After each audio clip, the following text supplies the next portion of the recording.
मुख्यमंत्री माननीय सदस्यगण, माननीय अध्यक्ष महोदय। ओपी एक मिनट।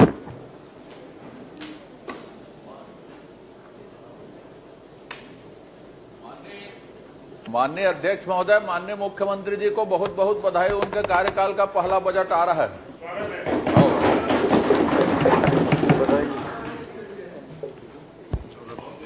माननीय अध्यक्ष महोदय, ठीक है महाराज। प्रशासनिक अधिकारी प्रशासनिक क्षेत्र में काम करते करते जनसेवा में आकर के आज छत्तीसगढ़ की कल्याणकारी योजनाओं का बजट बिल्कुल देखेंगे आप लोग क्या कर रहे हैं, देखेंगे। मैं कह रहा हूं अध्यक्ष महोदय, माननीय विष्णुदेव साहब मंत्री मुख्यमंत्री जी का पहला बजट आ रहा है, तो बजट उनके पास आके पढ़ लेते। कोई जरूरी था उत्तर दूर जाके पढ़े? यहाँ लगाने में क्या दिक्कत है? माननीय नेता प्रतिपक्ष जी पढ़ तो अंदर से ही रहे ना, बाहर से थोड़ी ना पढ़ रहे हैं। मैं कह रहा हूँ अगर उनका बजट है तो उनके पास से पढ़ो ना। चलिए आप आज इधर आग बैठ जाइए। आ जाता हूँ। वित्तीय वर्ष 24-25 के आय व्यय का उपस्थापन श्री ओपी चौधरी।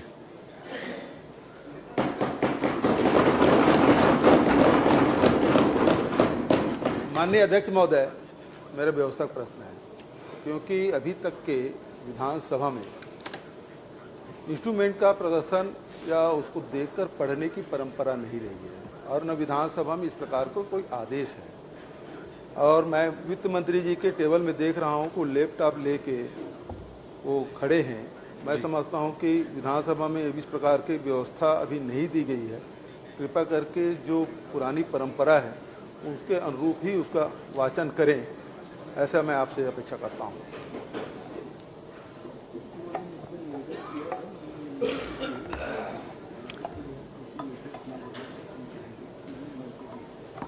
माननीय अध्यक्ष महोदय, इंस्ट्रूमेंट के प्रदर्शन पर रोक है, उसको देखकर पढ़ने पर रोक नहीं है। तो वो प्रदर्शन नहीं कर रहे हैं, पूरे विधानसभा में कर रहे हैं।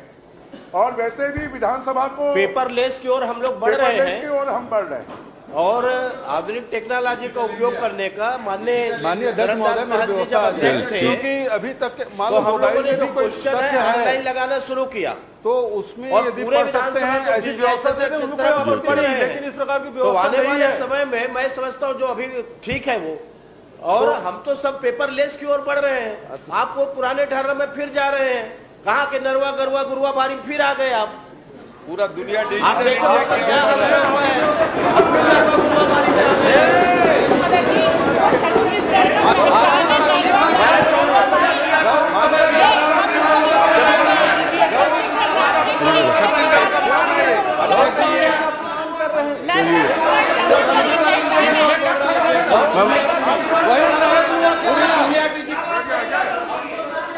छत्तीसगढ़ की संस्कृति का अपमान कर रहे हो। छत्तीसगढ़ की संस्कृति का अपमान हो रहा है। क्या अध्यक्ष जी? धर्म जी बैठिए प्लीज। आपने सही नहीं कहा, गोबर खरीदी भी ऑनलाइन होती थी। अब बैठिए बैठिए ऑनलाइन को ऑफलाइन करने की आदत है अपनी। तो बैठिए बैठिए। माननीय वित्त मंत्री जी ने आग्रह किया था, निवेदन किया था, मैंने उसको स्वीकार कर लिया है, उनको अनुमति दी है। धन्यवाद। धन्यवाद अध्यक्ष महोदय। माननीय अध्यक्ष महोदय, छत्तीसगढ़ की जनता जनार्दन ने कुशासन के खिलाफ मुहर लगाकर हमें छत्तीसगढ़ महतारी की सेवा करने का अवसर प्रदान किया है। ऐतिहासिक जनादेश द्वारा प्रकट किए गए स्नेह और विश्वास के लिए हम छत्तीसगढ़ के 3 करोड़ लोगों का हृदय की गहराइयों से आभार व्यक्त करते हैं और छत्तीसगढ़ को विकास की नई ऊंचाइयों तक ले जाने की प्राण प्रतिज्ञा करते हैं। अध्यक्ष महोदय, हमारे चारों ओर चुनौतियों का घना अंधेरा है। महिलाएं कानून व्यवस्था की बिगड़ी स्थिति का शिकार रहीं, युवा मन अविश्वास और आशंकाओं से ग्रसित रहा।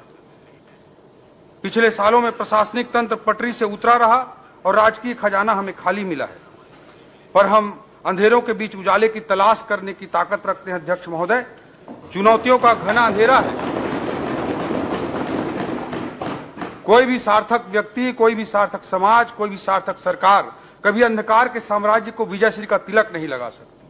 चहुं ओर चुनौतियों से घिरे होने के बावजूद हम एक लक्ष्य और सपना देखने की ताकत रखते हैं। अध्यक्ष महोदय, चुनौतियों का अंधेरा हमें बच्चन जी की पंक्तियों की स्मरण कराता है पर किसी उजड़े हुए को फिर बसाना कब मना है, पर किसी उजड़े हुए को फिर बसाना कब मना है अंधेरी रात पर दीवा जलाना कब मना है। अध्यक्ष महोदय, यह हमारा सौभाग्य है, यह हमारी पीढ़ी का सौभाग्य है कि एक और हम लोग 500 सालों के संघर्ष के बाद श्री राम लला के प्राण प्रतिष्ठा अयोध्या धाम में होते हुए देख पा रहे हैं, और हमारी पीढ़ी का यह भी सौभाग्य है कि अमृत काल में भारत को दुनिया का सुपर पावर बनाने के लिए माननीय प्रधानमंत्री जी के नेतृत्व में किए जा रहे क्रांतिकारी कार्यों को भी हमारी पीढ़ी देख रही है और उसमें सहभागिता भी निभा रही है। माननीय प्रधानमंत्री श्री नरेंद्र मोदी जी की अथक ऊर्जा आज हमारे लिए प्रेरणा का स्रोत बन रही है, तो सहज सरल मुख्यमंत्री श्री विष्णुदेव साय जी का कुशल नेतृत्व हमारी ताकत बनकर हमारे साथ है।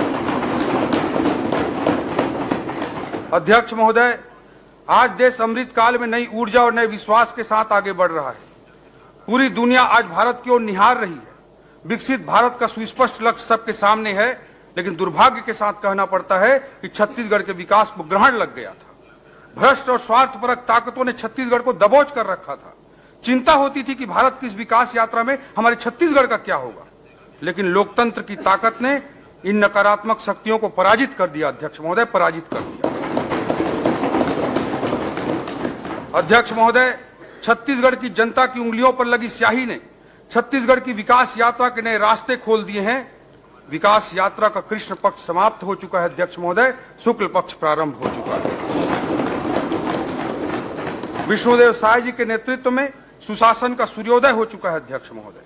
अध्यक्ष महोदय, किसी सरकार के बजट को महज उसके आय व्यय के लेखा जोखा के रूप में नहीं पढ़ा जाना चाहिए, बल्कि वह किसी सरकार के भविष्य का विजन होता है, एक दस्तावेज होता है जो दशा और दिशा को निर्धारित करता है। उस विजन डॉक्यूमेंट के रूप में उसे पढ़ा जाना चाहिए। अध्यक्ष महोदय, छत्तीसगढ़ की विकास यात्रा की इस मोड़ पर सवाल उठता है कि हम छत्तीसगढ़ को आगे कहां लेकर जाना चाहते हैं, हमारी कमजोरियां क्या है, हमारी ताकतें क्या है। शॉर्ट मैनेजमेंट में एक एनालिसिस होता है। अध्यक्ष महोदय, short analysis, strength, weaknesses, opportunities and threats. जब हम अपने छत्तीसगढ़ का शॉर्ट एनालिसिस करते हैं तो हमारे छत्तीसगढ़ के कौन कौन से पक्ष उभर कर सामने आएंगे, इसका एनालिसिस जरूरी है। अध्यक्ष महोदय, देश जब आजादी के 100 वर्ष पूरा करके विकसित राष्ट्र के रूप में पूरी दुनिया में स्थापित होगा, तब हमारा छत्तीसगढ़ देश के अन्य राज्यों के साथ सकारात्मक प्रतिस्पर्धा करते हुए कैसे आगे बढ़ेगा, यह हमारे सामने एक चुनौती है। अध्यक्ष महोदय, इसके लिए एक स्पष्ट सपना, एक स्पष्ट लक्ष्य जरूरी है। उस लक्ष्य तक पहुंचने की रणनीति जरूरी है, एक रोडमैप जरूरी है। अध्यक्ष महोदय, इसलिए हमने तय किया है कि छत्तीसगढ़ 2047 तक कैसे एक विकासशील राज्य से विकसित राज्य बनेगा, इसका दृष्टिपत्र, एक विजन डॉक्यूमेंट हम तैयार करेंगे, और इस दृष्टिपत्र का नाम होगा अमृतकाल छत्तीसगढ़ विजन 2047। 1 नवंबर सन 2000 को 1 नवंबर के दिन भारत रत्न श्रद्धेय अटल बिहारी वाजपेयी जी ने इस राज्य को बनाया था, और इसी 1 नवंबर को इसी साल सन 2024 में यह विजन डॉक्यूमेंट जो अमृतकाल छत्तीसगढ़ विजन 2047 होगा, उसे हम इस राज्य की जनता को समर्पित करने का काम करेंगे। अध्यक्ष, हमने बनाया है और हम ही संवारेंगे। अध्यक्ष महोदय, ये छत्तीसगढ़ की जनता के प्रति हमारा कमिटमेंट है, हमारी सरकार की प्रतिबद्धता है।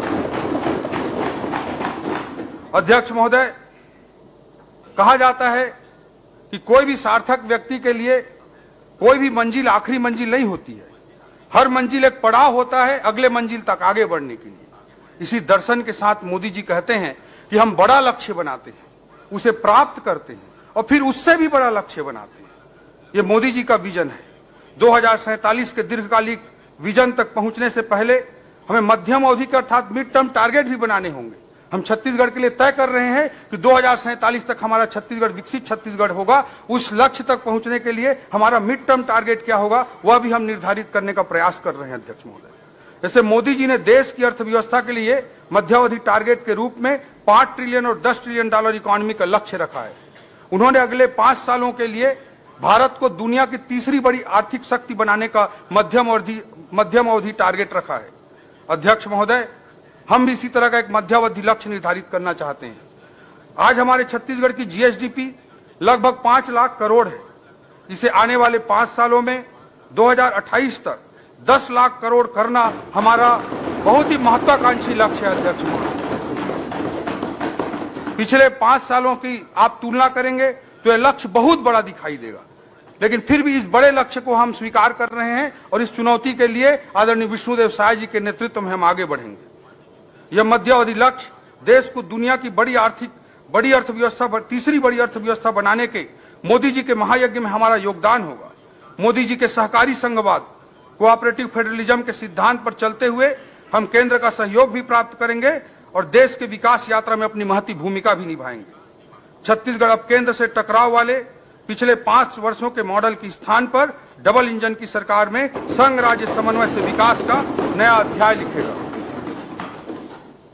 इस 5 सालों के अत्यंत महत्वाकांक्षी लक्ष्य, जो जीडीपी को केवल 5 सालों में दुगना करने का लक्ष्य जो हम निर्धारित कर रहे हैं, इस महत्वाकांक्षी लक्ष्य के तहत 10 लाख करोड़ की जीडीपी तक जो पहुंचना चाहते हैं, इसको प्राप्त करने के लिए हम आधारभूत रणनीतिक स्तंभ के रूप में, फंडामेंटल स्ट्रेटेजिकल पिलर्स के रूप में 10 स्तंभों की पहचान किए हैं और उसको मैं सदन के समक्ष रखना चाहता हूं। हमारा पहला पिलर होगा फोकस ऑन इकोनॉमिक डेवलपमेंट। हमारे आर्थिक विकास का केंद्र बिंदु होगा ज्ञान। दूसरा हमारा पिलर होगा तकनीक आधारित रिफॉर्म और सुशासन से तीव्र आर्थिक विकास। तीसरा हमारा पिलर होगा तमाम चुनौतियों के बीच अधिकाधिक पूंजीगत व्यय सुनिश्चित करना, मैक्सिमम कैपेक्स। चौथा हमारा पिलर होगा प्राकृतिक संसाधनों का उचित इस्तेमाल। हमारा 5वां पिलर होगा अर्थव्यवस्था के सेवा क्षेत्र की नई संभावनाओं पर जोर। हमारा 6वां पिलर होगा सरकार की सारी क्षमताओं के अतिरिक्त निजी निवेश भी सुनिश्चित करना। हमारा 7वां पिलर होगा फोकस ऑन बस्तर सरगुजा। हमारा 8वां पिलर होगा डीडीपी, डिसेंट्रलाइज्ड डेवलपमेंट पॉकेट्स, विकेंद्रीकृत विकास पॉकेट्स। हमारा 9वां पिलर होगा छत्तीसगढ़ी संस्कृति का विकास, प्रमोटिंग छत्तीसगढ़ी कल्चर। हमारा 10वां पिलर होगा क्रियान्वयन का महत्व, importance of implementation. In 10 pillars को मैं थोड़ा व्याख्यायित करना चाहता हूं अध्यक्ष महोदय। हमारा जो पहला पिलर है फोकस अप और इकोनॉमिक डेवलपमेंट, हमारे आर्थिक विकास के केंद्र बिंदु जो होगा वो ज्ञान होगा। ज्ञान, नॉलेज तो होगा ही, लेकिन इस ज्ञान का हमारा अर्थ है जी अर्थात गरीब, वाई अर्थात युवा, ए अर्थात अन्नदाता और एन अर्थात नारी। ज्ञान के माध्यम से गरीब, युवा, अन्नदाता और नारी को समर्पित हमारा आर्थिक विकास होगा। अध्यक्ष महोदय, भारी मन से मुझे कहना पड़ रहा है कि पिछले 5 वर्षों में हमारे छत्तीसगढ़ की पिछली सरकार ने इन चारों समूहों के साथ अन्याय किया है। न केवल गरीबों के छत के अधिकार को छीना गया, यूरिया डीएपी में कालाबाजारी हुई, 2 रुपए में गोबर खरीदकर गुणवत्ता विहीन कंपोस्ट के नाम पर 10 रुपए में जबरन उसे बेचा गया। किसानों के संबंध में अनेक प्रकार की लूटें हुई। अध्यक्ष महोदय, माताओं बहनों को इन्होंने 500 रुपए प्रति माह अर्थात साल का 6,000 रुपए देने का वादा किया था, मगर किसी को 6 रुपए तक नहीं मिला। अध्यक्ष महोदय, ये भारी मन के साथ कहना पड़ रहा है। अध्यक्ष महोदय, युवाओं के साथ भी बहुत अन्याय हुआ। प्रतियोगी परीक्षाओं में जो बड़े सपने लेकर हमारे युवा आए थे, उनके साथ अन्याय हुआ। इस संदर्भ में नेल्सन मंडेला जी के कोटेशन को मैं कोट करना चाहता हूं। Destroying any nation does not require the use of atomic bombs और the use of long range missiles. It only requires lowering the quality of education and allowing cheating in the examinations by the students.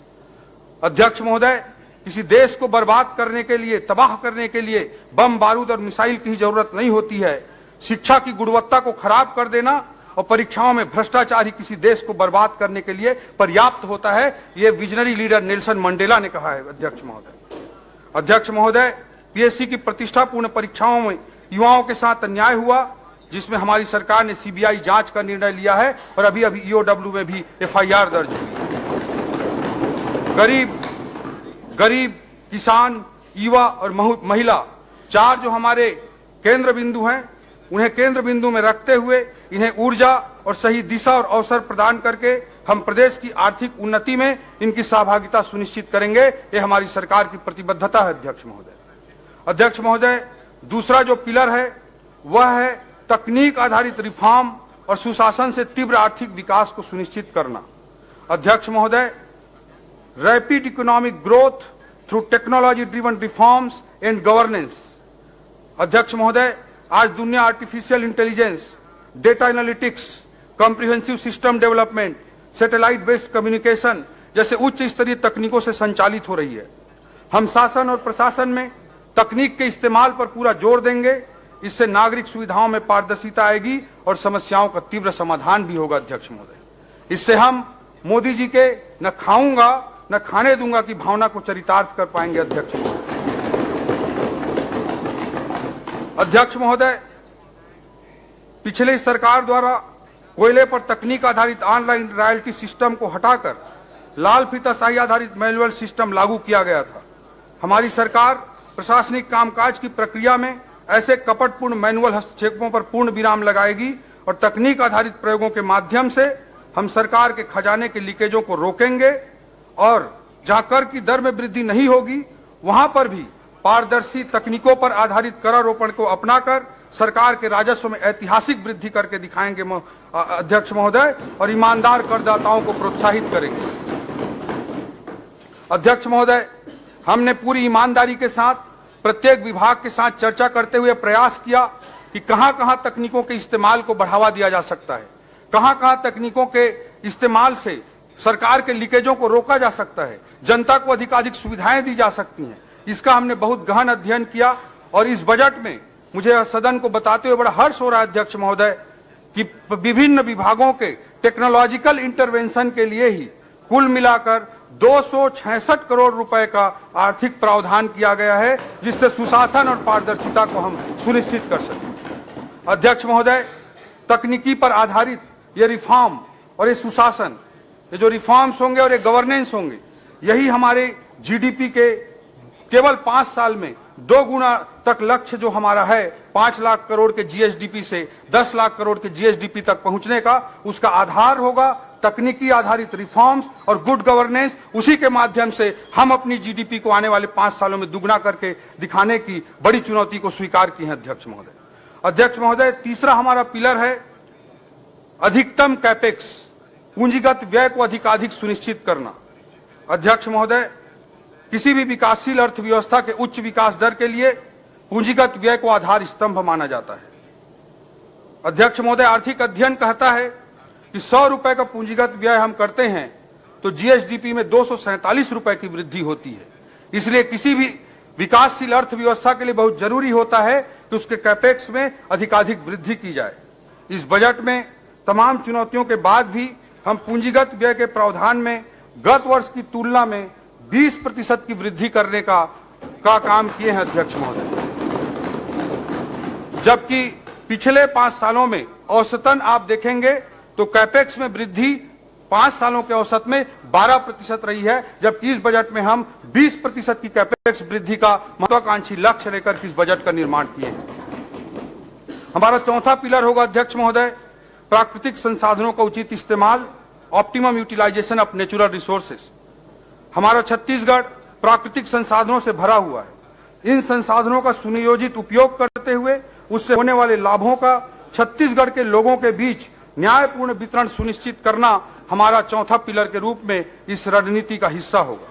हमारा 5वां pillar होगा अर्थव्यवस्था के सेवा क्षेत्र की नई संभावनाओं पर जोर।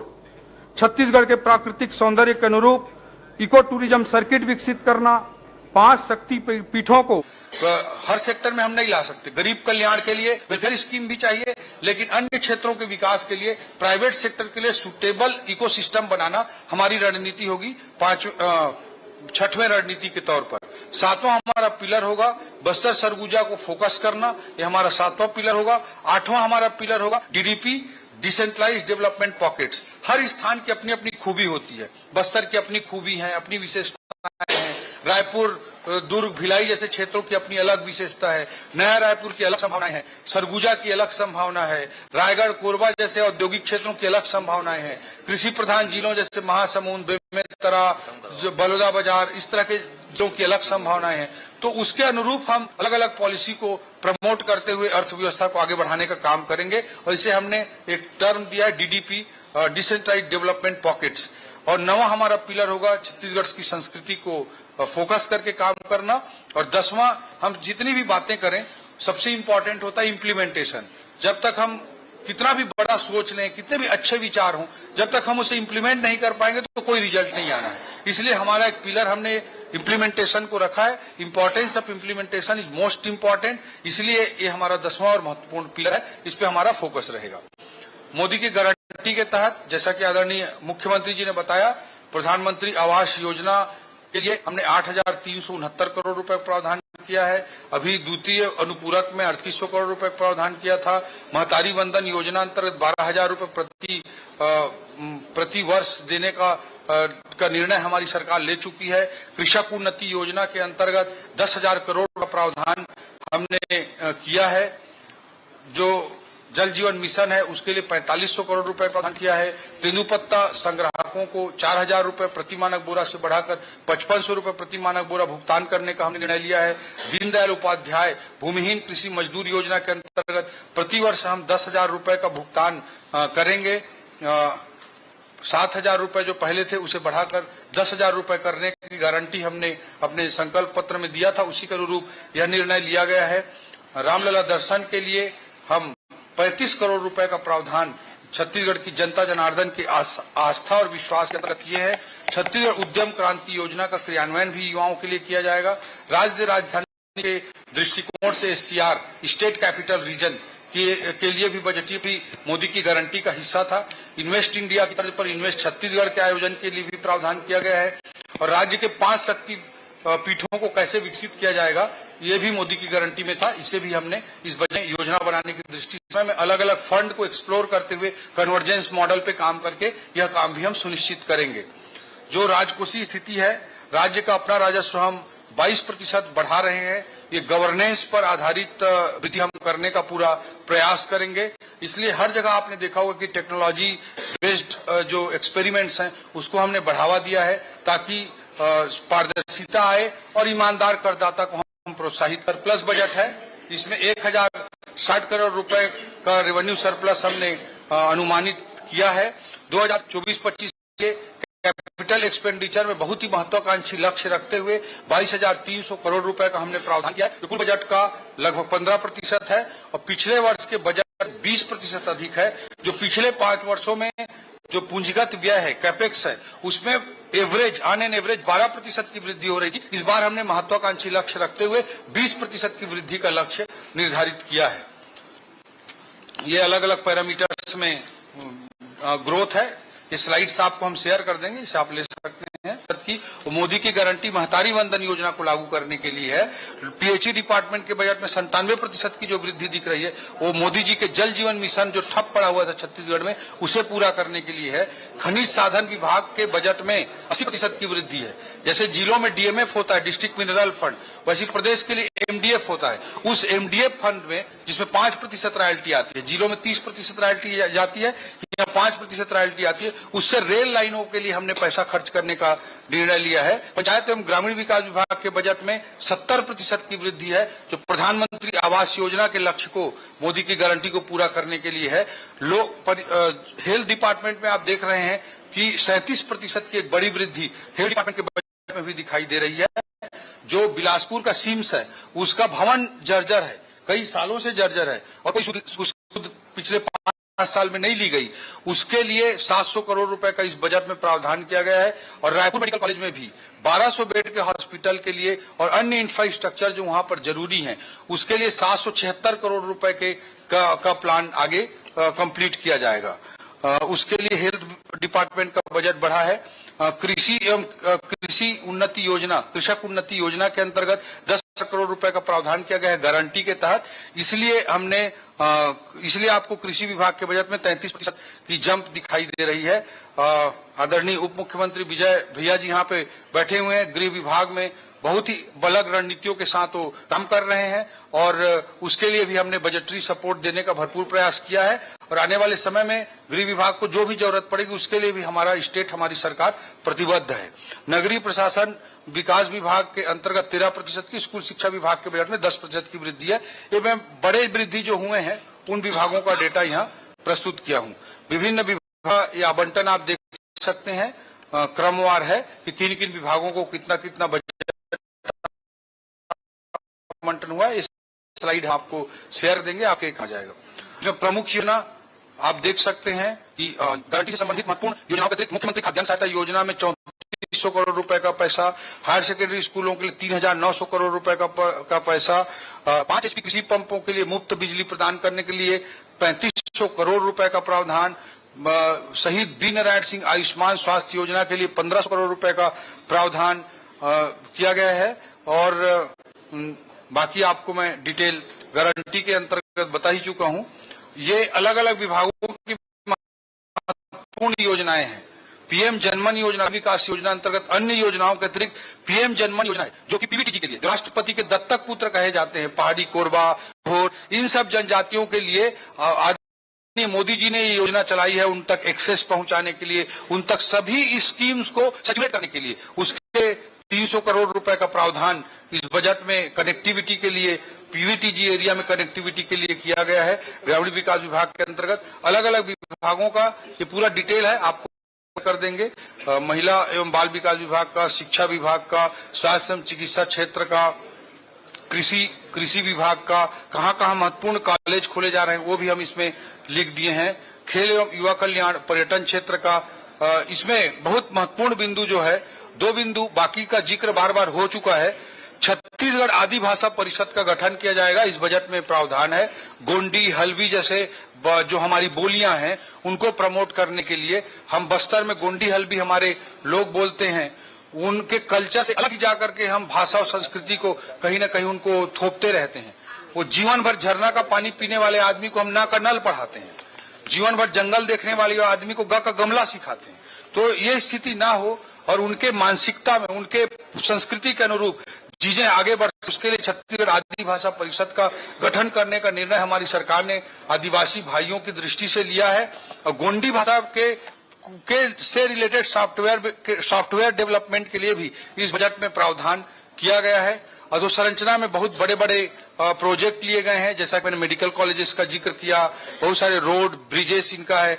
रेल लाइनों में आप देख सकते हैं, Chirmiri Nagpur halt rail line के लिए 120 करोड़ रुपए का प्रावधान, और इसी तरह से जो डोंगरगढ़, कटघोरा से मुंगेली होते हुए डोंगरगढ़ जो जाती है ट्रेन लाइन, उसके लिए 300 करोड़ रुपए का प्रावधान। और अधोसंरचना के क्षेत्र में कॉन्फ्रेंस इंडियन रोड कांग्रेस आयोजित किया जाएगा, उसके लिए भी 4 करोड़ रुपए का प्रावधान किया गया है। ऊर्जा क्षेत्रों के अलग अलग प्रावधान है, ये आप डिटेल आप देख सकते हैं, कहां से रुपया आ रहा है, कहां रुपया जा रहा है, ये है। और जो टेक्नोलॉजी बेस्ड जितने भी एक्सपेरिमेंट्स हैं उसको सफल बनाने के लिए छत्तीसगढ़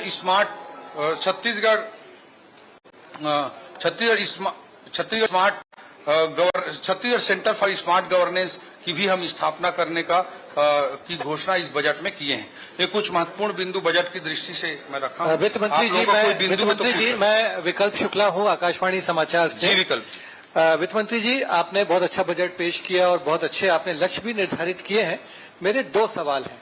पहला तो बजट का आकार लगभग 22% बढ़ा है, लक्ष्य भी काफी बड़े बड़े निर्धारित किए हैं, लेकिन उन लक्ष्यों को पूरा करने के लिए वो राजस्व जो जरूरत है उसको जुटाने के लिए कैसे कदम उठाए जाएंगे, क्योंकि 22% भी एक बड़ा जंप है। पहला सवाल। दूसरा, अभी तक पिछले कई सालों में छत्तीसगढ़ में देखा जा रहा है कि बजट पेश होता है, उसके बाद 3 अनुपूरक बजट आते हैं और वो जो पैसा जो प्रावधान किया जाता है वो वही पूरा खर्च नहीं हो पाता, उसमें से एक बड़ी राशि लैप्स हो जाती है। तो जो राशि आप प्रावधान करेंगे वो लैप्स ना हो, और रेवेन्यू कैसे बढ़ाएंगे इसके बारे में बताइए। जी, हमने पहले ही सेकेंड पिलर जो रखा है हमारे स्ट्रेटजी, उसमें है economic growth through technology based reforms and governance. ये हमारा स्ट्रेटजी है। तो हम टेक्नोलॉजिकल इंटरवेंशन के माध्यम से हम गवर्नेंस को इंप्रूव करके, रिफॉर्म करके टैक्स बढ़ाने पे हमारा फोकस है। जो गलत कर रहे हैं उन तक पहुंचना और जो सही कर रहे हैं उनको प्रोत्साहित करना हमारी नीति है। तो टेक्नोलॉजी बेस्ड रिफॉर्म्स और गवर्नेंस के माध्यम से फास्टेस्ट इकोनॉमिक ग्रोथ को अचीव करना है, हमारा मूल विजन है। मैं मानता हूं कि जहां पे सिस्टम सही होता है वहां पे गवर्नमेंट के खजाने में बड़ा पैसा आता है और भ्रष्टाचारियों के जेब में कम पैसा जाता है। जब आप सिस्टम को बिगाड़ देते हैं तो भ्रष्टाचारियों के जेब में ज्यादा पैसा जाता है, सरकार के खजाने में कम पैसा जाता है। तो ये बहुत सिंपल सी बात है, बट इसको निश्चित रूप से इंप्लीमेंट करना एक बड़ी चुनौती होगी। और हमारे छत्तीसगढ़ में मैक्सिमम रेवेन्यू जहां से आते हैं वो सिक्लिकल सेक्टर से आते हैं। जो कोर सेक्टर है मोस्टली उसका नेचर सिक्लिकल होता है। एक एक्सपोनेंशियल ग्रोथ का, कंसिस्टेंट ग्रोथ का उसका नेचर नहीं होता है। कभी कर आपको बहुत ज्यादा आने लग जाएगा, कभी बहुत कम आने लग जाता है। This is challenge for economy like Chhattisgarh. लेकिन उन सिक्लिकल सेक्टर्स को एक निश्चित रूप से एक चैलेंज रहता है। गवर्नेंस को इंप्रूव करते हुए टैक्सेस को बढ़ाएंगे, ये हमारा मूल फोकस है।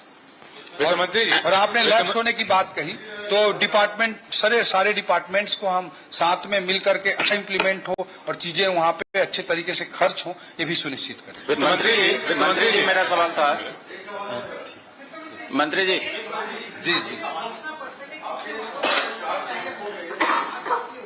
जी हम मोदी जी के गारंटी के तहत सभी बिंदुओं को पूरा करने के लिए प्रतिबद्ध हैं और कितने ज्यादा वादे पूरे किए गए हैं वो आप खुद देख रहे हैं। उसमें से आप पूरा आकलन परिकलन अपने से करें और खुद एक ईमानदार एनालिसिस करके लिखें। मेरे मंत्री जी आपने कहा टेक्निकल रिफॉर्म से मंत्री जी पहला और अंतिम। हेलो मंत्री जी, एक सवाल था मेरा। ये आपने अपने बजट में जो आपने पूछा है, नहीं आ रहा ना जी, देखिए शांत हो जाए।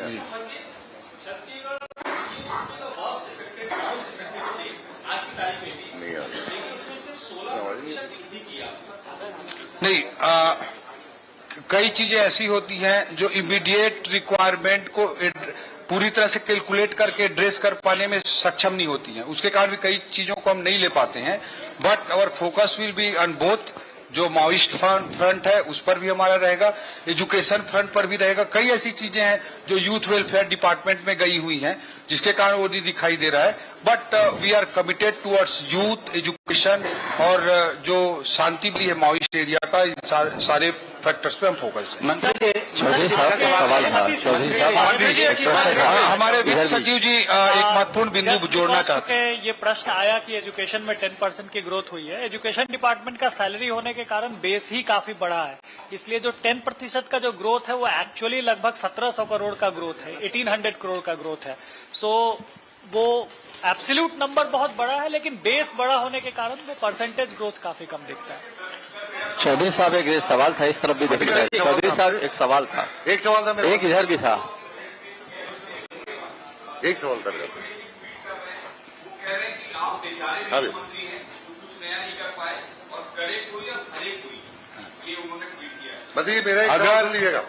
अगर करे कोई भरे कोई बोल रहे हैं तो उन्होंने जो गड्ढा किया है उसी को पाट रहे हैं। हम तो बोल रहे हैं कि उन्होंने छत्तीसगढ़ को दिवालियेपन के कगार पर पहुंचा दिया। जहां जहां से आय आ सकता था वहां पे भ्रष्टाचारी एटीएम लगा दिया और आज वो खुद ही अपनी बात को कह रहे हैं कि उन्होंने गड्ढा कर दिया, उसको हम भर रहे हैं। मंत्री जी उसके बाद भी हमने महत्वाकांक्षी लक्ष्य।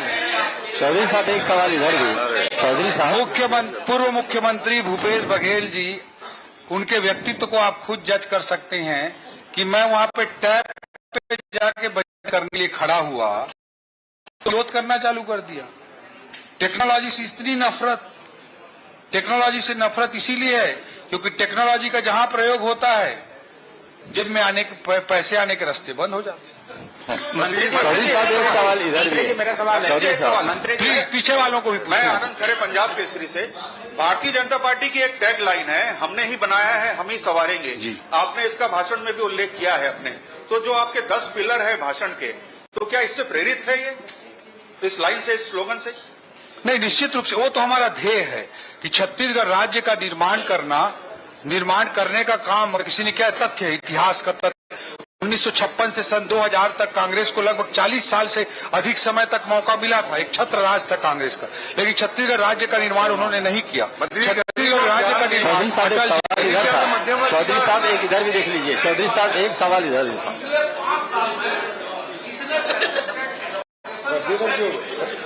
अभी जी गरीब अपन लोग का जी अभी क्या पहुंचा है गाड़ी भी नहीं रखी। जी जी जी ठीक।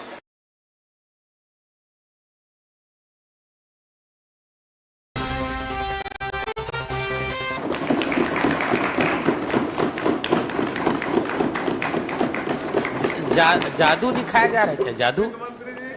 ये बड़ा सौभाग्य पुराने है। ड्रेस में आने लगते हैं वित्त मंत्री जी। माननीय सदस्यगण, माननीय अध्यक्ष महोदय, ओपी एक मिनट।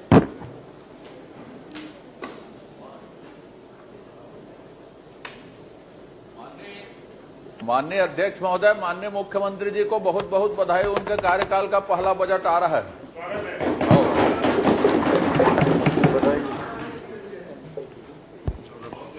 माननीय अध्यक्ष महोदय,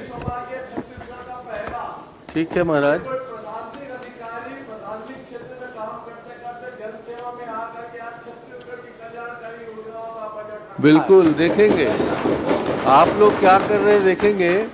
मैं कह रहा हूं अध्यक्ष महोदय, माननीय विष्णुदेव साहब मंत्री मुख्यमंत्री जी का पहला बजट आ रहा है, तो बजट उनके पास आके पढ़ लेते। कोई जरूरी था उत्तर दूर जाके पढ़े?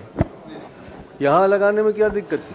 माननीय नेता प्रतिपक्ष जी पढ़ तो अंदर से ही रहे ना, बाहर से थोड़ी ना पढ़ रहे हैं। मैं कह रहा हूँ अगर उनका बजट है तो उनके पास से पढ़ो ना। चलिए आप आज इधर आके बैठ जाइए। आ जाता हूँ।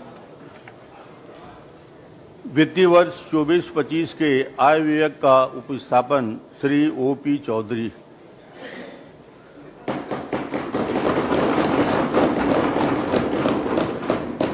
माननीय अध्यक्ष महोदय, मेरे व्यवस्थक प्रश्न है, क्योंकि अभी तक के विधानसभा में इंस्ट्रूमेंट का प्रदर्शन या उसको देखकर पढ़ने की परंपरा नहीं रही है और न विधानसभा में इस प्रकार को कोई आदेश है।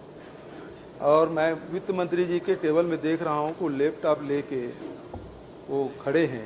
मैं समझता हूं कि विधानसभा में इस प्रकार की व्यवस्था अभी नहीं दी गई है। कृपया करके जो पुरानी परंपरा है उसके अनुरूप ही उसका वाचन करें, ऐसा मैं आपसे अपेक्षा करता हूं।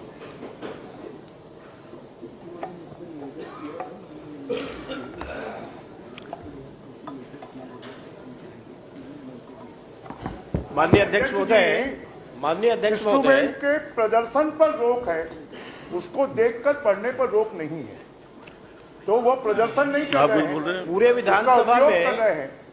और वैसे भी विधानसभा को पेपरलेस की ओर हम लोग बढ़ रहे पेपरलेस की हैं ओर हम बढ़ रहे हैं और आधुनिक टेक्नोलॉजी का उपयोग करने का माननीय अध्यक्ष महोदय, मेरी जब व्यवस्था अध्यक्ष थे क्योंकि अभी तक के मान तो लो हम लोगों ने मोबाइल जो में कोई क्वेश्चन तथ्य है ऑनलाइन लगाना शुरू किया तो उसमें और यदि पूरे पढ़ सकते विधानसभा हैं को ऐसी जिस व्यवस्था जैसे से उनको तरफ आपत्ति बढ़ नहीं रहे है, हैं। लेकिन इस प्रकार की तो व्यवस्था आने नहीं वाले है। समय में मैं समझता हूँ जो अभी ठीक है वो, और हम तो सब पेपरलेस की ओर बढ़ रहे हैं। आप वो पुराने ढर्रे में फिर जा रहे हैं।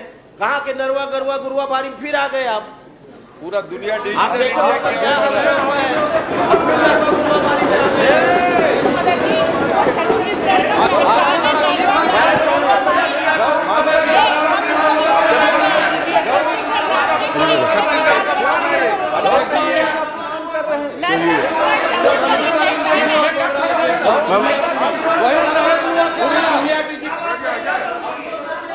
छत्तीसगढ़ की संस्कृति का अपमान कर रहे हो। छत्तीसगढ़ की संस्कृति का अपमान हो रहा है। क्या अध्यक्ष जी, धर्म जी बैठिए प्लीज। आपने सही नहीं कहा, गोबर खरीदी भी ऑनलाइन होती थी। बैठिए बैठिए ऑनलाइन को ऑफलाइन करने की आदत है अपनी तो। बैठिए बैठिए। माननीय वित्त मंत्री जी ने आग्रह किया था, निवेदन किया था, मैंने उसको स्वीकार कर लिया है, उनको अनुमति दी है। धन्यवाद। धन्यवाद अध्यक्ष महोदय। माननीय अध्यक्ष महोदय, छत्तीसगढ़ की जनता जनार्दन ने कुशासन के खिलाफ मुहर लगाकर हमें छत्तीसगढ़ महतारी की सेवा करने का अवसर प्रदान किया है। ऐतिहासिक जनादेश द्वारा प्रकट किए गए स्नेह और विश्वास के लिए हम छत्तीसगढ़ के 3 करोड़ लोगों का हृदय की गहराइयों से आभार व्यक्त करते हैं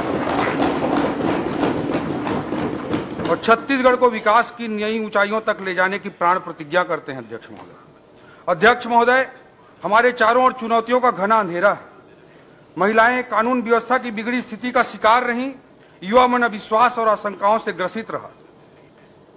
पिछले सालों में प्रशासनिक तंत्र पटरी से उतरा रहा और राजकीय खजाना हमें खाली मिला है, पर हम अंधेरों के बीच उजाले की तलाश करने की ताकत रखते हैं। अध्यक्ष महोदय, चुनौतियों का घना अंधेरा है।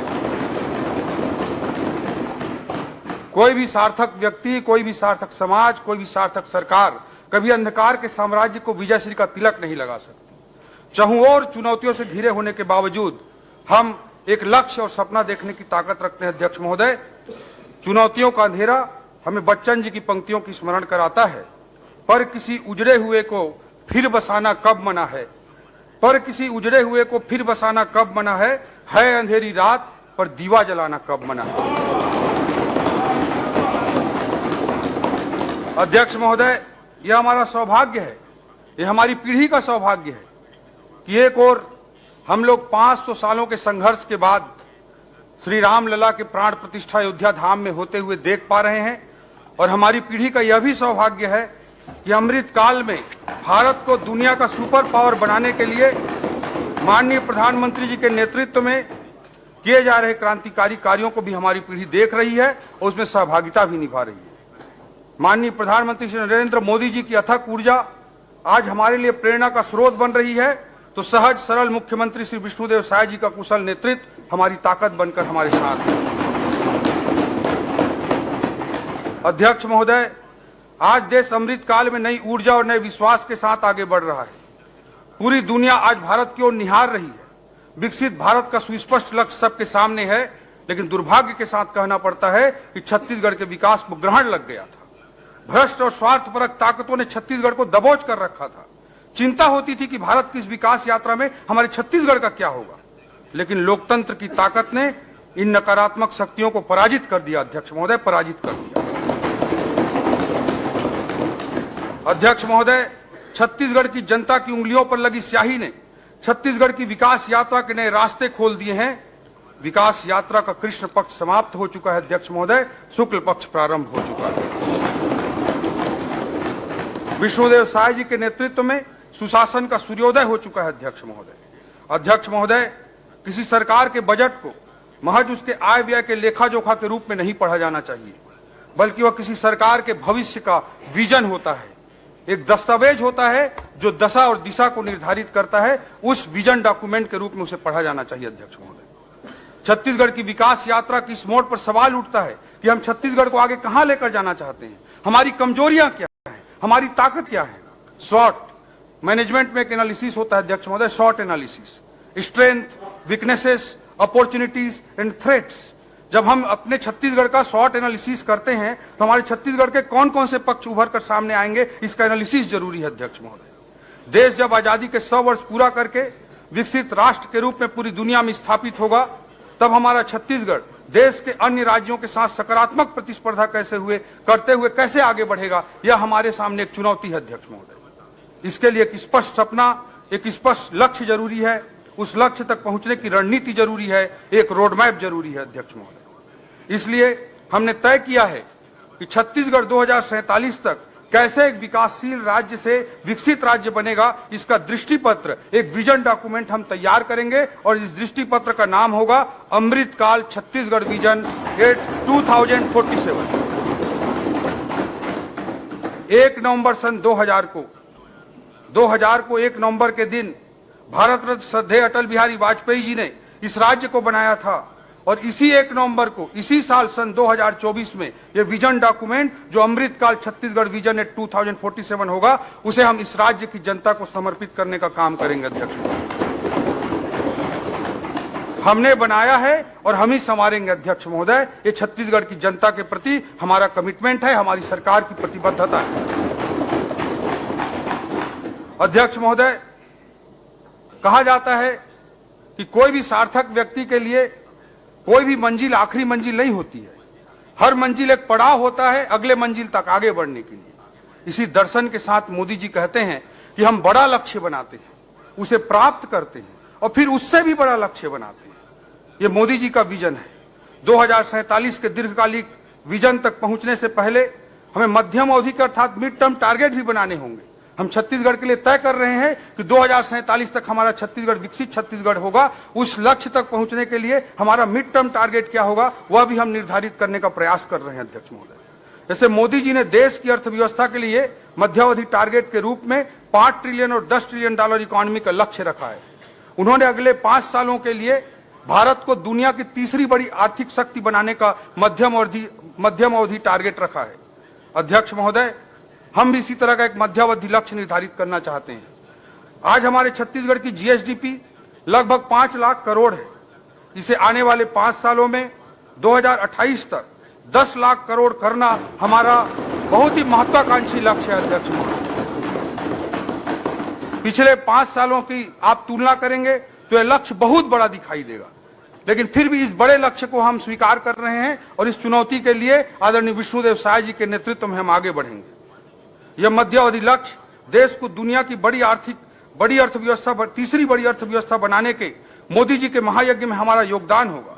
मोदी जी के सहकारी संघवाद, कोऑपरेटिव फेडरलिज्म के सिद्धांत पर चलते हुए हम केंद्र का सहयोग भी प्राप्त करेंगे और देश के विकास यात्रा में अपनी महती भूमिका भी निभाएंगे।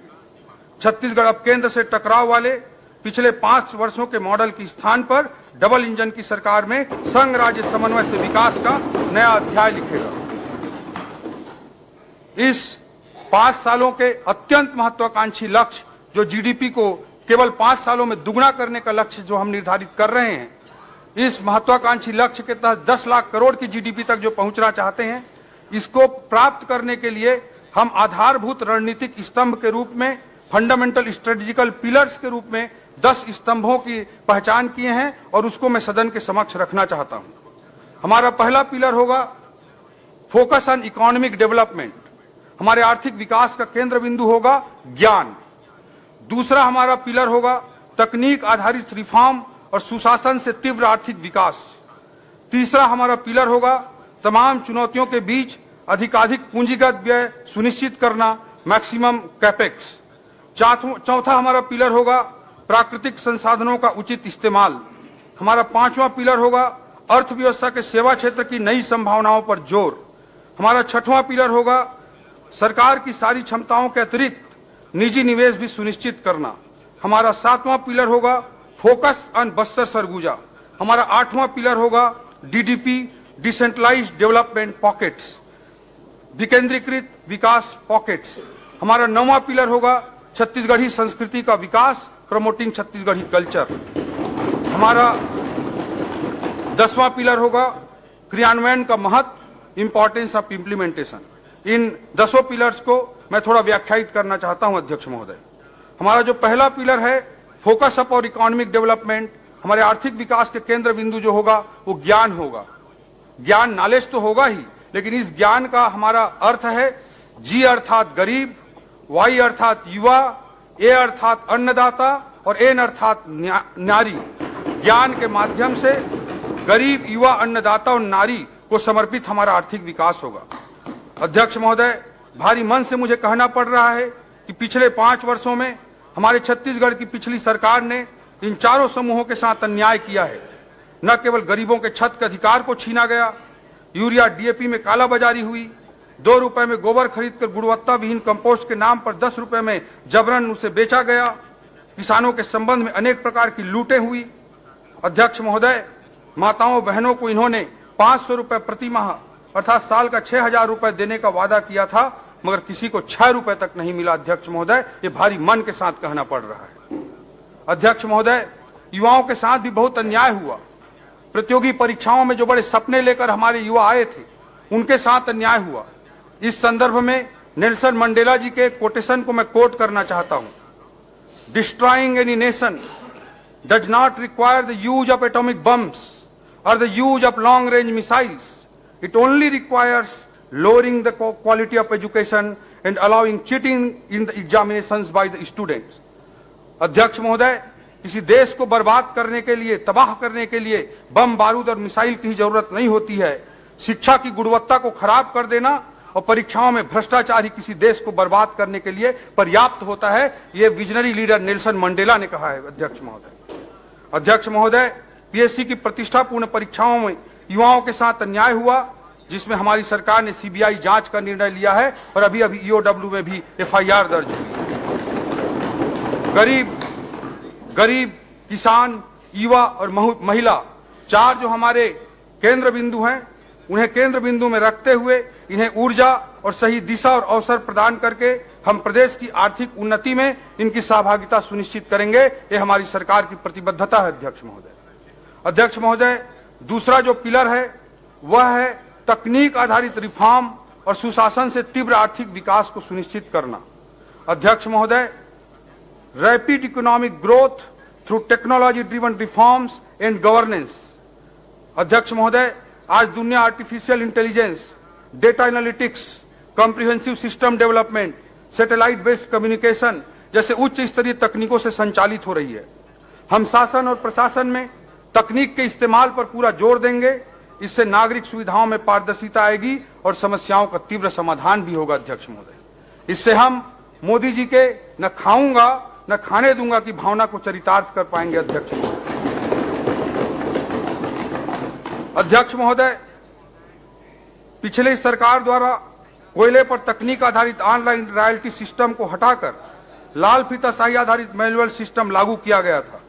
हमारी सरकार प्रशासनिक कामकाज की प्रक्रिया में ऐसे कपटपूर्ण मैनुअल हस्तक्षेपों पर पूर्ण विराम लगाएगी और तकनीक आधारित प्रयोगों के माध्यम से हम सरकार के खजाने के लीकेजों को रोकेंगे और जहां कर की दर में वृद्धि नहीं होगी वहां पर भी पारदर्शी तकनीकों पर आधारित करारोपण को अपनाकर सरकार के राजस्व में ऐतिहासिक वृद्धि करके दिखाएंगे अध्यक्ष महोदय, और ईमानदार करदाताओं को प्रोत्साहित करेंगे। अध्यक्ष महोदय, हमने पूरी ईमानदारी के साथ प्रत्येक विभाग के साथ चर्चा करते हुए प्रयास किया कि कहां-कहां तकनीकों के इस्तेमाल को बढ़ावा दिया जा सकता है, कहां-कहां तकनीकों के इस्तेमाल से सरकार के लीकेजों को रोका जा सकता है, जनता को अधिकाधिक सुविधाएं दी जा सकती हैं। इसका हमने बहुत गहन अध्ययन किया और इस बजट में मुझे सदन को बताते हुए बड़ा हर्ष हो रहा है अध्यक्ष महोदय कि विभिन्न विभागों के टेक्नोलॉजिकल इंटरवेंशन के लिए ही कुल मिलाकर 266 करोड़ रुपए का आर्थिक प्रावधान किया गया है, जिससे सुशासन और पारदर्शिता को हम सुनिश्चित कर सकें। अध्यक्ष महोदय, तकनीकी पर आधारित ये रिफॉर्म और ये सुशासन, ये जो रिफॉर्म्स होंगे और ये गवर्नेंस होंगे, यही हमारे जीडीपी के केवल 5 साल में 2 गुना तक लक्ष्य जो हमारा है 5 लाख करोड़ के जीएसडीपी से 10 लाख करोड़ के जीएसडीपी तक पहुंचने का, उसका आधार होगा तकनीकी आधारित रिफॉर्म्स और गुड गवर्नेंस। उसी के माध्यम से हम अपनी जीडीपी को आने वाले 5 सालों में दुगना करके दिखाने की बड़ी चुनौती को स्वीकार की है। अध्यक्ष महोदय, अध्यक्ष महोदय, तीसरा हमारा पिलर है अधिकतम कैपेक्स, पूंजीगत व्यय को अधिकाधिक सुनिश्चित करना। अध्यक्ष महोदय, किसी भी विकासशील अर्थव्यवस्था के उच्च विकास दर के लिए पूंजीगत व्यय को आधार स्तंभ माना जाता है। अध्यक्ष महोदय, आर्थिक अध्ययन कहता है कि 100 रुपए का पूंजीगत व्यय हम करते हैं तो जीएसडीपी में 247 रुपए की वृद्धि होती है। इसलिए किसी भी विकासशील अर्थव्यवस्था के लिए बहुत जरूरी होता है कि उसके कैपेक्स में अधिकाधिक वृद्धि की जाए। इस बजट में तमाम चुनौतियों के बाद भी हम पूंजीगत व्यय के प्रावधान में गत वर्ष की तुलना में 20% की वृद्धि करने का काम किए हैं। अध्यक्ष महोदय, जबकि पिछले 5 सालों में औसतन आप देखेंगे तो कैपेक्स में वृद्धि 5 सालों के औसत में 12% रही है, जबकि इस बजट में हम 20% की कैपेक्स वृद्धि का महत्वाकांक्षी लक्ष्य लेकर इस बजट का निर्माण किए हैं। हमारा चौथा पिलर होगा अध्यक्ष महोदय, प्राकृतिक संसाधनों का उचित इस्तेमाल, optimum utilisation of natural resources. हमारा छत्तीसगढ़ प्राकृतिक संसाधनों से भरा हुआ है। इन संसाधनों का सुनियोजित उपयोग करते हुए उससे होने वाले लाभों का छत्तीसगढ़ के लोगों के बीच न्यायपूर्ण वितरण सुनिश्चित करना हमारा चौथा पिलर के रूप में इस रणनीति का हिस्सा होगा। हमारा 5वां पिलर होगा अर्थव्यवस्था के सेवा क्षेत्र की नई संभावनाओं पर जोर। छत्तीसगढ़ के प्राकृतिक सौंदर्य के अनुरूप इको टूरिज्म सर्किट विकसित करना, 5 शक्ति पीठों को विकसित करके धार्मिक पर्यटन को बढ़ावा देना, आईटी सेक्टर की स्थापना, हेल्थ डेस्टिनेशन के रूप में छत्तीसगढ़ को विकसित करना, wedding destination, business tourism, conference destination जैसे नए उभरते संभावनाओं का लाभ प्रदेश को मिल सके, इसके लिए रोड मैप तैयार करेंगे। अध्यक्ष महोदय, सेवा क्षेत्र में देश की औसतन जो जीडीपी पर योगदान है वो करीब 55% के लगभग है, जबकि हमारे छत्तीसगढ़ की अर्थव्यवस्था में सेवा क्षेत्र का योगदान अभी मात्र 31% है। इसे बढ़ाकर ही हम छत्तीसगढ़ की आर्थिक उन्नति को सुनिश्चित कर सकते हैं। अध्यक्ष महोदय, हमारा 6वां पिलर होगा सरकार की सारी क्षमताओं के अतिरिक्त निजी निवेश को भी सुनिश्चित करना। हमारे छत्तीसगढ़ में आधुनिक आर्थिक दर्शन के अनुरूप रेड टेपिज्म के स्थान पर रेड कारपेट की निवेश संस्कृति का हम विकास करेंगे। मॉडर्न इकोनॉमिक फिलॉसफी जैसे minimum government, maximum governance, EODB, ease of doing business, ease of living, single window प्रणाली, ऑनलाइन परमिशन, मिनिमम परमिशन जैसी व्यवस्थाओं की स्थापना करके हम आर्थिक विकास को सुनिश्चित करेंगे। इसी तारतम्य में पीपीपी अर्थात पब्लिक प्राइवेट पार्टनरशिप के आदर्श प्रयोगों के लिए नीति आयोग, अखिल भारतीय प्रबंधन संस्थान आईएएम्स जैसे विशेषज्ञ संस्थाओं का हम सहयोग लेना सुनिश्चित करेंगे। इन सब सहयोग लेते हुए जो प्राइवेट इन्वेस्टमेंट है उसको भी बढ़ावा देने का हम काम करेंगे। हमारी रणनीति का 7वां पिलर होगा अध्यक्ष महोदय, focus on Bastar and Surguja. Bastar Surguja की ओर भी देखो, ये हमारी आर्थिक रणनीति का 7वां स्तंभ होगा। पिछले 5 वर्षों में कांग्रेस के कार्यकाल में बस्तर सरगुजा क्षेत्र आर्थिक विकास की दृष्टि से अछूते रहे हैं। इन क्षेत्रों की एयर कनेक्टिविटी को बढ़ाने के लिए सार्थक पहल की जाएगी। Eco tourism destination, naturopathy destination के रूप में विकसित करने हेतु प्रयास किए जाएंगे। बस्तर क्षेत्र में लघु वनोपज के प्रसंस्करण हेतु उद्योगों की स्थापना की जाएगी। सरगुजा क्षेत्र में उद्यानिकी, मछली पालन जैसी संभावनाओं को भी प्रोत्साहित किया जाएगा। इस प्रकार समन्वित प्रयास करते हुए इन क्षेत्रों की आर्थिक संभावनाओं को पूरी तरह से मूर्त रूप प्रदान किया जाएगा। यह हमारी रणनीति का 7वां स्तंभ होगा अध्यक्ष महोदय। हमारी रणनीति का 8वां स्तंभ होगा डीडीपी, डिसेंट्रलाइज्ड डेवलपमेंट पॉकेट्स। विकेंद्रीकृत विकास पॉकेट्स की स्थापना करने पर हमारा जोर होगा। छत्तीसगढ़ का उत्तरी भाग, मध्य मैदानी भाग और दक्षिणी भाग की अपनी अपनी अलग अलग आर्थिक विशिष्टताएं हैं। इन विशिष्टताओं के अनुरूप तीव्र आर्थिक विकास की विकेंद्रीकृत नीति पर काम करते हुए विकेंद्रीकृत विकास पॉकेट्स अर्थात डीडीपी की स्थापना को हम सुनिश्चित करेंगे।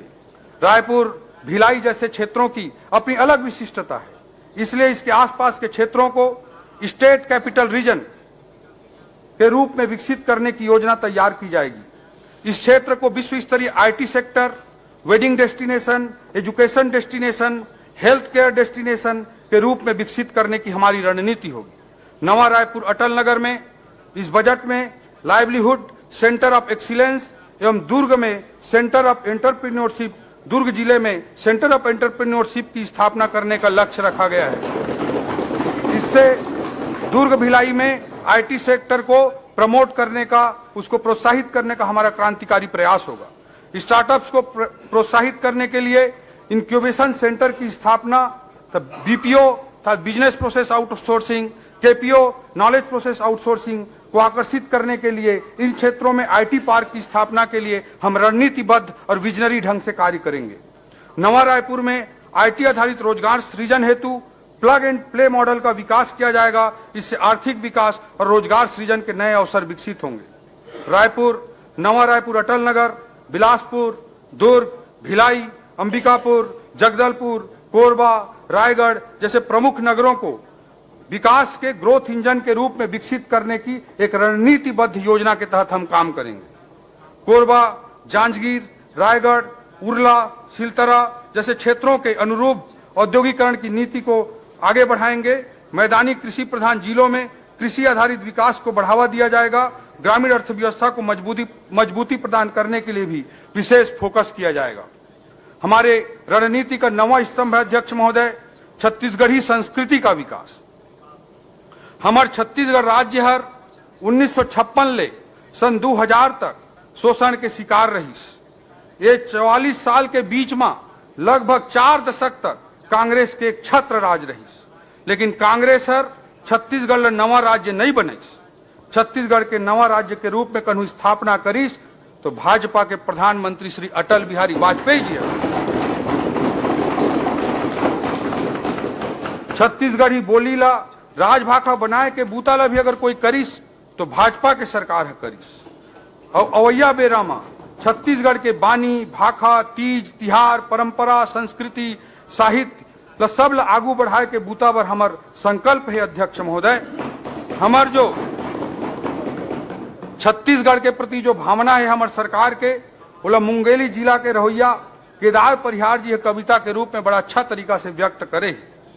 मर के देव लोग झन जाते हो, मर के देव लोग झन जाते हो, कन्हू जन्म झन पाते हो, छत्तीसगढ़ ला छांव करे बर मैं छानी बन जाते हूं।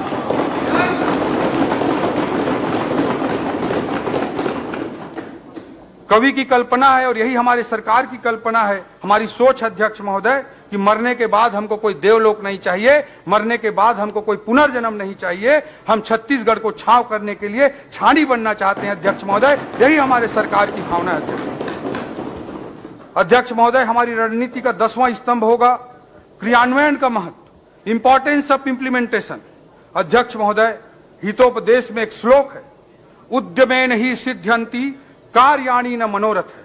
उद्यमेन ही सिद्ध्यंति कार्याणि न मनोरथ है, न ही सुप्तस्य सिंहस्य प्रविशन्ति मुखे मृगा। अध्यक्ष महोदय, शेर कितना भी बलशाली हो, उसके मुख पर मृगा आके खुद प्रवेश नहीं कर जाती है। उसे अगर मृग का शिकार करना है तो उद्यम करना पड़ता है, बिना उद्यम के कोई कार्य पूर्ण नहीं होता है। प्रतिबद्धता और समर्पण के साथ क्रियान्वयन हमारी रणनीति का महत्वपूर्ण हिस्सा है। पिछली सरकार ने गढ़बो नवा छत्तीसगढ़ का ख्याली पुलाव परोसा और नतीजा निकला अध्यक्ष महोदय बोरबो छत्तीसगढ़। इन्होंने कहा गढ़बो नवा छत्तीसगढ़ और नतीजा निकला बोरबो छत्तीसगढ़। हम गढ़बो से पहले करबो पर ध्यान केंद्रित करेंगे अध्यक्ष महोदय, यही हमारा संकल्प है। अध्यक्ष महोदय, मोदी जी ने बदलबो का नारा दिया था, वह हमारे लिए चुनावी और राजनीतिक स्लोगन मात्र नहीं था अध्यक्ष महोदय, यह उस समय के भ्रष्ट तंत्र को बदलने के लिए था। तो यह नारा आज भी हमारी सरकार आने के बाद भी उतना ही प्रासंगिक है, जो छत्तीसगढ़ की आर्थिक और सामाजिक व्यवस्था को बदलने के लिए है अध्यक्ष महोदय। ये बदलबो के नारा का अभिप्राय हमारे लिए बहुत दूर तक है। अब यह स्लोगन छत्तीसगढ़ के 3 करोड़ लोगों के उद्यम से विकासशील छत्तीसगढ़ को विकसित छत्तीसगढ़ में बदलने के लिए अध्यक्ष महोदय, ये बदलबो के नारा का, मोदी जी की इस नारे का बहुत गहरे माने हैं अध्यक्ष महोदय। अध्यक्ष महोदय, इन 10 आधार स्तंभों को फोकस में रखते हुए हम आर्थिक विकास की गति को बढ़ाने के लिए सतत कार्य करेंगे। इस प्रक्रिया में हमें अनेक विशेषज्ञ संस्थाओं के परामर्श की लगातार आवश्यकता होगी। देश और दुनिया में चल रहे बेस्ट प्रैक्टिसेस को हम एडॉप्ट करने के लिए, उनको अपनाने के लिए पहल करेंगे और इस पूरे नॉलेज प्रोसेसिंग की, ब्रेन स्टॉर्मिंग की प्रक्रिया को एक संस्थागत स्वरूप प्रदान करने के लिए हम छत्तीसगढ़ आर्थिक सलाहकार परिषद, छत्तीसगढ़ इकोनॉमिक एडवाइजरी काउंसिल का गठन करेंगे। ये विष्णुदेव साय जी ने, की सरकार ने निर्णय लिया। अध्यक्ष महोदय, सांस्कृतिक राष्ट्रवाद के प्रति हमारी प्रतिबद्धता बहुत स्पष्ट है। सांस्कृतिक राष्ट्रवाद हमारी रगों में है, हमारे रग रग में है। इसी सांस्कृतिक राष्ट्रवाद की भावना को व्यक्त करते हुए अटल बिहारी वाजपेयी जी ने कहा है, भारत कोई भूमि का टुकड़ा नहीं है, यह जीता जागता राष्ट्र पुरुष है। ये वंदन की धरती है, अभिनंदन की धरती है, ये तर्पण की भूमि है, ये अर्पण की भूमि है। इसकी नदी नदी हमारे लिए गंगा है और इसका कंकर कंकर हमारे लिए शंकर है। हम जिएंगे तो इस भारत के लिए और मरेंगे तो इस भारत के लिए, और मरने के बाद भी गंगा जल में बहती हुई हमारी अस्थियों को कोई कान लगाकर सुनेगा तो एक ही आवाज आएगी, भारत माता की जय। अध्यक्ष महोदय, ये हमारी सांस्कृतिक राष्ट्रवाद का समर्पण की लाइनें हैं। हमारे सांस्कृतिक राष्ट्रवाद के सबसे बड़े प्रतीक पुरुष मर्यादा पुरुषोत्तम श्री राम है। उनके द्वारा स्थापित राम राज्य की अवधारणा से बड़ा सुशासन का कोई दूसरा मॉडल दुनिया में नहीं मिलता अध्यक्ष महोदय। रामचरितमानस में गोस्वामी तुलसीदास जी ने राम राज को परिभाषित करते हुए कहा है, दैहिक दैविक भौतिक तापा राम राज काहू नहीं व्यापा। अध्यक्ष महोदय, शासन का एक ऐसा मॉडल जिसमें जनता के शारीरिक, मानसिक, भौतिक सभी प्रकार के कष्टों को दूर किया जा सके, ये राम राज्य की उदात्त कल्पना है। इसी प्रकार की परिकल्पना हमको दीनदयाल उपाध्याय जी के सिद्धांत में, मानव एकात्मवाद में भी दिखती है, जब वो कहते हैं शरीर, मन, बुद्धि, आत्मा और चित्ती, ये पांचों का एकीकृत विकास पर ध्यान केंद्रित करने की बात करते हैं। राम राज्य की अवधारणा को आदर्श मानकर हम लगातार कार्य करेंगे अध्यक्ष महोदय, और गुड गवर्नेंस, रिफॉर्म्स, सारे चीजों को इंप्लीमेंट करने के लिए पूर्ण समर्पण के साथ हमारी सरकार समर्पित होकर कार्य करेगी अध्यक्ष महोदय। अध्यक्ष महोदय, मैं प्रदेश की आर्थिक स्थिति के संबंध में कुछ विवरण प्रस्तुत करना चाहता हूं।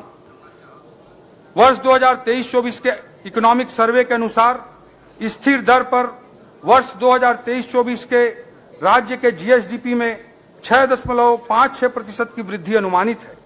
जब किसी अवधि में पूरे देश की औसत जीडीपी में 7.32% की वृद्धि हुई है। प्रचलित दर पर राज्य का सकल घरेलू उत्पाद जो 2022-23 में 4,64,000 था, 23-24 में बढ़कर 5,05,000 करोड़ अनुमानित है। इस प्रकार प्रचलित दर पर जीएसडीपी में पिछले वर्ष की तुलना में 8.9% की वृद्धि अनुमानित है। वर्ष 2023-24 का जीएसडीपी का जो ग्रोथ रेट है 6.56% का ग्रोथ रेट, ये राष्ट्रीय औसत 7.32% से भी कम है, जो अर्थव्यवस्था की धीमी गति को स्पष्ट रूप से बता रहा है। अध्यक्ष महोदय, वर्ष 2030 तक 10 लाख करोड़ के सकल घरेलू उत्पाद के लक्ष्य को हासिल करने के लिए हमें पूंजीगत निवेश में पर्याप्त वृद्धि करनी होगी। साथ ही कृषि के अलावा विनिर्माण और सेवा क्षेत्रों में पारदर्शिता के साथ युद्ध स्तर पर कार्य करने की आवश्यकता पड़ेगी, क्योंकि सेवा क्षेत्र में हमारा योगदान, हमारी जीडीपी में सेवा क्षेत्र का योगदान अभी भी 31% है, जबकि राष्ट्रीय औसत लगभग 55% के बराबर है। इसे बढ़ाने की हमको आवश्यकता है। छत्तीसगढ़ के लिए मोदी की गारंटी के इस बजट में प्रावधान किए गए अध्यक्ष महोदय, जिनका मैं जिक्र करना चाहता हूं। कैबिनेट की पहली बैठक में ही हमने प्रधानमंत्री आवास योजना के लंबित 18 लाख घरों का निर्माण पूरा करने का निर्णय लिया है। इसके लिए द्वितीय अनुपूरक बजट में 3800 करोड़ रुपए का प्रावधान किया गया था और 2024-25 में 8,369 करोड़ रुपए का प्रावधान हम कर रहे हैं। अध्यक्ष महोदय, महतारी वंदन योजना की स्वीकृति भी हमारे कैबिनेट द्वारा, हमारी सरकार द्वारा दी जा चुकी है। 1 मार्च सन 2024 से योजना के तहत पात्र महिलाओं को 12,000 रुपए वार्षिक का भुगतान किया जाएगा। मोदी की गारंटी को हम पूरा कर रहे हैं।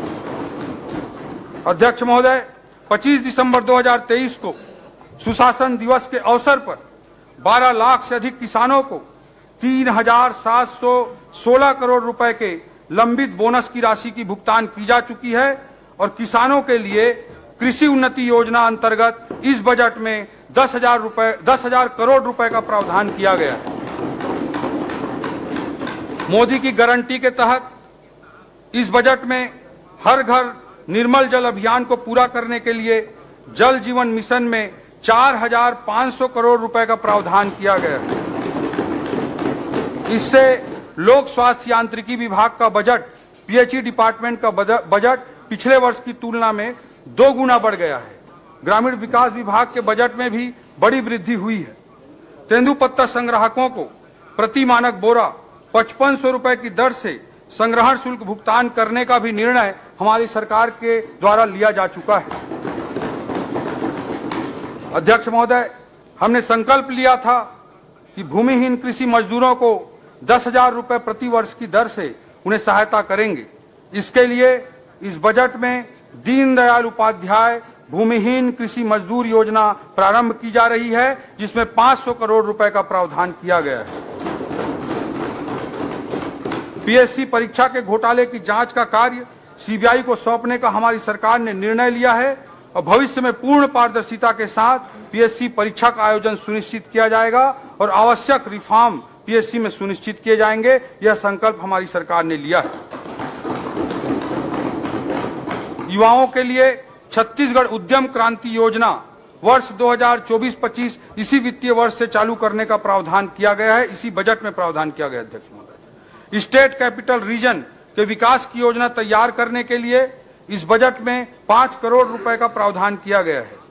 इन्वेस्ट इंडिया की तर्ज पर इन्वेस्ट छत्तीसगढ़ आयोजित करने के लिए भी इस बजट में प्रावधान किया गया है। अध्यक्ष महोदय, मोदी की गारंटी के तहत शक्तिपीठ परियोजना का डीपीआर एवं निर्माण कार्यों को आगे बढ़ाने के लिए 5 करोड़ रुपए का प्रावधान किया गया है। सांस्कृतिक राष्ट्रवाद और श्री रामलला के प्रति प्रदेश की जनता की अपार आस्था को देखते हुए हमारी सरकार ने श्री रामलला दर्शन योजना मोदी की गारंटी के तहत चालू किया है और इसके लिए इस बजट में 35 करोड़ रुपए का प्रावधान किया गया है। कृषि क्षेत्र के कुछ महत्वपूर्ण प्रावधानों का मैं जिक्र करना चाहूंगा। राज्य के ग्रामीण क्षेत्र में किसानों एवं भूमिहीन कृषि मजदूरों की स्थिति में सुधार के लिए कृषि एवं सहायक गतिविधियों के प्रोत्साहन हेतु समन्वित प्रयास किया जाएगा। कृषि विभाग के बजट में विगत वर्ष की तुलना में 33% की वृद्धि करते हुए कुल 13,438 करोड़ रुपए का प्रावधान किया गया है। किसानों को सहकारी एवं ग्रामीण बैंकों से ब्याज मुक्त कृषि ऋण उपलब्ध कराने के लिए पहले 2003 से पहले 15%, 16% की दर से ब्याज दर पे ऋण मिलता था अध्यक्ष महोदय, जिसे पिछली भाजपा की सरकार ने 0% तक लाया था और इसी योजना को आगे बढ़ाने के लिए ऋण उपलब्ध कराने के लिए 8,500 करोड़ की साख सीमा निर्धारित की गई है और ब्याज अनुदान के रूप में 317 करोड़ रुपए का प्रावधान किया गया है। अध्यक्ष महोदय, कृषि से संबंधित कुछ महत्वपूर्ण महाविद्यालयों की स्थापना की जा रही है। इस बजट में जो प्रावधान है मैं आपके समक्ष रखना चाहूंगा अध्यक्ष महोदय। कुनकुरी जिला जसपुर में कृषि व्यवसाय प्रबंधन महाविद्यालय एवं अनुसंधान केंद्र की स्थापना की जाएगी।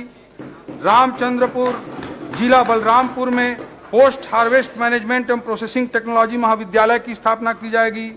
खड़गवां जिला मनेन्द्रगढ़ चिरमिरी भरतपुर में कृषि महाविद्यालय की स्थापना की जाएगी। सिलफिली जिला सूरजपुर एवं रायगढ़ में शासकीय उद्यानिकी एवं वानिकी महाविद्यालय की भी स्थापना की जाएगी। प्रधानमंत्री मत्स्य संपदा योजना अंतर्गत ग्राम सतरेंगा में पर्यटन विकास की दृष्टि से एक्वा पार्क की स्थापना की जाएगी। इसके लिए 5 करोड़ रुपए का बजटीय प्रावधान किया गया है। कृषि में आधुनिक उपकरणों के प्रयोग को बढ़ावा देने के लिए कृषि अभियांत्रिकी संचालनालय की स्थापना एवं राज्य स्तरीय नवीन कृषि यंत्र परीक्षण प्रयोगशाला के भवन का भी प्रावधान किया गया है। दुर्ग एवं सरगुजा जिले में कृषि यंत्री कार्यालय की स्थापना की जाएगी। रासायनिक उर्वरकों की जांच के लिए सरगुजा जिले में गुणवत्ता नियंत्रण प्रयोगशाला की स्थापना की जाएगी। उद्यानिकी को बढ़ावा देने के लिए 14 विकास खंडों में नवीन नर्सरी की स्थापना की जाएगी एवं पूर्व से संचालित 20 नर्सरियों में अतिरिक्त पद सृजित किए जाएंगे। पशु औषधालय कुंवारपुर एवं माड़ीसराय जिला मनेन्द्रगढ़ चिरमिरी भरतपुर एवं पशु औषधालय कोल्हेन-झरिया जिला जसपुर का पशु चिकित्सालय के रूप में उन्नयन का प्रावधान किया गया है। अध्यक्ष महोदय, ग्राम भोरिंग जिला महासमुंद, ग्राम चरौदा जिला शक्ति, ग्राम किरगी जिला राजनांदगांव, ग्राम खैरवना जिला मनेन्द्रगढ़ चिरमिरी भरतपुर तथा ग्राम मटासी जिला जसपुर में नवीन हेचरी की स्थापना करके मत्स्य पालन को प्रोत्साहित किया जाएगा। सिंचाई से संबंधित कुछ महत्वपूर्ण प्रावधानों का मैं उल्लेख करना चाहूंगा अध्यक्ष महोदय। सिंचाई रकबे के विस्तार के लिए नवीन सिंचाई परियोजनाओं हेतु 300 करोड़ रुपए की राशि का प्रावधान किया गया है। संभावित सिंचाई परियोजनाओं की सूची में 10 करोड़ से अधिक लागत के 156 कार्य भी प्रस्तावित किए गए हैं। लघु सिंचाई की चालू परियोजनाओं हेतु 692 करोड़, नाबार्ड पोषित सिंचाई परियोजनाओं के लिए 433 करोड़ तथा एनीकट एवं स्टाफ डैम निर्माण हेतु 262 करोड़ रुपए का प्रावधान किया गया है। केलो सिंचाई परियोजना की नहरों का काम रायगढ़ जिले में वर्षों से अधूरा था। किसानों के खेतों तक पानी पहुंचाने के लिए नहर निर्माण के काम को पूरा किया जाएगा। इसके लिए 100 करोड़ रुपए का प्रावधान किया गया है। अध्यक्ष महोदय, जल संसाधन के बेहतर प्रबंधन हेतु डिजिटल सूचना प्रणाली विकसित की जाएगी। इसके लिए राज्य जल सूचना केंद्र की स्थापना हेतु 1 करोड़ 56 लाख रुपए का प्रावधान किया गया है। ये टेक्नोलॉजी का उपयोग है जल संसाधन विभाग में। अध्यक्ष महोदय, सिंचाई बांधों की देखभाल एवं मरम्मत के लिए छोटे छोटे मरम्मत कार्यों के लिए बांधों में पानी बहता रहता है। अध्यक्ष महोदय, उसी चीज को ध्यान में रखते हुए राज्य बांध सुरक्षा संगठन का पृथक से सेटअप स्वीकृत किया गया है। सिंचाई बांधों की सुरक्षा के लिए इस बजट में 72 करोड़ रुपए का प्रावधान किया गया है। इससे सिंचाई बांधों की क्षमता का अधिकतम उपयोग किया जाना संभव हो सकेगा। सहकारिता के क्षेत्र में सहकार से समृद्धि की ओर के दृष्टिकोण को साकार करने के लिए सहकारी समितियों की लाभप्रदता एवं उत्पादकता को बढ़ाने के लिए हम प्रतिबद्ध हैं। 100 प्राथमिक कृषि साख सहकारी समितियों में खाद एवं बीज भंडारण हेतु गोदाम निर्माण के लिए 26 करोड़ रुपए का प्रावधान किया गया है। छत्तीसगढ़ राज्य सहकारी बैंक द्वारा विशेष प्रकार के आवश्यक प्रशिक्षण संचालित किए जा सके, इसके लिए प्रशिक्षण संस्थान का निर्माण किया जाएगा और उसके लिए इस बजट में 5 करोड़ रुपए का प्रावधान किया गया है। अध्यक्ष महोदय, पंचायत एवं ग्रामीण विकास विभाग के अंतर्गत इस वर्ष के बजट में 70% की वृद्धि करते हुए 17,529 करोड़ रुपए का प्रावधान किया गया है। अध्यक्ष, प्रधानमंत्री आवास योजना ग्रामीण के अंतर्गत जो आवास निर्माण करने हैं उसके लिए इसी बजट में 8,369 करोड़ रुपए का प्रावधान किया गया है। ग्रामीण क्षेत्रों में रोजगार के अवसर सृजित करने हेतु महात्मा गांधी ग्रामीण रोजगार गारंटी योजना के लिए 2,788 करोड़ रुपए का प्रावधान किया गया है। प्रधानमंत्री ग्राम सड़क योजना में नवीन सड़कों के निर्माण एवं वर्तमान सड़कों के संधारण हेतु 841 करोड़ रुपए का प्रावधान किया गया है। स्व सहायता समूहों के माध्यम से ग्रामीण महिलाओं को रोजगार की गतिविधियों से जोड़ने के लिए राष्ट्रीय ग्रामीण आजीविका मिशन में करोड़ रुपए का प्रावधान किया गया है। प्रधानमंत्री जनमन योजना अंतर्गत 19 जिलों में पीवीटीजी बसाहटों को मुख्य मार्ग से जोड़ने के लिए सड़क एवं पुल निर्माण हेतु 300 करोड़ रुपए का प्रावधान किया गया है। मुख्यमंत्री ग्राम सड़क योजना अंतर्गत 12 बृहद पुलों एवं सड़कों के लिए 94 करोड़ रुपए का प्रावधान किया गया है और मुख्यमंत्री ग्राम गौरव पथ योजना के लिए 50 करोड़ रुपए का प्रावधान किया गया है। अनुसूचित जाति एवं अनुसूचित जनजाति वर्गों का विकास, विशेष रूप से कमजोर जनजाति समूह के विद्यार्थियों हेतु कबीरधाम, गरियाबंद, कोरिया, बलरामपुर, सरगुजा, धमतरी, गौरेला पेंड्रा, मरवाही, जसपुर एवं नारायणपुर में संचालित आवासीय विद्यालयों के लिए 13 करोड़ रुपए का प्रावधान किया गया है। भवन विहीन छात्रावास आश्रमों के 46 भवन निर्माण हेतु 78 करोड़ 10 लाख रुपए का प्रावधान किया गया है। पोस्ट मैट्रिक आदिवासी बालक छात्रावास बलरामपुर, महाराजगंज, शंकरगढ़, डिंडो, राजपुर, लखनपुर, कांसाबेल, बगीचा, दोकड़ा, बतौली, मनोरा, कोदबा, दुलदुला, पंडरीपानी, तपकरा तथा नर्मदापुर तथा पोस्ट मैट्रिक अनुसूचित जनजाति कन्या छात्रावास हेतु जसपुर नगर के भवन निर्माण हेतु प्रावधान किया गया है। प्री मैट्रिक आदिवासी बालक छात्रावास पैकू, दोकड़ा, रौनी, गाला, कोदबा, बागबहरा, लोदाम, दुलदुला, लवाकेरा, पंडीपानी, कांसाबेल, बटईकेला, कुनकुरी, देवगढ़, मंगारी, बतौली, घाटबर्रा, नवापारा, लखनपुर, कमलेश्वरपुर तथा लुंड्रा प्री मैट्रिक अनुसूचित जनजाति कन्या छात्रावास करजी, धौरपुर, बोंदा, अंबिकापुर के भवन निर्माण हेतु प्रावधान किया गया है। पोस्ट मैट्रिक अनुसूचित जाति बालक छात्रावास महासमुंद, प्री मैट्रिक अनुसूचित जाति बालक छात्रावास बाजार अतरिया, कोरबा, करतला एवं प्री मैट्रिक अनुसूचित जाति कन्या छात्रावास अंबिकापुर के भवन निर्माण हेतु प्रावधान किया गया है। मुख्यमंत्री बाल भविष्य सुरक्षा योजना अंतर्गत जिला रायगढ़ में नवीन प्रयास आवासीय विद्यालय की स्थापना का भी प्रावधान इस बजट में किया गया है। 5 संभाग मुख्यालयों में नवीन स्नातकोत्तर छात्रावास की स्थापना हेतु 2 करोड़ 40 लाख रुपए का प्रावधान किया गया है। जिला मुख्यालय बलरामपुर में 100 सीटर आदिवासी क्रीड़ा परिसर की स्थापना एवं भवन निर्माण हेतु 3 करोड़ 10 लाख रुपए का प्रावधान किया गया है। अनुसूचित जाति और जनजाति तथा पिछड़ा वर्ग के विद्यार्थियों को यूपीएससी की परीक्षा में संघ लोक सेवा आयोग द्वारा आयोजित सिविल सेवा परीक्षा की तैयारी के लिए द्वारिका में एक यूथ हॉस्टल हमारी पिछली सरकार के द्वारा बनाया गया था। अध्यक्ष महोदय, अभी 65 बच्चों को सरकार के द्वारा छात्रवृत्ति देकर तैयारी कराई जाती है। इन 65 बच्चों के सीटों को सीधा 3 गुना के लगभग वृद्धि करते हुए 200 बच्चों के लिए यूपीएससी की तैयारी कराने का प्रावधान किया गया है। अध्यक्ष महोदय, पोषण एवं खाद्य सुरक्षा अंतर्गत प्रधानमंत्री जी द्वारा गरीब कल्याण योजना के तहत देश भर के 80 करोड़ हितग्राहियों के लिए निःशुल्क चावल वितरण की अवधि में 5 वर्ष की वृद्धि करने का निर्णय लिया गया है। राज्य शासन द्वारा मुख्यमंत्री खाद्यान्न सुरक्षा योजना के हितग्राहियों को आगामी 5 वर्ष तक निःशुल्क खाद्यान्न उपलब्ध कराने का निर्णय लिया गया है। इस बजट में मुख्यमंत्री खाद्यान्न सहायता योजना अंतर्गत 3,400 करोड़ रुपए का प्रावधान किया गया है। अध्यक्ष महोदय, महिलाओं एवं बच्चों में कुपोषण से बचाव हेतु फोर्टिफाइड राइस के वितरण के लिए 209 करोड़ रुपए का प्रावधान किया गया है।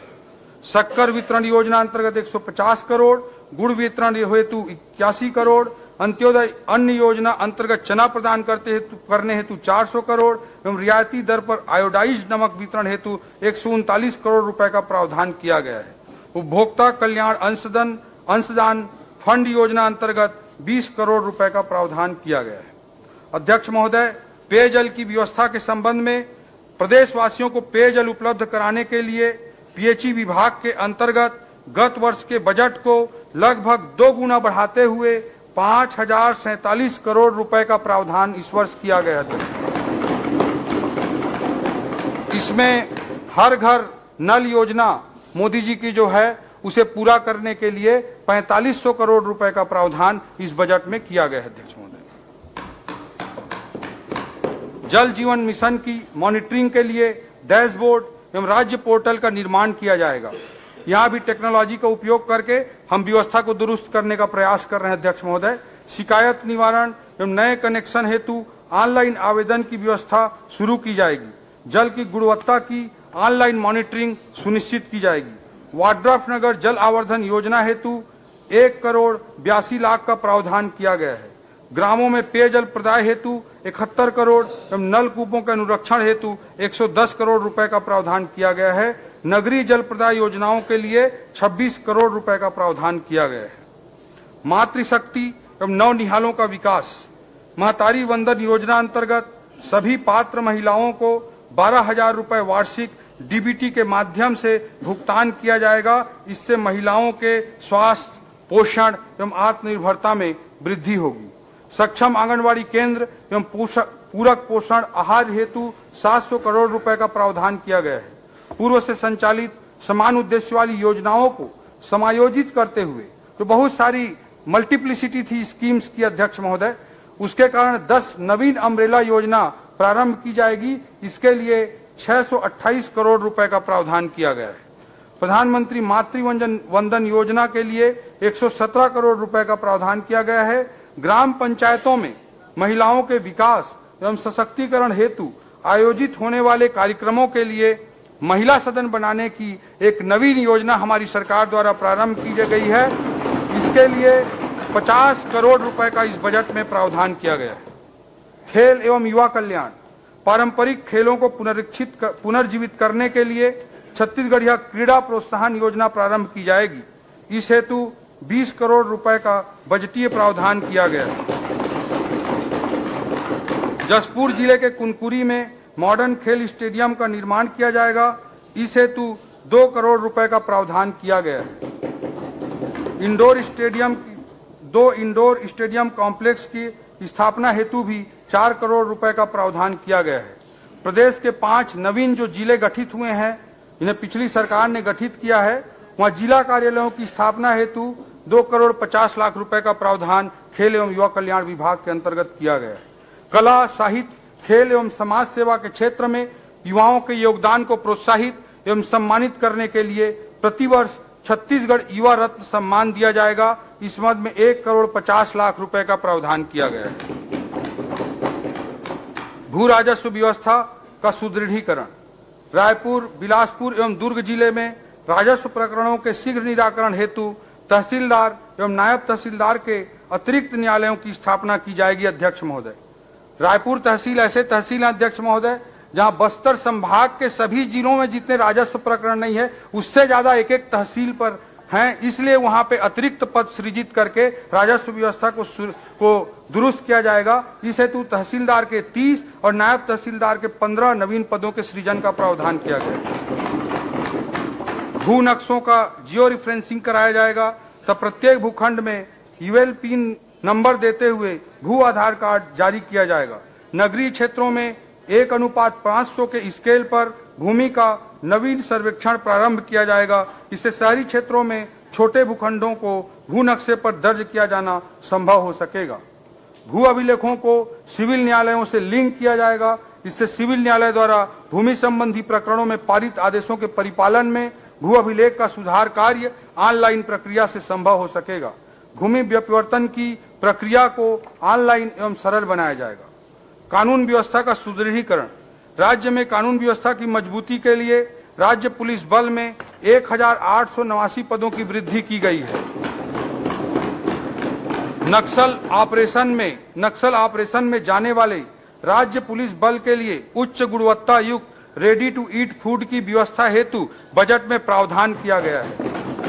नक्सल प्रभावित क्षेत्रों में तैनात जवानों की सुरक्षा की दृष्टि से स्पाइक रेजिस्टेंट बूट देने के लिए बजटरी प्रावधान किया गया है। साइबर क्राइम के प्रकरणों की संख्या में वृद्धि को देखते हुए कबीरधाम, कोरबा, राजनांदगांव एवं रायगढ़ जिले में 4 नवीन साइबर पुलिस थानों की स्थापना के लिए बजट में प्रावधान किया गया। सीमावर्ती जिलों में मानव तस्करी के प्रकरणों में पीड़ित बालिकाओं एवं महिलाओं की सुरक्षा के लिए राजनांदगांव, कबीरधाम, रायगढ़, जगदलपुर एवं जसपुर जिले में 5 नवीन महिला थाना की स्थापना का भी प्रावधान इस बजट में किया गया है।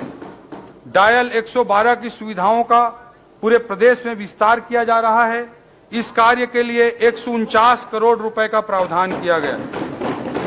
अग्निशमन एवं आपातकालीन सेवाओं के अंतर्गत 3 जिलों हेतु water tender, foam tender, water bowser क्रय किए जाएंगे। इसके लिए 14 करोड़ 70 लाख रुपए का प्रावधान किया गया। जेल में रहने वाले बंदियों को उनके परिजनों से बातचीत करने की सुविधा उपलब्ध कराने के लिए 8 जिला जेल एवं 8 उप जेलों के प्रिजन कॉलिंग सिस्टम लगाए जाएंगे। इसके लिए 1 करोड़ 16 लाख रुपए का प्रावधान किया गया। जेलों की व्यवस्था से संबंधित विभिन्न कार्य जैसे बंदी बैरक, सीसी रोड, आवासीय भवन एवं बाउंड्री वाल निर्माण हेतु 32 करोड़ रुपए का प्रावधान किया गया। पुलिस अधिकारियों एवं कर्मचारियों जो कर्मचारी रहते हैं उनको थाना क्षेत्र में ही रहने को मिल सके, दूर दराज के नक्सल प्रभावित क्षेत्रों में वे रह सकें, इसके लिए 129 करोड़ रुपए के पुलिस चौकी, थाना एवं अन्य भवनों के निर्माण हेतु 71 करोड़ का प्रावधान किया गया है। न्याय व्यवस्था का सुदृढ़ीकरण, राज्य के दूरस्थ एवं अंतिम छोर पर स्थित जिला बीजापुर में जिला एवं सत्र न्यायालय की स्थापना की जाएगी। इस हेतु 44 पदों का सृजन एवं 1 करोड़ 45 लाख रुपए का बजटीय प्रावधान किया गया है।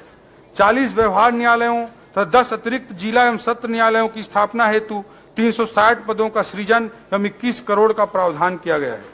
जिला मुंगेली में फास्ट ट्रैक कोर्ट की स्थापना के लिए 9 पदों का सृजन और इस कोर्ट की स्थापना का प्रावधान किया गया है। कटघोरा जिला कोरबा में परिवार न्यायालय की स्थापना के लिए 19 पदों का सृजन किया गया है। महासमुंद एवं जगदलपुर में परिवार न्यायालय भवन तथा 24 स्थानों पर व्यवहार न्यायालय, इस प्रकार कुल 26 न्यायालय भवनों का निर्माण किया जाएगा। इस हेतु 30 करोड़ रुपए का प्रावधान किया गया है। न्यायिक कर्मचारियों के 289 आवासीय भवनों के निर्माण के लिए कुल 21 करोड़ रुपए का प्रावधान किया गया है। उच्च न्यायालय भवन में वीडियो कॉन्फ्रेंसिंग व्यवस्था एवं वीडियो वॉल की स्थापना तथा जेल एवं अधीनस्थ न्यायालयों में लाइव स्ट्रीमिंग एवं रिकॉर्डिंग हेतु अतिरिक्त सेटअप एवं कंप्यूटर उपकरणों की व्यवस्था के लिए 15 करोड़ रुपए का प्रावधान किया गया है। ऐसा कोई विभाग नहीं अध्यक्ष महोदय जहां टेक्नोलॉजी के लिए हमने बजट न दिया हो।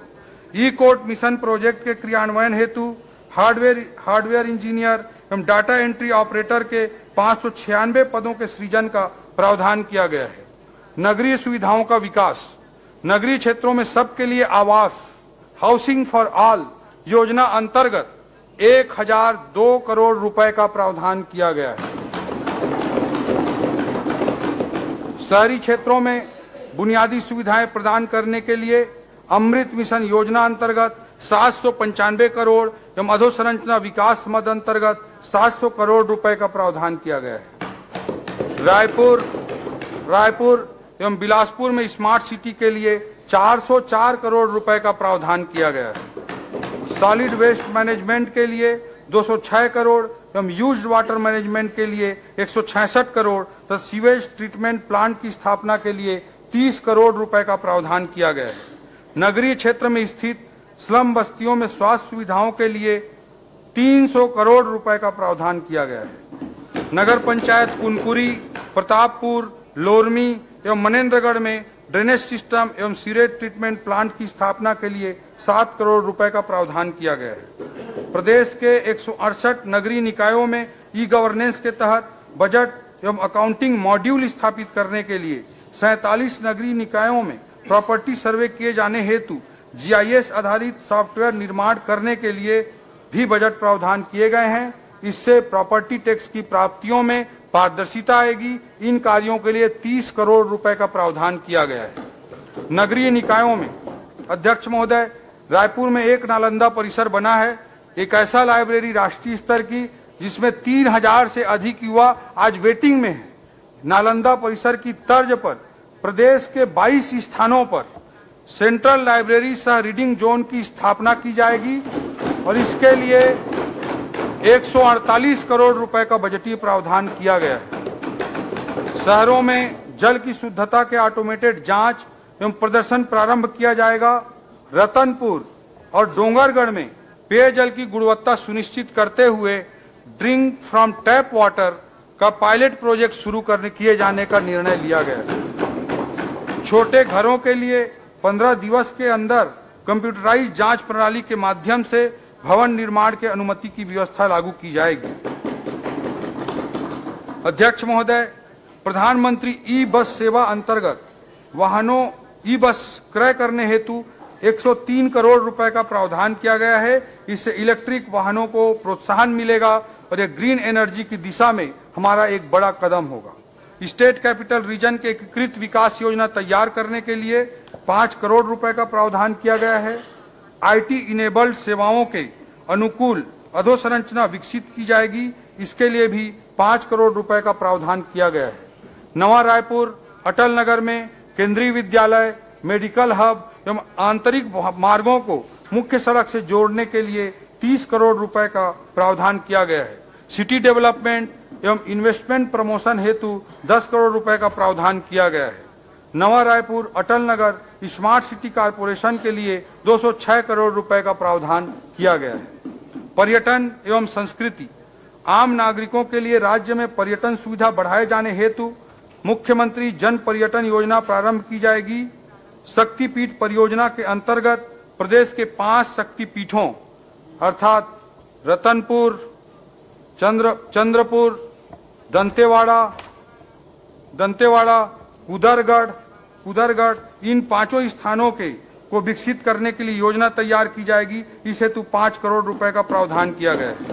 विभागवार महत्वपूर्ण अभिलेखों को डिजिटल स्वरूप देने के लिए छत्तीसगढ़ वेब अभिलेखागार में जन सामान्य को सुविधा के लिए उपलब्ध कराया जाएगा। इस हेतु 3 करोड़ रुपए का प्रावधान किया गया है।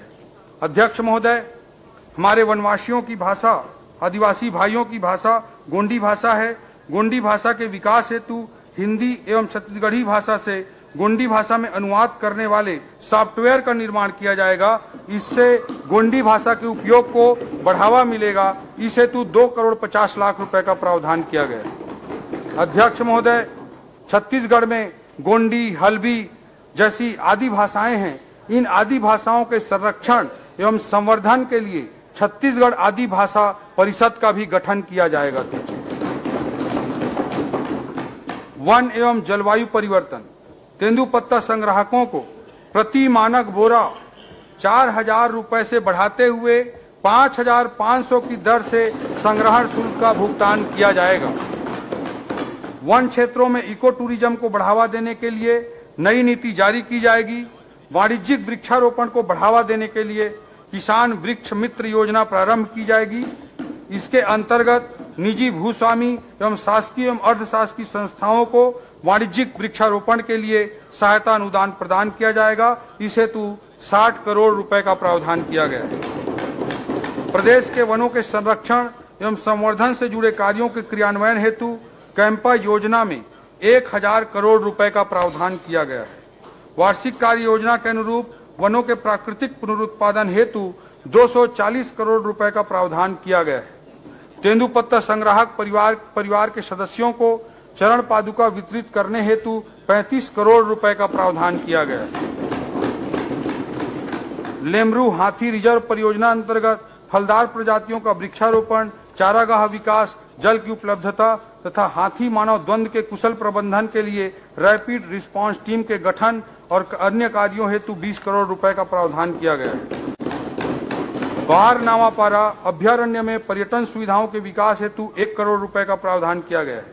विभाग के कार्यों का वेब एवं मोबाइल बेस्ड प्लेटफॉर्म तैयार किए जाने के उद्देश्य से प्रशासन सुदृढ़ीकरण योजना अंतर्गत 14 करोड़ 70 लाख रुपए का प्रावधान किया गया है। वन विभाग द्वारा किए जाने वाले लकड़ियों की नीलामी के लिए ऑनलाइन ऑक्शन पोर्टल का उपयोग सुनिश्चित किया जाएगा। शिक्षित प्रदेश विकसित प्रदेश राष्ट्रीय शिक्षा नीति 2020 को तत्परता से लागू किया जाएगा। चरणबद्ध रूप से इसका क्रियान्वयन करते हुए प्रदेश के बच्चों एवं युवाओं को उनकी विशिष्ट योग्यता के अनुरूप विकास के अवसर प्रदान किए जाएंगे। डिजिटल एवं आर्टिफिशियल इंटेलिजेंस आधारित इकोसिस्टम के माध्यम से शिक्षा की व्यवस्थाओं को प्रोत्साहित किया जाएगा। शिक्षकों की भर्ती एवं पद स्थापना के लिए पोर्टल आधारित पारदर्शी, विश्वसनीय एवं सुगम व्यवस्था लागू की जाएगी। राष्ट्रीय शिक्षा नीति 2020 के प्रावधानों के अनुरूप रिसर्च, इनोवेशन, गुणवत्ता उन्नयन आदि कार्यों के लिए छत्तीसगढ़ हायर एजुकेशन मिशन का गठन किया जाएगा। राष्ट्रीय स्तर पर स्थापित भारतीय प्रौद्योगिकी संस्थानों की भांति प्रदेश के विभिन्न क्षेत्रों में चरणबद्ध तरीके से छत्तीसगढ़ प्रौद्योगिकी संस्थानों की स्थापना की जाएगी। पंडित रविशंकर शुक्ल विश्वविद्यालय रायपुर में स्टार्टअप, इनोवेशन एवं रिसर्च को बढ़ावा देने के लिए सेंट्रल इंस्ट्रूमेंटेशन फैसिलिटी का उन्नयन किया जाएगा। इस हेतु 2 करोड़ रुपए का प्रावधान किया गया है। शहीद महेंद्र कर्मा विश्वविद्यालय बस्तर में 20 नवीन शिक्षण विभाग में 33 नवीन स्नातक एवं स्नातकोत्तर पाठ्यक्रम प्रारंभ किए जाएंगे। इस हेतु बजट में प्रावधान किया गया है। पंडित रविशंकर शुक्ल विश्वविद्यालय रायपुर में व्यवसाय मूलक पाठ्यक्रम के रूप में वाणिज्य अध्ययनशाला प्रारंभ की जाएगी। आपराधिक न्यायिक तंत्र में निष्पक्ष परीक्षण एवं जांच के लिए उपयोगी सिद्ध हो रही फॉरेंसिक साइंस विषय हेतु अध्ययनशाला प्रारंभ किए जाएंगे। इस हेतु भी बजटीय प्रावधान किए गए हैं। भवन विहीन 20 शासकीय महाविद्यालयों के नवीन भवन निर्माण हेतु 20 करोड़ तो अन्य निर्माण कार्यों के लिए 10 करोड़ 50 लाख रुपए का प्रावधान किया गया है। 15 शासकीय महाविद्यालयों में स्नातक स्तर के नवीन विषय एवं संकाय खोले जाएंगे। 22 शासकीय महाविद्यालयों में स्नातकोत्तर स्तर के नवीन विषय प्रारंभ किए जाएंगे। सूरजपुर, गरियाबंद, कोंडागांव, सुकमा एवं बलरामपुर में जिला शिक्षा एवं प्रशिक्षण संस्थान डाइट की स्थापना की जाएगी। भवन विहीन 57 शासकीय हाई स्कूलों एवं 39 शासकीय हायर सेकेंडरी स्कूलों के भवनों का निर्माण किया जाएगा। इसके लिए बजट में 100 करोड़ रुपए का प्रावधान किया गया है। नवा रायपुर अटल नगर में संगीत महाविद्यालय एवं ग्राम बेंद्री विकास खंड अभनपुर में जिला रायपुर में शासकीय महाविद्यालय प्रारंभ किया जाएगा। इस हेतु भी बजटीय प्रावधान किया गया है। नवा रायपुर अटल नगर में लाइवलीहुड सेंटर ऑफ एक्सीलेंस की स्थापना की जाएगी। पिपरिया जिला कबीरधाम में नवीन औद्योगिक प्रशिक्षण संस्थान की स्थापना की जाएगी। इसके लिए 1 करोड़ रुपए का बजट प्रावधान किया गया है। विद्यार्थियों एवं आम जनता में विज्ञान के प्रति रुचि उत्पन्न करने एवं विज्ञान के मूलभूत सिद्धांतों को समझने के उद्देश्य से राजधानी में साइंस सिटी की स्थापना की जाएगी। इसके लिए 34 करोड़ रुपए का प्रावधान किया गया है। खगोल विज्ञान की लोकप्रियता को जनमानस तक पहुंचाने के उद्देश्य से सूरजपुर जिले में एस्ट्रो पार्क की स्थापना की जाएगी। इसके लिए 2 करोड़ रुपए का प्रावधान किया गया है। स्वास्थ्य सुविधाओं का सुदृढ़ीकरण, प्रदेश के बीपीएल परिवारों को 5 लाख तक एवं एपीएल परिवारों को 50,000 तक निःशुल्क स्वास्थ्य सुविधा लेने के लिए आयुष्मान कार्ड जारी किए जाएंगे।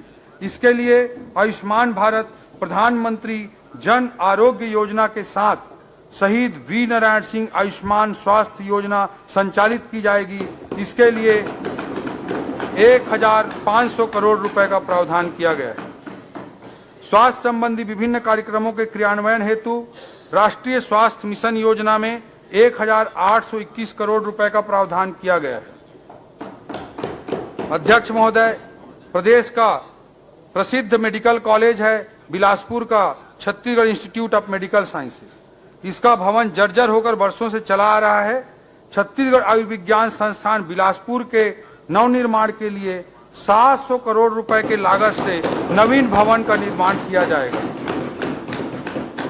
शासकीय चिकित्सालय महाविद्यालय रायपुर का 1200 बिस्तर अस्पताल में उन्नयन किया जाएगा एवं इसके लिए 776 करोड़ की लागत से 700 बिस्तर अस्पताल के भवन निर्माण किया जाएगा। अंबिकापुर में सुपर स्पेशलिटी हॉस्पिटल की स्थापना की जाकर अंबिकापुर मेडिकल कॉलेज के साथ संयोजित करते हुए अखिल भारतीय आयुर्विज्ञान संस्थान की तर्ज पर वहां चिकित्सा सुविधाओं का विकास किया जाएगा। इसके लिए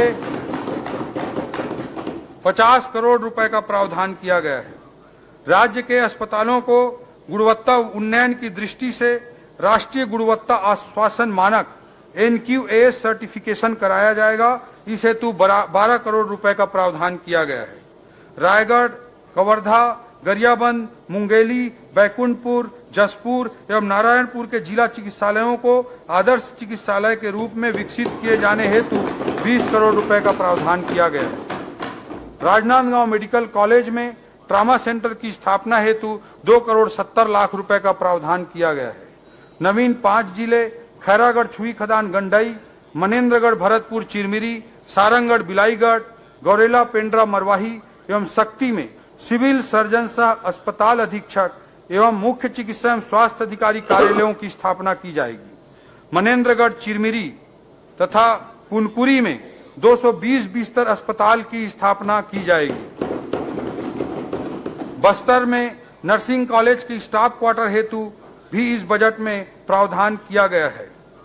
डीकेएस के सुपर स्पेशलिटी हॉस्पिटल रायपुर एवं फिजियोथेरेपी महाविद्यालय रायपुर में छात्रावास निर्माण हेतु 2 करोड़ रुपए का प्रावधान किया गया है।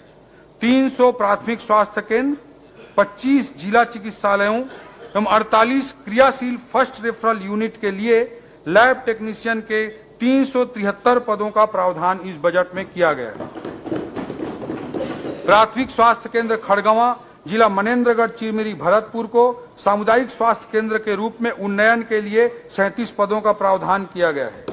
उप स्वास्थ्य केंद्र गोलावंड, जिला कोंडागांव को प्राथमिक स्वास्थ्य केंद्र में उन्नयन हेतु 12 पदों का प्रावधान किया गया है। सिविल अस्पताल कुरुद, जिला धमतरी को 50 बिस्तर अस्पताल से 100 बिस्तर अस्पताल में उन्नयन किया जाएगा। 15 नवीन प्राथमिक स्वास्थ्य केंद्रों की स्थापना की जाएगी। इसके लिए 276 नवीन पद सृजन का प्रावधान किया गया है। शहरी स्वास्थ्य केंद्रों में फिजियोथेरेपी, मानसिक स्वास्थ्य, नशा मुक्ति तथा योग संबंधी परामर्श सेवाओं के लिए मुख्यमंत्री शहरी स्वास्थ्य कार्यक्रम अंतर्गत 3 करोड़ 50 लाख रुपए का बजटीय प्रावधान किया गया है।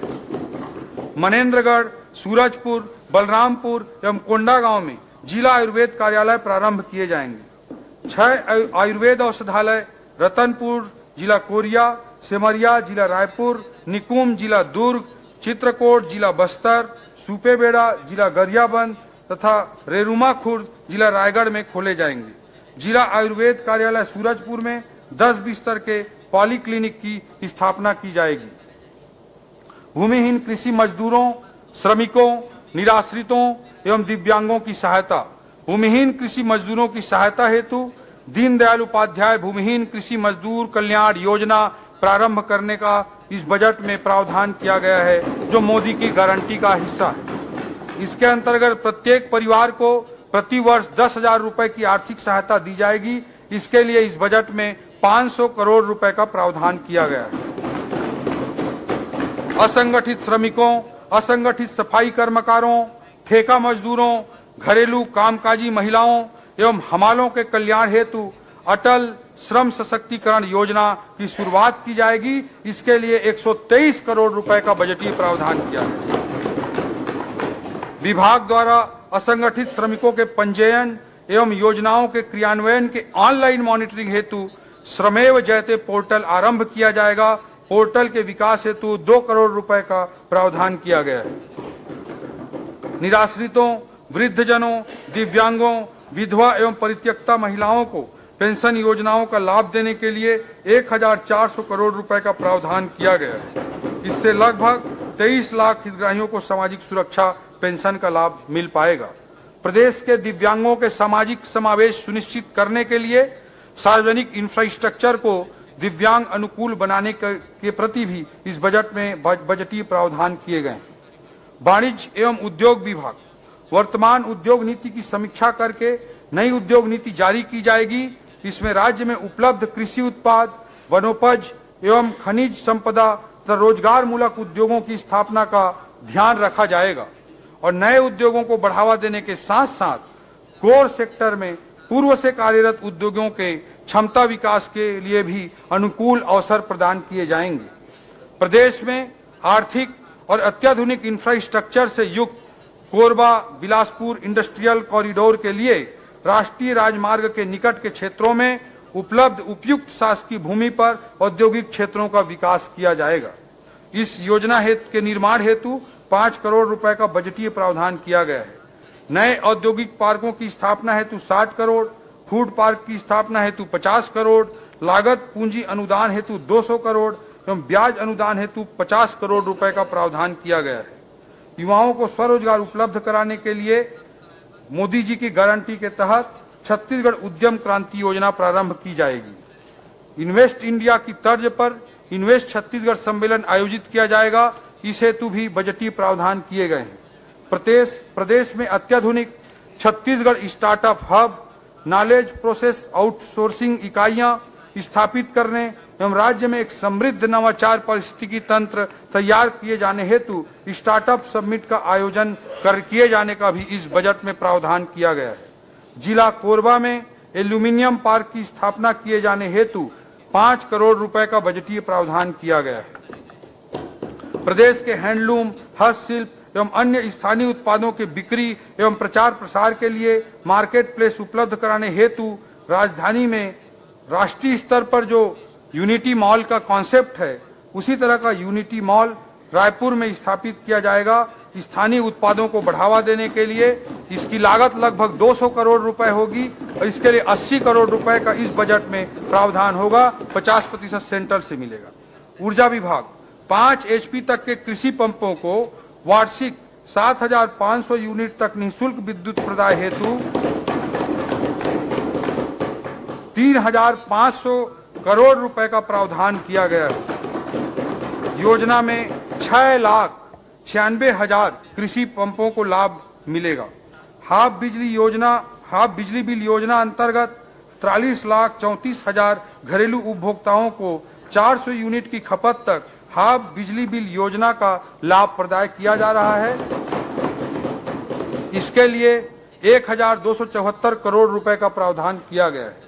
कृषि पंपों के ऊर्जीकरण हेतु 200 करोड़ रुपए का बजटीय प्रावधान किया गया है। कृषकों को सिंचाई की सुविधा हेतु सोलर सिंचाई पंपों की स्थापना हेतु 670 करोड़ रुपए का बजटीय प्रावधान किया गया है। बीपीएल उपभोक्ताओं को प्रति माह 30 यूनिट की खपत पर निःशुल्क बिजली प्रदान की जाती है। इस हेतु एकल बत्ती कनेक्शन योजना अंतर्गत अनुदान मद में 540 करोड़ रुपए का प्रावधान किया गया है। सौर सामुदायिक सिंचाई योजना अंतर्गत 795 हेक्टेयर कृषि भूमि को सिंचित करने के उद्देश्य से 30 करोड़ रुपए का बजटीय प्रावधान किया गया है। आईटी अधोसंरचना एवं आईटी इनेबल्ड सर्विसेज, प्रशासनिक कार्यों में तेजी, शासकीय धन के कपटपूर्ण संव्यवहार पर रोक तथा शासन में पारदर्शिता लाने के लिए आईटी अधोसंरचना का तेजी से विकास किया जाएगा। राजधानी मुख्यालय से लेकर ग्राम पंचायत स्तर तक प्रशासनिक कार्यों में आईटी इनेबल्ड सर्विसेज को बढ़ावा देने के लिए सभी विभागों में कुल मिलाकर 266 करोड़ रुपए का प्रावधान किया गया है। यह हमारी रणनीति का एक महत्वपूर्ण स्तंभ है।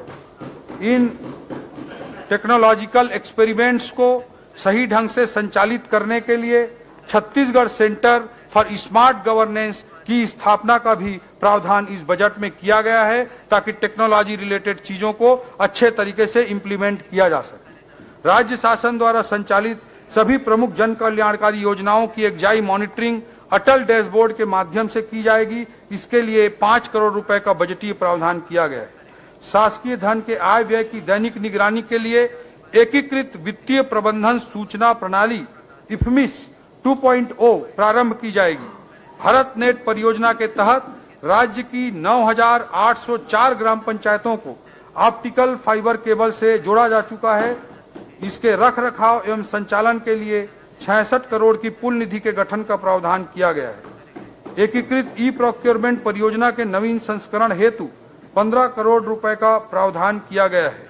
ग्रामीण क्षेत्रों में वाईफाई के माध्यम से हॉटस्पॉट स्थापित कर प्रदेश भर में इंटरनेट की पहुंच बढ़ाई जाएगी। इस हेतु प्रथम चरण में 1000 ग्राम पंचायतों में वाईफाई की सुविधा के लिए पीएम वाड़ी परियोजना अंतर्गत 37 करोड़ रुपए का प्रावधान किया गया है। शासन के विभिन्न विभागों द्वारा उपयोग किए जा रहे ई परिसंपत्ति, मोबाइल ऐप एवं वेबसाइट की साइबर सुरक्षा हेतु आवश्यक जांच एवं सर्टिफिकेशन की व्यवस्था की जाएगी। अधोसंरचना निर्माण। प्रदेश में अधोसंरचना विकास एवं पूंजीगत व्यय को प्रोत्साहित करने के लिए लोक निर्माण विभाग के लिए 8017 करोड़ रुपए के प्रावधान सहित कुल 22,300 करोड़ रुपए का पूंजीगत मद में व्यय का प्रावधान इस बजट में किया गया है। यह प्रावधान गत वर्ष के पूंजीगत बजट के प्रावधान से 20% अधिक है, जबकि पिछले 5 सालों में ऑन एन एवरेज कैपेक्स में 12% की ही वृद्धि हो रही थी। राज्य मार्गों के निर्माण हेतु 190 करोड़, मुख्य जिला सड़कों के निर्माण हेतु 390 करोड़, ग्रामीण मार्गों के निर्माण हेतु 747 करोड़, अनुसूचित जनजाति बाहुल्य क्षेत्रों में सड़कों के निर्माण हेतु अतिरिक्त 200 करोड़, शहरी क्षेत्र के मार्ग हेतु 50 करोड़, बृहद एवं मध्यम पुलों के निर्माण हेतु 244 करोड़, रेलवे ओवरब्रिज निर्माण हेतु 50 करोड़ रुपए का प्रावधान किया गया है।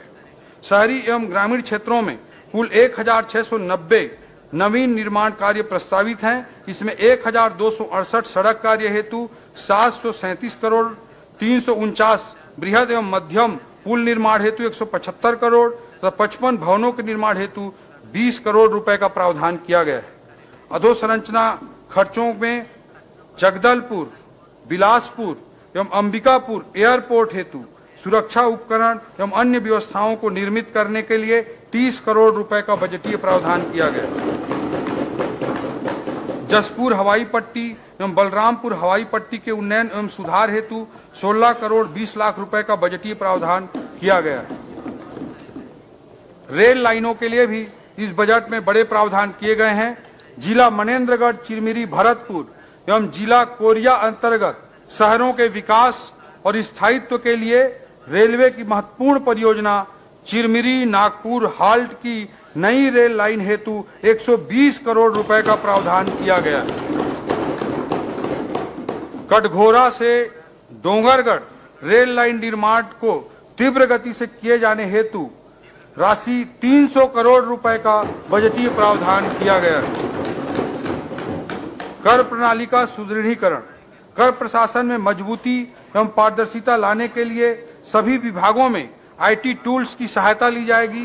कर प्राप्तियों में सुधार हेतु निगरानी तंत्र को भी मजबूत बनाया जाएगा। राज्य की राजस्व प्राप्तियों का प्रमुख स्रोत वस्तु एवं सेवा कर, goods and services tax, state GST है। वस्तु एवं सेवा कर के संकलन में सुधार एवं पारदर्शिता के लिए राज्य मुख्यालय में बिजनेस इंटेलिजेंस यूनिट की स्थापना की जाएगी। इसमें आर्टिफिशियल इंटेलिजेंस एवं मशीन लर्निंग का उपयोग करते हुए डेटा ड्रिवन फ्रॉड एनालिसिस सहित राजस्व संवर्धन के अन्य उपाय सुनिश्चित किए जाएंगे। इस हेतु इस बजट में 9 करोड़ 50 लाख रुपए का प्रावधान किया गया है। जीएसटी संबंधी अपीलीय मामलों के त्वरित निराकरण हेतु अधिकरण की स्थापना के लिए 5 करोड़ रुपए का प्रावधान किया गया है। आबकारी करावंचन के प्रकरणों पर नियंत्रण हेतु प्रशासनिक व्यवस्था सुदृढ़ की जाएगी। इसके लिए विभागीय पदों में वृद्धि, निरीक्षण हेतु वाहन व्यवस्था, मॉनिटरिंग हेतु कंप्यूटर उपकरण इत्यादि के लिए 3 करोड़ 88 लाख रुपए का बजटीय प्रावधान किया गया है। भूमि एवं भवनों का हस्तांतरण तथा अन्य विविध पंजीकृत संव्यवहार हेतु राष्ट्रीय सामान्य दस्तावेज पंजीकरण प्रणाली NGDRS सॉफ्टवेयर का उपयोग सभी जिलों में लागू किया जाएगा। इससे धोखाधड़ी एवं बेनामी लेन देन की प्रवृत्ति पर अंकुश लगेगा। विचाराधीन संपत्तियों का ऑटो वैल्यूएशन मॉड्यूल के तहत बाजार मूल्य की ऑनलाइन गणना का विकल्प होने से राजस्व प्राप्तियों में वृद्धि होगी। इसके लिए 10 करोड़ रुपए का बजटीय प्रावधान किया गया है। वर्ष 2024-25 का बजट अनुमान। अध्यक्ष महोदय, मैं वर्ष 2024-25 का बजट अनुमान सदन के समक्ष प्रस्तुत करता हूं। वर्ष 2024-25 में 1,47,500 करोड़ रुपए की कुल प्राप्ति का अनुमान है, जो गत वर्ष की अनुमानित प्राप्तियों से 22% अधिक है।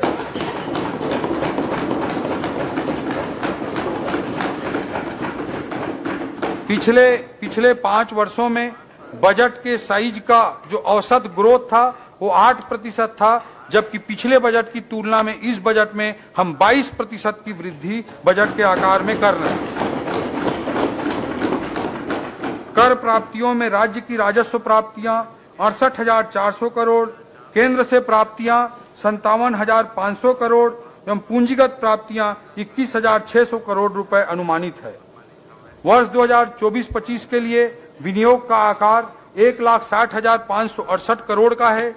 सकल व्यय से ऋणों की अदायगी एवं पुनर्प्राप्तियों को घटाने पर शुद्ध व्यय 1,47,446 करोड़ अनुमानित है। राजस्व व्यय 1,24,840 करोड़ एवं पूंजीगत व्यय 22,300 करोड़ रुपए का होगा। वर्ष 2023-24 में पूंजीगत व्यय प्रावधान 18,660 करोड़ था। वर्ष 2024-25 में 22,300 करोड़ रुपए का बजटीय प्रावधान किया गया है, जो गत वर्ष की तुलना में 20% अधिक है। प्रदेश में अनुसूचित जनजाति वर्ग एवं अनुसूचित जाति वर्ग के विकास के लिए आदिवासी उप योजना मद में 33% एवं अनुसूचित जाति विशेष घटक योजना मद में 13% राशि का विशेष प्रावधान किया गया है। वर्ष 2024-25 के बजट में सामाजिक क्षेत्र के लिए 45%, आर्थिक क्षेत्र के लिए 35% एवं सामान्य सेवा के क्षेत्र के लिए 20% का प्रावधान किया गया है। राजकोषीय स्थिति। अध्यक्ष महोदय, हमारी सरकार द्वारा राजस्व संग्रहण के लिए आधुनिक तकनीकों का उपयोग तथा प्रशासन को सरल एवं पारदर्शी बनाने के उपाय किए जा रहे हैं। इससे बिना कोई नया कर अधिरोपित किए राज्य के स्वयं के राजस्व में 22% की वृद्धि का हमने बड़ा लक्ष्य रखा है। 17 दिसंबर 2018 की स्थिति में राज्य का कुल ऋण भार 41,695 करोड़ रुपया था, जो विगत 5 वर्षों के दौरान लगभग 91,520 करोड़ रुपए हो गए। इस प्रकार राज्य निर्माण के पश्चात 18 वर्षों में लिए गए ऋण से भी अधिक ऋण पिछली सरकार द्वारा केवल 5 वर्ष के दौरान लिया गया। जनवरी 2024 की स्थिति में राज्य का कुल ऋण भार राज्य के सकल घरेलू उत्पाद के तथा जीडीपी की तुलना में 18% है।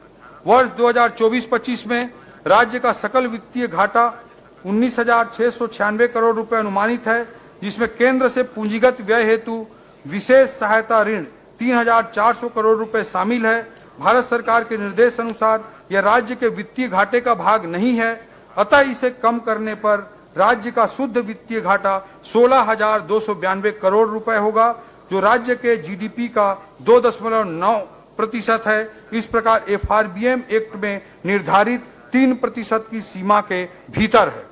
राज्य की कुल राजस्व प्राप्तियां 1,25,900 करोड़ रुपए एवं कुल राजस्व व्यय 1,24,840 करोड़ रुपए है। अतः वर्ष 2024-25 में राजस्व अधिक 1,060 करोड़ रुपए का होगा, अर्थात यह बजट रेवेन्यू सरप्लस राजस्व आधिक्य वाला बजट है। कर प्रस्ताव। अध्यक्ष महोदय, वर्ष 2024-25 के लिए कोई नया कर प्रस्ताव नहीं है।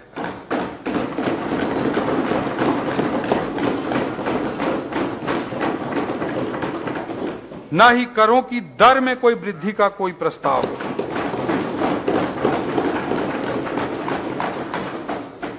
अध्यक्ष महोदय, भारत के यशस्वी प्रधानमंत्री श्री नरेंद्र मोदी जी की अगुवाई में भारत आज विश्व गुरु की भूमिका में पुनः आ गया है। आज हम विश्व की 5वीं सबसे बड़ी अर्थव्यवस्था बन चुके हैं। केवल 10 सालों में 11वें स्थान से आगे बढ़ते हुए हमने 5वें स्थान तक की छलांग लगाई है। कभी बीच में सांप सपेरों के देश की दुर्भाग्यजनक पहचान बना दिए गए भारत को आज विश्व महाशक्ति के रूप में देखा जा रहा है। अमृत काल में अगले 5 सालों के भीतर ही मोदी जी के नेतृत्व में हम विश्व की तीसरी सबसे बड़ी अर्थव्यवस्था बनने की ओर अग्रसर हैं। हम न केवल इस विकास के भागीदार हैं, बल्कि इस विकास में हमारा बढ़ चढ़कर योगदान भी अपेक्षित है। भले ही हमने अनेक ऐतिहासिक उपलब्धियां हासिल की हैं, लेकिन अध्यक्ष महोदय, यह समय रुकने का नहीं है।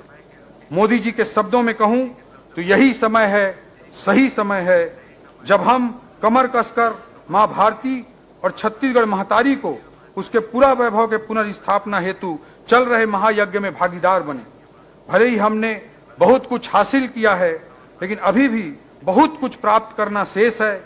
यह समय रुक जाने का नहीं है अध्यक्ष महोदय, बल्कि देश की प्रगति के साथ चलते रहने का है। देश के तेजी से विकसित हो रहे राज्यों के साथ सकारात्मक प्रतिस्पर्धा करते हुए हमारे छत्तीसगढ़ को तेजी से आगे बढ़ाने का है। अध्यक्ष महोदय, हमारी सरकार के फिलॉसफी को, हमारी सरकार के सोच को, हमारी सरकार के दर्शन को मैं कुछ पंक्तियों के माध्यम से प्रकट करना चाहता हूं। गहन सघन मनमोहक वनतरु, गहन सघन मनमोहक वनतरु मुझको आज बुलाते हैं, किंतु किए जो वादे मैंने याद मुझे आ जाते हैं। अभी कहां आराम बदा, यह मूक निमंत्रण छलना है। अभी तो मुझको मीलों मुझको चलना है।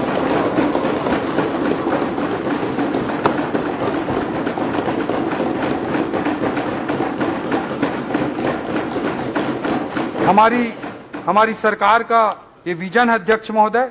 हम काफी चले हैं, इस प्रक्रिया में अनेकों लोगों का योगदान रहा है और आगे और द्रुत गति से चलते रहेंगे। आदरणीय विष्णुदेव साय जी के नेतृत्व में ये पालनहारी सरकार है जो छत्तीसगढ़ को नई ऊंचाई पर पहुंचाएगी, जो 5 लाख करोड़ के जीडीपी को 10 लाख करोड़ जीडीपी तक पहुंचाने का बड़ा लक्ष्य लेकर चल रही है, जो एक विजन डॉक्यूमेंट 1 नवंबर सन 2024 को प्रस्तुत करने जा रही है। अमृतकाल छत्तीसगढ़ विजन 2047 जो विकासशील छत्तीसगढ़ को विकसित छत्तीसगढ़ में परिवर्तित करने वाला होगा। अध्यक्ष महोदय, आदरणीय मुख्यमंत्री श्री विष्णुदेव साय जी के नेतृत्व में वर्ष 2024-25 का बजट छत्तीसगढ़ की विकास यात्रा की दिशा में हमारा पहला कदम है। राम काज कीन्हे बिनु हमें कोई विश्राम नहीं है। इस भावना के साथ वर्ष 2024-25 का वार्षिक वित्तीय विवरण तथा अनुदान की मांगे मैं सदन के समक्ष प्रस्तुत करता हूं। अध्यक्ष महोदय, जय हिंद, जय छत्तीसगढ़।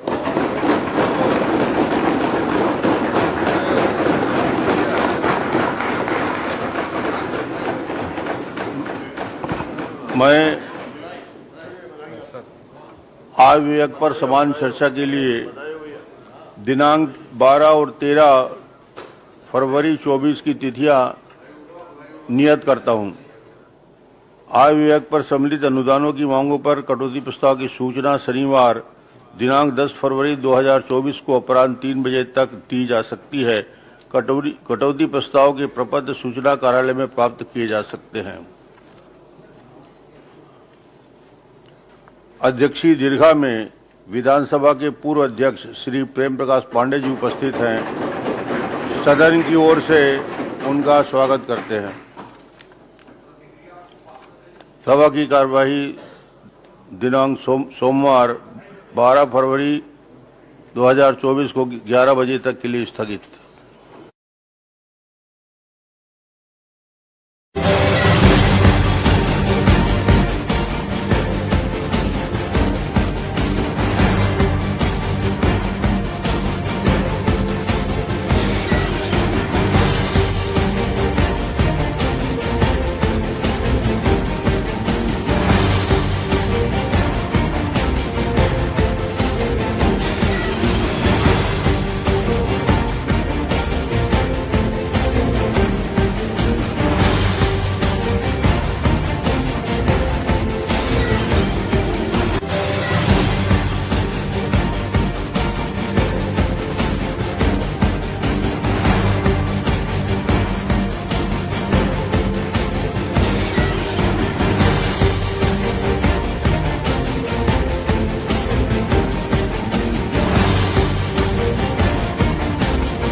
जादू दिखाया जा रहा है क्या? जादू?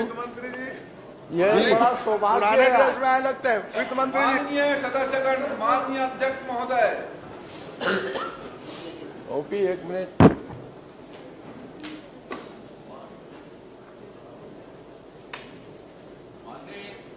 माननीय अध्यक्ष महोदय, माननीय मुख्यमंत्री जी को बहुत बहुत बधाई। उनके कार्यकाल का पहला बजट आ रहा है।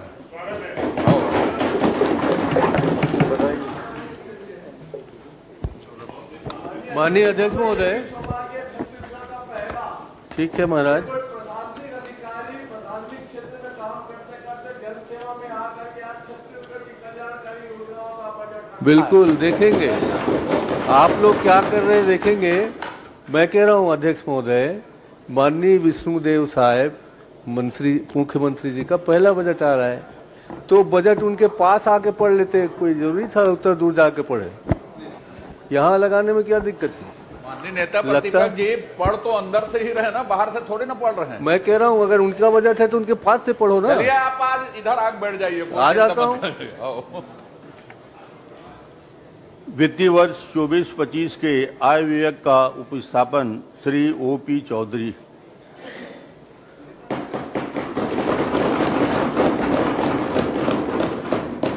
माननीय अध्यक्ष महोदय, मेरा व्यवस्था प्रश्न है, क्योंकि अभी तक के विधानसभा में इंस्ट्रूमेंट का प्रदर्शन या उसको देखकर पढ़ने की परंपरा नहीं रही है, और न विधानसभा में इस प्रकार को कोई आदेश है। और मैं वित्त मंत्री जी के टेबल में देख रहा हूं कि लैपटॉप लेके वो खड़े हैं। मैं समझता हूं कि विधानसभा में इस प्रकार की व्यवस्था अभी नहीं दी गई है। कृपया करके जो पुरानी परंपरा है उसके अनुरूप ही उसका वाचन करें, ऐसा मैं आपसे अपेक्षा करता हूं।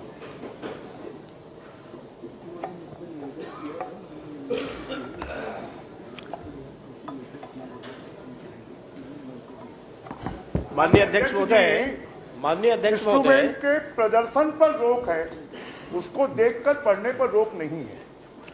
तो वो प्रदर्शन नहीं कर रहे हैं, पूरे विधानसभा कर में रहे हैं। और वैसे भी विधानसभा को पेपरलेस की ओर हम लोग बढ़ रहे पेपरलेस हैं की ओर हम बढ़ रहे हैं। और आधुनिक टेक्नोलॉजी का उपयोग करने का माननीय अध्यक्ष महोदय, मेरी जब व्यवस्था अध्यक्ष थे, क्योंकि अभी तक के तो हम लोगों ने जो क्वेश्चन है ऑनलाइन लगाना शुरू किया, तो उसमें और यदि पूरे पढ़ सकते हैं विधानसभा ऐसी व्यवस्था से तो उनको कोई आपत्ति पढ़ नहीं, रहे हैं। लेकिन इस प्रकार की तो व्यवस्था आने नहीं वाले है। समय में मैं समझता हूँ जो अभी ठीक है वो, और हम तो सब पेपरलेस की ओर बढ़ रहे हैं। आप वो पुराने ढर्रे में फिर जा रहे हैं। कहाँ के नरवा गरवा गुरुआ बारी फिर आ गए आप।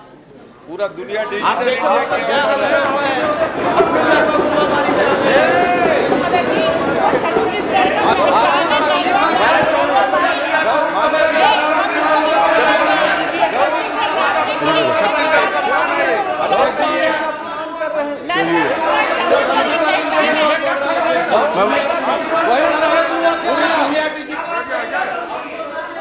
छत्तीसगढ़ की संस्कृति का अपमान कर रहे हो।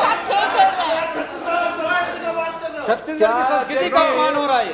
क्या अध्यक्ष जी, धर्म जी बैठिए प्लीज। आपने सही नहीं कहा, गोबर खरीदी भी ऑनलाइन होती थी। अब वो बैठिए बैठिए ऑनलाइन को ऑफलाइन करने की आदत है अपनी। तो बैठिए बैठिए। माननीय वित्त मंत्री जी ने आग्रह किया था, निवेदन किया था, मैंने उसको स्वीकार कर लिया है, उनको अनुमति दी है। धन्यवाद। धन्यवाद अध्यक्ष महोदय। माननीय अध्यक्ष महोदय, छत्तीसगढ़ की जनता जनार्दन ने कुशासन के खिलाफ मुहर लगाकर हमें छत्तीसगढ़ महतारी की सेवा करने का अवसर प्रदान किया है।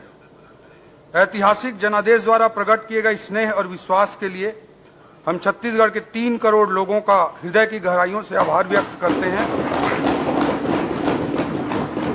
और छत्तीसगढ़ को विकास की नई ऊंचाइयों तक ले जाने की प्राण प्रतिज्ञा करते हैं। अध्यक्ष महोदय, अध्यक्ष महोदय, हमारे चारों ओर चुनौतियों का घना अंधेरा है। महिलाएं कानून व्यवस्था की बिगड़ी स्थिति का शिकार रहीं, युवा मन अविश्वास और आशंकाओं से ग्रसित रहा। पिछले सालों में प्रशासनिक तंत्र पटरी से उतरा रहा और राजकीय खजाना हमें खाली मिला है, पर हम अंधेरों के बीच उजाले की तलाश करने की ताकत रखते हैं। अध्यक्ष महोदय, चुनौतियों का घना अंधेरा है। कोई भी सार्थक व्यक्ति, कोई भी सार्थक समाज, कोई भी सार्थक सरकार कभी अंधकार के साम्राज्य को विजयश्री का तिलक नहीं लगा सकती। चहुं ओर चुनौतियों से घिरे होने के बावजूद हम एक लक्ष्य और सपना देखने की ताकत रखते हैं अध्यक्ष महोदय। चुनौतियों का अंधेरा हमें बच्चन जी की पंक्तियों की स्मरण कराता है, पर किसी उजड़े हुए को फिर बसाना कब मना है, पर किसी उजड़े हुए को फिर बसाना कब मना है अंधेरी रात पर दीवा जलाना कब मना है। अध्यक्ष महोदय, यह हमारा सौभाग्य है, यह हमारी पीढ़ी का सौभाग्य है कि एक और हम लोग 500 सालों के संघर्ष के बाद श्री राम लला के प्राण प्रतिष्ठा अयोध्या धाम में होते हुए देख पा रहे हैं, और हमारी पीढ़ी का यह भी सौभाग्य है कि अमृत काल में भारत को दुनिया का सुपर पावर बनाने के लिए माननीय प्रधानमंत्री जी के नेतृत्व में किए जा रहे क्रांतिकारी कार्यों को भी हमारी पीढ़ी देख रही है और उसमें सहभागिता भी निभा रही है। माननीय प्रधानमंत्री श्री नरेंद्र मोदी जी की अथक ऊर्जा आज हमारे लिए प्रेरणा का स्रोत बन रही है, तो सहज सरल मुख्यमंत्री श्री विष्णुदेव साय जी का कुशल नेतृत्व हमारी ताकत बनकर हमारे साथ है। अध्यक्ष महोदय, आज देश अमृत काल में नई ऊर्जा और नए विश्वास के साथ आगे बढ़ रहा है। पूरी दुनिया आज भारत की ओर निहार रही है। विकसित भारत का सुस्पष्ट लक्ष्य सबके सामने है, लेकिन दुर्भाग्य के साथ कहना पड़ता है कि छत्तीसगढ़ के विकास को ग्रहण लग गया था। भ्रष्ट और स्वार्थपरक ताकतों ने छत्तीसगढ़ को दबोच कर रखा था। चिंता होती थी कि भारत की इस विकास यात्रा में हमारे छत्तीसगढ़ का क्या होगा, लेकिन लोकतंत्र की ताकत ने इन नकारात्मक शक्तियों को पराजित कर दिया। अध्यक्ष महोदय, पराजित कर दिया। अध्यक्ष महोदय, छत्तीसगढ़ की जनता की उंगलियों पर लगी स्याही ने छत्तीसगढ़ की विकास यात्रा के नए रास्ते खोल दिए हैं। विकास यात्रा का कृष्ण पक्ष समाप्त हो चुका है अध्यक्ष महोदय, शुक्ल पक्ष प्रारंभ हो चुका है। विष्णुदेव साय जी के नेतृत्व में सुशासन का सूर्योदय हो चुका है अध्यक्ष महोदय।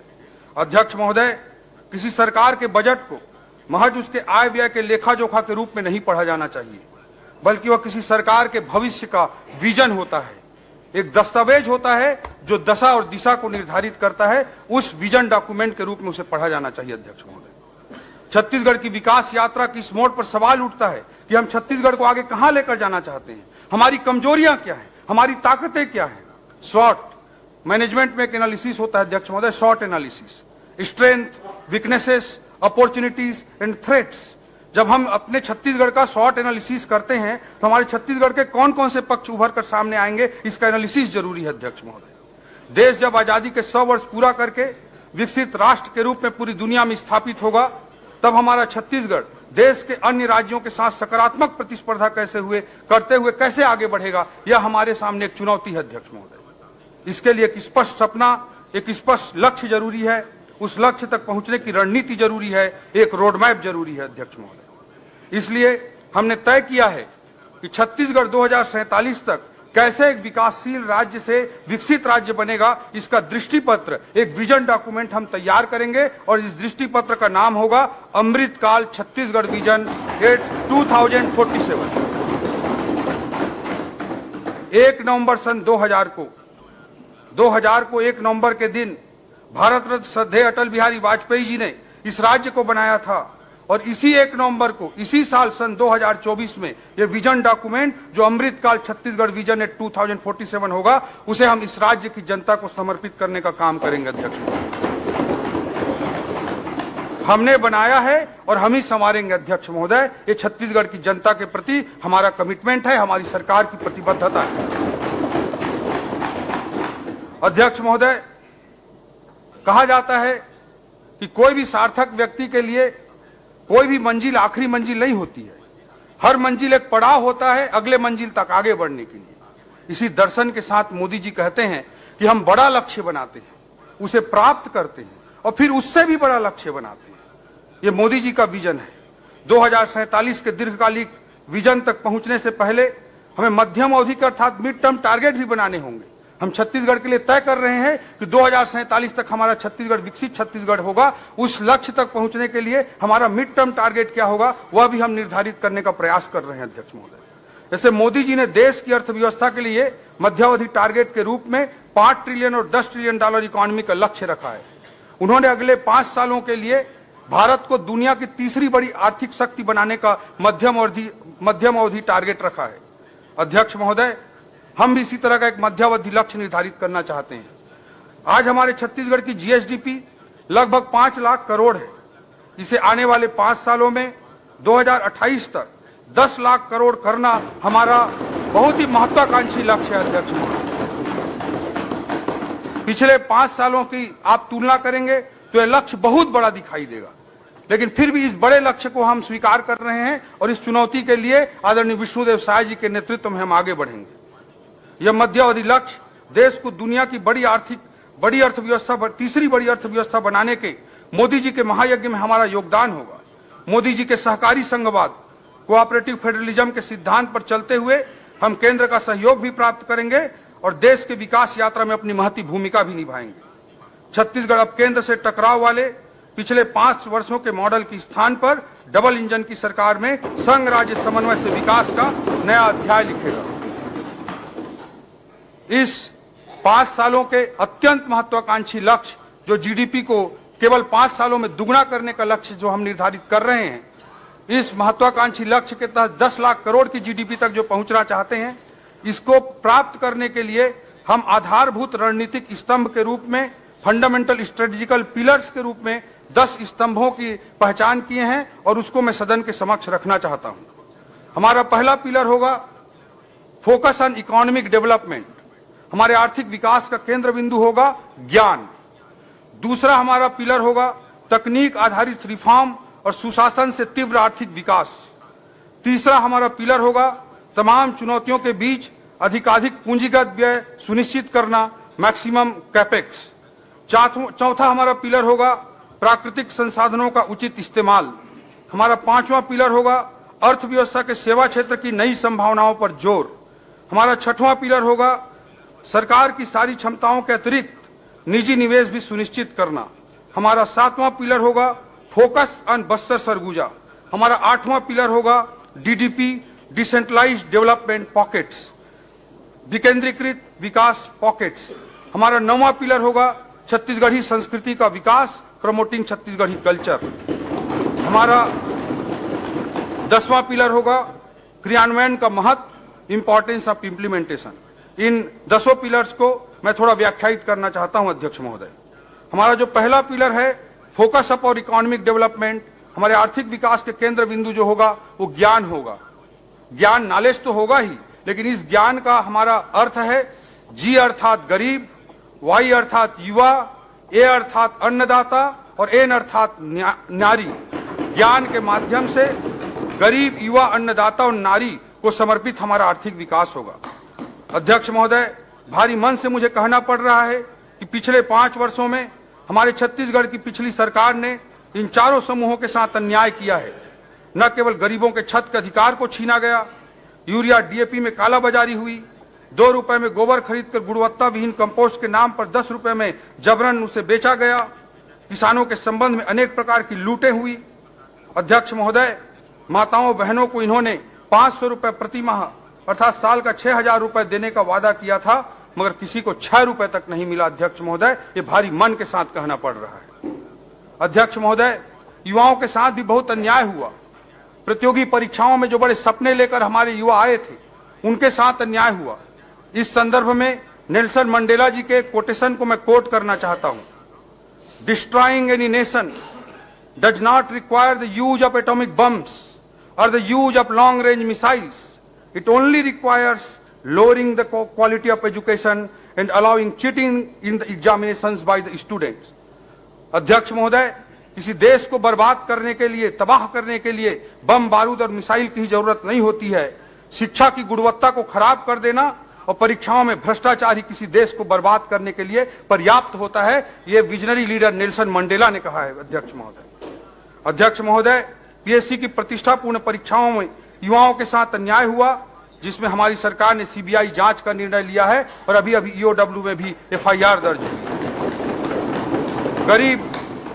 गरीब, किसान, युवा और महिला, 4 जो हमारे केंद्र बिंदु हैं, उन्हें केंद्र बिंदु में रखते हुए इन्हें ऊर्जा और सही दिशा और अवसर प्रदान करके हम प्रदेश की आर्थिक उन्नति में इनकी सहभागिता सुनिश्चित करेंगे। ये हमारी सरकार की प्रतिबद्धता है। अध्यक्ष महोदय, अध्यक्ष महोदय, दूसरा जो पिलर है वह है तकनीक आधारित रिफॉर्म और सुशासन से तीव्र आर्थिक विकास को सुनिश्चित करना।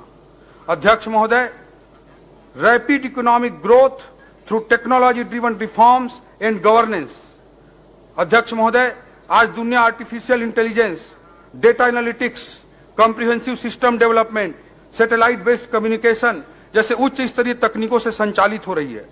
हम शासन और प्रशासन में तकनीक के इस्तेमाल पर पूरा जोर देंगे। इससे नागरिक सुविधाओं में पारदर्शिता आएगी और समस्याओं का तीव्र समाधान भी होगा। अध्यक्ष महोदय, इससे हम मोदी जी के न खाऊंगा न खाने दूंगा की भावना को चरितार्थ कर पाएंगे। अध्यक्ष महोदय, अध्यक्ष महोदय, पिछली सरकार द्वारा कोयले पर तकनीक आधारित ऑनलाइन रॉयल्टी सिस्टम को हटाकर लाल फीताशाही आधारित मैनुअल सिस्टम लागू किया गया था। हमारी सरकार प्रशासनिक कामकाज की प्रक्रिया में ऐसे कपटपूर्ण मैनुअल हस्तक्षेपों पर पूर्ण विराम लगाएगी और तकनीक आधारित प्रयोगों के माध्यम से हम सरकार के खजाने के लीकेजों को रोकेंगे और जहां कर की दर में वृद्धि नहीं होगी वहां पर भी पारदर्शी तकनीकों पर आधारित करारोपण को अपनाकर सरकार के राजस्व में ऐतिहासिक वृद्धि करके दिखाएंगे अध्यक्ष महोदय, और ईमानदार करदाताओं को प्रोत्साहित करेंगे। अध्यक्ष महोदय, हमने पूरी ईमानदारी के साथ प्रत्येक विभाग के साथ चर्चा करते हुए प्रयास किया कि कहां कहां तकनीकों के इस्तेमाल को बढ़ावा दिया जा सकता है, कहां कहां तकनीकों के इस्तेमाल से सरकार के लीकेजों को रोका जा सकता है, जनता को अधिकाधिक सुविधाएं दी जा सकती हैं। इसका हमने बहुत गहन अध्ययन किया और इस बजट में मुझे सदन को बताते हुए बड़ा हर्ष हो रहा है अध्यक्ष महोदय कि विभिन्न विभागों के टेक्नोलॉजिकल इंटरवेंशन के लिए ही कुल मिलाकर 266 करोड़ रुपए का आर्थिक प्रावधान किया गया है, जिससे सुशासन और पारदर्शिता को हम सुनिश्चित कर सकें। अध्यक्ष महोदय, तकनीकी पर आधारित ये रिफॉर्म और ये सुशासन, ये जो रिफॉर्म्स होंगे और ये गवर्नेंस होंगे, यही हमारे जीडीपी के केवल 5 साल में 2 गुना तक लक्ष्य जो हमारा है 5 लाख करोड़ के जीएसडीपी से 10 लाख करोड़ के जीएसडीपी तक पहुंचने का, उसका आधार होगा तकनीकी आधारित रिफॉर्म्स और गुड गवर्नेंस। उसी के माध्यम से हम अपनी जीडीपी को आने वाले 5 सालों में दुगना करके दिखाने की बड़ी चुनौती को स्वीकार की है। अध्यक्ष महोदय, अध्यक्ष महोदय, तीसरा हमारा पिलर है अधिकतम कैपेक्स, पूंजीगत व्यय को अधिकाधिक सुनिश्चित करना। अध्यक्ष महोदय, किसी भी विकासशील अर्थव्यवस्था के उच्च विकास दर के लिए पूंजीगत व्यय को आधार स्तंभ माना जाता है। अध्यक्ष महोदय, आर्थिक अध्ययन कहता है कि 100 रुपए का पूंजीगत व्यय हम करते हैं तो जीएसडीपी में 247 रुपए की वृद्धि होती है। इसलिए किसी भी विकासशील अर्थव्यवस्था के लिए बहुत जरूरी होता है कि उसके कैपेक्स में अधिकाधिक वृद्धि की जाए। इस बजट में तमाम चुनौतियों के बाद भी हम पूंजीगत व्यय के प्रावधान में गत वर्ष की तुलना में 20% की वृद्धि करने का काम किए हैं। अध्यक्ष महोदय, जबकि पिछले 5 सालों में औसतन आप देखेंगे तो कैपेक्स में वृद्धि 5 सालों के औसत में 12% रही है, जबकि इस बजट में हम 20% की कैपेक्स वृद्धि का महत्वाकांक्षी लक्ष्य लेकर इस बजट का निर्माण किए हैं।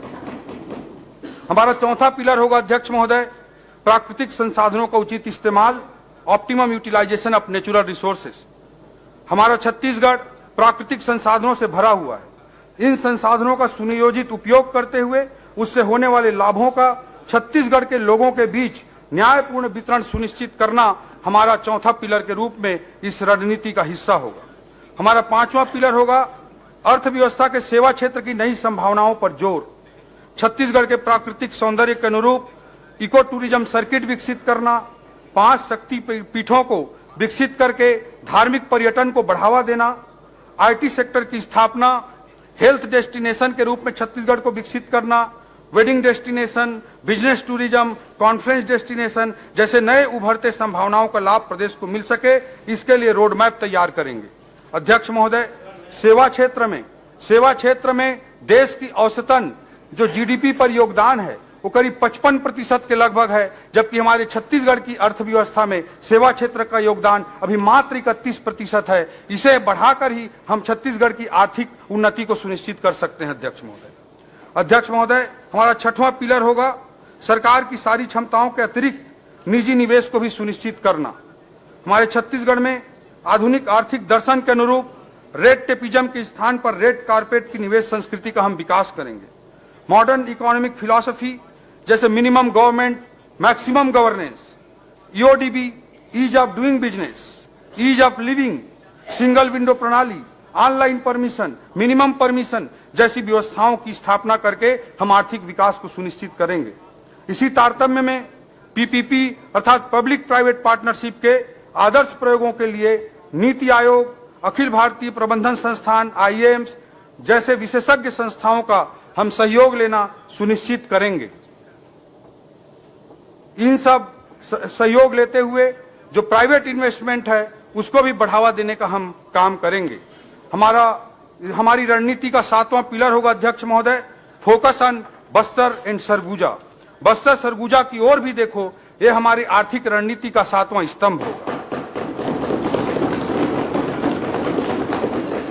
पिछले 5 वर्षों में कांग्रेस के कार्यकाल में बस्तर सरगुजा क्षेत्र आर्थिक विकास की दृष्टि से अछूते रहे हैं। इन क्षेत्रों की एयर कनेक्टिविटी को बढ़ाने के लिए सार्थक पहल की जाएगी। Eco tourism destination, naturopathy destination के रूप में विकसित करने हेतु प्रयास किए जाएंगे। बस्तर क्षेत्र में लघु वनोपज के प्रसंस्करण हेतु उद्योगों की स्थापना की जाएगी। सरगुजा क्षेत्र में उद्यानिकी, मछली पालन जैसी संभावनाओं को भी प्रोत्साहित किया जाएगा। इस प्रकार समन्वित प्रयास करते हुए इन क्षेत्रों की आर्थिक संभावनाओं को पूरी तरह से मूर्त रूप प्रदान किया जाएगा। यह हमारी रणनीति का 7वां स्तंभ होगा अध्यक्ष महोदय। हमारी रणनीति का 8वां स्तंभ होगा डीडीपी, डिसेंट्रलाइज्ड डेवलपमेंट पॉकेट्स। विकेंद्रीकृत विकास पॉकेट्स की स्थापना करने पर हमारा जोर होगा। छत्तीसगढ़ का उत्तरी भाग, मध्य मैदानी भाग और दक्षिणी भाग की अपनी अपनी अलग अलग आर्थिक विशिष्टताएं हैं। इन विशिष्टताओं के अनुरूप तीव्र आर्थिक विकास की विकेंद्रीकृत नीति पर काम करते हुए विकेंद्रीकृत विकास पॉकेट्स अर्थात डीडीपी की स्थापना को हम सुनिश्चित करेंगे। रायपुर, भिलाई जैसे क्षेत्रों की अपनी अलग विशिष्टता है, इसलिए इसके आसपास के क्षेत्रों को स्टेट कैपिटल रीजन के रूप में विकसित करने की योजना तैयार की जाएगी। इस क्षेत्र को विश्व स्तरीय IT sector, wedding destination, education destination, health care destination के रूप में विकसित करने की हमारी रणनीति होगी। नवा रायपुर अटल नगर में इस बजट में लाइवलीहुड सेंटर ऑफ एक्सीलेंस एवं दुर्ग में सेंटर ऑफ एंटरप्रेन्योरशिप, दुर्ग जिले में सेंटर ऑफ एंटरप्रेन्योरशिप की स्थापना करने का लक्ष्य रखा गया है। इससे दुर्ग भिलाई में आईटी सेक्टर को प्रमोट करने का, उसको प्रोत्साहित करने का हमारा क्रांतिकारी प्रयास होगा। स्टार्टअप्स को प्रोत्साहित करने के लिए इंक्यूबेशन सेंटर की स्थापना, BPO business process outsourcing, KPO knowledge process outsourcing को आकर्षित करने के लिए इन क्षेत्रों में आईटी पार्क की स्थापना के लिए हम रणनीतिबद्ध और विजनरी ढंग से कार्य करेंगे। नवा रायपुर में आईटी आधारित रोजगार सृजन हेतु प्लग एंड प्ले मॉडल का विकास किया जाएगा। इससे आर्थिक विकास और रोजगार सृजन के नए अवसर विकसित होंगे। रायपुर, नवा रायपुर अटल नगर, बिलासपुर, दुर्ग, भिलाई, अंबिकापुर, जगदलपुर, कोरबा, रायगढ़ जैसे प्रमुख नगरों को विकास के ग्रोथ इंजन के रूप में विकसित करने की एक रणनीतिबद्ध योजना के तहत हम काम करेंगे। कोरबा, जांजगीर, रायगढ़, उरला, सिलतरा जैसे क्षेत्रों के अनुरूप औद्योगिकरण की नीति को आगे बढ़ाएंगे। मैदानी कृषि प्रधान जिलों में कृषि आधारित विकास को बढ़ावा दिया जाएगा। ग्रामीण अर्थव्यवस्था को मजबूती प्रदान करने के लिए भी विशेष फोकस किया जाएगा। हमारे रणनीति का 9वां स्तंभ है अध्यक्ष महोदय, छत्तीसगढ़ी संस्कृति का विकास। हमार छत्तीसगढ़ राज्य हर 1956 ले सन 2000 तक शोषण के शिकार रही। ये 44 साल के बीच में लगभग 4 दशक तक कांग्रेस के एक छत्र राज रही, लेकिन कांग्रेस हर छत्तीसगढ़ ला नवा राज्य नहीं बनईस।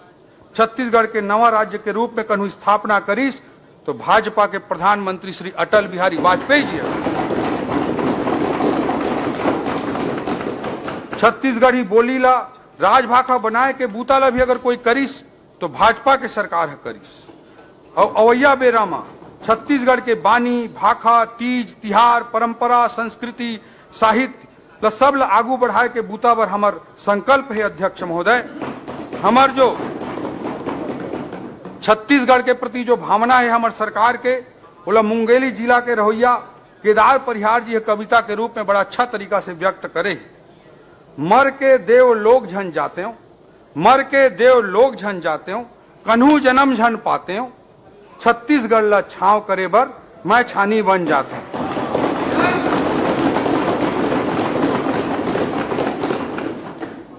कवि की कल्पना है और यही हमारी सरकार की कल्पना है, हमारी सोच अध्यक्ष महोदय, कि मरने के बाद हमको कोई देवलोक नहीं चाहिए, मरने के बाद हमको कोई पुनर्जन्म नहीं चाहिए। हम छत्तीसगढ़ को छांव करने के लिए छानी बनना चाहते हैं अध्यक्ष महोदय, यही हमारे सरकार की भावना है। अध्यक्ष महोदय, हमारी रणनीति का 10वां स्तंभ होगा क्रियान्वयन का महत्व, इंपॉर्टेंस ऑफ इंप्लीमेंटेशन।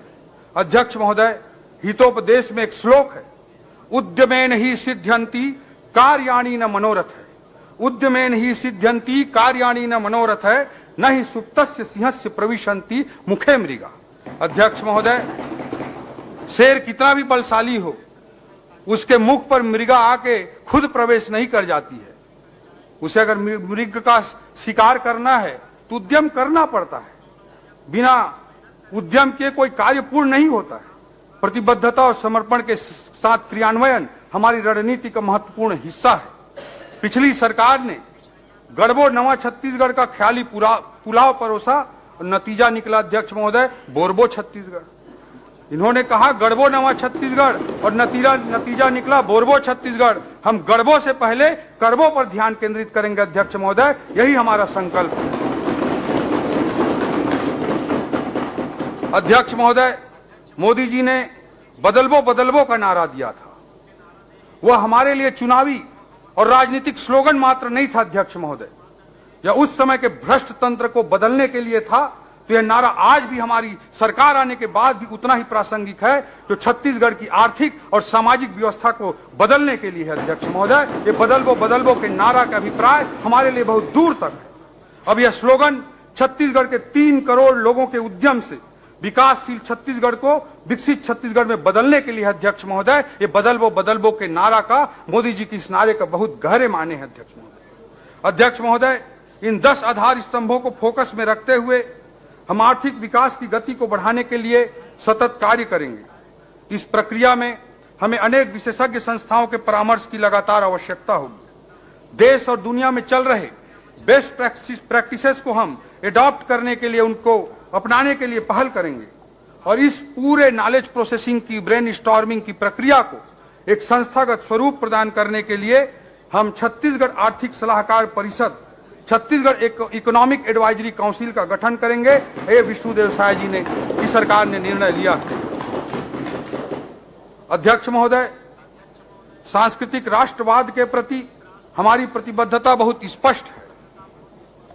सांस्कृतिक राष्ट्रवाद हमारी रगों में है, हमारे रग रग में है। इसी सांस्कृतिक राष्ट्रवाद की भावना को व्यक्त करते हुए अटल बिहारी वाजपेयी जी ने कहा है, भारत कोई भूमि का टुकड़ा नहीं है, यह जीता जागता राष्ट्र पुरुष है। ये वंदन की धरती है, अभिनंदन की धरती है, ये तर्पण की भूमि है, ये अर्पण की भूमि है। इसकी नदी नदी हमारे लिए गंगा है और इसका कंकर कंकर हमारे लिए शंकर है। हम जिएंगे तो इस भारत के लिए और मरेंगे तो इस भारत के लिए, और मरने के बाद भी गंगा जल में बहती हुई हमारी अस्थियों को कोई कान लगाकर सुनेगा तो एक ही आवाज आएगी, भारत माता की जय। अध्यक्ष महोदय, ये हमारी सांस्कृतिक राष्ट्रवाद का समर्पण की लाइनें हैं। हमारे सांस्कृतिक राष्ट्रवाद के सबसे बड़े प्रतीक पुरुष मर्यादा पुरुषोत्तम श्री राम है। उनके द्वारा स्थापित राम राज्य की अवधारणा से बड़ा सुशासन का कोई दूसरा मॉडल दुनिया में नहीं मिलता अध्यक्ष महोदय। रामचरितमानस में गोस्वामी तुलसीदास जी ने राम राज को परिभाषित करते हुए कहा है, दैहिक दैविक भौतिक तापा राम राज काहू नहीं व्यापा। अध्यक्ष महोदय, शासन का एक ऐसा मॉडल जिसमें जनता के शारीरिक, मानसिक, भौतिक सभी प्रकार के कष्टों को दूर किया जा सके, ये राम राज्य की उदात्त कल्पना है।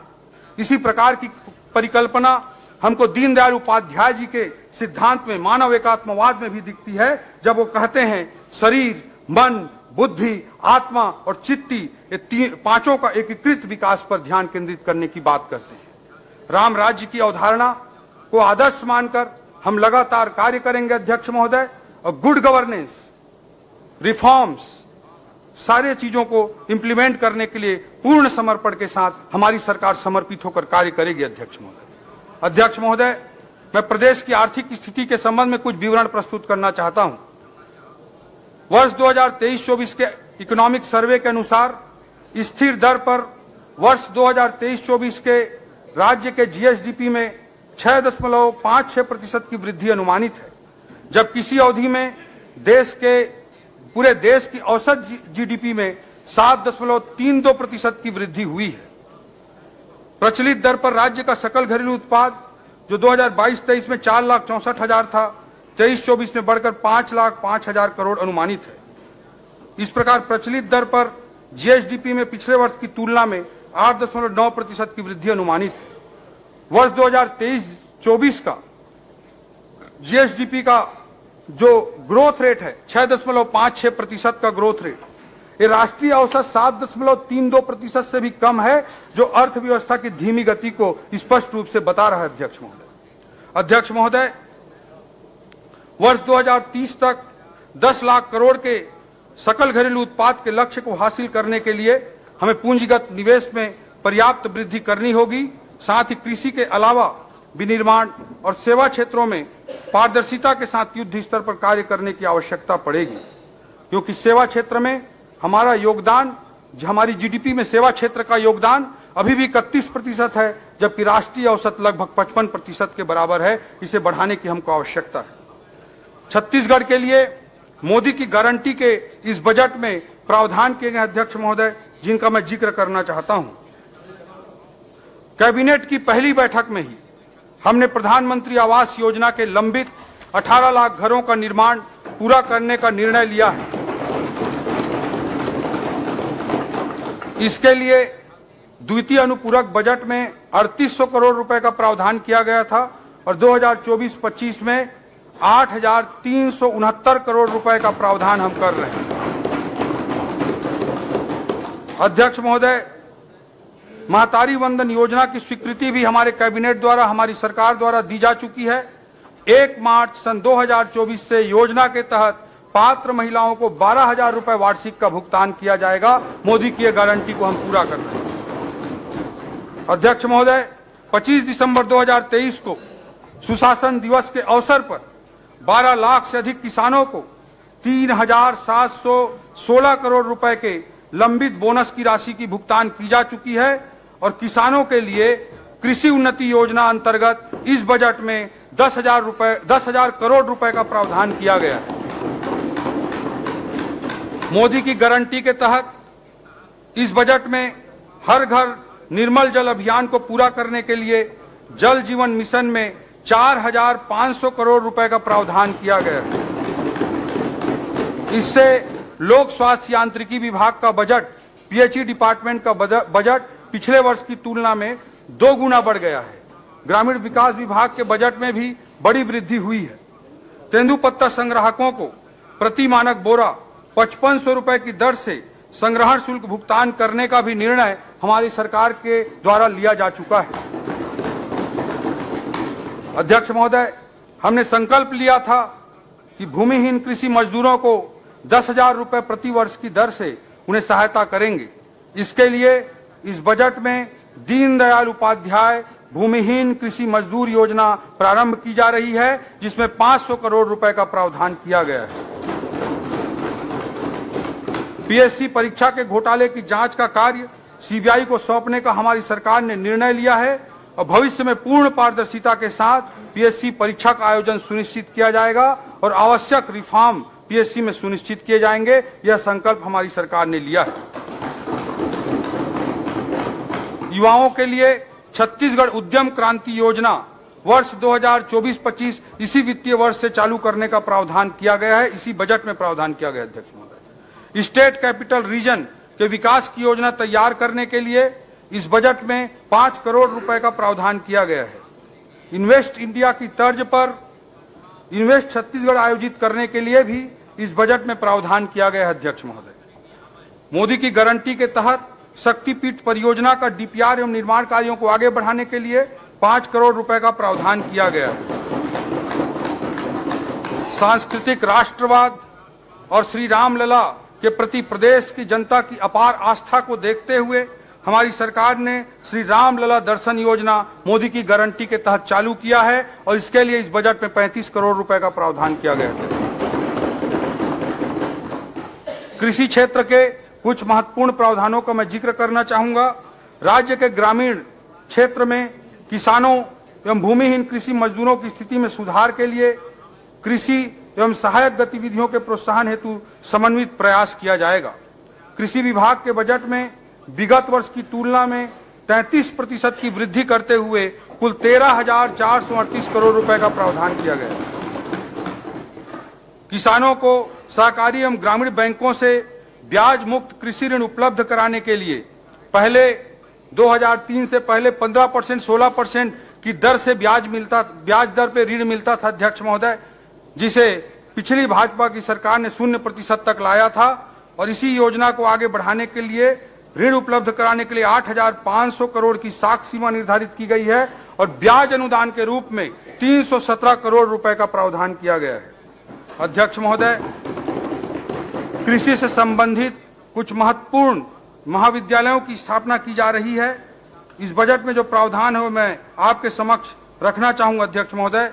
कुनकुरी जिला जसपुर में कृषि व्यवसाय प्रबंधन महाविद्यालय एवं अनुसंधान केंद्र की स्थापना की जाएगी। रामचंद्रपुर जिला बलरामपुर में पोस्ट हार्वेस्ट मैनेजमेंट एवं प्रोसेसिंग टेक्नोलॉजी महाविद्यालय की स्थापना की जाएगी। खड़गवां जिला मनेन्द्रगढ़ चिरमिरी भरतपुर में कृषि महाविद्यालय की स्थापना की जाएगी।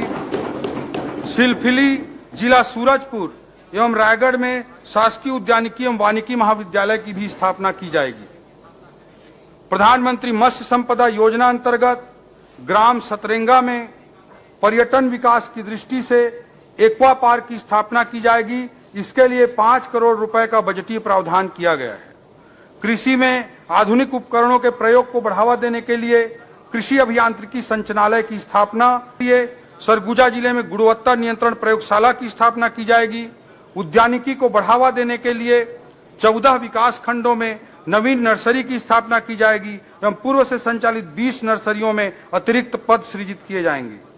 पशु औषधालय कुंवारपुर एवं माड़ीसराई जिला मनेन्द्रगढ़ चिरमिरी भरतपुर एवं पशु औषधालय कोल्हेन-झरिया जिला जसपुर का पशु चिकित्सालय के रूप में उन्नयन का प्रावधान किया गया है। अध्यक्ष महोदय, ग्राम भोरिंग जिला महासमुंद, ग्राम चरौदा जिला शक्ति, ग्राम किरगी जिला राजनांदगांव, ग्राम खैरवना जिला मनेन्द्रगढ़ चिरमिरी भरतपुर तथा ग्राम मटासी जिला जसपुर में नवीन हेचरी की स्थापना करके मत्स्य पालन को प्रोत्साहित किया जाएगा।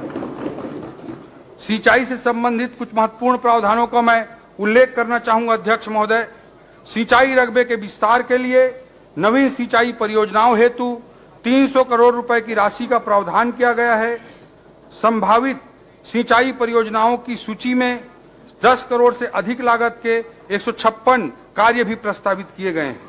लघु सिंचाई की चालू परियोजनाओं हेतु 692 करोड़, नाबार्ड पोषित सिंचाई परियोजनाओं के लिए 433 करोड़ तथा एनीकट एवं स्टाफ डैम निर्माण हेतु 262 करोड़ रुपए का प्रावधान किया गया है। केलो सिंचाई परियोजना की नहरों का काम रायगढ़ जिले में वर्षों से अधूरा था। किसानों के खेतों तक पानी पहुंचाने के लिए नहर निर्माण के काम को पूरा किया जाएगा। इसके लिए 100 करोड़ रुपए का प्रावधान किया गया है। अध्यक्ष महोदय, जल संसाधन के बेहतर प्रबंधन हेतु डिजिटल सूचना प्रणाली विकसित की जाएगी। इसके लिए राज्य जल सूचना केंद्र की स्थापना हेतु 1 करोड़ 56 लाख रुपए का प्रावधान किया गया है। ये टेक्नोलॉजी का उपयोग है जल संसाधन विभाग में। अध्यक्ष महोदय, सिंचाई बांधों की देखभाल एवं मरम्मत के लिए छोटे छोटे मरम्मत कार्यों के लिए बांधों में पानी बहता रहता है। अध्यक्ष महोदय, उसी चीज को ध्यान में रखते हुए राज्य बांध सुरक्षा संगठन का पृथक से सेटअप स्वीकृत किया गया है। सिंचाई बांधों की सुरक्षा के लिए इस बजट में 72 करोड़ रुपए का प्रावधान किया गया है। इससे सिंचाई बांधों की क्षमता का अधिकतम उपयोग किया जाना संभव हो सकेगा। सहकारिता के क्षेत्र में सहकार से समृद्धि की ओर के दृष्टिकोण को साकार करने के लिए सहकारी समितियों की लाभप्रदता एवं उत्पादकता को बढ़ाने के लिए हम प्रतिबद्ध हैं। 100 प्राथमिक कृषि साख सहकारी समितियों में खाद एवं बीज भंडारण हेतु गोदाम निर्माण के लिए 26 करोड़ रुपए का प्रावधान किया गया है। छत्तीसगढ़ राज्य सहकारी बैंक द्वारा विशेष प्रकार के आवश्यक प्रशिक्षण संचालित किए जा सकें, इसके लिए प्रशिक्षण संस्थान का निर्माण किया जाएगा और उसके लिए इस बजट में 5 करोड़ रुपए का प्रावधान किया गया है। अध्यक्ष महोदय, पंचायत एवं ग्रामीण विकास विभाग के अंतर्गत इस वर्ष के बजट में 70% की वृद्धि करते हुए 17,529 करोड़ रुपए का प्रावधान किया गया है। अध्यक्ष, प्रधानमंत्री आवास योजना ग्रामीण के अंतर्गत जो आवास निर्माण करने हैं उसके लिए इसी बजट में 8,369 करोड़ रुपए का प्रावधान किया गया है। ग्रामीण क्षेत्रों में रोजगार के अवसर सृजित करने हेतु महात्मा गांधी ग्रामीण रोजगार गारंटी योजना के लिए 2,788 करोड़ रुपए का प्रावधान किया गया है। प्रधानमंत्री ग्राम सड़क योजना में नवीन सड़कों के निर्माण एवं वर्तमान सड़कों के संधारण हेतु 841 करोड़ रुपए का प्रावधान किया गया है। स्व सहायता समूहों के माध्यम से ग्रामीण महिलाओं को रोजगार की गतिविधियों से जोड़ने के लिए राष्ट्रीय ग्रामीण आजीविका मिशन में 561 करोड़ रुपए का प्रावधान किया गया है। ग्रामीण क्षेत्र में स्वच्छ भारत मिशन के अंतर्गत सामुदायिक शौचालयों एवं कचरा प्रबंधन की योजनाओं के लिए 400 करोड़ रुपए का प्रावधान किया गया है। प्रधानमंत्री जनमन योजना अंतर्गत 19 जिलों में पीवीटीजी बसाहटों को मुख्य मार्ग से जोड़ने के लिए सड़क एवं पुल निर्माण हेतु 300 करोड़ रुपए का प्रावधान किया गया है। मुख्यमंत्री ग्राम सड़क योजना अंतर्गत 12 बृहद पुलों एवं सड़कों के लिए 94 करोड़ रुपए का प्रावधान किया गया है और मुख्यमंत्री ग्राम गौरव पथ योजना के लिए 50 करोड़ रुपए का प्रावधान किया गया है। अनुसूचित जाति एवं अनुसूचित जनजाति वर्गों का विकास, विशेष रूप से कमजोर जनजाति समूह के विद्यार्थियों हेतु कबीरधाम, गरियाबंद, कोरिया, बलरामपुर, सरगुजा, धमतरी, गौरेला पेंड्रा, मरवाही, जसपुर एवं नारायणपुर में संचालित आवासीय विद्यालयों के लिए 13 करोड़ रुपए का प्रावधान किया गया है। भवन विहीन छात्रावास आश्रमों के 46 भवन निर्माण हेतु 78 करोड़ 10 लाख रुपए का प्रावधान किया गया है। पोस्ट मैट्रिक आदिवासी बालक छात्रावास बलरामपुर, महाराजगंज, शंकरगढ़, डिंडो, राजपुर, लखनपुर, कांसाबेल, बगीचा, दोकड़ा, बतौली, मनोरा, कोदबा, दुलदुला, पंडरीपानी, तपकरा तथा नर्मदापुर तथा पोस्ट मैट्रिक अनुसूचित जनजाति कन्या छात्रावास हेतु जसपुर नगर के भवन निर्माण हेतु प्रावधान किया गया है। प्री मैट्रिक आदिवासी बालक छात्रावास पैकू, दोकड़ा, रौनी, गाला, कोदबा, बागबहरा, लोदाम, दुलदुला, लवाकेरा, पंडरीपानी, कांसाबेल, बटईकेला, कुनकुरी, देवगढ़, मंगारी, बतौली, घाटबर्रा, नवापारा, लखनपुर, कमलेश्वरपुर तथा लुंड्रा प्री मैट्रिक अनुसूचित जनजाति कन्या छात्रावास करजी, धौरपुर, बोंदा, अंबिकापुर के भवन निर्माण हेतु प्रावधान किया गया है। पोस्ट मैट्रिक अनुसूचित जाति बालक छात्रावास महासमुंद, प्री मैट्रिक अनुसूचित जाति बालक छात्रावास बाजार अतरिया, कोरबा, करतला एवं प्री मैट्रिक अनुसूचित जाति कन्या छात्रावास अंबिकापुर के भवन निर्माण हेतु प्रावधान किया गया है। मुख्यमंत्री बाल भविष्य सुरक्षा योजना अंतर्गत जिला रायगढ़ में नवीन प्रयास आवासीय विद्यालय की स्थापना का भी प्रावधान इस बजट में किया गया है। 5 संभाग मुख्यालयों में नवीन स्नातकोत्तर छात्रावास की स्थापना हेतु 2 करोड़ 40 लाख रुपए का प्रावधान किया गया है। जिला मुख्यालय बलरामपुर में 100 सीटर आदिवासी क्रीड़ा परिसर की स्थापना एवं भवन निर्माण हेतु 3 करोड़ 10 लाख रुपए का प्रावधान किया गया है। अनुसूचित जाति और जनजाति तथा पिछड़ा वर्ग के विद्यार्थियों को यूपीएससी की परीक्षा में संघ लोक सेवा आयोग द्वारा आयोजित सिविल सेवा परीक्षा की तैयारी के लिए द्वारिका में एक यूथ हॉस्टल हमारी पिछली सरकार के द्वारा बनाया गया था। अध्यक्ष महोदय, अभी 65 बच्चों को सरकार के द्वारा छात्रवृत्ति देकर तैयारी कराई जाती है। इन 65 बच्चों के सीटों को सीधा 3 गुना के लगभग वृद्धि करते हुए 200 बच्चों के लिए यूपीएससी की तैयारी कराने का प्रावधान किया गया है।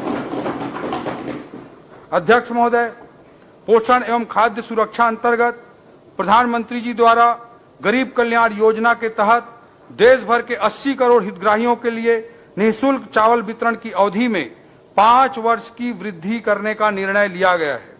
राज्य शासन द्वारा मुख्यमंत्री खाद्यान्न सुरक्षा योजना के हितग्राहियों को आगामी 5 वर्ष तक निःशुल्क खाद्यान्न उपलब्ध कराने का निर्णय लिया गया है।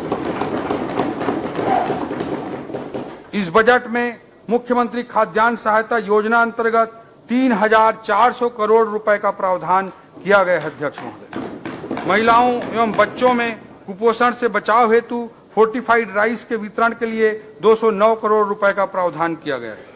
शक्कर वितरण योजना अंतर्गत 150 करोड़, गुड़ वितरण हेतु 81 करोड़, अंत्योदय अन्न योजना अंतर्गत चना प्रदान करने हेतु 400 करोड़ एवं रियायती दर पर आयोडाइज्ड नमक वितरण हेतु 139 करोड़ रुपए का प्रावधान किया गया है। उपभोक्ता कल्याण अंशदान फंड योजना अंतर्गत 20 करोड़ रुपए का प्रावधान किया गया है। अध्यक्ष महोदय, पेयजल की व्यवस्था के संबंध में प्रदेशवासियों को पेयजल उपलब्ध कराने के लिए पीएचई विभाग के अंतर्गत गत वर्ष के बजट को लगभग 2 गुना बढ़ाते हुए 5,047 करोड़ रुपए का प्रावधान इस वर्ष किया गया था। इसमें हर घर नल योजना मोदी जी की जो है उसे पूरा करने के लिए 4500 करोड़ रुपए का प्रावधान इस बजट में किया गया है। अध्यक्ष महोदय, जल जीवन मिशन की मॉनिटरिंग के लिए डैशबोर्ड एवं राज्य पोर्टल का निर्माण किया जाएगा। यहाँ भी टेक्नोलॉजी का उपयोग करके हम व्यवस्था को दुरुस्त करने का प्रयास कर रहे हैं। अध्यक्ष महोदय, शिकायत निवारण एवं नए कनेक्शन हेतु ऑनलाइन आवेदन की व्यवस्था शुरू की जाएगी। जल की गुणवत्ता की ऑनलाइन मॉनिटरिंग सुनिश्चित की जाएगी। वाड्रफ नगर जल आवर्धन योजना हेतु 1 करोड़ 82 लाख का प्रावधान किया गया है। ग्रामों में पेयजल प्रदाय हेतु 71 करोड़ एवं नलकूपों के अनुरक्षण हेतु 110 करोड़ रुपए का प्रावधान किया गया है। नगरीय जल प्रदाय योजनाओं के लिए 26 करोड़ रुपए का प्रावधान किया गया है। मातृशक्ति एवं नवनिहालों का विकास महतारी वंदन योजना अंतर्गत सभी पात्र महिलाओं को 12,000 रुपए वार्षिक डीबीटी के माध्यम से भुगतान किया जाएगा। इससे महिलाओं के स्वास्थ्य, पोषण एवं आत्मनिर्भरता में वृद्धि होगी। सक्षम आंगनवाड़ी केंद्र एवं पूरक पोषण आहार हेतु 700 करोड़ रुपए का प्रावधान किया गया है। पूर्व से संचालित समान उद्देश्य वाली योजनाओं को समायोजित करते हुए जो बहुत सारी मल्टीप्लिसिटी थी स्कीम्स की अध्यक्ष महोदय, उसके कारण 10 नवीन अम्ब्रेला योजना प्रारंभ की जाएगी। इसके लिए 628 करोड़ रुपए का प्रावधान किया गया है। प्रधानमंत्री मातृ वंदन योजना के लिए 117 करोड़ रुपए का प्रावधान किया गया है। ग्राम पंचायतों में महिलाओं के विकास एवं सशक्तिकरण हेतु आयोजित होने वाले कार्यक्रमों के लिए महिला सदन बनाने की एक नवीन योजना हमारी सरकार द्वारा प्रारंभ की गई है। इसके लिए 50 करोड़ रुपए का इस बजट में प्रावधान किया गया है। खेल एवं युवा कल्याण पारंपरिक खेलों को पुनर्जीवित करने के लिए छत्तीसगढ़ क्रीड़ा प्रोत्साहन योजना प्रारंभ की जाएगी। इस हेतु 20 करोड़ रुपए का बजटीय प्रावधान किया गया है। जसपुर जिले के कुनकुरी में मॉडर्न खेल स्टेडियम का निर्माण किया जाएगा। इस हेतु 2 करोड़ रुपए का प्रावधान किया गया है। 2 इंडोर स्टेडियम कॉम्प्लेक्स की स्थापना हेतु भी 4 करोड़ रुपए का प्रावधान किया गया है। प्रदेश के 5 नवीन जो जिले गठित हुए हैं, इन्हें पिछली सरकार ने गठित किया है, वहां जिला कार्यालयों की स्थापना हेतु 2 करोड़ 50 लाख रुपए का प्रावधान खेल एवं युवा कल्याण विभाग के अंतर्गत किया गया है। कला, साहित्य, खेल एवं समाज सेवा के क्षेत्र में युवाओं के योगदान को प्रोत्साहित एवं सम्मानित करने के लिए प्रतिवर्ष छत्तीसगढ़ युवा रत्न सम्मान दिया जाएगा। इस मद में 1 करोड़ 50 लाख रुपए का प्रावधान किया गया है। भू राजस्व व्यवस्था का सुदृढ़ीकरण रायपुर, बिलासपुर एवं दुर्ग जिले में राजस्व प्रकरणों के शीघ्र निराकरण हेतु तहसीलदार एवं नायब तहसीलदार के अतिरिक्त न्यायालयों की स्थापना की जाएगी। अध्यक्ष महोदय, रायपुर तहसील ऐसे तहसील अध्यक्ष महोदय जहां बस्तर संभाग के सभी जिलों में जितने राजस्व प्रकरण नहीं है उससे ज्यादा एक तहसील पर हैं, इसलिए वहां पे अतिरिक्त पद सृजित करके राजस्व व्यवस्था को दुरुस्त किया जाएगा। इस हेतु तहसीलदार के 30 और नायब तहसीलदार के 15 नवीन पदों के सृजन का प्रावधान किया गया। भू नक्शों का जियो रिफरेंसिंग कराया जाएगा, तब प्रत्येक भूखंड में यूएल पिन नंबर देते हुए भू आधार कार्ड जारी किया जाएगा। नगरीय क्षेत्रों में 1:500 के स्केल पर भूमि का नवीन सर्वेक्षण प्रारंभ किया जाएगा। इससे शहरी क्षेत्रों में छोटे भूखंडों को भू नक्शे पर दर्ज किया जाना संभव हो सकेगा। भू अभिलेखों को सिविल न्यायालयों से लिंक किया जाएगा। इससे सिविल न्यायालय द्वारा भूमि संबंधी प्रकरणों में पारित आदेशों के परिपालन में भू अभिलेख का सुधार कार्य ऑनलाइन प्रक्रिया से संभव हो सकेगा। भूमि व्युत्पत्ति की प्रक्रिया को ऑनलाइन एवं सरल बनाया जाएगा। कानून व्यवस्था का सुदृढ़ीकरण राज्य में कानून व्यवस्था की मजबूती के लिए राज्य पुलिस बल में 1889 पदों की वृद्धि की गई है। नक्सल ऑपरेशन में जाने वाले राज्य पुलिस बल के लिए उच्च गुणवत्ता युक्त रेडी टू ईट फूड की व्यवस्था हेतु बजट में प्रावधान किया गया है। नक्सल प्रभावित क्षेत्रों में तैनात जवानों की सुरक्षा की दृष्टि से स्पाइक रेजिस्टेंट बूट देने के लिए बजटरी प्रावधान किया गया है। साइबर क्राइम के प्रकरणों की संख्या में वृद्धि को देखते हुए कबीरधाम, कोरबा, राजनांदगांव एवं रायगढ़ जिले में 4 नवीन साइबर पुलिस थानों की स्थापना के लिए बजट में प्रावधान किया गया। सीमावर्ती जिलों में मानव तस्करी के प्रकरणों में पीड़ित बालिकाओं एवं महिलाओं की सुरक्षा के लिए राजनांदगांव, कबीरधाम, रायगढ़, जगदलपुर एवं जसपुर जिले में 5 नवीन महिला थाना की स्थापना का भी प्रावधान इस बजट में किया गया है। डायल 112 की सुविधाओं का पूरे प्रदेश में विस्तार किया जा रहा है। इस कार्य के लिए 149 करोड़ रुपए का प्रावधान किया गया है। अग्निशमन एवं आपातकालीन सेवाओं के अंतर्गत 3 जिलों हेतु water tender, foam tender, water bowser क्रय किए जाएंगे। इसके लिए 14 करोड़ 70 लाख रुपए का प्रावधान किया गया। जेल में रहने वाले बंदियों को उनके परिजनों से बातचीत करने की सुविधा उपलब्ध कराने के लिए 8 जिला जेल एवं 8 उप जेलों के प्रिजन कॉलिंग सिस्टम लगाए जाएंगे। इसके लिए 1 करोड़ 16 लाख रुपए का प्रावधान किया गया। जेलों की व्यवस्था से संबंधित विभिन्न कार्य जैसे बंदी बैरक, सीसी रोड, आवासीय भवन एवं बाउंड्री वाल निर्माण हेतु 32 करोड़ रुपए का प्रावधान किया गया है। पुलिस अधिकारियों एवं कर्मचारियों जो कर्मचारी रहते हैं उनको थाना क्षेत्र में ही रहने को मिल सके, दूर दराज के नक्सल प्रभावित क्षेत्रों में वे रह सकें, इसके लिए 129 करोड़ रुपए के पुलिस चौकी, थाना एवं अन्य भवनों के निर्माण हेतु 71 करोड़ का प्रावधान किया गया है। न्याय व्यवस्था का सुदृढ़ीकरण, राज्य के दूरस्थ एवं अंतिम छोर पर स्थित जिला बीजापुर में जिला एवं सत्र न्यायालय की स्थापना की जाएगी। इस हेतु 44 पदों का सृजन एवं 1 करोड़ 45 लाख रुपए का बजटीय प्रावधान किया गया है। 40 व्यवहार न्यायालयों तथा 10 अतिरिक्त जिला एवं सत्र न्यायालयों की स्थापना हेतु 360 पदों का सृजन एवं 21 करोड़ का प्रावधान किया गया है। जिला मुंगेली में फास्ट ट्रैक कोर्ट की स्थापना के लिए 9 पदों का सृजन और इस कोर्ट की स्थापना का प्रावधान किया गया है। कटघोरा जिला कोरबा में परिवार न्यायालय की स्थापना के लिए 19 पदों का सृजन किया गया है। महासमुंद एवं जगदलपुर में परिवार न्यायालय भवन तथा 24 स्थानों पर व्यवहार न्यायालय, इस प्रकार कुल 26 न्यायालय भवनों का निर्माण किया जाएगा। इस हेतु 30 करोड़ रुपए का प्रावधान किया गया है।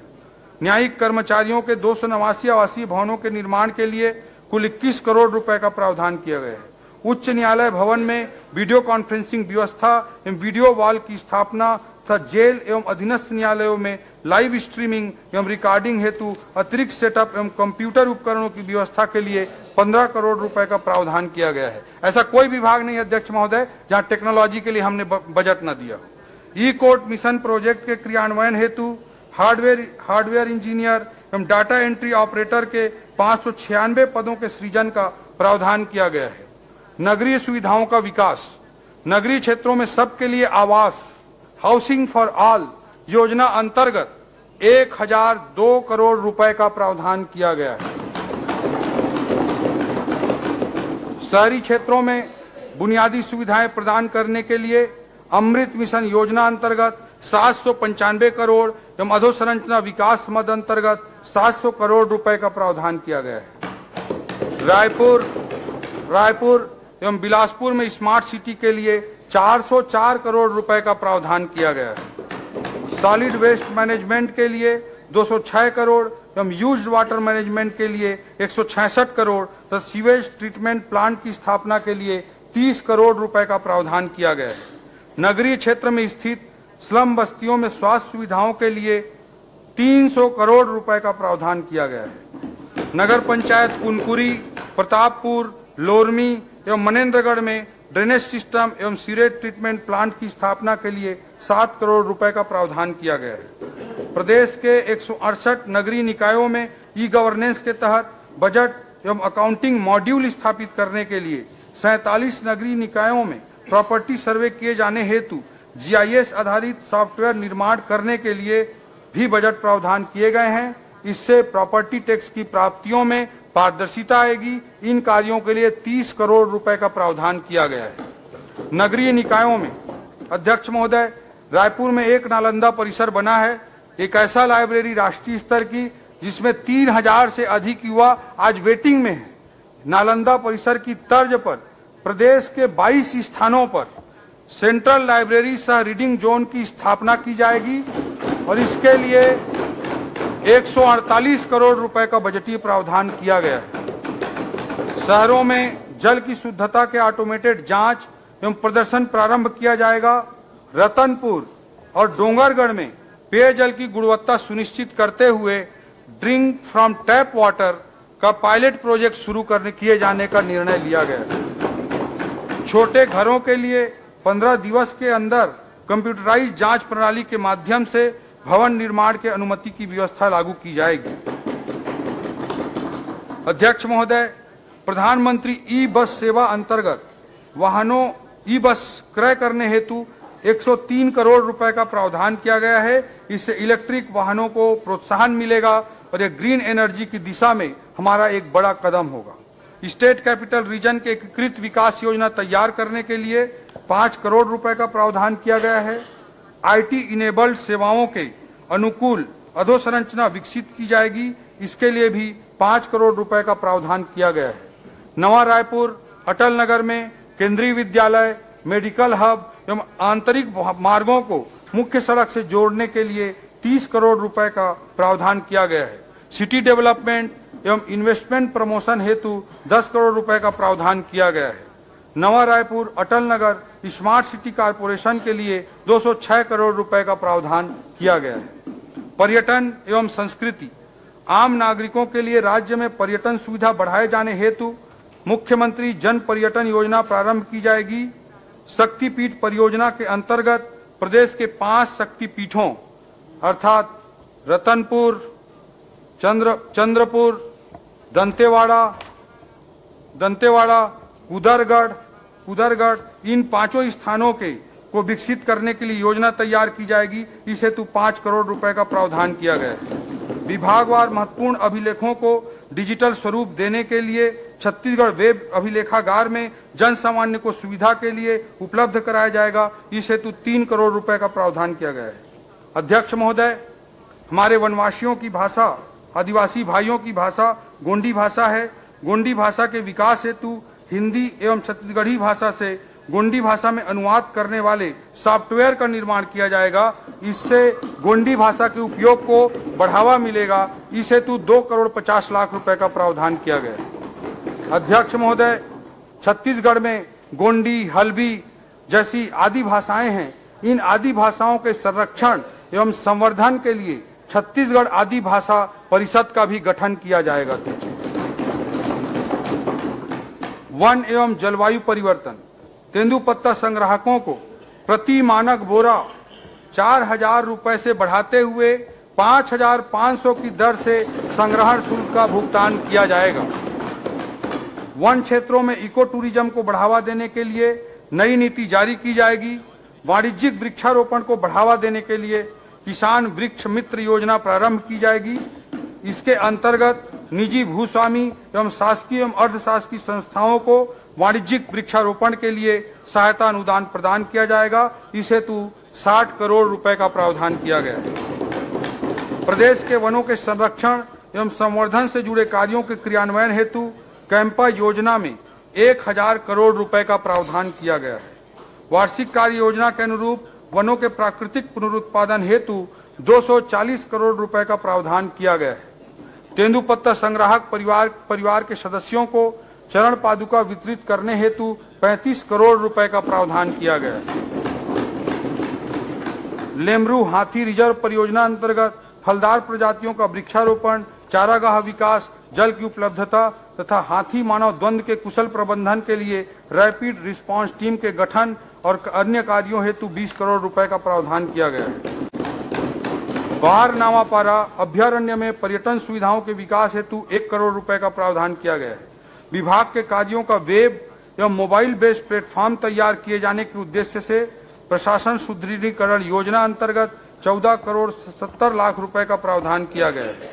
वन विभाग द्वारा किए जाने वाले लकड़ियों की नीलामी के लिए ऑनलाइन ऑक्शन पोर्टल का उपयोग सुनिश्चित किया जाएगा। शिक्षित प्रदेश विकसित प्रदेश। राष्ट्रीय शिक्षा नीति 2020 को तत्परता से लागू किया जाएगा। चरणबद्ध रूप से इसका क्रियान्वयन करते हुए प्रदेश के बच्चों एवं युवाओं को उनकी विशिष्ट योग्यता के अनुरूप विकास के अवसर प्रदान किए जाएंगे। डिजिटल एवं आर्टिफिशियल इंटेलिजेंस आधारित इकोसिस्टम के माध्यम से शिक्षा की व्यवस्थाओं को प्रोत्साहित किया जाएगा। शिक्षकों की भर्ती एवं पद स्थापना के लिए पोर्टल आधारित पारदर्शी, विश्वसनीय एवं सुगम व्यवस्था लागू की जाएगी। राष्ट्रीय शिक्षा नीति 2020 के प्रावधानों के अनुरूप रिसर्च, इनोवेशन, गुणवत्ता उन्नयन आदि कार्यों के लिए छत्तीसगढ़ हायर एजुकेशन मिशन का गठन किया जाएगा। राष्ट्रीय स्तर पर स्थापित भारतीय प्रौद्योगिकी संस्थानों की भांति प्रदेश के विभिन्न क्षेत्रों में चरणबद्ध तरीके से छत्तीसगढ़ प्रौद्योगिकी संस्थानों की स्थापना की जाएगी। पंडित रविशंकर शुक्ल विश्वविद्यालय रायपुर में स्टार्टअप, इनोवेशन एवं रिसर्च को बढ़ावा देने के लिए सेंट्रल इंस्ट्रूमेंटेशन फैसिलिटी का उन्नयन किया जाएगा। इस हेतु 2 करोड़ रुपए का प्रावधान किया गया है। शहीद महेंद्र कर्मा विश्वविद्यालय बस्तर में 20 नवीन शिक्षण विभाग में 33 नवीन स्नातक एवं स्नातकोत्तर पाठ्यक्रम प्रारंभ किए जाएंगे। इस हेतु बजट में प्रावधान किया गया है। पंडित रविशंकर शुक्ल विश्वविद्यालय रायपुर में व्यवसाय मूलक पाठ्यक्रम के रूप में वाणिज्य अध्ययनशाला प्रारंभ की जाएगी। आपराधिक न्यायिक तंत्र में निष्पक्ष परीक्षण एवं जांच के लिए उपयोगी सिद्ध हो रही फॉरेंसिक साइंस विषय हेतु अध्ययनशाला प्रारंभ किए जाएंगे। इस हेतु भी बजटीय प्रावधान किए गए हैं। भवन विहीन 20 शासकीय महाविद्यालयों के नवीन भवन निर्माण हेतु 20 करोड़ तो अन्य निर्माण कार्यों के लिए 10 करोड़ 50 लाख रुपए का प्रावधान किया गया है। 15 शासकीय महाविद्यालयों में स्नातक स्तर के नवीन विषय एवं संकाय खोले जाएंगे।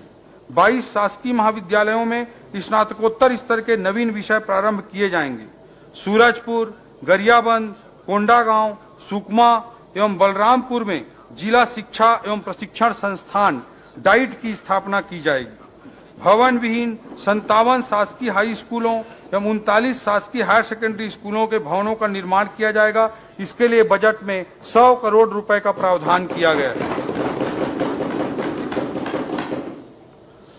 नवा रायपुर अटल नगर में संगीत महाविद्यालय एवं ग्राम बेंद्री विकास खंड अभनपुर में जिला रायपुर में शासकीय महाविद्यालय प्रारंभ किया जाएगा। इस हेतु भी बजटीय प्रावधान किया गया है। नवा रायपुर अटल नगर में लाइवलीहुड सेंटर ऑफ एक्सीलेंस की स्थापना की जाएगी। पिपरिया जिला कबीरधाम में नवीन औद्योगिक प्रशिक्षण संस्थान की स्थापना की जाएगी।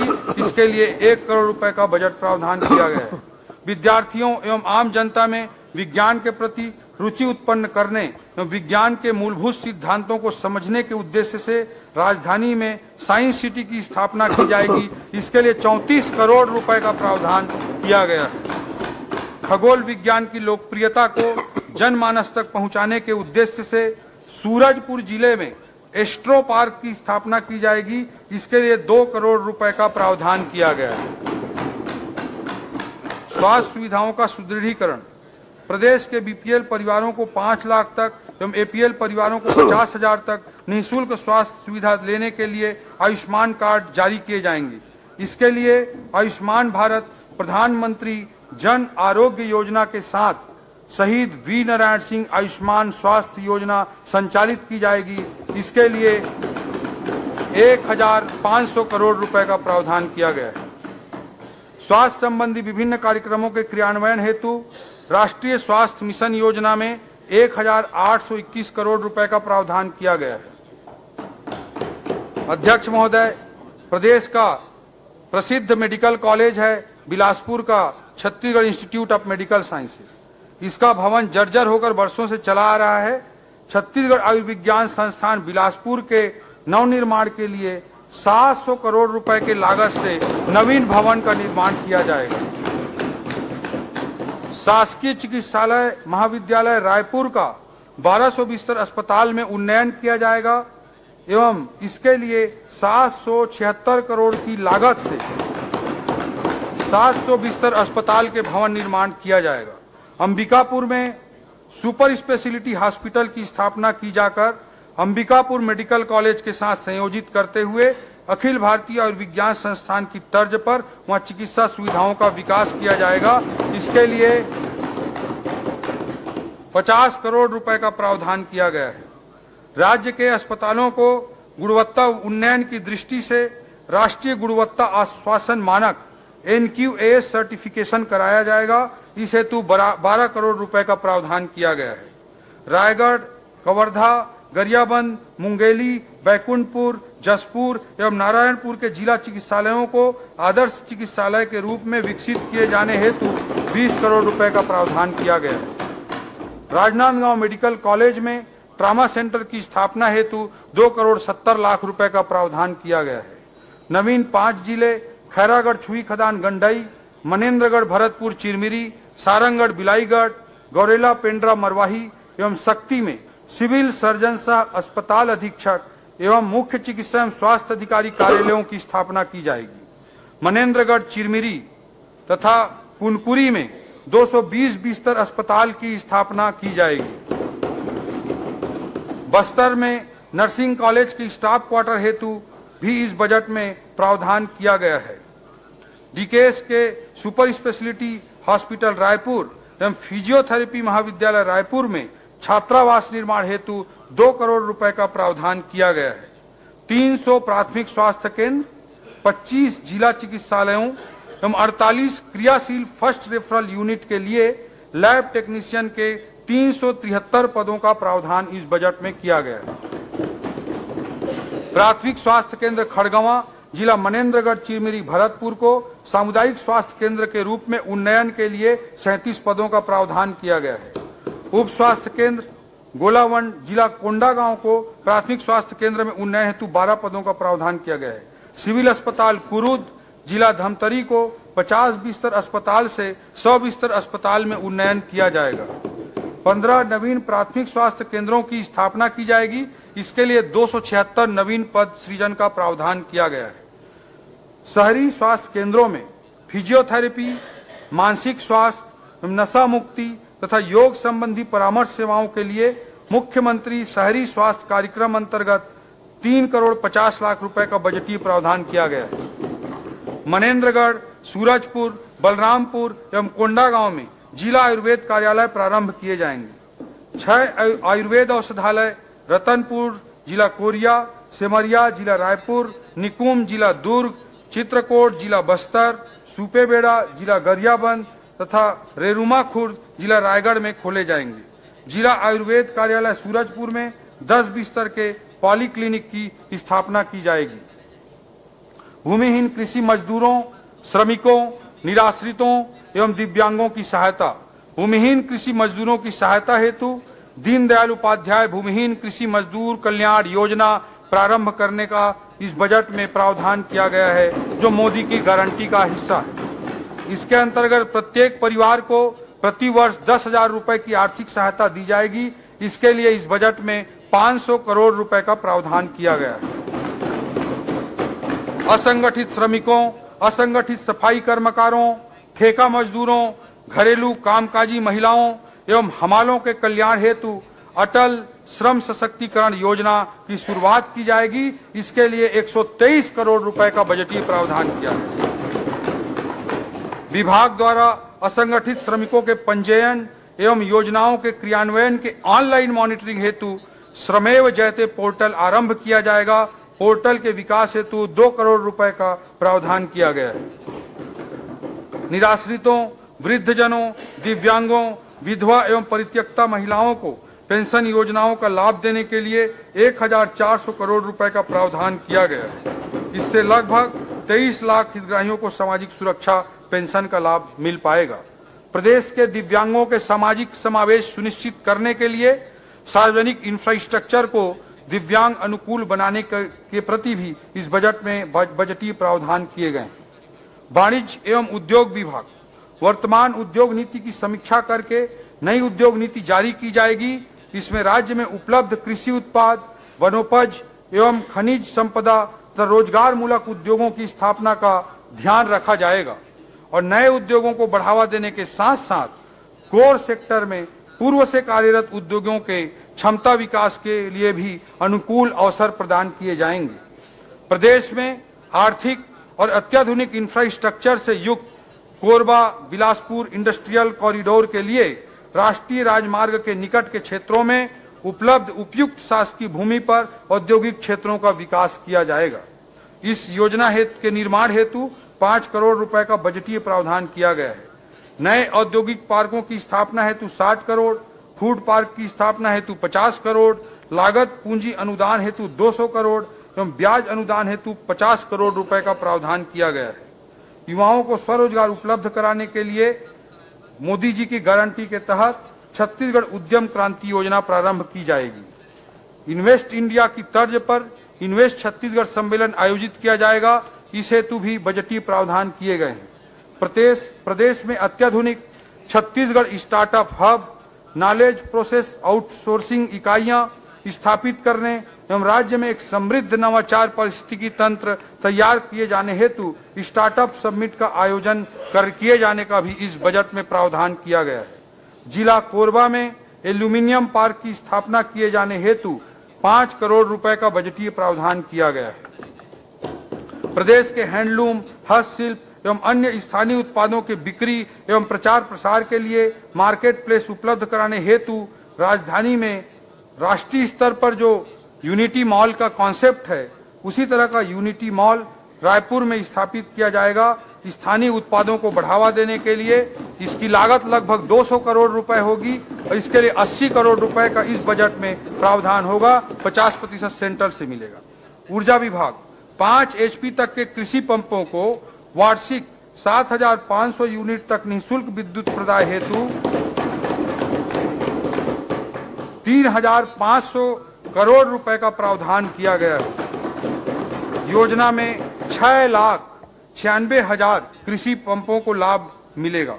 हाफ बिजली बिल योजना अंतर्गत 43,34,000 घरेलू उपभोक्ताओं को 400 यूनिट की खपत तक हाफ बिजली बिल योजना का लाभ प्रदान किया जा रहा है। इसके लिए 1,274 करोड़ रुपए का प्रावधान किया गया है। कृषि पंपों के ऊर्जीकरण हेतु 200 करोड़ रुपए का बजटीय प्रावधान किया गया है।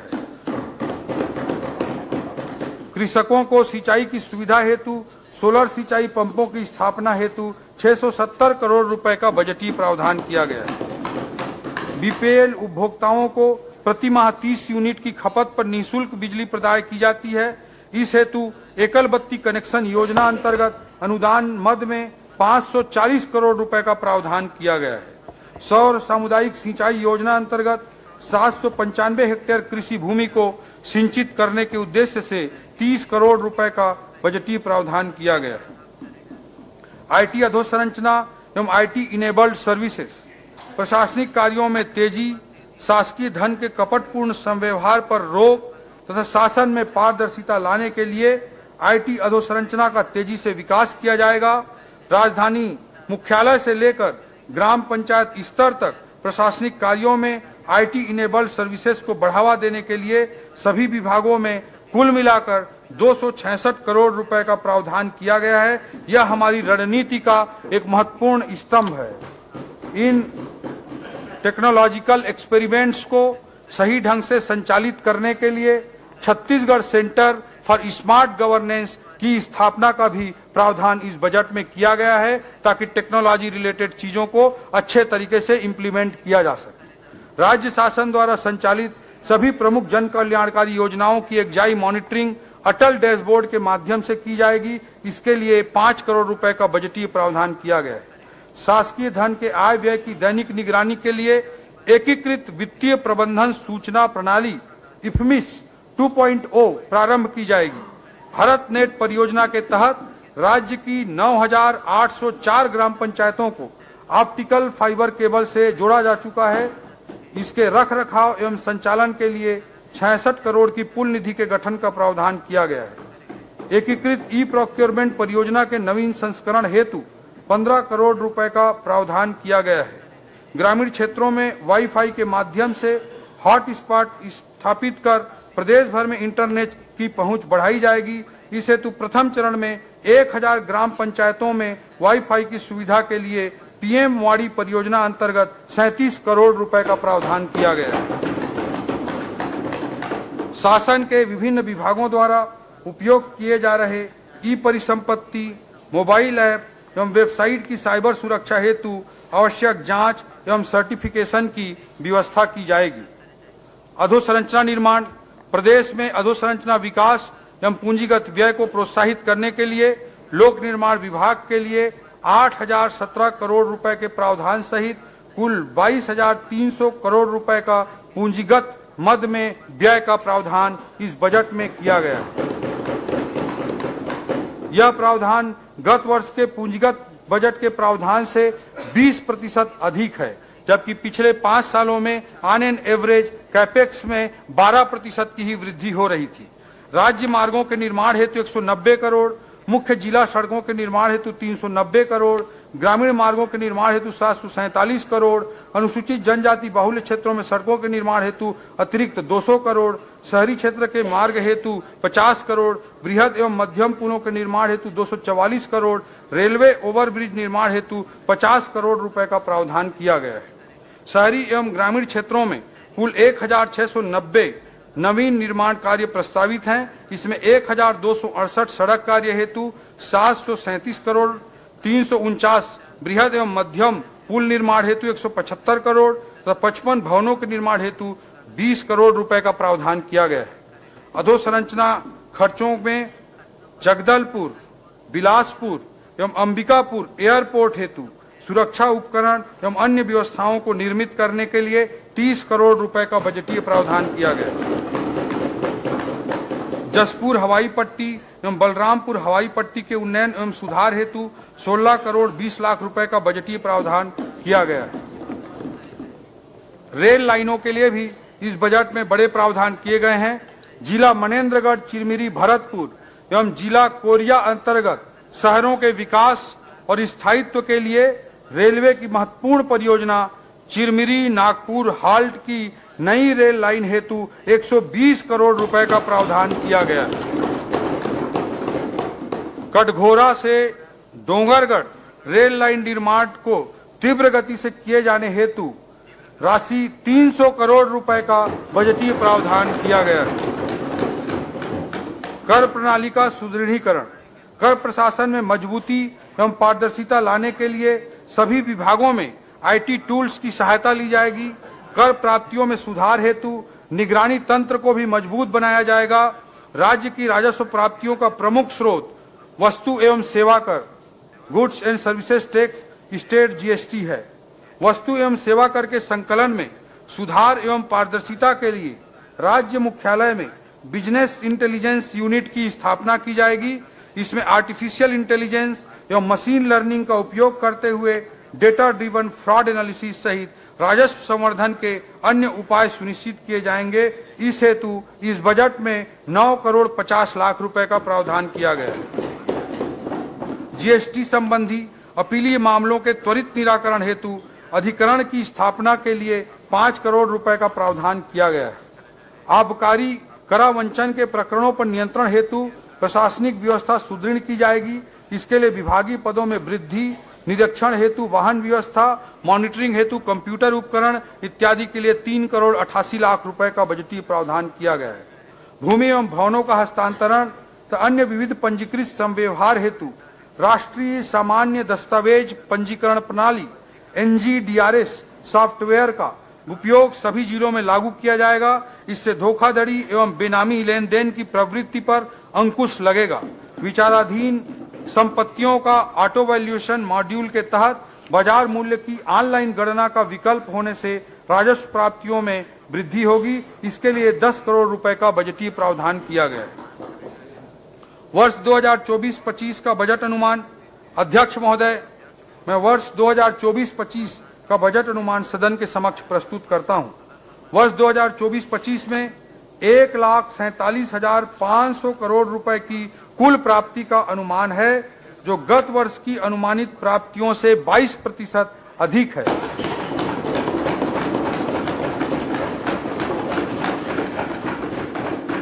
पिछले 5 वर्षों में बजट के साइज का जो औसत ग्रोथ था वो 8% था, जबकि पिछले बजट की तुलना में इस बजट में हम 22% की वृद्धि बजट के आकार में कर रहे हैं। कर प्राप्तियों में राज्य की राजस्व प्राप्तियां 68,400 करोड़, केंद्र से प्राप्तियां 57,500 करोड़ एवं पूंजीगत प्राप्तियां 21,600 करोड़ रुपए अनुमानित है। वर्ष 2024-25 के लिए विनियोग का आकार 1,60,568 करोड़ का है। सकल व्यय से ऋणों की अदायगी एवं पुनर्प्राप्तियों को घटाने पर शुद्ध व्यय 1,47,446 करोड़ अनुमानित है। राजस्व व्यय 1,24,840 करोड़ एवं पूंजीगत व्यय 22,300 करोड़ रुपए का होगा। वर्ष 2023-24 में पूंजीगत व्यय प्रावधान 18,660 करोड़ था।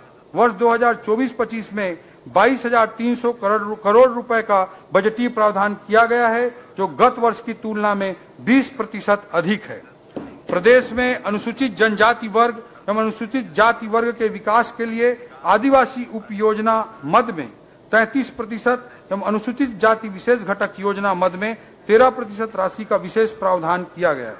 वर्ष 2024-25 के बजट में सामाजिक क्षेत्र के लिए 45%, आर्थिक क्षेत्र के लिए 35% एवं सामान्य सेवा के क्षेत्र के लिए 20% का प्रावधान किया गया है। राजकोषीय स्थिति।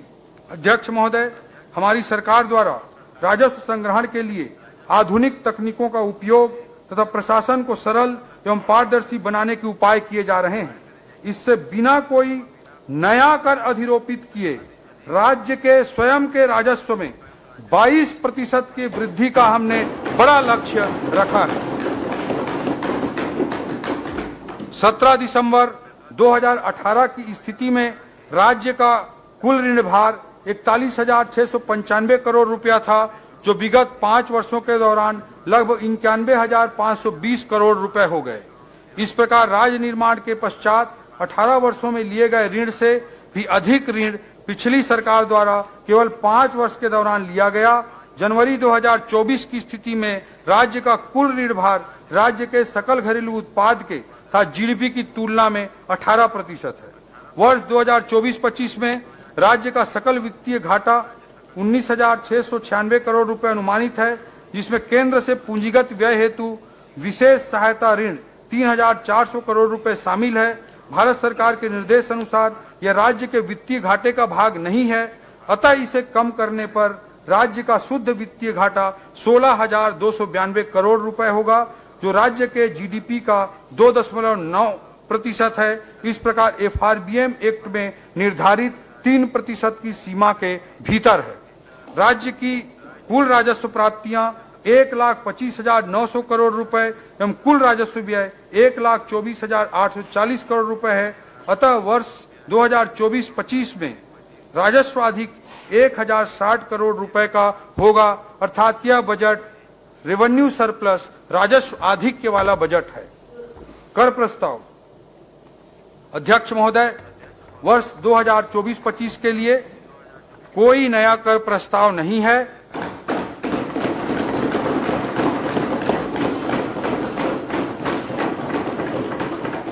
न ही करों की दर में कोई वृद्धि का कोई प्रस्ताव है।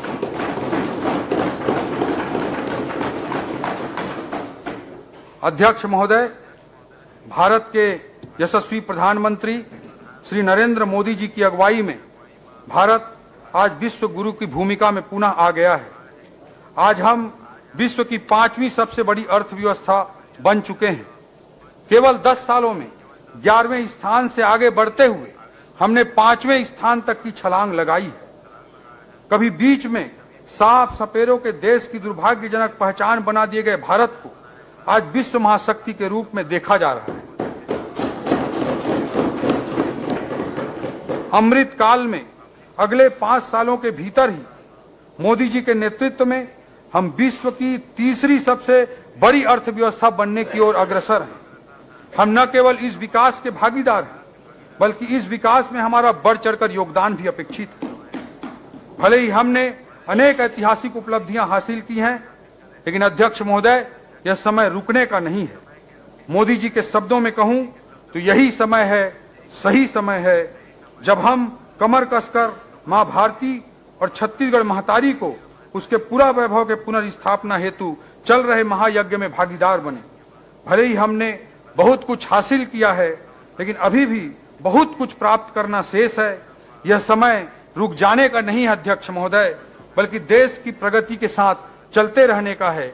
देश के तेजी से विकसित हो रहे राज्यों के साथ सकारात्मक प्रतिस्पर्धा करते हुए हमारे छत्तीसगढ़ को तेजी से आगे बढ़ाने का है। अध्यक्ष महोदय, हमारी सरकार के फिलॉसफी को, हमारी सरकार के सोच को, हमारी सरकार के दर्शन को मैं कुछ पंक्तियों के माध्यम से प्रकट करना चाहता हूं। गहन सघन मनमोहक वनतरु, गहन सघन मनमोहक वनतरु मुझको आज बुलाते हैं, किंतु किए जो वादे मैंने याद मुझे आ जाते हैं। अभी कहां आराम बदा, यह मूक निमंत्रण छलना है। अभी तो मुझको मीलों मुझको चलना है।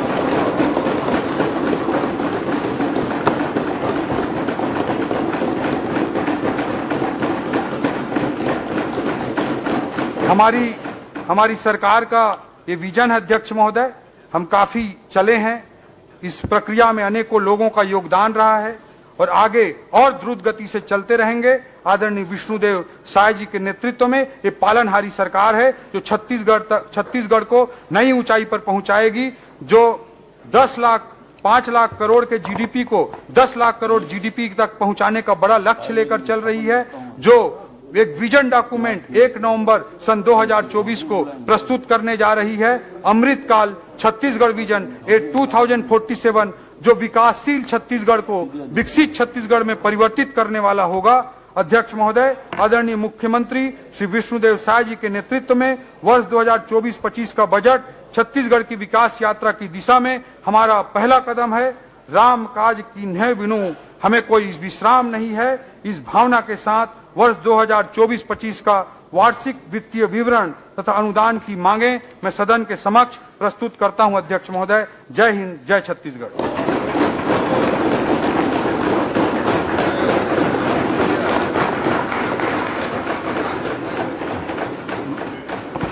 मैं आय विधेयक पर समान चर्चा के लिए दिनांक 12 और 13 फरवरी 24 की तिथियां नियत करता हूं। आय विधेयक पर सम्मिलित अनुदानों की मांगों पर कटौती प्रस्ताव की सूचना शनिवार दिनांक 10 फरवरी 2024 को अपराह्न 3 बजे तक दी जा सकती है। कटौती प्रस्ताव के प्रपत्र सूचना कार्यालय में प्राप्त किए जा सकते हैं। अध्यक्षीय दीर्घा में विधानसभा के पूर्व अध्यक्ष श्री प्रेम प्रकाश पांडे जी उपस्थित हैं। सदन की ओर से उनका स्वागत करते हैं। सभा की कार्यवाही दिनांक सोमवार 12 फरवरी 2024 को 11 बजे तक के लिए स्थगित।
कोरोना काल में स्कूल शिक्षा विभाग द्वारा बिना निविदा सामग्री खरीदने का सदन में उठा मामला। स्कूल शिक्षा मंत्री बृजमोहन अग्रवाल ने अधिकारियों को नियमों का पालन नहीं किए जाने की बात कहते हुए 4 जिलों के तत्कालीन जिला शिक्षा अधिकारियों को सदन में ही निलंबित करने की घोषणा की।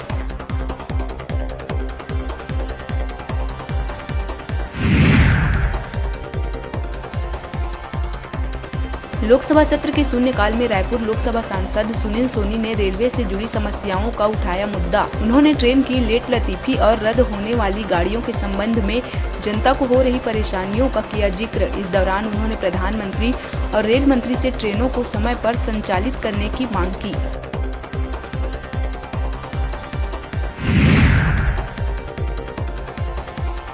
राज्य प्रशासनिक सेवा के अधिकारियों का बड़े पैमाने पर तबादला आदेश किया गया जारी। कुल 18 अधिकारियों का किया गया फेरबदल। अजय कुमार अग्रवाल को सौमिल रंजन चौबे की जगह बनाया गया संचालक जनसंपर्क, अतिरिक्त मुख्य कार्यपालन अधिकारी, अधिकारी संवाद और संयुक्त परिवहन आयुक्त। वहीं सौमिल रंजन चौबे को उप सचिव कृषि विभाग की दी गई है जिम्मेदारी।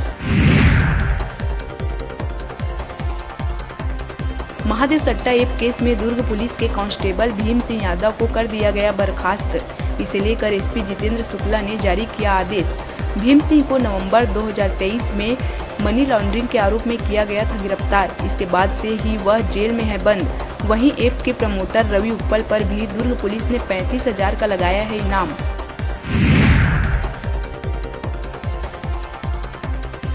बिलासपुर जिला कलेक्टर ने नवीनीकरण के काम में लापरवाही बरतने वाले 110 दुकान संचालकों को थमाया नोटिस। शहरी क्षेत्र के 46 दुकानदार को जारी किया गया है सख्त नोटिस। कलेक्टर ने 50% से कम अपडेशन पर दुकानों को सस्पेंड करने की भी संचालकों को दी है चेतावनी। कलेक्टर की सख्ती के बाद राशन दुकान संचालकों के बीच मचा हुआ है हड़कंप। बिलासपुर रेलवे स्टेशन के प्लेटफॉर्म 2 में छत्तीसगढ़ एक्सप्रेस के एसी कोच के बोगी में अचानक लगी आग। स्टेशन परिसर में यात्रियों के बीच मचा हड़कंप। घटना की सूचना मिलते ही मौके पर पहुंचे आरपीएफ के जवान और रेलवे अधिकारियों ने आग पर पाया काबू। फिलहाल शॉर्ट सर्किट से आग लगने की है आशंका।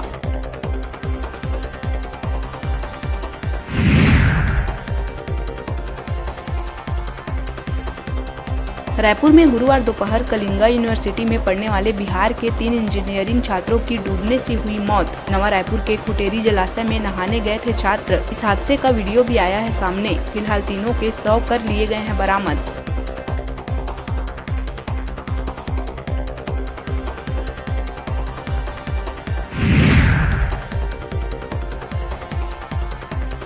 बलौदाबाजार पलारी थाना क्षेत्र के कौड़िया गांव के पास गुरुवार देर रात हुआ भीषण सड़क हादसा।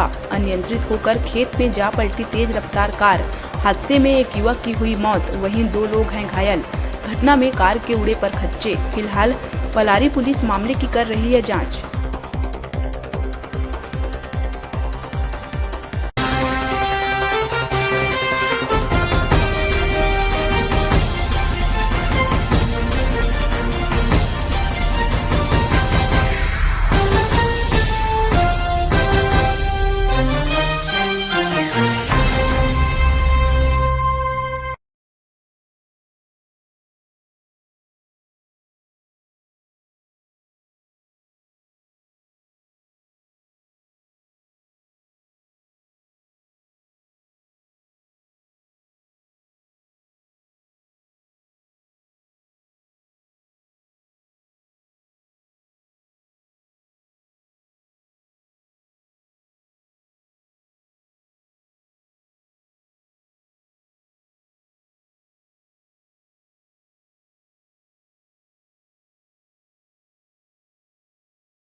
अब समय है छत्तीसगढ़ की हर छोटी बड़ी खबरों पर फटाफट नजर डालने का। तो चलिए देखते हैं छत्तीसगढ़ की तमाम छोटी बड़ी खबरें फटाफट अंदाज में। कोरोना काल में स्कूल शिक्षा विभाग द्वारा बिना निविदा सामग्री खरीदने का सदन में उठा मामला। स्कूल शिक्षा मंत्री बृजमोहन अग्रवाल ने अधिकारियों को नियमों का पालन नहीं किए जाने की बात करते हुए 4 जिलों के तत्कालीन जिला शिक्षा अधिकारियों को सदन में ही निलंबित करने की घोषणा की। लोकसभा सत्र के शून्यकाल में रायपुर लोकसभा सांसद सुनील सोनी ने रेलवे से जुड़ी समस्याओं का उठाया मुद्दा। उन्होंने ट्रेन की लेट लतीफी और रद्द होने वाली गाड़ियों के संबंध में जनता को हो रही परेशानियों का किया जिक्र। इस दौरान उन्होंने प्रधानमंत्री और रेल मंत्री से ट्रेनों को समय पर संचालित करने की मांग की। राज्य प्रशासनिक सेवा के अधिकारियों का बड़े पैमाने पर तबादला आदेश किया गया जारी। कुल 18 अधिकारियों का किया गया फेरबदल। अजय कुमार अग्रवाल को सौमिल रंजन चौबे की जगह बनाया गया संचालक जनसंपर्क। अतिरिक्त मुख्य कार्यपालन अधिकारी, अधिकारी संवाद और संयुक्त परिवहन आयुक्त। वहीं सौमिल रंजन चौबे को उप सचिव कृषि विभाग की दी गई है जिम्मेदारी। महादेव सट्टा ऐप केस में दुर्ग पुलिस के कांस्टेबल भीम सिंह यादव को कर दिया गया बर्खास्त। इसे लेकर एसपी जितेंद्र शुक्ला ने जारी किया आदेश। भीम सिंह को नवंबर 2023 में मनी लॉन्ड्रिंग के आरोप में किया गया था गिरफ्तार। इसके बाद से ही वह जेल में है बंद। वहीं ऐप के प्रमोटर रवि उप्पल पर भी दुर्ग पुलिस ने 35,000 का लगाया है इनाम। बिलासपुर जिला कलेक्टर ने नवीनीकरण के काम में लापरवाही बरतने वाले 110 दुकान संचालकों को थमाया नोटिस। शहरी क्षेत्र के 46 दुकानदार को जारी किया गया है सख्त नोटिस। कलेक्टर ने 50% से कम अपडेशन पर दुकानों को सस्पेंड करने की भी संचालकों को दी है चेतावनी। कलेक्टर की सख्ती के बाद राशन दुकान संचालकों के बीच मचा हुआ है हड़कंप। बिलासपुर रेलवे स्टेशन के प्लेटफॉर्म 2 में छत्तीसगढ़ एक्सप्रेस के एसी कोच के बोगी में अचानक लगी आग। स्टेशन परिसर में यात्रियों के बीच मचा हड़कंप। घटना की सूचना मिलते ही मौके पर पहुंचे आरपीएफ के जवान और रेलवे अधिकारियों ने आग पर पाया काबू। फिलहाल शॉर्ट सर्किट से आग लगने की है आशंका। रायपुर में गुरुवार दोपहर कलिंगा यूनिवर्सिटी में पढ़ने वाले बिहार के 3 इंजीनियरिंग छात्रों की डूबने से हुई मौत। नवा रायपुर के खुटेरी जलाशय में नहाने गए थे छात्र। इस हादसे का वीडियो भी आया है सामने। फिलहाल तीनों के शव कर लिए गए हैं बरामद। बलौदाबाजार पलारी थाना क्षेत्र के कौड़िया गांव के पास गुरुवार देर रात हुआ भीषण सड़क हादसा। अनियंत्रित होकर खेत में जा पलटी तेज रफ्तार कार। हादसे में एक युवक की हुई मौत, वहीं 2 लोग हैं घायल। घटना में कार के उड़े पर खच्चे। फिलहाल पलारी पुलिस मामले की कर रही है जांच। विधानसभा में गूंजा राम वन गमन परिपथ का मुद्दा। पूर्ववर्ती सरकार पर संस्कृति से छेड़छाड़ के आरोप पर मंत्री बृजमोहन अग्रवाल ने श्री राम की मूर्ति लगाए जाने की सोशल ऑडिट का किया ऐलान।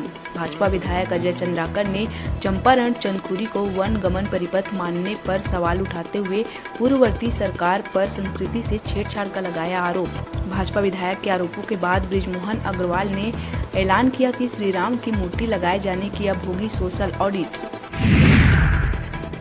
भिलाई नगर निगम पार्षद और उप सभापति इंजीनियर सलमान के खिलाफ फर्जी जाति प्रमाण पत्र मामले में कोर्ट ने अग्रिम जमानत याचिका कर दी खारिज। भिलाई के वार्ड नंबर 35 शारदापारा के रहने वाले सलमान पर धोखाधड़ी का मामला किया गया है दर्ज।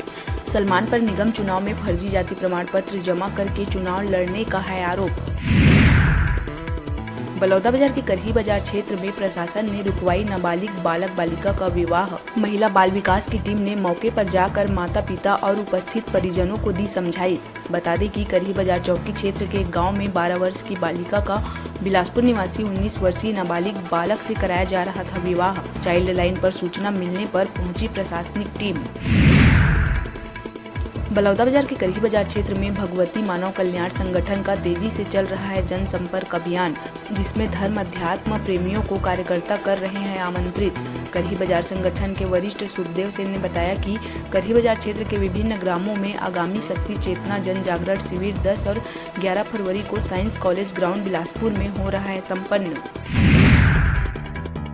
बलौदाबाजार जिले में एक युवती से ढोंगी तांत्रिक ने इलाज के नाम पर 9 साल तक दुष्कर्म की वारदात को दिया अंजाम।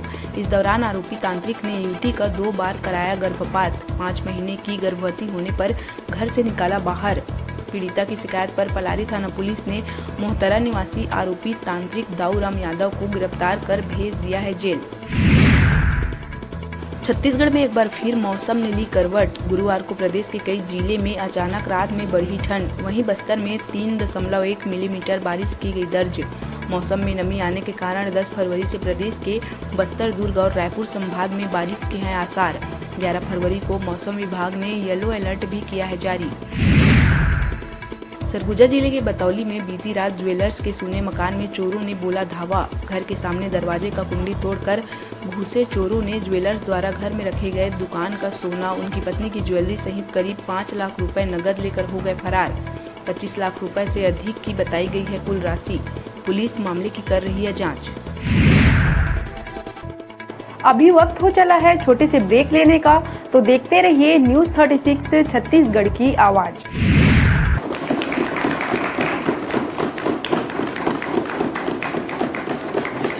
जादू दिखाया जा रहा है क्या? जादू ये बड़ा सौभाग्य पुराने ड्रेस में आए लगते हैं वित्त मंत्री जी। माननीय सदस्यगण, माननीय अध्यक्ष महोदय। ओपी एक मिनट।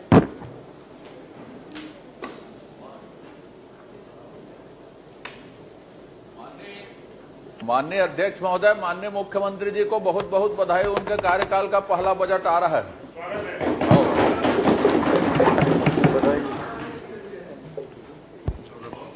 माननीय अध्यक्ष महोदय, ठीक है महाराज। प्रशासनिक अधिकारी प्रशासनिक क्षेत्र में काम करते करते जन सेवा में आकर के आज छत्तीसगढ़ की कल्याणकारी योजनाओं का बजट बिल्कुल देखेंगे। आप लोग क्या कर रहे हैं देखेंगे। मैं कह रहा हूं अध्यक्ष महोदय, माननीय विष्णुदेव साहब मुख्यमंत्री जी का पहला बजट आ रहा है, तो बजट उनके पास आके पढ़ लेते। कोई जरूरी था उत्तर दूर जाके पढ़े? यहाँ लगाने में क्या दिक्कत थी? माननीय नेता प्रतिपक्ष जी, पढ़ तो अंदर से ही रहे ना, बाहर से थोड़ी ना पढ़ रहे हैं। मैं कह रहा हूँ अगर उनका बजट है तो उनके पास से पढ़ो ना। चलिए आप आज इधर आके बैठ जाइए। आ जाता हूँ। वित्तीय वर्ष 24-25 के आय व्यय का उपस्थापन श्री ओपी चौधरी।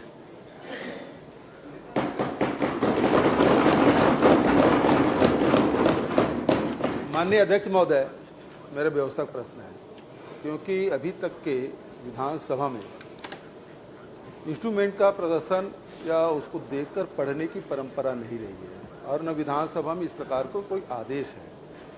और मैं वित्त मंत्री जी के टेबल में देख रहा हूँ कि लैपटॉप लेके वो खड़े हैं। मैं समझता हूँ कि विधानसभा में इस प्रकार की व्यवस्था अभी नहीं दी गई है।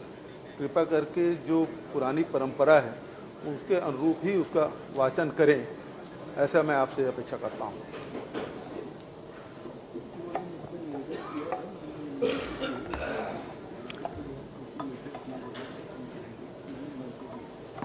माननीय अध्यक्ष महोदय, इंस्ट्रूमेंट के प्रदर्शन पर रोक है, उसको देखकर पढ़ने पर रोक नहीं है।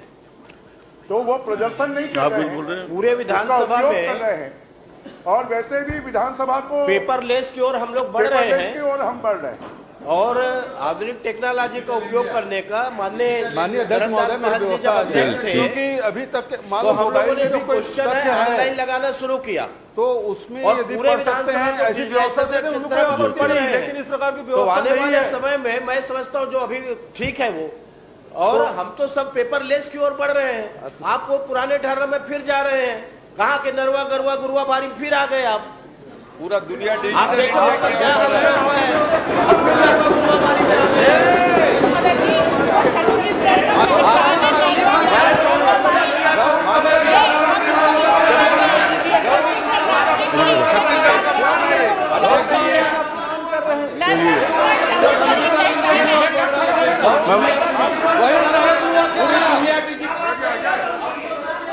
छत्तीसगढ़ की संस्कृति का अपमान कर रहे हो। छत्तीसगढ़ की संस्कृति का अपमान हो रहा है। क्या अध्यक्ष जी?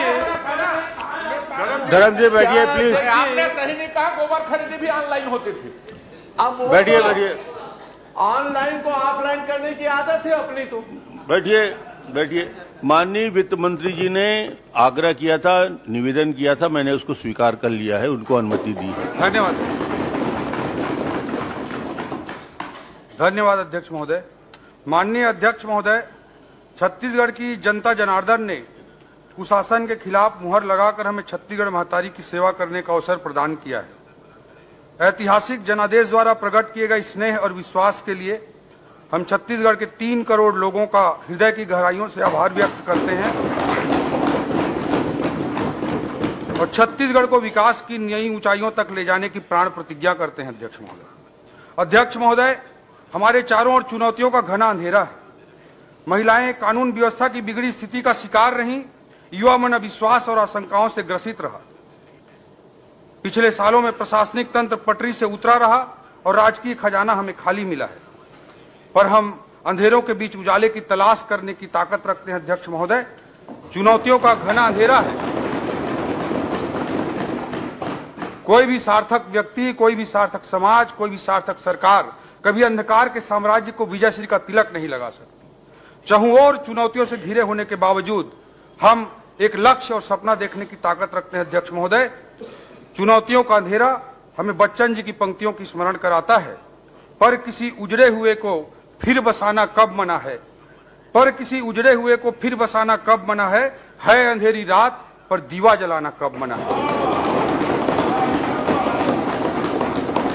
अध्यक्ष महोदय, यह हमारा सौभाग्य है, यह हमारी पीढ़ी का सौभाग्य है कि एक ओर हम लोग 500 सालों के संघर्ष के बाद श्री राम लला के प्राण प्रतिष्ठा अयोध्या धाम में होते हुए देख पा रहे हैं, और हमारी पीढ़ी का यह भी सौभाग्य है कि अमृत काल में भारत को दुनिया का सुपर पावर बनाने के लिए माननीय प्रधानमंत्री जी के नेतृत्व में किए जा रहे क्रांतिकारी कार्यों को भी हमारी पीढ़ी देख रही है और उसमें सहभागिता भी निभा रही है।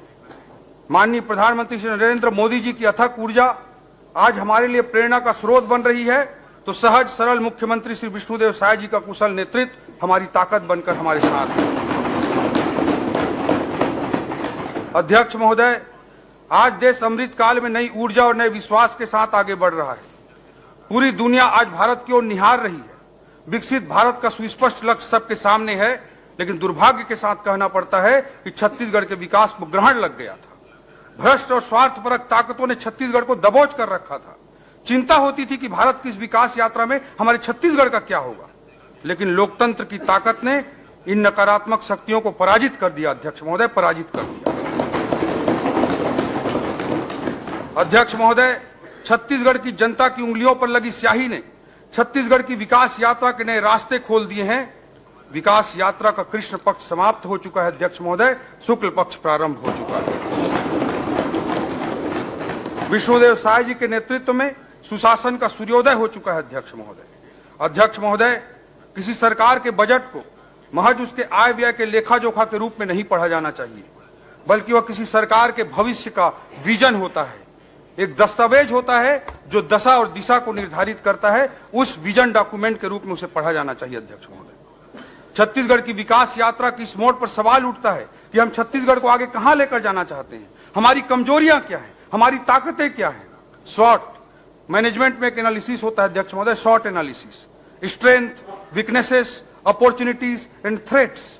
जब हम अपने छत्तीसगढ़ का शॉर्ट एनालिसिस करते हैं तो हमारे छत्तीसगढ़ के कौन कौन से पक्ष उभर कर सामने आएंगे, इसका एनालिसिस जरूरी है। अध्यक्ष महोदय, देश जब आजादी के 100 वर्ष पूरा करके विकसित राष्ट्र के रूप में पूरी दुनिया में स्थापित होगा, तब हमारा छत्तीसगढ़ देश के अन्य राज्यों के साथ सकारात्मक प्रतिस्पर्धा करते हुए कैसे आगे बढ़ेगा, यह हमारे सामने एक चुनौती है। अध्यक्ष महोदय, इसके लिए एक स्पष्ट सपना, एक स्पष्ट लक्ष्य जरूरी है।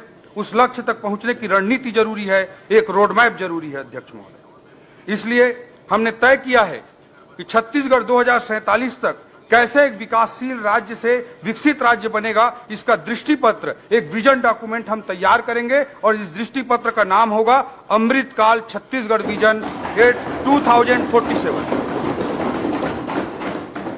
1 नवंबर सन 2000 को 1 नवंबर के दिन भारत रत्न श्रद्धेय अटल बिहारी वाजपेयी जी ने इस राज्य को बनाया था, और इसी 1 नवंबर को इसी साल सन 2024 में यह विजन डॉक्यूमेंट जो अमृतकाल छत्तीसगढ़ विजन 2047 होगा, उसे हम इस राज्य की जनता को समर्पित करने का काम करेंगे। अध्यक्ष, हमने बनाया है और हम ही संवारेंगे। अध्यक्ष महोदय, ये छत्तीसगढ़ की जनता के प्रति हमारा कमिटमेंट है, हमारी सरकार की प्रतिबद्धता है। अध्यक्ष महोदय, कहा जाता है कि कोई भी सार्थक व्यक्ति के लिए कोई भी मंजिल आखिरी मंजिल नहीं होती है, हर मंजिल एक पड़ाव होता है अगले मंजिल तक आगे बढ़ने के लिए। इसी दर्शन के साथ मोदी जी कहते हैं कि हम बड़ा लक्ष्य बनाते हैं, उसे प्राप्त करते हैं और फिर उससे भी बड़ा लक्ष्य बनाते हैं। ये मोदी जी का विजन है। 2047 के दीर्घकालिक विजन तक पहुंचने से पहले हमें मध्यम अवधि के अर्थात मिड टर्म टारगेट भी बनाने होंगे। हम छत्तीसगढ़ के लिए तय कर रहे हैं कि 2047 तक हमारा छत्तीसगढ़ विकसित छत्तीसगढ़ होगा। उस लक्ष्य तक पहुंचने के लिए हमारा मिड टर्म टारगेट क्या होगा वह भी हम निर्धारित करने का प्रयास कर रहे हैं अध्यक्ष महोदय। जैसे मोदी जी ने देश की अर्थव्यवस्था के लिए मध्यावधि टारगेट के रूप में 5 ट्रिलियन और 10 ट्रिलियन डॉलर इकोनॉमी का लक्ष्य रखा है। उन्होंने अगले 5 सालों के लिए भारत को दुनिया की तीसरी बड़ी आर्थिक शक्ति बनाने का मध्यम अवधि टारगेट रखा है। अध्यक्ष महोदय, हम भी इसी तरह का एक मध्यावधि लक्ष्य निर्धारित करना चाहते हैं। आज हमारे छत्तीसगढ़ की जीएसडीपी लगभग 5 लाख करोड़ है। इसे आने वाले 5 सालों में 2028 तक 10 लाख करोड़ करना हमारा बहुत ही महत्वाकांक्षी लक्ष्य है अध्यक्ष महोदय। पिछले 5 सालों की आप तुलना करेंगे तो यह लक्ष्य बहुत बड़ा दिखाई देगा, लेकिन फिर भी इस बड़े लक्ष्य को हम स्वीकार कर रहे हैं और इस चुनौती के लिए आदरणीय विष्णुदेव साय जी के नेतृत्व में हम आगे बढ़ेंगे। यह मध्यावधि लक्ष्य देश को दुनिया की तीसरी बड़ी अर्थव्यवस्था बनाने के मोदी जी के महायज्ञ में हमारा योगदान होगा। मोदी जी के सहकारी संघवाद कोऑपरेटिव फेडरलिज्म के सिद्धांत पर चलते हुए हम केंद्र का सहयोग भी प्राप्त करेंगे और देश के विकास यात्रा में अपनी महती भूमिका भी निभाएंगे। छत्तीसगढ़ अब केंद्र से टकराव वाले पिछले 5 वर्षों के मॉडल के स्थान पर डबल इंजन की सरकार में संघ राज्य समन्वय से विकास का नया अध्याय लिखेगा। इस 5 सालों के अत्यंत महत्वाकांक्षी लक्ष्य जो जीडीपी को केवल 5 सालों में दुगना करने का लक्ष्य जो हम निर्धारित कर रहे हैं, इस महत्वाकांक्षी लक्ष्य के तहत 10 लाख करोड़ की जीडीपी तक जो पहुंचना चाहते हैं, इसको प्राप्त करने के लिए हम आधारभूत रणनीतिक स्तंभ के रूप में, फंडामेंटल स्ट्रेटेजिकल पिलर्स के रूप में 10 स्तंभों की पहचान किए हैं और उसको मैं सदन के समक्ष रखना चाहता हूं। हमारा पहला पिलर होगा फोकस ऑन इकोनॉमिक डेवलपमेंट। हमारे आर्थिक विकास का केंद्र बिंदु होगा ज्ञान। दूसरा हमारा पिलर होगा तकनीक आधारित रिफॉर्म और सुशासन से तीव्र आर्थिक विकास। तीसरा हमारा पिलर होगा तमाम चुनौतियों के बीच अधिकाधिक पूंजीगत व्यय सुनिश्चित करना, मैक्सिमम कैपेक्स। चौथा हमारा पिलर होगा प्राकृतिक संसाधनों का उचित इस्तेमाल। हमारा 5वां पिलर होगा अर्थव्यवस्था के सेवा क्षेत्र की नई संभावनाओं पर जोर। हमारा 6वां पिलर होगा सरकार की सारी क्षमताओं के अतिरिक्त निजी निवेश भी सुनिश्चित करना। हमारा 7वां पिलर होगा फोकस ऑन बस्तर सरगुजा। हमारा 8वां पिलर होगा डीडीपी डिसेंट्रलाइज्ड डेवलपमेंट पॉकेट्स, विकेंद्रीकृत विकास पॉकेट्स। हमारा 9वां पिलर होगा छत्तीसगढ़ी संस्कृति का विकास, प्रमोटिंग छत्तीसगढ़ी कल्चर। हमारा 10वां पिलर होगा क्रियान्वयन का महत्व, importance of implementation. In 10 pillars को मैं थोड़ा व्याख्यायित करना चाहता हूं अध्यक्ष महोदय। हमारा जो पहला पिलर है फोकस अप और इकोनॉमिक डेवलपमेंट, हमारे आर्थिक विकास के केंद्र बिंदु जो होगा वो ज्ञान होगा। ज्ञान नॉलेज तो होगा ही, लेकिन इस ज्ञान का हमारा अर्थ है जी अर्थात गरीब, वाई अर्थात युवा, ए अर्थात अन्नदाता और एन अर्थात नारी। ज्ञान के माध्यम से गरीब, युवा, अन्नदाता और नारी को समर्पित हमारा आर्थिक विकास होगा। अध्यक्ष महोदय, भारी मन से मुझे कहना पड़ रहा है कि पिछले 5 वर्षों में हमारे छत्तीसगढ़ की पिछली सरकार ने इन चारों समूहों के साथ अन्याय किया है। न केवल गरीबों के छत के अधिकार को छीना गया, यूरिया डीएपी में कालाबाजारी हुई, 2 रुपए में गोबर खरीदकर गुणवत्ता विहीन कंपोस्ट के नाम पर 10 रुपए में जबरन उसे बेचा गया। किसानों के संबंध में अनेक प्रकार की लूटें हुई। अध्यक्ष महोदय, माताओं बहनों को इन्होंने 500 रुपए प्रति माह अर्थात साल का 6,000 रुपए देने का वादा किया था, मगर किसी को 6 रुपए तक नहीं मिला। अध्यक्ष महोदय, ये भारी मन के साथ कहना पड़ रहा है। अध्यक्ष महोदय, युवाओं के साथ भी बहुत अन्याय हुआ। प्रतियोगी परीक्षाओं में जो बड़े सपने लेकर हमारे युवा आए थे, उनके साथ अन्याय हुआ। इस संदर्भ में नेल्सन मंडेला जी के कोटेशन को मैं कोट करना चाहता हूं। Destroying any nation does not require the use of atomic bombs और the use of long range missiles, it only requires lowering the quality of education and allowing cheating in the examinations by the students. अध्यक्ष महोदय, किसी देश को बर्बाद करने के लिए, तबाह करने के लिए बम बारूद और मिसाइल की जरूरत नहीं होती है। शिक्षा की गुणवत्ता को खराब कर देना और परीक्षाओं में भ्रष्टाचार ही किसी देश को बर्बाद करने के लिए पर्याप्त होता है। ये विजनरी लीडर नेल्सन मंडेला ने कहा है।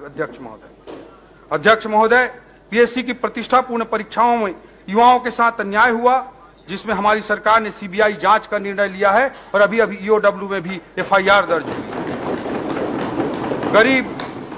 गरीब, किसान, युवा और महिला, चार जो हमारे केंद्र बिंदु हैं, उन्हें केंद्र बिंदु में रखते हुए इन्हें ऊर्जा और सही दिशा और अवसर प्रदान करके हम प्रदेश की आर्थिक उन्नति में इनकी सहभागिता सुनिश्चित करेंगे। ये हमारी सरकार की प्रतिबद्धता है।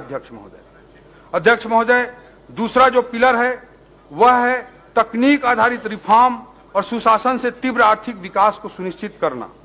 अध्यक्ष महोदय, rapid economic growth through technology driven reforms and governance. अध्यक्ष महोदय, आज दुनिया artificial intelligence, data analytics, comprehensive system development, satellite based communication जैसे उच्च स्तरीय तकनीकों से संचालित हो रही है।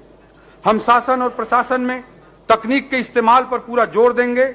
इससे नागरिक सुविधाओं में पारदर्शिता आएगी और समस्याओं का तीव्र समाधान भी होगा। अध्यक्ष महोदय, इससे हम मोदी जी के न खाऊंगा न खाने दूंगा की भावना को चरितार्थ कर पाएंगे। अध्यक्ष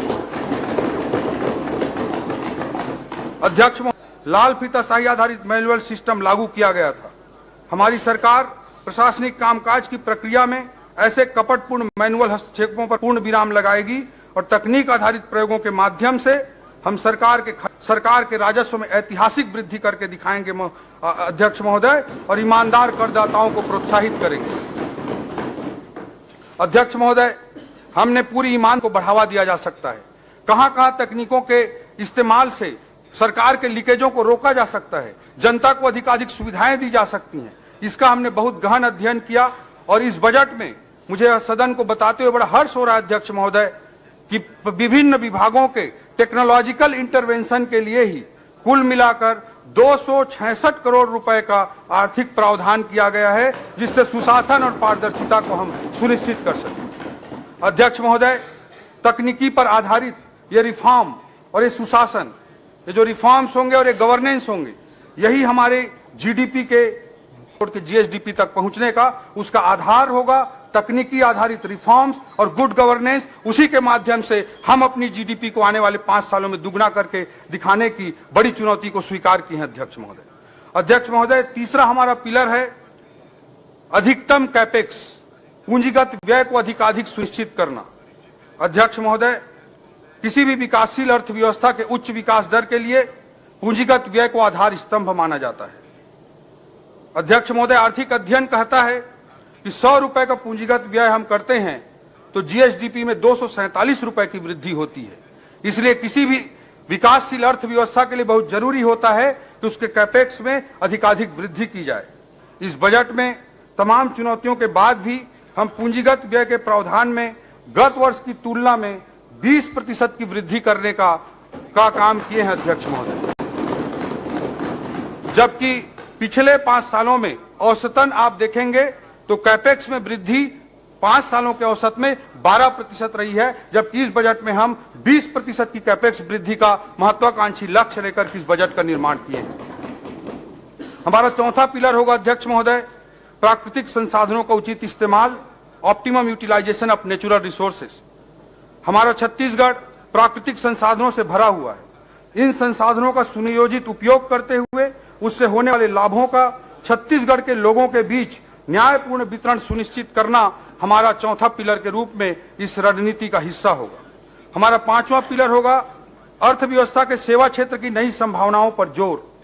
छत्तीसगढ़ के प्राकृतिक सौंदर्य के अनुरूप इको टूरिज्म सर्किट विकसित करना, 5 शक्ति पीठों को विकसित करके धार्मिक पर्यटन को बढ़ावा देना, आईटी सेक्टर की स्थापना, हेल्थ डेस्टिनेशन के रूप में छत्तीसगढ़ को विकसित करना, wedding destination, business tourism, conference destination जैसे नए उभरते संभावनाओं का लाभ प्रदेश को मिल सके, इसके लिए रोड मैप तैयार करेंगे। अध्यक्ष महोदय, सेवा क्षेत्र में देश की औसतन जो जीडीपी पर योगदान है वो करीब 55% के लगभग है, जबकि हमारे छत्तीसगढ़ की अर्थव्यवस्था में सेवा क्षेत्र का योगदान अभी मात्र 31% है। इसे बढ़ाकर ही हम छत्तीसगढ़ की आर्थिक उन्नति को सुनिश्चित कर सकते हैं। अध्यक्ष महोदय, हमारा 6वां पिलर होगा सरकार की सारी क्षमताओं के अतिरिक्त निजी निवेश को भी सुनिश्चित करना।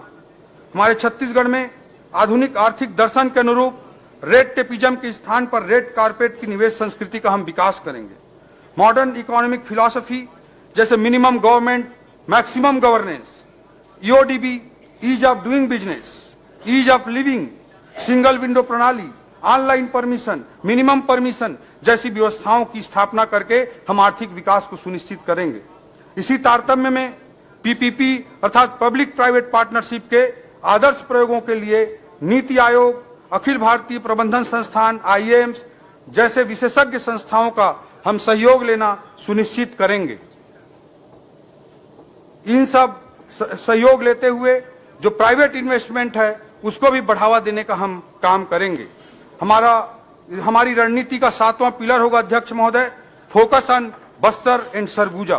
बस्तर सरगुजा की ओर भी देखो, ये हमारी आर्थिक रणनीति का 7वां स्तंभ होगा।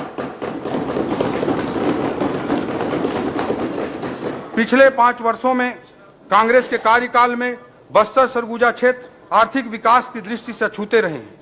इन क्षेत्रों की एयर कनेक्टिविटी को बढ़ाने के लिए सार्थक पहल की जाएगी। Eco tourism destination, naturopathy destination के रूप में विकसित करने हेतु प्रयास किए जाएंगे। बस्तर क्षेत्र में लघु वनोपज के प्रसंस्करण हेतु उद्योगों की स्थापना की जाएगी। सरगुजा क्षेत्र में उद्यानिकी, मछली पालन जैसी संभावनाओं को भी प्रोत्साहित किया जाएगा।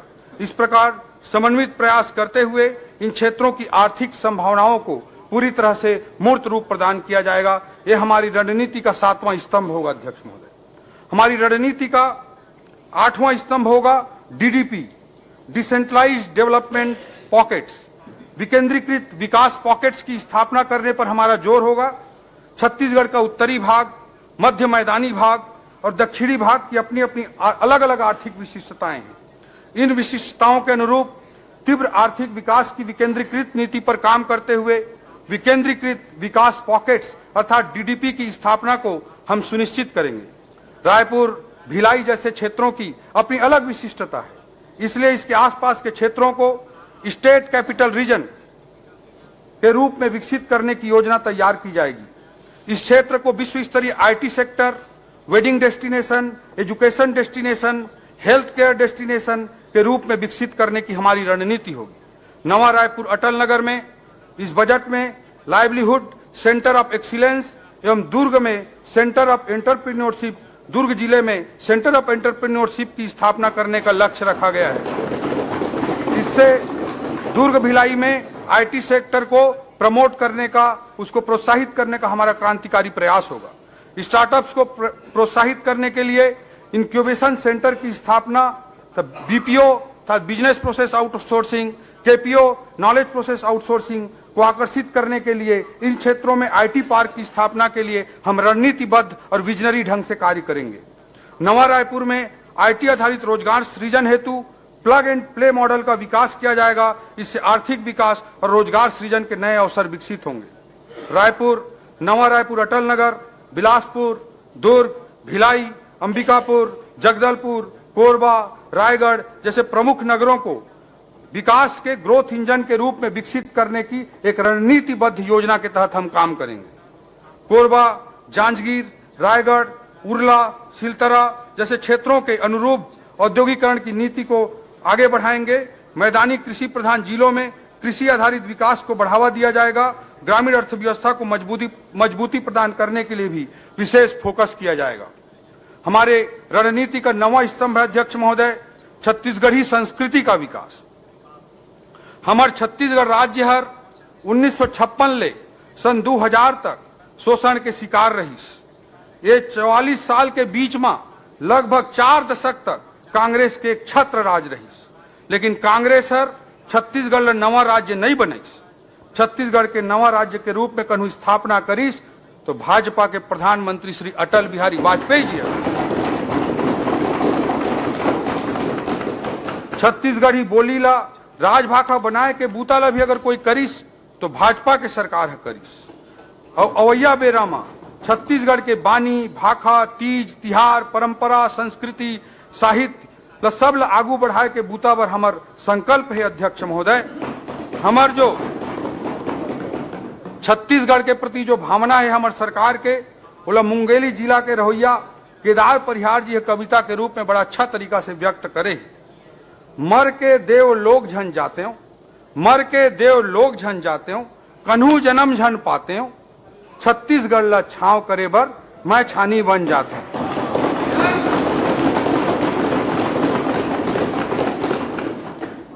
कवि की कल्पना है और यही हमारी सरकार की कल्पना है, हमारी सोच अध्यक्ष महोदय, कि मरने के बाद हमको कोई देवलोक नहीं चाहिए, मरने के बाद हमको कोई पुनर्जन्म नहीं चाहिए, हम छत्तीसगढ़ को छांव करने के लिए छानी बनना चाहते हैं। अध्यक्ष महोदय, यही हमारे सरकार की भावना है।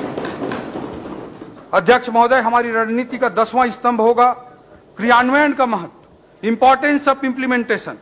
अध्यक्ष महोदय, हितोपदेश में एक श्लोक है, उद्यमेन ही सिद्ध्यंति कार्याणि न मनोरथ है, उद्यमेन ही सिद्ध्यंति कार्याणि न मनोरथ है, न ही सुप्तस्य सिंहस्य प्रविशन्ति मुखे मृगा। अध्यक्ष महोदय, शेर कितना भी बलशाली हो, उसके मुख पर मृगा आके खुद प्रवेश नहीं कर जाती है। उसे अगर मृग का शिकार करना है तो उद्यम करना पड़ता है, बिना उद्यम के कोई कार्य पूर्ण नहीं होता है। प्रतिबद्धता और समर्पण के साथ क्रियान्वयन हमारी रणनीति का महत्वपूर्ण हिस्सा है। पिछली सरकार ने गढ़बो नवा छत्तीसगढ़ का ख्याली पुलाव परोसा और नतीजा निकला अध्यक्ष महोदय बोरबो छत्तीसगढ़। इन्होंने कहा गढ़बो नवा छत्तीसगढ़ और नतीजा निकला बोरबो छत्तीसगढ़। हम गढ़बो से पहले करबो पर ध्यान केंद्रित करेंगे अध्यक्ष महोदय, यही हमारा संकल्प है। अध्यक्ष महोदय, मोदी जी ने बदलबो का नारा दिया था, वह हमारे लिए चुनावी और राजनीतिक स्लोगन मात्र नहीं था अध्यक्ष महोदय, यह उस समय के भ्रष्ट तंत्र को बदलने के लिए था।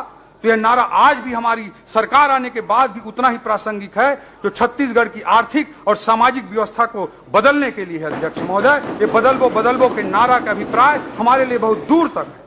अब यह स्लोगन छत्तीसगढ़ के 3 करोड़ लोगों के उद्यम से विकासशील छत्तीसगढ़ को विकसित छत्तीसगढ़ में बदलने के लिए अध्यक्ष महोदय, ये बदलबो के नारा का मोदी जी की इस नारे का बहुत गहरे माने हैं अध्यक्ष महोदय। अध्यक्ष महोदय, इन 10 आधार स्तंभों को फोकस में रखते हुए हम आर्थिक विकास की गति को बढ़ाने के लिए सतत कार्य करेंगे। इस प्रक्रिया में हमें अनेक विशेषज्ञ संस्थाओं के परामर्श की लगातार आवश्यकता होगी। देश और दुनिया में चल रहे बेस्ट प्रैक्टिसेस को हम एडॉप्ट करने के लिए, उनको अपनाने के लिए पहल करेंगे और इस पूरे नॉलेज प्रोसेसिंग की, ब्रेन स्टॉर्मिंग की प्रक्रिया को एक संस्थागत स्वरूप प्रदान करने के लिए हम छत्तीसगढ़ आर्थिक सलाहकार परिषद, छत्तीसगढ़ इकोनॉमिक एडवाइजरी काउंसिल का गठन करेंगे। ये विष्णुदेव साय जी ने, की सरकार ने निर्णय लिया।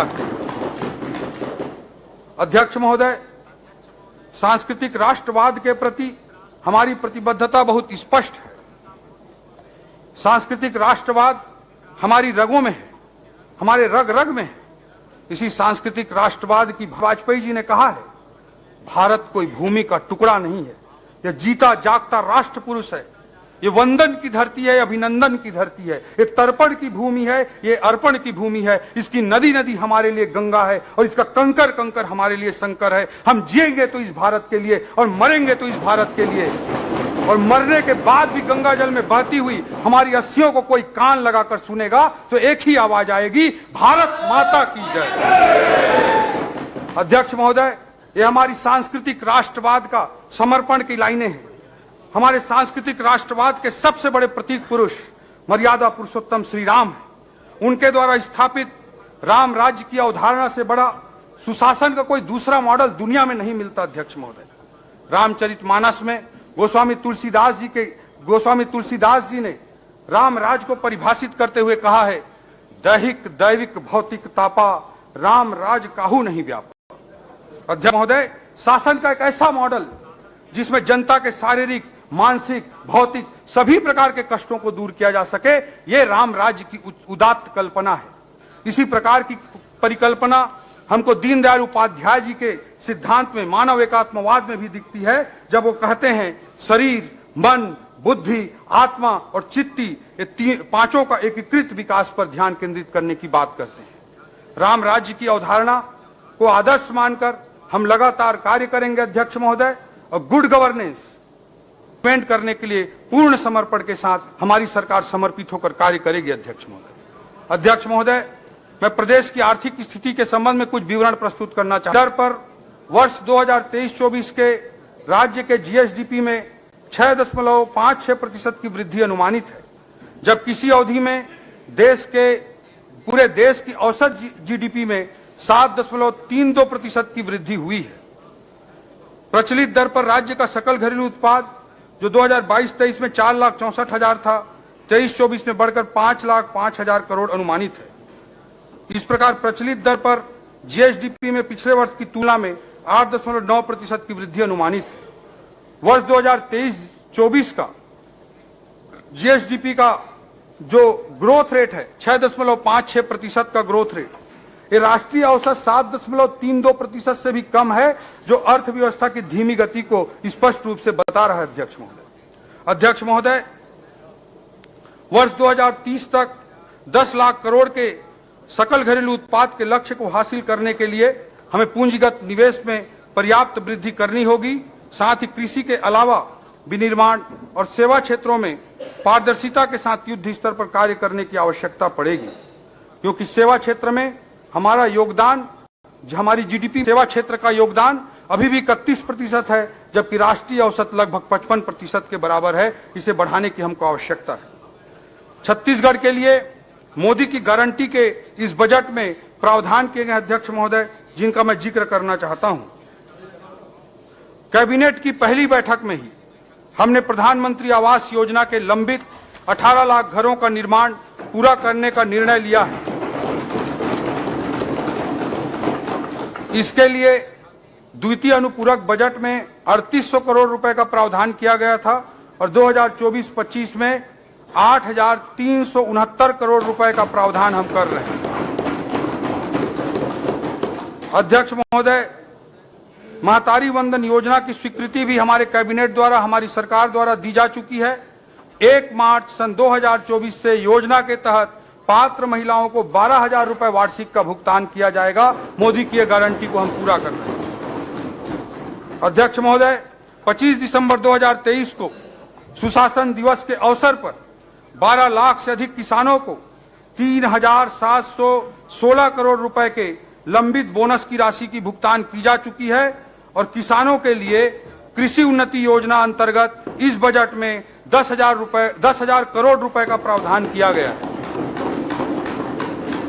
मोदी की गारंटी के तहत इस बजट में हर घर निर्मल जल अभियान को पूरा करने के लिए जल जीवन मिशन में 4,500 करोड़ रुपए का प्रावधान किया गया है।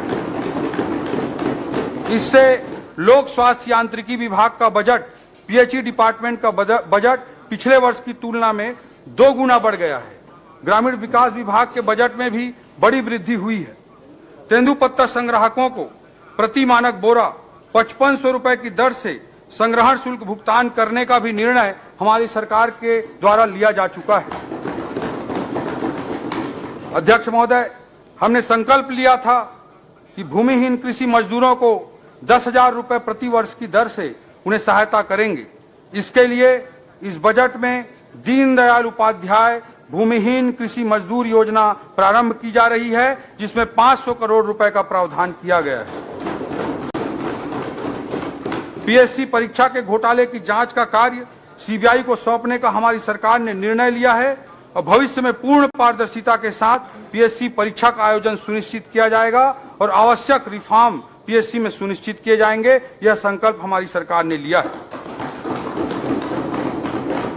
युवाओं के लिए छत्तीसगढ़ उद्यम क्रांति योजना वर्ष 2024-25 इसी वित्तीय वर्ष से चालू करने का प्रावधान किया गया है। इसी बजट में प्रावधान किया गया। अध्यक्ष महोदय, स्टेट कैपिटल रीजन के विकास की योजना तैयार करने के लिए इस बजट में 5 करोड़ रुपए का प्रावधान किया गया है।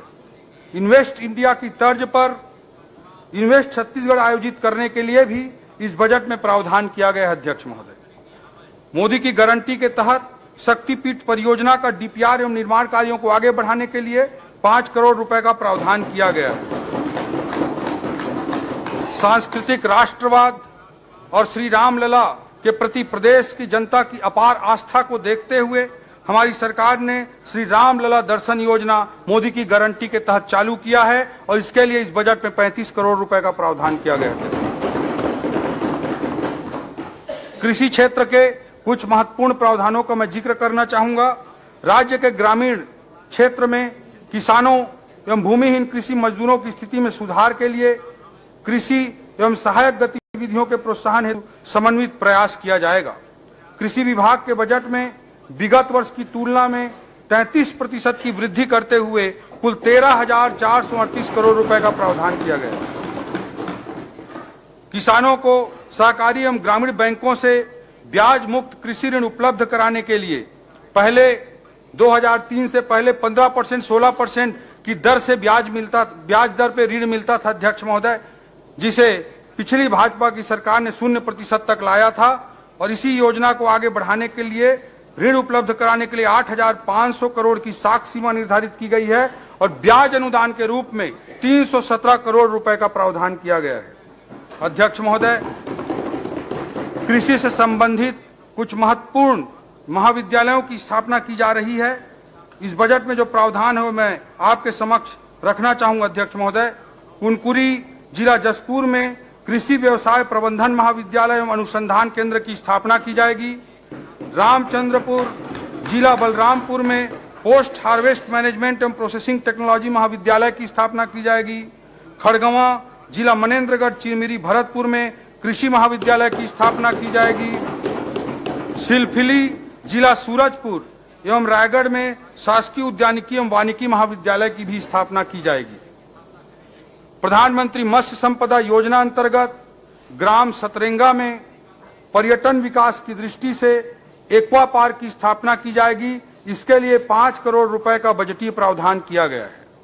कृषि में आधुनिक उपकरणों के प्रयोग को बढ़ावा देने के लिए कृषि अभियांत्रिकी संचालनालय की स्थापना एवं राज्य स्तरीय नवीन कृषि यंत्र परीक्षण प्रयोगशाला के भवन का भी प्रावधान किया गया है।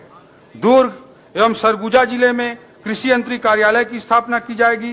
रासायनिक उर्वरकों की जांच के लिए सरगुजा जिले में गुणवत्ता नियंत्रण प्रयोगशाला की स्थापना की जाएगी। उद्यानिकी को बढ़ावा देने के लिए 14 विकास खंडों में नवीन नर्सरी की स्थापना की जाएगी एवं पूर्व से संचालित 20 नर्सरियों में अतिरिक्त पद सृजित किए जाएंगे।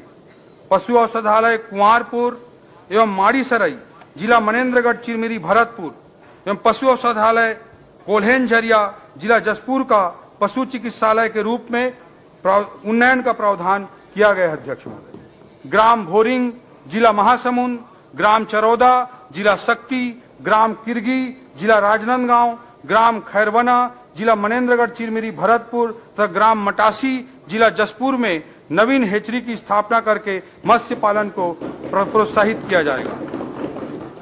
सिंचाई से संबंधित कुछ महत्वपूर्ण प्रावधानों का मैं उल्लेख करना चाहूंगा अध्यक्ष महोदय। सिंचाई रकबे के विस्तार के लिए नवीन सिंचाई परियोजनाओं हेतु 300 करोड़ रुपए की राशि का प्रावधान किया गया है। संभावित सिंचाई परियोजनाओं की सूची में 10 करोड़ से अधिक लागत के 156 कार्य भी प्रस्तावित किए गए हैं। लघु सिंचाई की चालू परियोजनाओं हेतु 692 करोड़, नाबार्ड पोषित सिंचाई परियोजनाओं के लिए 433 करोड़ तथा एनीकट एवं स्टाफ डैम निर्माण हेतु 262 करोड़ रुपए का प्रावधान किया गया है। केलो सिंचाई परियोजना की नहरों का काम रायगढ़ जिले में वर्षों से अधूरा था। किसानों के खेतों तक पानी पहुंचाने के लिए नहर निर्माण के काम को पूरा किया जाएगा। इसके लिए 100 करोड़ रुपए का प्रावधान किया गया है। अध्यक्ष महोदय, जल संसाधन के बेहतर प्रबंधन हेतु डिजिटल सूचना प्रणाली विकसित की जाएगी। इसके लिए राज्य जल सूचना केंद्र की स्थापना हेतु 1 करोड़ 56 लाख रुपए का प्रावधान किया गया है। ये टेक्नोलॉजी का उपयोग है जल संसाधन विभाग में। अध्यक्ष महोदय,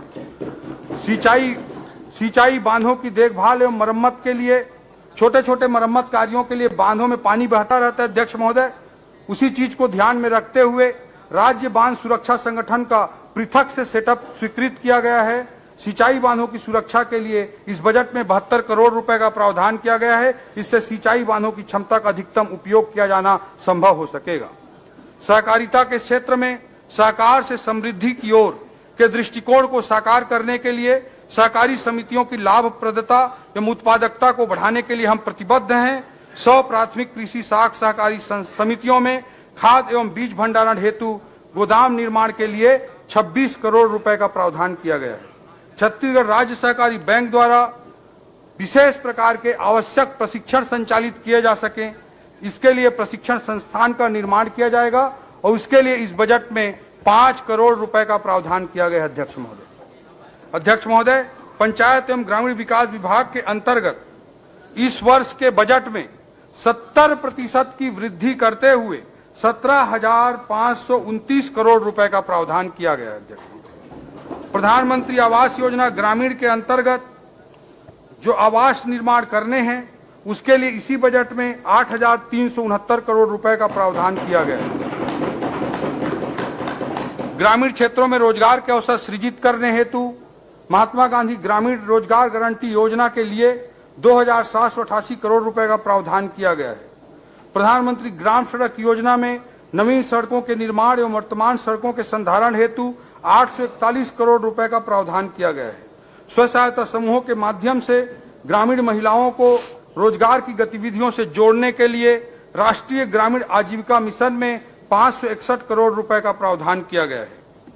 ग्रामीण क्षेत्र में स्वच्छ भारत मिशन के अंतर्गत सामुदायिक शौचालयों एवं कचरा प्रबंधन की योजनाओं के लिए 400 करोड़ रुपए का प्रावधान किया गया है। प्रधानमंत्री जनमन योजना अंतर्गत 19 जिलों में पीवीटीजी बसाहटों को मुख्य मार्ग से जोड़ने के लिए सड़क एवं पुल निर्माण हेतु 300 करोड़ रुपए का प्रावधान किया गया है।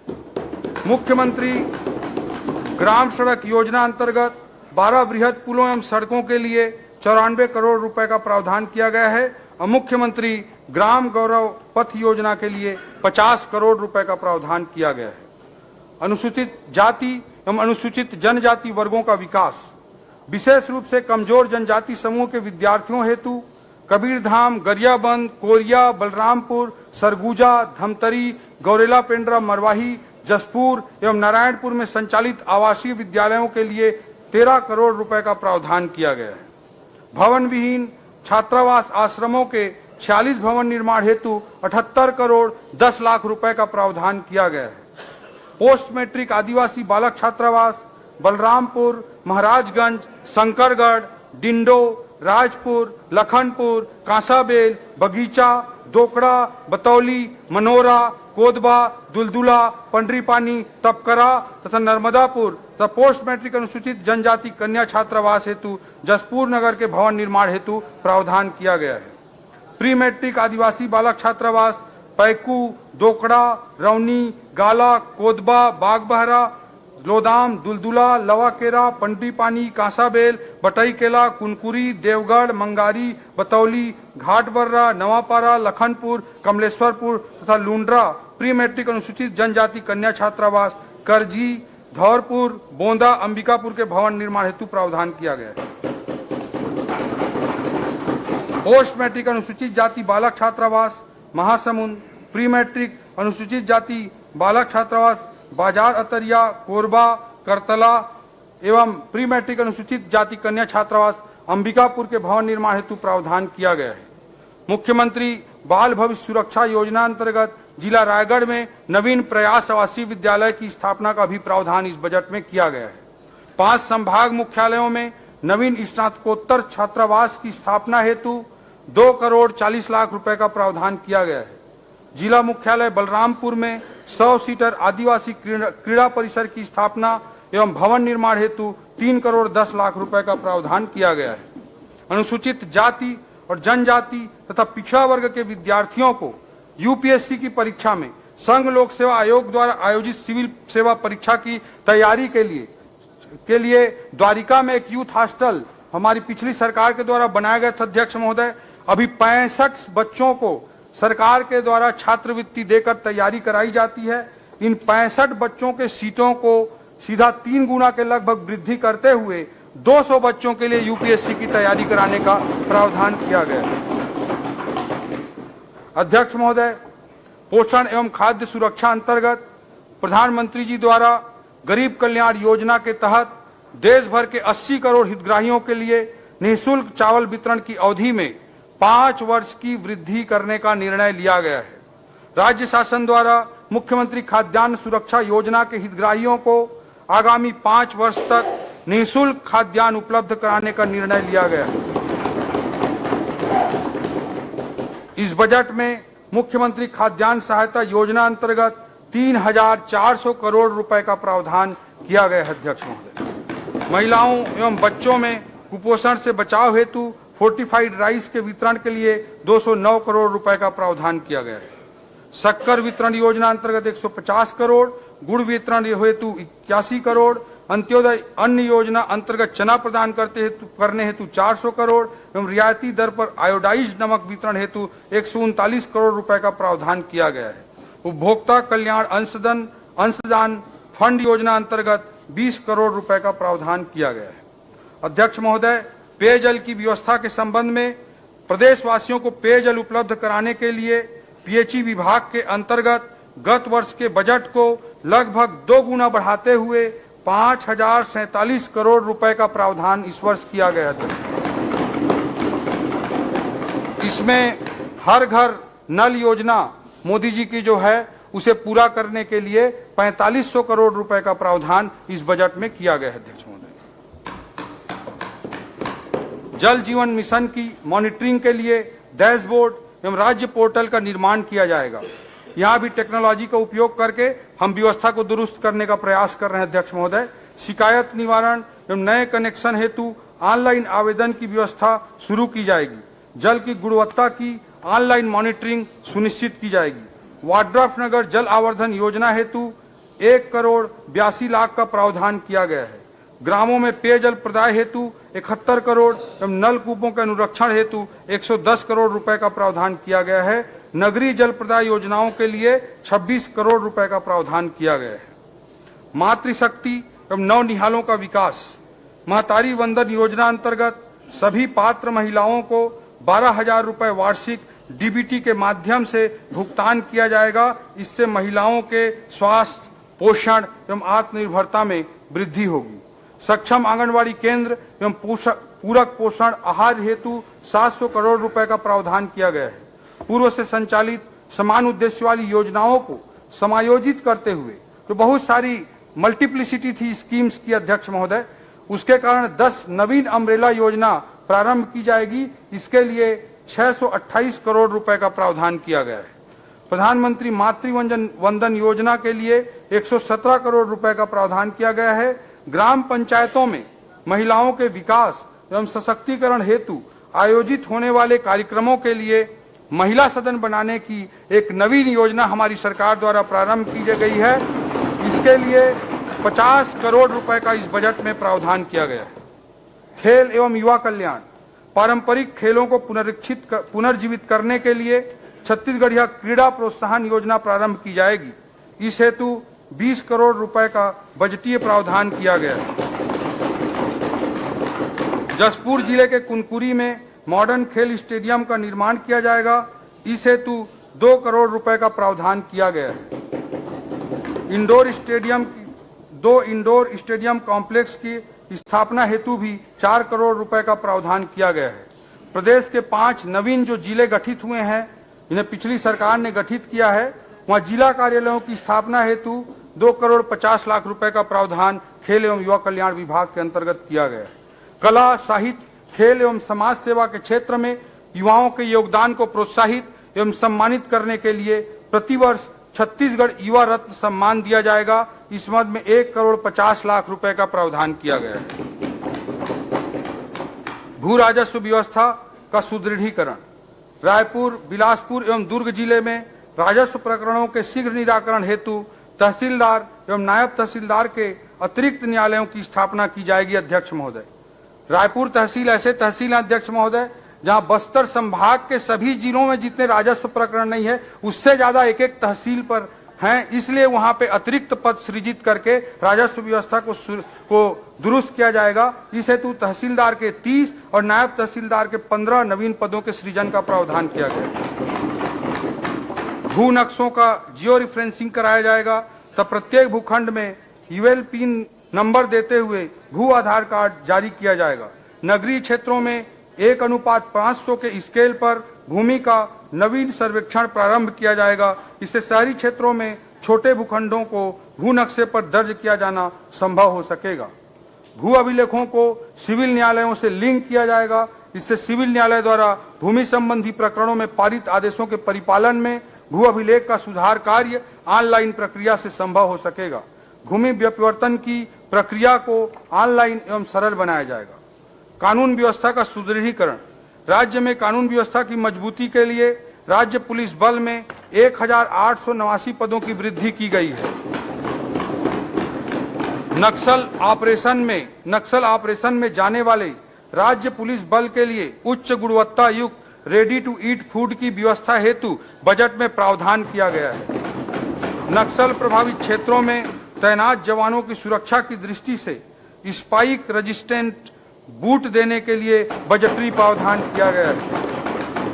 साइबर क्राइम के प्रकरणों की संख्या में वृद्धि को देखते हुए कबीरधाम, कोरबा, राजनांदगांव एवं रायगढ़ जिले में 4 नवीन साइबर पुलिस थानों की स्थापना के लिए बजट में प्रावधान किया गया है।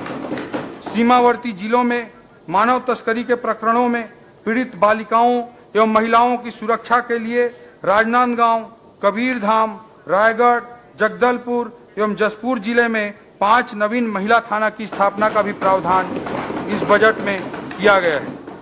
डायल 112 की सुविधाओं का पूरे प्रदेश में विस्तार किया जा रहा है। इस कार्य के लिए 149 करोड़ रुपए का प्रावधान किया गया है। अग्निशमन एवं आपातकालीन सेवाओं के अंतर्गत 3 जिलों हेतु water tender, foam tender, water bowser क्रय किए जाएंगे। इसके लिए 14 करोड़ 70 लाख रुपए का प्रावधान किया गया। जेल में रहने वाले बंदियों को उनके परिजनों से बातचीत करने की सुविधा उपलब्ध कराने के लिए 8 जिला जेल एवं 8 उप जेलों के प्रिजन कॉलिंग सिस्टम लगाए जाएंगे। इसके लिए 1 करोड़ 16 लाख रुपए का प्रावधान किया गया। जेलों की व्यवस्था से संबंधित विभिन्न कार्य जैसे बंदी बैरक, सीसी रोड, आवासीय भवन एवं बाउंड्री वाल निर्माण हेतु 32 करोड़ रुपए का प्रावधान किया गया है। पुलिस अधिकारियों एवं कर्मचारियों जो कर्मचारी रहते हैं उनको थाना क्षेत्र में ही रहने को मिल सके, दूर दराज के नक्सल प्रभावित क्षेत्रों में वे रह सकें, इसके लिए 129 करोड़ रुपए के पुलिस चौकी, थाना एवं अन्य भवनों के निर्माण हेतु 71 करोड़ का प्रावधान किया गया है। न्याय व्यवस्था का सुदृढ़ीकरण। राज्य के दूरस्थ एवं अंतिम छोर पर स्थित जिला बीजापुर में जिला एवं सत्र न्यायालय की स्थापना की जाएगी। इस हेतु 44 पदों का सृजन एवं 1 करोड़ 45 लाख रुपए का बजटीय प्रावधान किया गया है। 40 व्यवहार न्यायालयों तथा 10 अतिरिक्त जिला एवं सत्र न्यायालयों की स्थापना हेतु 360 पदों का सृजन एवं 21 करोड़ का प्रावधान किया गया है। जिला मुंगेली में फास्ट ट्रैक कोर्ट की स्थापना के लिए 9 पदों का सृजन और इस कोर्ट की स्थापना का प्रावधान किया गया है। कटघोरा जिला कोरबा में परिवार न्यायालय की स्थापना के लिए 19 पदों का सृजन किया गया है। महासमुंद एवं जगदलपुर में परिवार न्यायालय भवन तथा 24 स्थानों पर व्यवहार न्यायालय, इस प्रकार कुल 26 न्यायालय भवनों का निर्माण किया जाएगा। इस हेतु 30 करोड़ रुपए का प्रावधान किया गया है। न्यायिक कर्मचारियों के 289 आवासीय भवनों के निर्माण के लिए कुल 21 करोड़ रुपए का प्रावधान किया गया है। उच्च न्यायालय भवन में वीडियो कॉन्फ्रेंसिंग व्यवस्था एवं वीडियो वॉल की स्थापना तथा जेल एवं अधीनस्थ न्यायालयों में लाइव स्ट्रीमिंग एवं रिकॉर्डिंग हेतु अतिरिक्त सेटअप एवं कंप्यूटर उपकरणों की व्यवस्था के लिए 15 करोड़ रुपए का प्रावधान किया गया है। ऐसा कोई विभाग नहीं अध्यक्ष महोदय जहां टेक्नोलॉजी के लिए हमने बजट न दिया हो। ई कोर्ट मिशन प्रोजेक्ट के क्रियान्वयन हेतु हार्डवेयर इंजीनियर एवं डाटा एंट्री ऑपरेटर के 596 पदों के सृजन का प्रावधान किया गया है। नगरीय सुविधाओं का विकास। नगरीय क्षेत्रों में सबके लिए आवास, हाउसिंग फॉर ऑल योजना अंतर्गत 1002 करोड़ रुपए का प्रावधान किया गया है। शहरी क्षेत्रों में बुनियादी सुविधाएं प्रदान करने के लिए अमृत मिशन योजना अंतर्गत 795 करोड़ एवं अधोसंरचना विकास मद अंतर्गत 700 करोड़ रुपए का प्रावधान किया गया है। रायपुर एवं बिलासपुर में स्मार्ट सिटी के लिए 404 करोड़ रुपए का प्रावधान किया गया है। सॉलिड वेस्ट मैनेजमेंट के लिए 206 करोड़ एवं यूज्ड वाटर मैनेजमेंट के लिए 166 करोड़ तथा सीवेज ट्रीटमेंट प्लांट की स्थापना के लिए 30 करोड़ रुपए का प्रावधान किया गया है। नगरीय क्षेत्र में स्थित स्लम बस्तियों में स्वास्थ्य सुविधाओं के लिए 300 करोड़ रुपए का प्रावधान किया गया है। नगर पंचायत कुनकुरी, प्रतापपुर, लोरमी एवं मनेन्द्रगढ़ में ड्रेनेज सिस्टम एवं सीवेज ट्रीटमेंट प्लांट की स्थापना के लिए 7 करोड़ रुपए का प्रावधान किया गया है। प्रदेश के 168 नगरीय निकायों में ई गवर्नेंस के तहत बजट एवं अकाउंटिंग मॉड्यूल स्थापित करने के लिए 47 नगरीय निकायों में प्रॉपर्टी सर्वे किए जाने हेतु GIS आधारित सॉफ्टवेयर निर्माण करने के लिए भी बजट प्रावधान किए गए हैं। इससे प्रॉपर्टी टैक्स की प्राप्तियों में पारदर्शिता आएगी। इन कार्यों के लिए 30 करोड़ रुपए का प्रावधान किया गया है। नगरीय निकायों में अध्यक्ष महोदय, रायपुर में एक नालंदा परिसर बना है, एक ऐसा लाइब्रेरी राष्ट्रीय स्तर की जिसमें 3000 से अधिक युवा आज वेटिंग में है। नालंदा परिसर की तर्ज पर प्रदेश के 22 स्थानों पर सेंट्रल लाइब्रेरी सह रीडिंग जोन की स्थापना की जाएगी और इसके लिए 148 करोड़ रुपए का बजटीय प्रावधान किया गया है। शहरों में जल की शुद्धता के ऑटोमेटेड जांच एवं प्रदर्शन प्रारंभ किया जाएगा। रतनपुर और डोंगरगढ़ में पेयजल की गुणवत्ता सुनिश्चित करते हुए ड्रिंक फ्रॉम टैप वाटर का पायलट प्रोजेक्ट शुरू किए जाने का निर्णय लिया गया है। छोटे घरों के लिए 15 दिवस के अंदर कंप्यूटराइज जांच प्रणाली के माध्यम से भवन निर्माण के अनुमति की व्यवस्था लागू की जाएगी। अध्यक्ष महोदय, प्रधानमंत्री ई बस सेवा अंतर्गत वाहनों ई बस क्रय करने हेतु 103 करोड़ रुपए का प्रावधान किया गया है। इससे इलेक्ट्रिक वाहनों को प्रोत्साहन मिलेगा और ये ग्रीन एनर्जी की दिशा में हमारा एक बड़ा कदम होगा। स्टेट कैपिटल रीजन के एकीकृत विकास योजना तैयार करने के लिए 5 करोड़ रुपए का प्रावधान किया गया है। IT इनेबल्ड सेवाओं के अनुकूल अधोसंरचना विकसित की जाएगी। इसके लिए भी 5 करोड़ रुपए का प्रावधान किया गया है।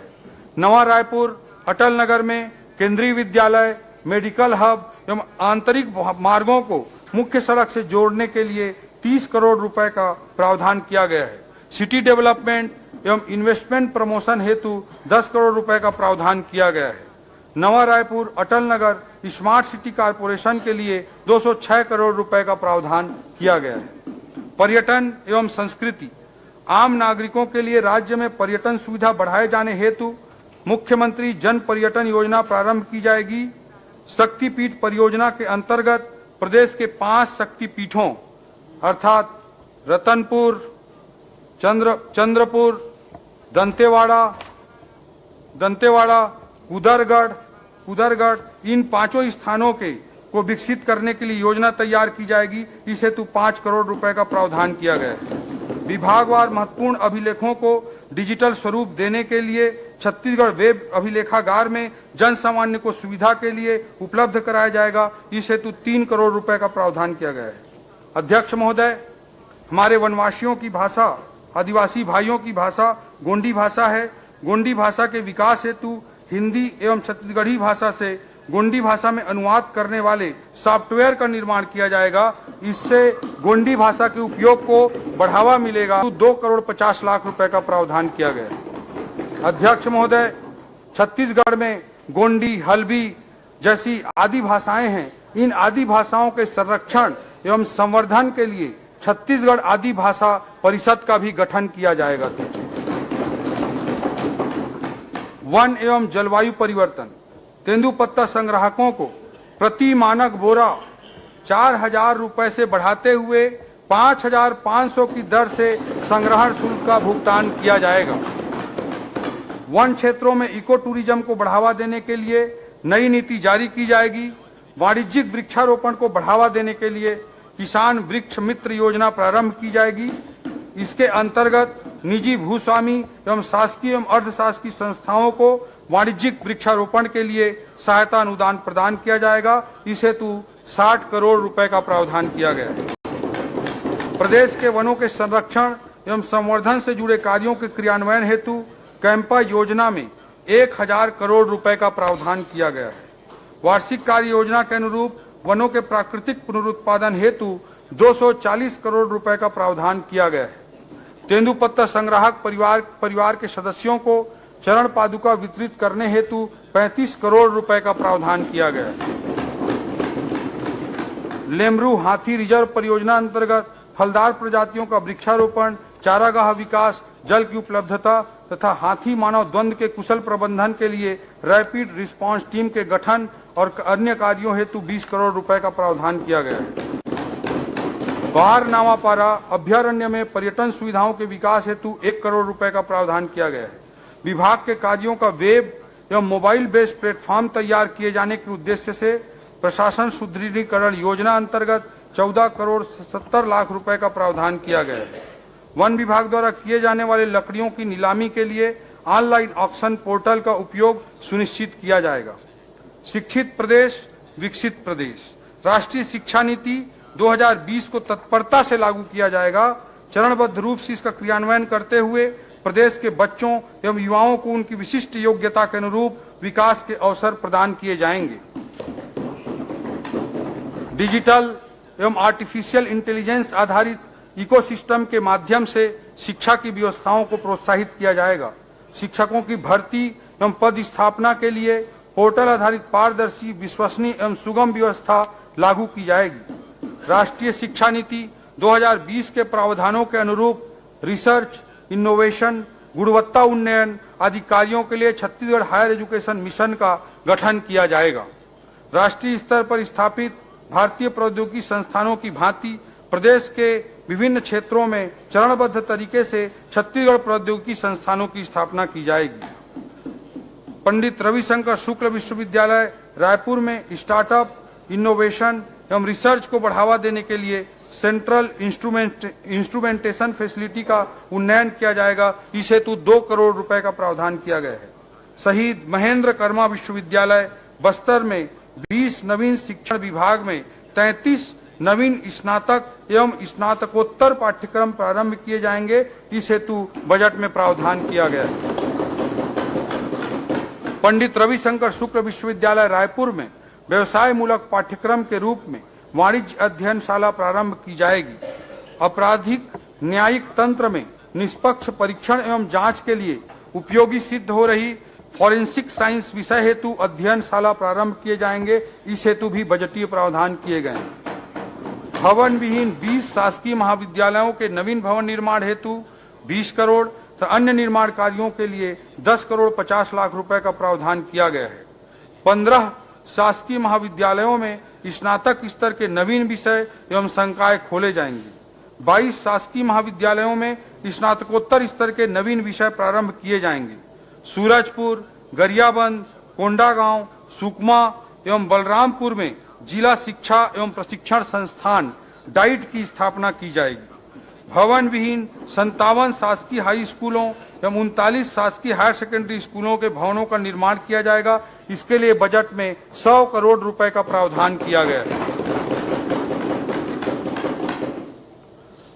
नवा रायपुर अटल नगर में संगीत महाविद्यालय एवं ग्राम बेंद्री विकास खंड अभनपुर में जिला रायपुर में शासकीय महाविद्यालय प्रारंभ किया जाएगा। इस हेतु भी बजटीय प्रावधान किया गया है। नवा रायपुर अटल नगर में लाइवलीहुड सेंटर ऑफ एक्सीलेंस की स्थापना की जाएगी। पिपरिया जिला कबीरधाम में नवीन औद्योगिक प्रशिक्षण संस्थान की स्थापना की जाएगी। इसके लिए 1 करोड़ रुपए का बजट प्रावधान किया गया है। विद्यार्थियों एवं आम जनता में विज्ञान के प्रति रुचि उत्पन्न करने एवं विज्ञान के मूलभूत सिद्धांतों को समझने के उद्देश्य से राजधानी में साइंस सिटी की स्थापना की जाएगी। इसके लिए 34 करोड़ रुपए का प्रावधान किया गया है। खगोल विज्ञान की लोकप्रियता को जनमानस तक पहुंचाने के उद्देश्य से सूरजपुर जिले में एस्ट्रो पार्क की स्थापना की जाएगी। इसके लिए 2 करोड़ रुपए का प्रावधान किया गया है। स्वास्थ्य सुविधाओं का सुदृढ़ीकरण, प्रदेश के बीपीएल परिवारों को 5 लाख तक एवं एपीएल परिवारों को 50,000 तक निःशुल्क स्वास्थ्य सुविधा लेने के लिए आयुष्मान कार्ड जारी किए जाएंगे। इसके लिए आयुष्मान भारत प्रधानमंत्री जन आरोग्य योजना के साथ शहीद वी नारायण सिंह आयुष्मान स्वास्थ्य योजना संचालित की जाएगी। इसके लिए 1,500 करोड़ रुपए का प्रावधान किया गया है। स्वास्थ्य संबंधी विभिन्न कार्यक्रमों के क्रियान्वयन हेतु राष्ट्रीय स्वास्थ्य मिशन योजना में 1,821 करोड़ रुपए का प्रावधान किया गया है। अध्यक्ष महोदय, प्रदेश का प्रसिद्ध मेडिकल कॉलेज है बिलासपुर का Chhattisgarh institute of medical sciences. इसका भवन जर्जर होकर वर्षों से चला आ रहा है। छत्तीसगढ़ आयुर्विज्ञान संस्थान बिलासपुर के नवनिर्माण के लिए 700 करोड़ रुपए के लागत से नवीन भवन का निर्माण किया जाएगा। शासकीय चिकित्सालय महाविद्यालय रायपुर का 1200 बिस्तर अस्पताल में उन्नयन किया जाएगा एवं इसके लिए 776 करोड़ की लागत से 700 बिस्तर अस्पताल के भवन निर्माण किया जाएगा। अंबिकापुर में सुपर स्पेशलिटी हॉस्पिटल की स्थापना की जाकर अंबिकापुर मेडिकल कॉलेज के साथ संयोजित करते हुए अखिल भारतीय आयुर्विज्ञान संस्थान की तर्ज पर वहां चिकित्सा सुविधाओं का विकास किया जाएगा। इसके लिए 50 करोड़ रुपए का प्रावधान किया गया है। राज्य के अस्पतालों को गुणवत्ता उन्नयन की दृष्टि से राष्ट्रीय गुणवत्ता आश्वासन मानक NQAS सर्टिफिकेशन कराया जाएगा। इस हेतु 12 करोड़ रुपए का प्रावधान किया गया है। रायगढ़, कवर्धा, गरियाबंद, मुंगेली, बैकुंठपुर, जसपुर एवं नारायणपुर के जिला चिकित्सालयों को आदर्श चिकित्सालय के रूप में विकसित किए जाने हेतु 20 करोड़ रुपए का प्रावधान किया गया है। राजनांदगांव मेडिकल कॉलेज में ट्रामा सेंटर की स्थापना हेतु 2 करोड़ 70 लाख रुपए का प्रावधान किया गया है। नवीन 5 जिले खैरागढ़ छुई खदान गंडई, मनेन्द्रगढ़ भरतपुर चिरमिरी, सारंगगढ़ बिलाईगढ़, गौरेला पेंड्रा मरवाही एवं शक्ति में सिविल सर्जन सह अस्पताल अधीक्षक एवं मुख्य चिकित्सा एवं स्वास्थ्य अधिकारी कार्यालयों की स्थापना की जाएगी। मनेन्द्रगढ़ चिरमिरी तथा पुनपुरी में 220 बिस्तर अस्पताल की स्थापना की जाएगी।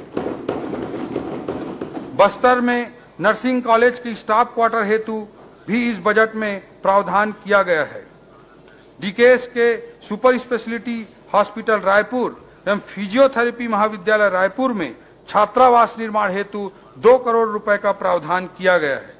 300 प्राथमिक स्वास्थ्य केंद्र, 25 जिला चिकित्सालयों एवं 48 क्रियाशील फर्स्ट रेफरल यूनिट के लिए लैब टेक्नीशियन के 373 पदों का प्रावधान इस बजट में किया गया है।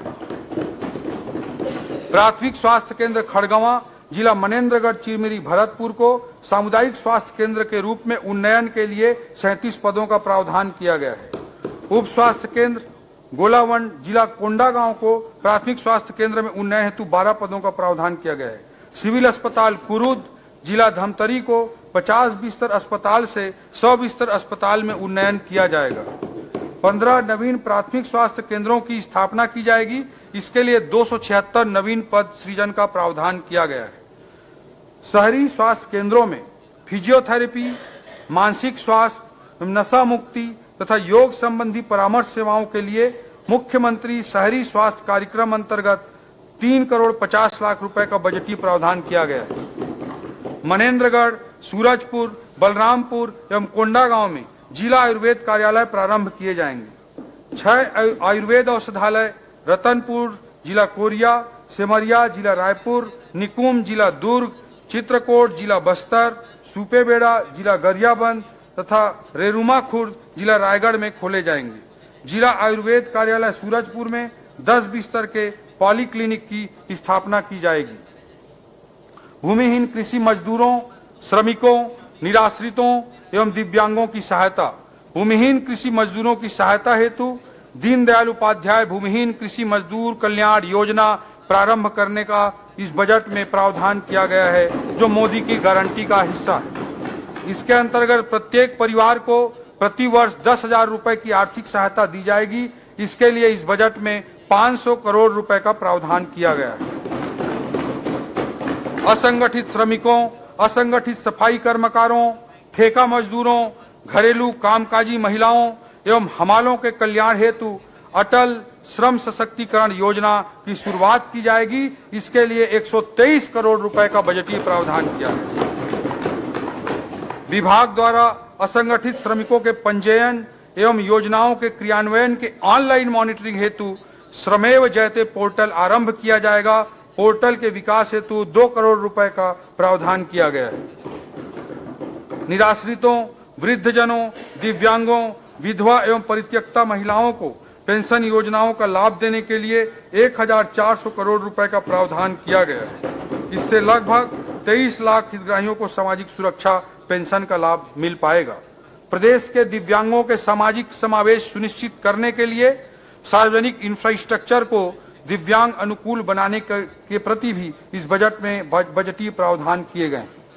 वाणिज्य एवं उद्योग विभाग वर्तमान उद्योग नीति की समीक्षा करके नई उद्योग नीति जारी की जाएगी। इसमें राज्य में उपलब्ध कृषि उत्पाद, वनोपज एवं खनिज संपदा तथा रोजगार मूलक उद्योगों की स्थापना का ध्यान रखा जाएगा और नए उद्योगों को बढ़ावा देने के साथ साथ कोर सेक्टर में पूर्व से कार्यरत उद्योगों के क्षमता विकास के लिए भी अनुकूल अवसर प्रदान किए जाएंगे।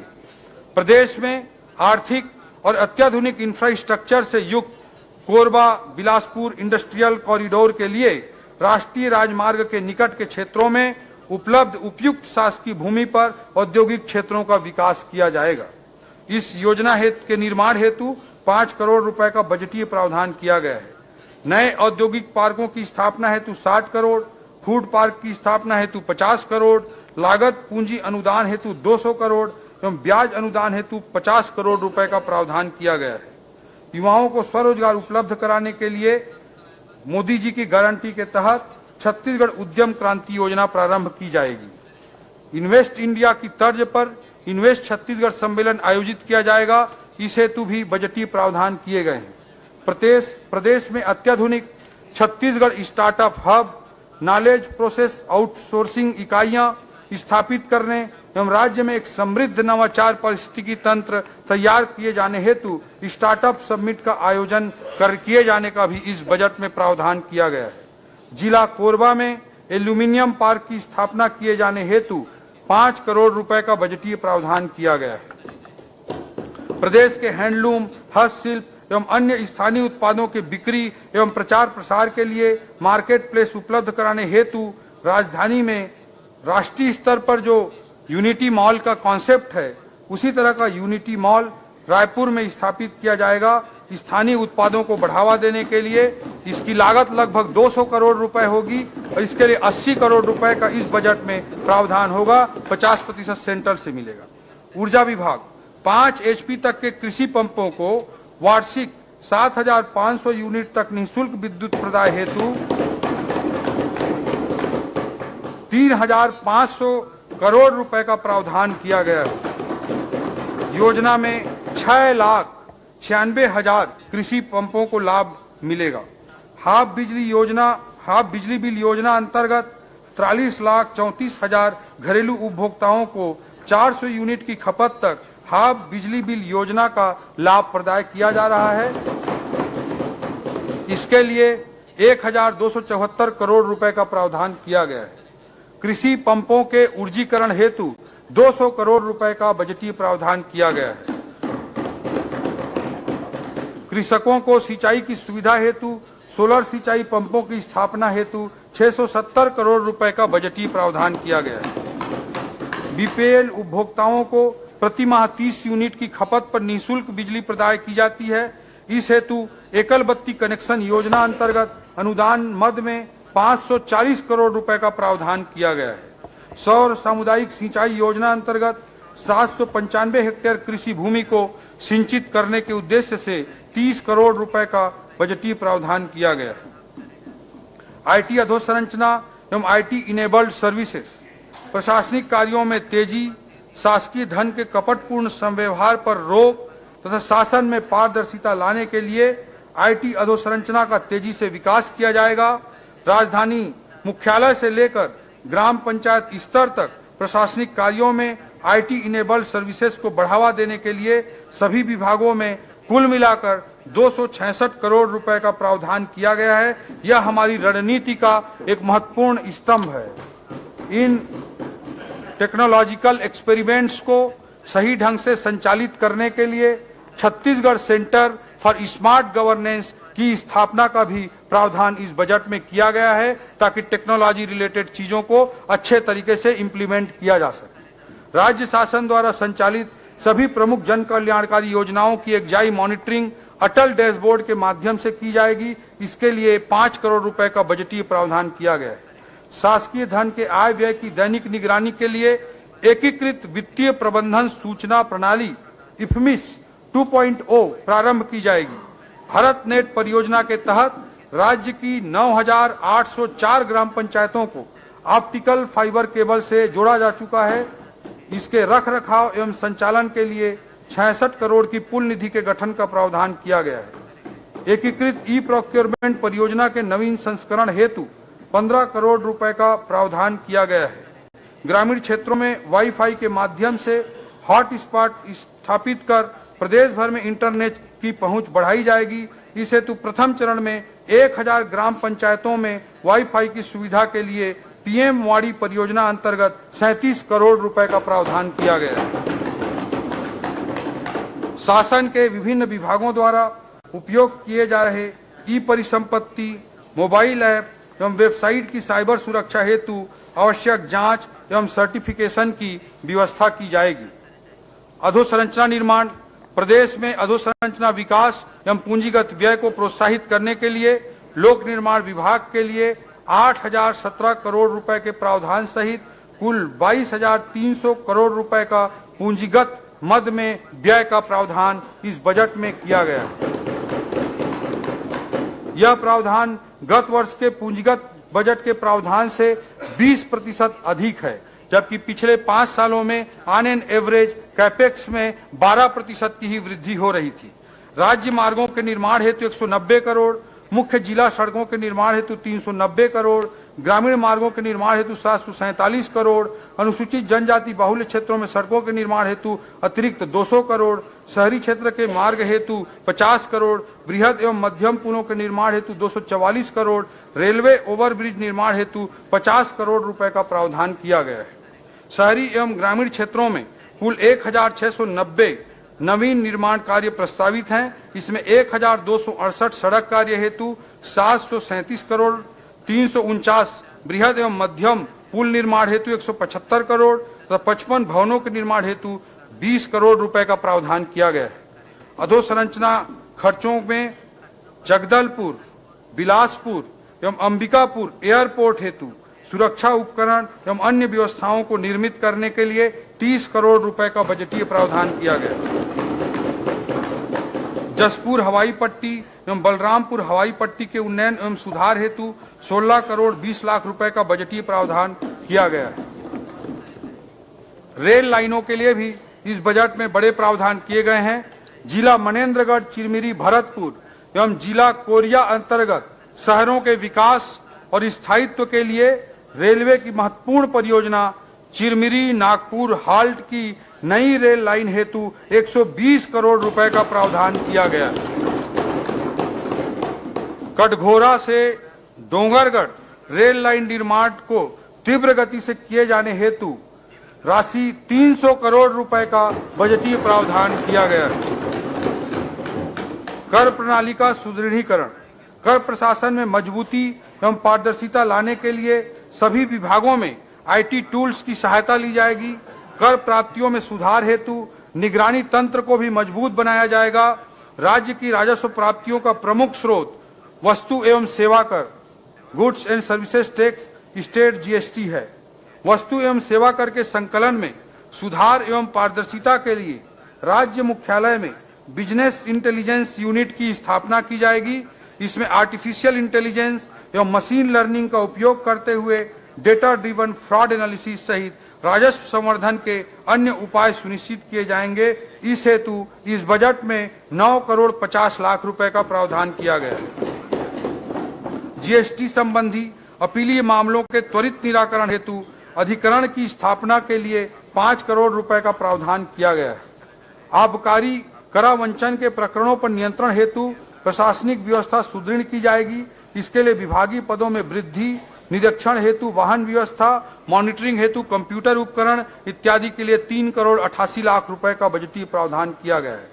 भूमि एवं भवनों का हस्तांतरण तथा अन्य विविध पंजीकृत संव्यवहार हेतु राष्ट्रीय सामान्य दस्तावेज पंजीकरण प्रणाली NGDRS सॉफ्टवेयर का उपयोग सभी जिलों में लागू किया जाएगा। इससे धोखाधड़ी एवं बेनामी लेन देन की प्रवृत्ति पर अंकुश लगेगा। विचाराधीन संपत्तियों का ऑटो वैल्यूएशन मॉड्यूल के तहत बाजार मूल्य की ऑनलाइन गणना का विकल्प होने से राजस्व प्राप्तियों में वृद्धि होगी। इसके लिए 10 करोड़ रुपए का बजटीय प्रावधान किया गया है। वर्ष 2024-25 का बजट अनुमान।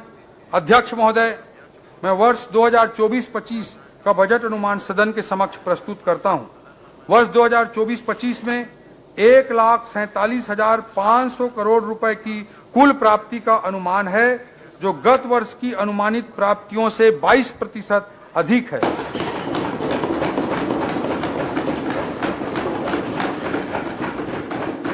पिछले 5 वर्षों में बजट के साइज का जो औसत ग्रोथ था वो 8% था, जबकि पिछले बजट की तुलना में इस बजट में हम 22% की वृद्धि बजट के आकार में कर रहे हैं।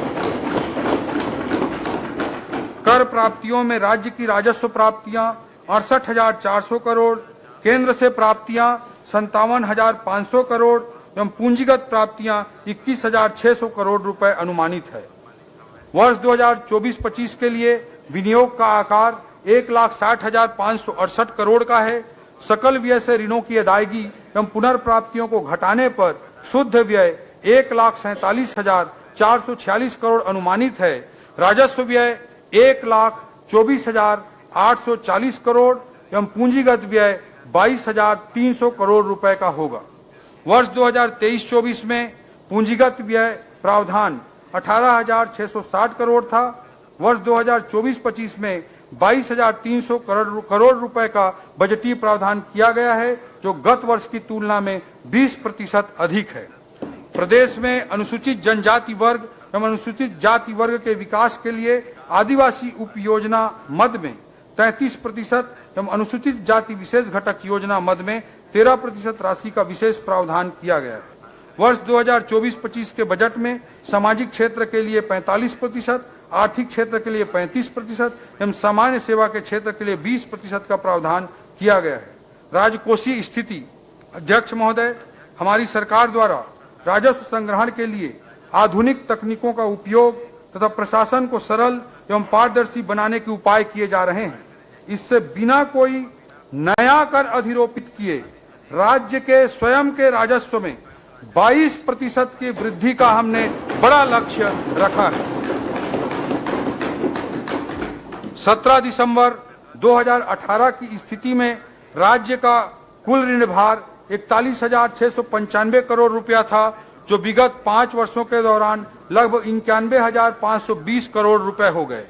इस प्रकार राज्य निर्माण के पश्चात 18 वर्षों में लिए गए ऋण से भी अधिक ऋण पिछली सरकार द्वारा केवल 5 वर्ष के दौरान लिया गया। जनवरी 2024 की स्थिति में राज्य का कुल ऋण भार राज्य के सकल घरेलू उत्पाद के तथा जीडीपी की तुलना में 18% है। वर्ष 2024-25 में राज्य का सकल वित्तीय घाटा 19,696 करोड़ रुपए अनुमानित है, जिसमें केंद्र से पूंजीगत व्यय हेतु विशेष सहायता ऋण 3,400 करोड़ रुपए शामिल है। भारत सरकार के निर्देश अनुसार यह राज्य के वित्तीय घाटे का भाग नहीं है, अतः इसे कम करने पर राज्य का शुद्ध वित्तीय घाटा 16,292 करोड़ रुपए होगा, जो राज्य के जीडीपी का 2.9% है। इस प्रकार एफआरबीएम एक्ट में निर्धारित 3% की सीमा के भीतर है। राज्य की कुल राजस्व प्राप्तियां 1,25,900 करोड़ रुपए एवं कुल राजस्व व्यय 1,24,840 करोड़ रुपए है।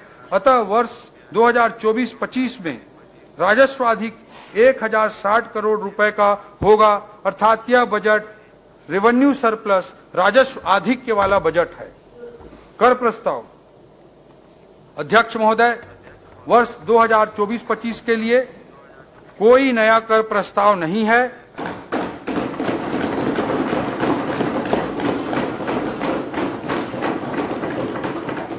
न ही करों की दर में कोई वृद्धि का कोई प्रस्ताव है।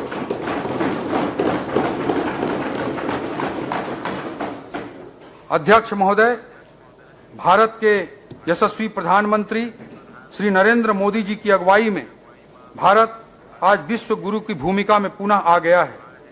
आज हम विश्व की 5वीं सबसे बड़ी अर्थव्यवस्था बन चुके हैं। केवल 10 सालों में 11वें स्थान से आगे बढ़ते हुए हमने 5वें स्थान तक की छलांग लगाई है। कभी बीच में सांप सपेरों के देश की दुर्भाग्यजनक पहचान बना दिए गए भारत को आज विश्व महाशक्ति के रूप में देखा जा रहा है। अमृत काल में अगले 5 सालों के भीतर ही मोदी जी के नेतृत्व में हम विश्व की तीसरी सबसे बड़ी अर्थव्यवस्था बनने की ओर अग्रसर हैं। हम न केवल इस विकास के भागीदार हैं, बल्कि इस विकास में हमारा बढ़ चढ़कर योगदान भी अपेक्षित है। भले ही हमने अनेक ऐतिहासिक उपलब्धियां हासिल की हैं, लेकिन अध्यक्ष महोदय, यह समय रुकने का नहीं है। मोदी जी के शब्दों में कहूं तो यही समय है, सही समय है, जब हम कमर कसकर मां भारती और छत्तीसगढ़ महतारी को उसके पूरा वैभव के पुनर्स्थापना हेतु चल रहे महायज्ञ में भागीदार बने। भले ही हमने बहुत कुछ हासिल किया है, लेकिन अभी भी बहुत कुछ प्राप्त करना शेष है। यह समय रुक जाने का नहीं है अध्यक्ष महोदय, बल्कि देश की प्रगति के साथ चलते रहने का है। देश के तेजी से विकसित हो रहे राज्यों के साथ सकारात्मक प्रतिस्पर्धा करते हुए हमारे छत्तीसगढ़ को तेजी से आगे बढ़ाने का है। अध्यक्ष महोदय, हमारी सरकार के फिलॉसफी को, हमारी सरकार के सोच को, हमारी सरकार के दर्शन को मैं कुछ पंक्तियों के माध्यम से प्रकट करना चाहता हूं। गहन सघन मनमोहक वनतरु, गहन सघन मनमोहक वनतरु मुझको आज बुलाते हैं, किंतु किए जो वादे मैंने याद मुझे आ जाते हैं। अभी कहाँ आराम बदा, यह मूक निमंत्रण छलना है, अभी तो मुझको मीलों मुझको चलना है।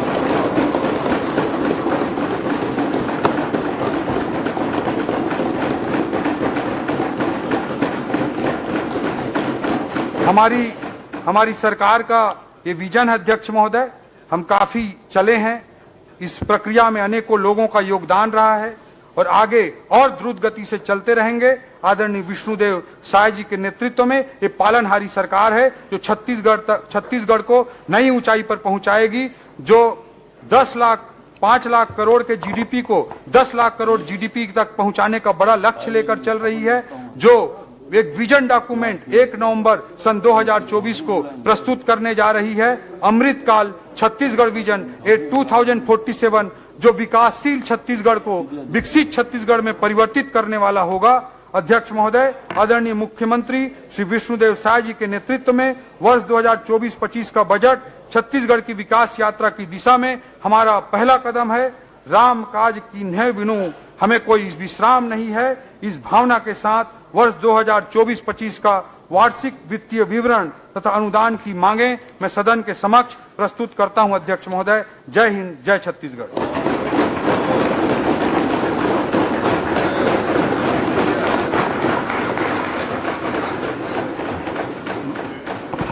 मैं आय विधेयक पर समान चर्चा के लिए दिनांक 12 और 13 फरवरी 24 की तिथियां नियत करता हूं। आय विधेयक पर सम्मिलित अनुदानों की मांगों पर कटौती प्रस्ताव की सूचना शनिवार दिनांक 10 फरवरी 2024 को अपराह्न 3 बजे तक दी जा सकती है। कटौती प्रस्ताव के प्रपत्र सूचना कार्यालय में प्राप्त किए जा सकते हैं। अध्यक्षीय दीर्घा में विधानसभा के पूर्व अध्यक्ष श्री प्रेम प्रकाश पांडे जी उपस्थित हैं। सदन की ओर से उनका स्वागत करते हैं। सभा की कार्यवाही दिनांक सोमवार 12 फरवरी 2024 को 11 बजे तक के लिए स्थगित।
जादू दिखाया जा रहा है क्या? जादू ये बड़ा सौभाग्य पुराने है। ड्रेस में आए लगते हैं वित्त मंत्री जी। माननीय सदस्यगण, माननीय अध्यक्ष महोदय, ओपी एक मिनट।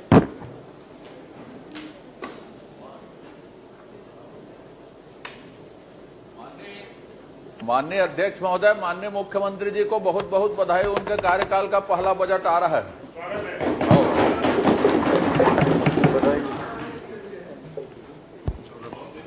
माननीय अध्यक्ष महोदय, ठीक है महाराज। प्रशासनिक अधिकारी प्रशासनिक क्षेत्र में काम करते करते जन सेवा में आकर के आज छत्तीसगढ़ की कल्याणकारी योजनाओं का बजट। बिल्कुल देखेंगे आप लोग क्या कर रहे हैं, देखेंगे। मैं कह रहा हूं अध्यक्ष महोदय, माननीय विष्णुदेव साहब मुख्यमंत्री जी का पहला बजट आ रहा है, तो बजट उनके पास आके पढ़ लेते। कोई जरूरी था उतना दूर जाके पढ़े? यहाँ लगाने में क्या दिक्कत थी? माननीय नेता प्रतिपक्ष जी पढ़ तो अंदर से ही रहे ना, बाहर से थोड़ी ना पढ़ रहे हैं। मैं कह रहा हूँ अगर उनका बजट है तो उनके पास से पढ़ो ना। चलिए आप आज इधर आके बैठ जाइए। आ जाता हूँ। वित्तीय वर्ष 24-25 के आय व्यय का उपस्थापन श्री ओपी चौधरी।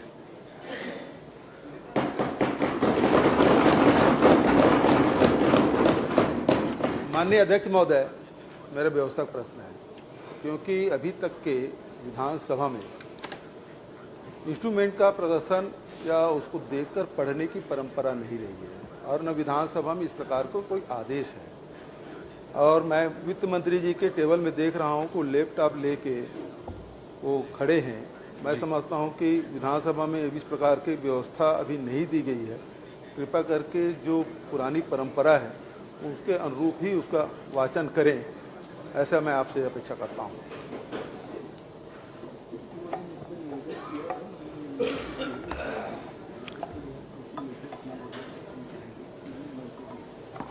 माननीय अध्यक्ष महोदय, माननीय अध्यक्ष महोदय, इंस्ट्रूमेंट के प्रदर्शन पर रोक है, उसको देखकर पढ़ने पर रोक नहीं है। तो वो प्रदर्शन नहीं कर रहे हैं, पूरे विधानसभा उसका उपयोग में कर रहे हैं। और वैसे भी विधानसभा को पेपरलेस की ओर हम लोग बढ़ रहे पेपरलेस की हैं ओर हम बढ़ रहे हैं। और आधुनिक टेक्नोलॉजी का उपयोग करने का माननीय अध्यक्ष महोदय, महंत जी जब अध्यक्ष थे, क्योंकि अभी तक तो हम लोगों ने जो क्वेश्चन है ऑनलाइन लगाना शुरू किया, तो उसमें और यदि पूरे पढ़ सकते हैं विधानसभा ऐसी व्यवस्था से तो उनको आपत्ति पढ़ रहे नहीं, हैं। लेकिन इस प्रकार की तो व्यवस्था आने नहीं वाले है। समय में मैं समझता हूँ जो अभी ठीक है वो, और हम तो सब पेपरलेस की ओर बढ़ रहे हैं। आप वो पुराने ढर्रे में फिर जा रहे हैं। कहाँ के नरवा गरवा गुरुआ बारी फिर आ गए आप। पूरा दुनिया आप देखो क्या हाल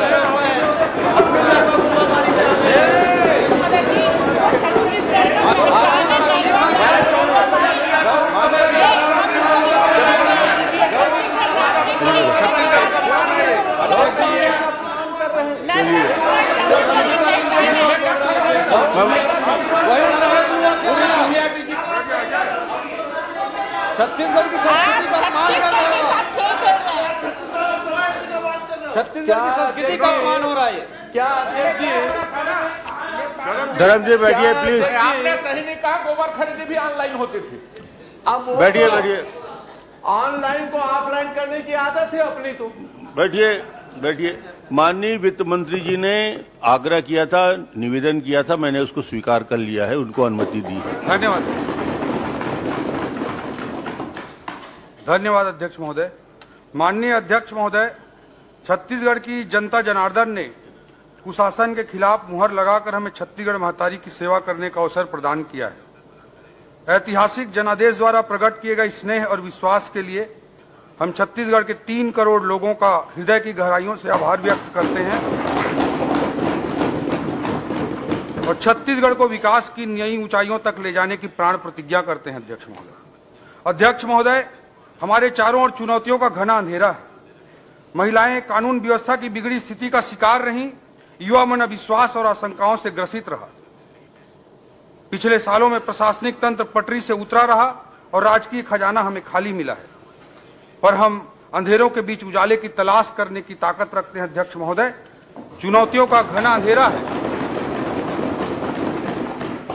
कोई भी सार्थक व्यक्ति, कोई भी सार्थक समाज, कोई भी सार्थक सरकार कभी अंधकार के साम्राज्य को विजयश्री का तिलक नहीं लगा सकती। चहुओर चुनौतियों से घिरे होने के बावजूद हम एक लक्ष्य और सपना देखने की ताकत रखते हैं अध्यक्ष महोदय।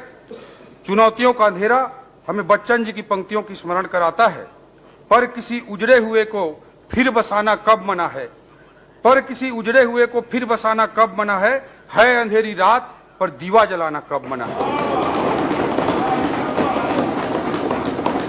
अध्यक्ष महोदय, यह हमारा सौभाग्य है, यह हमारी पीढ़ी का सौभाग्य है कि एक और हम लोग 500 सालों के संघर्ष के बाद श्री राम लला के प्राण प्रतिष्ठा अयोध्या धाम में होते हुए देख पा रहे हैं, और हमारी पीढ़ी का यह भी सौभाग्य है कि अमृत काल में भारत को दुनिया का सुपर पावर बनाने के लिए माननीय प्रधानमंत्री जी के नेतृत्व में किए जा रहे क्रांतिकारी कार्यों को भी हमारी पीढ़ी देख रही है और उसमें सहभागिता भी निभा रही है।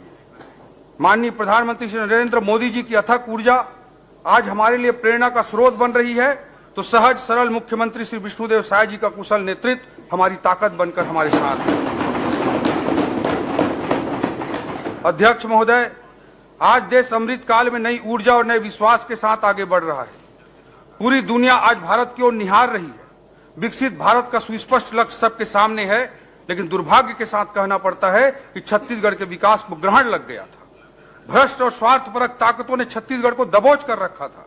चिंता होती थी कि भारत की इस विकास यात्रा में हमारे छत्तीसगढ़ का क्या होगा, लेकिन लोकतंत्र की ताकत ने इन नकारात्मक शक्तियों को पराजित कर दिया। अध्यक्ष महोदय, पराजित कर दिया।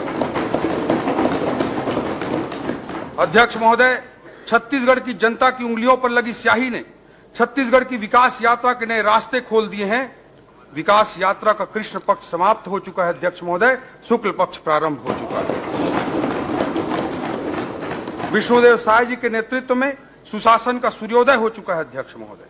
अध्यक्ष महोदय, किसी सरकार के बजट को महज उसके आय व्यय के लेखा जोखा के रूप में नहीं पढ़ा जाना चाहिए, बल्कि वह किसी सरकार के भविष्य का विजन होता है, एक दस्तावेज होता है जो दशा और दिशा को निर्धारित करता है। उस विजन डॉक्यूमेंट के रूप में उसे पढ़ा जाना चाहिए। अध्यक्ष महोदय, छत्तीसगढ़ की विकास यात्रा की इस मोड़ पर सवाल उठता है कि हम छत्तीसगढ़ को आगे कहां लेकर जाना चाहते हैं, हमारी कमजोरियां क्या है, हमारी ताकतें क्या है। शॉर्ट मैनेजमेंट में एक एनालिसिस होता है अध्यक्ष महोदय, short analysis, strength, weaknesses, opportunities and threats. जब हम अपने छत्तीसगढ़ का शॉर्ट एनालिसिस करते हैं तो हमारे छत्तीसगढ़ के कौन कौन से पक्ष उभर कर सामने आएंगे, इसका एनालिसिस जरूरी है। अध्यक्ष महोदय, देश जब आजादी के 100 वर्ष पूरा करके विकसित राष्ट्र के रूप में पूरी दुनिया में स्थापित होगा, तब हमारा छत्तीसगढ़ देश के अन्य राज्यों के साथ सकारात्मक प्रतिस्पर्धा करते हुए कैसे आगे बढ़ेगा, यह हमारे सामने एक चुनौती है। अध्यक्ष महोदय, इसके लिए एक स्पष्ट सपना, एक स्पष्ट लक्ष्य जरूरी है, उस लक्ष्य तक पहुंचने की रणनीति जरूरी है, एक रोडमैप जरूरी है। अध्यक्ष महोदय, इसलिए हमने तय किया है कि छत्तीसगढ़ 2047 तक कैसे एक विकासशील राज्य से विकसित राज्य बनेगा, इसका दृष्टिपत्र, एक विजन डॉक्यूमेंट हम तैयार करेंगे, और इस दृष्टिपत्र का नाम होगा अमृतकाल छत्तीसगढ़ विजन 2047। 1 नवंबर सन 2000 को 1 नवंबर के दिन भारत रत्न श्रद्धेय अटल बिहारी वाजपेयी जी ने इस राज्य को बनाया था, और इसी 1 नवंबर को इसी साल सन 2024 में ये विजन डॉक्यूमेंट जो अमृतकाल छत्तीसगढ़ विजन 2047 होगा, उसे हम इस राज्य की जनता को समर्पित करने का काम करेंगे। अध्यक्ष, हमने बनाया है और हम ही संवारेंगे। अध्यक्ष महोदय, ये छत्तीसगढ़ की जनता के प्रति हमारा कमिटमेंट है, हमारी सरकार की प्रतिबद्धता है। अध्यक्ष महोदय, कहा जाता है कि कोई भी सार्थक व्यक्ति के लिए कोई भी मंजिल आखिरी मंजिल नहीं होती है, हर मंजिल एक पड़ाव होता है अगले मंजिल तक आगे बढ़ने के लिए। इसी दर्शन के साथ मोदी जी कहते हैं कि हम बड़ा लक्ष्य बनाते हैं, उसे प्राप्त करते हैं और फिर उससे भी बड़ा लक्ष्य बनाते हैं। ये मोदी जी का विजन है। 2047 के दीर्घकालिक विजन तक पहुंचने से पहले हमें मध्यम अवधि के अर्थात मिड टर्म टारगेट भी बनाने होंगे। हम छत्तीसगढ़ के लिए तय कर रहे हैं कि 2047 तक हमारा छत्तीसगढ़ विकसित छत्तीसगढ़ होगा। उस लक्ष्य तक पहुंचने के लिए हमारा मिड टर्म टारगेट क्या होगा, वह भी हम निर्धारित करने का प्रयास कर रहे हैं। अध्यक्ष महोदय, जैसे मोदी जी ने देश की अर्थव्यवस्था के लिए मध्यावधि टारगेट के रूप में 5 ट्रिलियन और 10 ट्रिलियन डॉलर इकोनॉमी का लक्ष्य रखा है, उन्होंने अगले 5 सालों के लिए भारत को दुनिया की तीसरी बड़ी आर्थिक शक्ति बनाने का मध्यम अवधि टारगेट रखा है। अध्यक्ष महोदय, हम भी इसी तरह का एक मध्यावधि लक्ष्य निर्धारित करना चाहते हैं। आज हमारे छत्तीसगढ़ की जीएसडीपी लगभग 5 लाख करोड़ है। इसे आने वाले 5 सालों में 2028 तक 10 लाख करोड़ करना हमारा बहुत ही महत्वाकांक्षी लक्ष्य है अध्यक्ष महोदय। पिछले 5 सालों की आप तुलना करेंगे तो यह लक्ष्य बहुत बड़ा दिखाई देगा, लेकिन फिर भी इस बड़े लक्ष्य को हम स्वीकार कर रहे हैं और इस चुनौती के लिए आदरणीय विष्णुदेव साय जी के नेतृत्व में हम आगे बढ़ेंगे। यह मध्यावधि लक्ष्य देश को दुनिया की तीसरी बड़ी अर्थव्यवस्था बनाने के मोदी जी के महायज्ञ में हमारा योगदान होगा। मोदी जी के सहकारी संघवाद, कोऑपरेटिव फेडरलिज्म के सिद्धांत पर चलते हुए हम केंद्र का सहयोग भी प्राप्त करेंगे और देश के विकास यात्रा में अपनी महती भूमिका भी निभाएंगे। छत्तीसगढ़ अब केंद्र से टकराव वाले पिछले 5 वर्षों के मॉडल की स्थान सरकार में संघ राज्य समन्वय से विकास का नया अध्याय लिखेगा। इस 5 सालों के अत्यंत महत्वाकांक्षी लक्ष्य, जो जीडीपी को केवल 5 सालों में दुगना करने का लक्ष्य जो हम निर्धारित कर रहे हैं, इस महत्वाकांक्षी लक्ष्य के तहत 10 लाख करोड़ की जीडीपी तक जो पहुंचना चाहते हैं, इसको प्राप्त करने के लिए हम आधारभूत रणनीतिक स्तंभ के रूप में, फंडामेंटल स्ट्रेटेजिकल पिलर्स के रूप में 10 स्तंभों की पहचान किए हैं और उसको मैं सदन के समक्ष रखना चाहता हूं। हमारा पहला पिलर होगा फोकस ऑन इकोनॉमिक डेवलपमेंट। हमारे आर्थिक विकास का केंद्र बिंदु होगा ज्ञान। दूसरा हमारा पिलर होगा तकनीक आधारित रिफॉर्म और सुशासन से तीव्र आर्थिक विकास। तीसरा हमारा पिलर होगा तमाम चुनौतियों के बीच अधिकाधिक पूंजीगत व्यय सुनिश्चित करना, मैक्सिमम कैपेक्स। चौथा हमारा पिलर होगा प्राकृतिक संसाधनों का उचित इस्तेमाल। हमारा 5वां पिलर होगा अर्थव्यवस्था के सेवा क्षेत्र की नई संभावनाओं पर जोर। हमारा 6वां पिलर होगा सरकार की सारी क्षमताओं के अतिरिक्त निजी निवेश भी सुनिश्चित करना। हमारा 7वां पिलर होगा फोकस ऑन बस्तर सरगुजा। हमारा 8वां पिलर होगा डीडीपी, डिसेंट्रलाइज्ड डेवलपमेंट पॉकेट्स, विकेंद्रीकृत विकास पॉकेट्स। हमारा 9वां पिलर होगा छत्तीसगढ़ी संस्कृति का विकास, प्रमोटिंग छत्तीसगढ़ी कल्चर।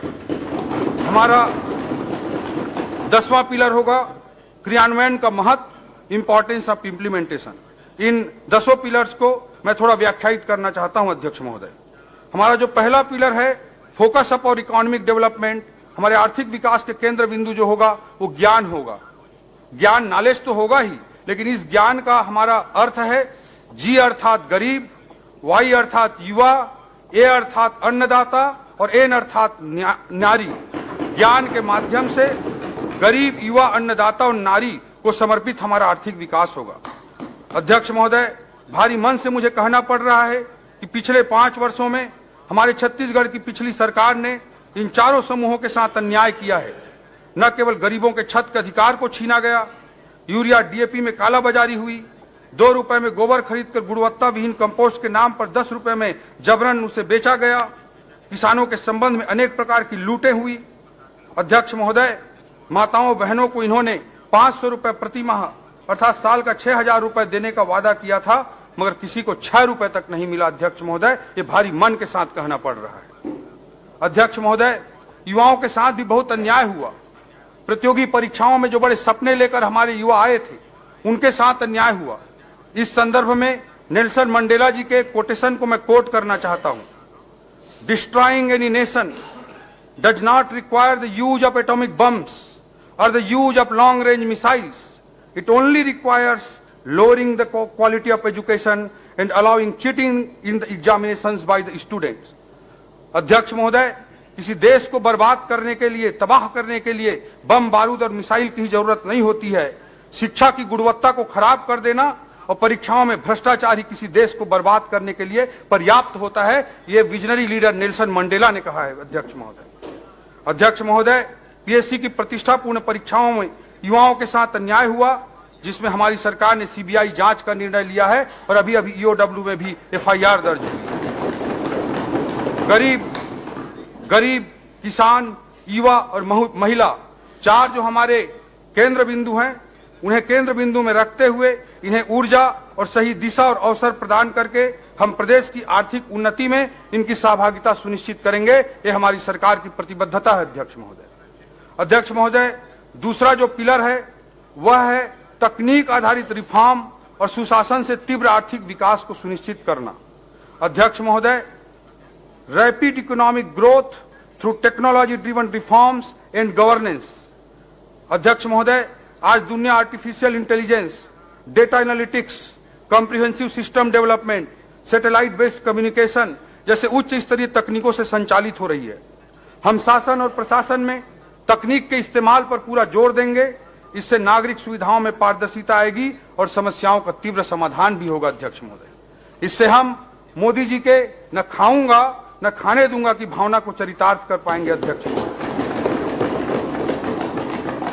अध्यक्ष महोदय, पिछली सरकार द्वारा कोयले पर तकनीक आधारित ऑनलाइन रॉयल्टी सिस्टम को हटाकर लाल फीताशाही आधारित मैनुअल सिस्टम लागू किया गया था। हमारी सरकार प्रशासनिक कामकाज की प्रक्रिया में ऐसे कपटपूर्ण मैनुअल हस्तक्षेपों पर पूर्ण विराम लगाएगी और तकनीक आधारित प्रयोगों के माध्यम से हम सरकार के खजाने के लीकेजों को रोकेंगे और जहां कर की दर में वृद्धि नहीं होगी वहां पर भी पारदर्शी तकनीकों पर आधारित करारोपण को अपनाकर सरकार के राजस्व में ऐतिहासिक वृद्धि करके दिखाएंगे अध्यक्ष महोदय, और ईमानदार करदाताओं को प्रोत्साहित करेंगे।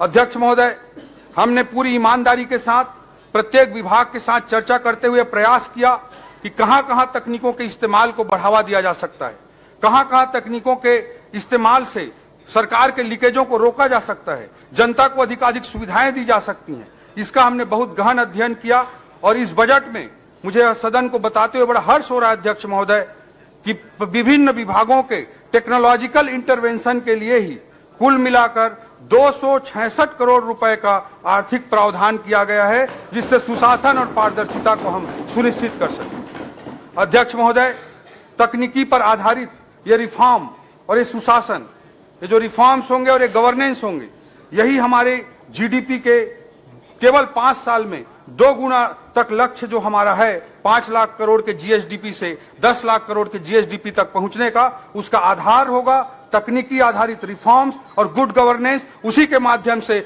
हम अपनी जीडीपी को आने वाले 5 सालों में दुगना करके दिखाने की बड़ी चुनौती को स्वीकार की है। अध्यक्ष महोदय, अध्यक्ष महोदय, तीसरा हमारा पिलर है अधिकतम कैपेक्स, पूंजीगत व्यय को अधिकाधिक सुनिश्चित करना। अध्यक्ष महोदय, किसी भी विकासशील अर्थव्यवस्था के उच्च विकास दर के लिए पूंजीगत व्यय को आधार स्तंभ माना जाता है। अध्यक्ष महोदय, आर्थिक अध्ययन कहता है कि 100 रुपए का पूंजीगत व्यय हम करते हैं तो जीएसडीपी में 247 रुपए की वृद्धि होती है। इसलिए किसी भी विकासशील अर्थव्यवस्था के लिए बहुत जरूरी होता है कि उसके कैपेक्स में अधिकाधिक वृद्धि की जाए। इस बजट में तमाम चुनौतियों के बाद भी हम पूंजीगत व्यय के प्रावधान में गत वर्ष की तुलना में 20% की वृद्धि करने का काम किए हैं। अध्यक्ष महोदय, जबकि पिछले 5 सालों में औसतन आप देखेंगे तो कैपेक्स में वृद्धि 5 सालों के औसत में 12% रही है, जबकि इस बजट में हम 20% की कैपेक्स वृद्धि का महत्वाकांक्षी लक्ष्य लेकर इस बजट का निर्माण किए हैं। हमारा चौथा पिलर होगा अध्यक्ष महोदय, प्राकृतिक संसाधनों का उचित इस्तेमाल, optimum utilisation of natural resources. हमारा छत्तीसगढ़ प्राकृतिक संसाधनों से भरा हुआ है। इन संसाधनों का सुनियोजित उपयोग करते हुए उससे होने वाले लाभों का छत्तीसगढ़ के लोगों के बीच न्यायपूर्ण वितरण सुनिश्चित करना हमारा चौथा पिलर के रूप में इस रणनीति का हिस्सा होगा। हमारा 5वां पिलर होगा अर्थव्यवस्था के सेवा क्षेत्र की नई संभावनाओं पर जोर। छत्तीसगढ़ के प्राकृतिक सौंदर्य के अनुरूप इको टूरिज्म सर्किट विकसित करना, 5 शक्ति पीठों को विकसित करके धार्मिक पर्यटन को बढ़ावा देना, आईटी सेक्टर की स्थापना, हेल्थ डेस्टिनेशन के रूप में छत्तीसगढ़ को विकसित करना, wedding destination, business tourism, conference destination जैसे नए उभरते संभावनाओं का लाभ प्रदेश को मिल सके, इसके लिए रोड मैप तैयार करेंगे। अध्यक्ष महोदय, सेवा क्षेत्र में देश की औसतन जो जीडीपी पर योगदान है वो करीब 55% के लगभग है, जबकि हमारे छत्तीसगढ़ की अर्थव्यवस्था में सेवा क्षेत्र का योगदान अभी मात्र 31% है। इसे बढ़ाकर ही हम छत्तीसगढ़ की आर्थिक उन्नति को सुनिश्चित कर सकते हैं। अध्यक्ष महोदय, हमारा 6वां पिलर होगा सरकार की सारी क्षमताओं के अतिरिक्त निजी निवेश को भी सुनिश्चित करना। हमारे छत्तीसगढ़ में आधुनिक आर्थिक दर्शन के अनुरूप रेड टेपिज्म के स्थान पर रेड कारपेट की निवेश संस्कृति का हम विकास करेंगे। मॉडर्न इकोनॉमिक फिलॉसफी जैसे minimum government, maximum governance, EODB, ease of doing business, ease of living, single window प्रणाली ऑनलाइन परमिशन, मिनिमम परमिशन जैसी व्यवस्थाओं की स्थापना करके हम आर्थिक विकास को सुनिश्चित करेंगे। इसी तारतम्य में पीपीपी अर्थात पब्लिक प्राइवेट पार्टनरशिप के आदर्श प्रयोगों के लिए नीति आयोग, अखिल भारतीय प्रबंधन संस्थान आईएएम्स जैसे विशेषज्ञ संस्थाओं का हम सहयोग लेना सुनिश्चित करेंगे। इन सब सहयोग लेते हुए जो प्राइवेट इन्वेस्टमेंट है उसको भी बढ़ावा देने का हम काम करेंगे। हमारी रणनीति का 7वां पिलर होगा अध्यक्ष महोदय, focus on Bastar and Surguja. Bastar Surguja की ओर भी देखो, ये हमारी आर्थिक रणनीति का 7वां स्तंभ होगा। पिछले 5 वर्षों में कांग्रेस के कार्यकाल में बस्तर सरगुजा क्षेत्र आर्थिक विकास की दृष्टि से अछूते रहे हैं। इन क्षेत्रों की एयर कनेक्टिविटी को बढ़ाने के लिए सार्थक पहल की जाएगी। Eco tourism destination, naturopathy destination के रूप में विकसित करने हेतु प्रयास किए जाएंगे। बस्तर क्षेत्र में लघु वनोपज के प्रसंस्करण हेतु उद्योगों की स्थापना की जाएगी। सरगुजा क्षेत्र में उद्यानिकी, मछली पालन जैसी संभावनाओं को भी प्रोत्साहित किया जाएगा। इस प्रकार समन्वित प्रयास करते हुए इन क्षेत्रों की आर्थिक संभावनाओं को पूरी तरह से मूर्त रूप प्रदान किया जाएगा। यह हमारी रणनीति का 7वां स्तंभ होगा अध्यक्ष महोदय। हमारी रणनीति का 8वां स्तंभ होगा डीडीपी, डिसेंट्रलाइज्ड डेवलपमेंट पॉकेट्स। विकेंद्रीकृत विकास पॉकेट्स की स्थापना करने पर हमारा जोर होगा। छत्तीसगढ़ का उत्तरी भाग, मध्य मैदानी भाग और दक्षिणी भाग की अपनी अपनी अलग अलग आर्थिक विशिष्टताएं हैं। इन विशिष्टताओं के अनुरूप तीव्र आर्थिक विकास की विकेंद्रीकृत नीति पर काम करते हुए विकेंद्रीकृत विकास पॉकेट्स अर्थात डीडीपी की स्थापना को हम सुनिश्चित करेंगे।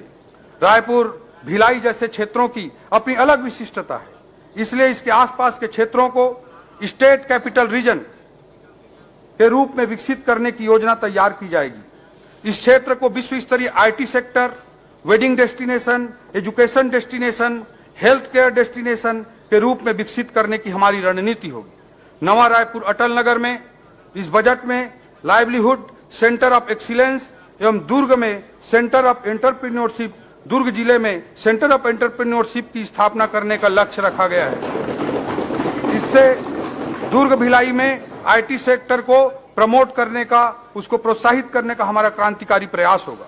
स्टार्टअप्स को प्रोत्साहित करने के लिए इंक्यूबेशन सेंटर की स्थापना, BPO business process outsourcing, KPO knowledge process outsourcing को आकर्षित करने के लिए इन क्षेत्रों में आईटी पार्क की स्थापना के लिए हम रणनीतिबद्ध और विजनरी ढंग से कार्य करेंगे। नवा रायपुर में आईटी आधारित रोजगार सृजन हेतु प्लग एंड प्ले मॉडल का विकास किया जाएगा। इससे आर्थिक विकास और रोजगार सृजन के नए अवसर विकसित होंगे। रायपुर, नवा रायपुर अटल नगर, बिलासपुर, दुर्ग, भिलाई, अंबिकापुर, जगदलपुर, कोरबा, रायगढ़ जैसे प्रमुख नगरों को विकास के ग्रोथ इंजन के रूप में विकसित करने की एक रणनीतिबद्ध योजना के तहत हम काम करेंगे। कोरबा, जांजगीर, रायगढ़, उरला, सिलतरा जैसे क्षेत्रों के अनुरूप औद्योगिकरण की नीति को आगे बढ़ाएंगे। मैदानी कृषि प्रधान जिलों में कृषि आधारित विकास को बढ़ावा दिया जाएगा। ग्रामीण अर्थव्यवस्था को मजबूती प्रदान करने के लिए भी विशेष फोकस किया जाएगा। हमारे रणनीति का 9वां स्तंभ है अध्यक्ष महोदय, छत्तीसगढ़ी संस्कृति का विकास। हमार छत्तीसगढ़ राज्य हर 1956 ले सन 2000 तक शोषण के शिकार रही। ये 44 साल के बीच में लगभग 4 दशक तक कांग्रेस के एक छत्र राज रही, लेकिन कांग्रेस हर छत्तीसगढ़ नवा राज्य नहीं बनईस। छत्तीसगढ़ के नवा राज्य के रूप में कन्हू स्थापना करीस तो भाजपा के प्रधानमंत्री श्री अटल बिहारी वाजपेयी जी है। छत्तीसगढ़ी बोली ला राजभाषा बनाए के बूता ला भी अगर कोई करीस तो भाजपा के सरकार है करीस। और अवैया बेरामा छत्तीसगढ़ के बानी, भाखा, तीज, तिहार, परंपरा, संस्कृति, साहित्य सब ला आगू बढ़ाए के बूता पर हमार संकल्प है अध्यक्ष महोदय। हमार जो छत्तीसगढ़ के प्रति जो भावना है हमार सरकार के, बोला मुंगेली जिला के रहोइया केदार परिहार जी कविता के रूप में बड़ा अच्छा तरीका से व्यक्त करे। मर के देव लोग झन जाते हो, मर के देव लोग झन जाते हो, कन्हू जन्म झन पाते हो, छत्तीसगढ़ ला छाव करे बर मैं छानी बन जाता हूं।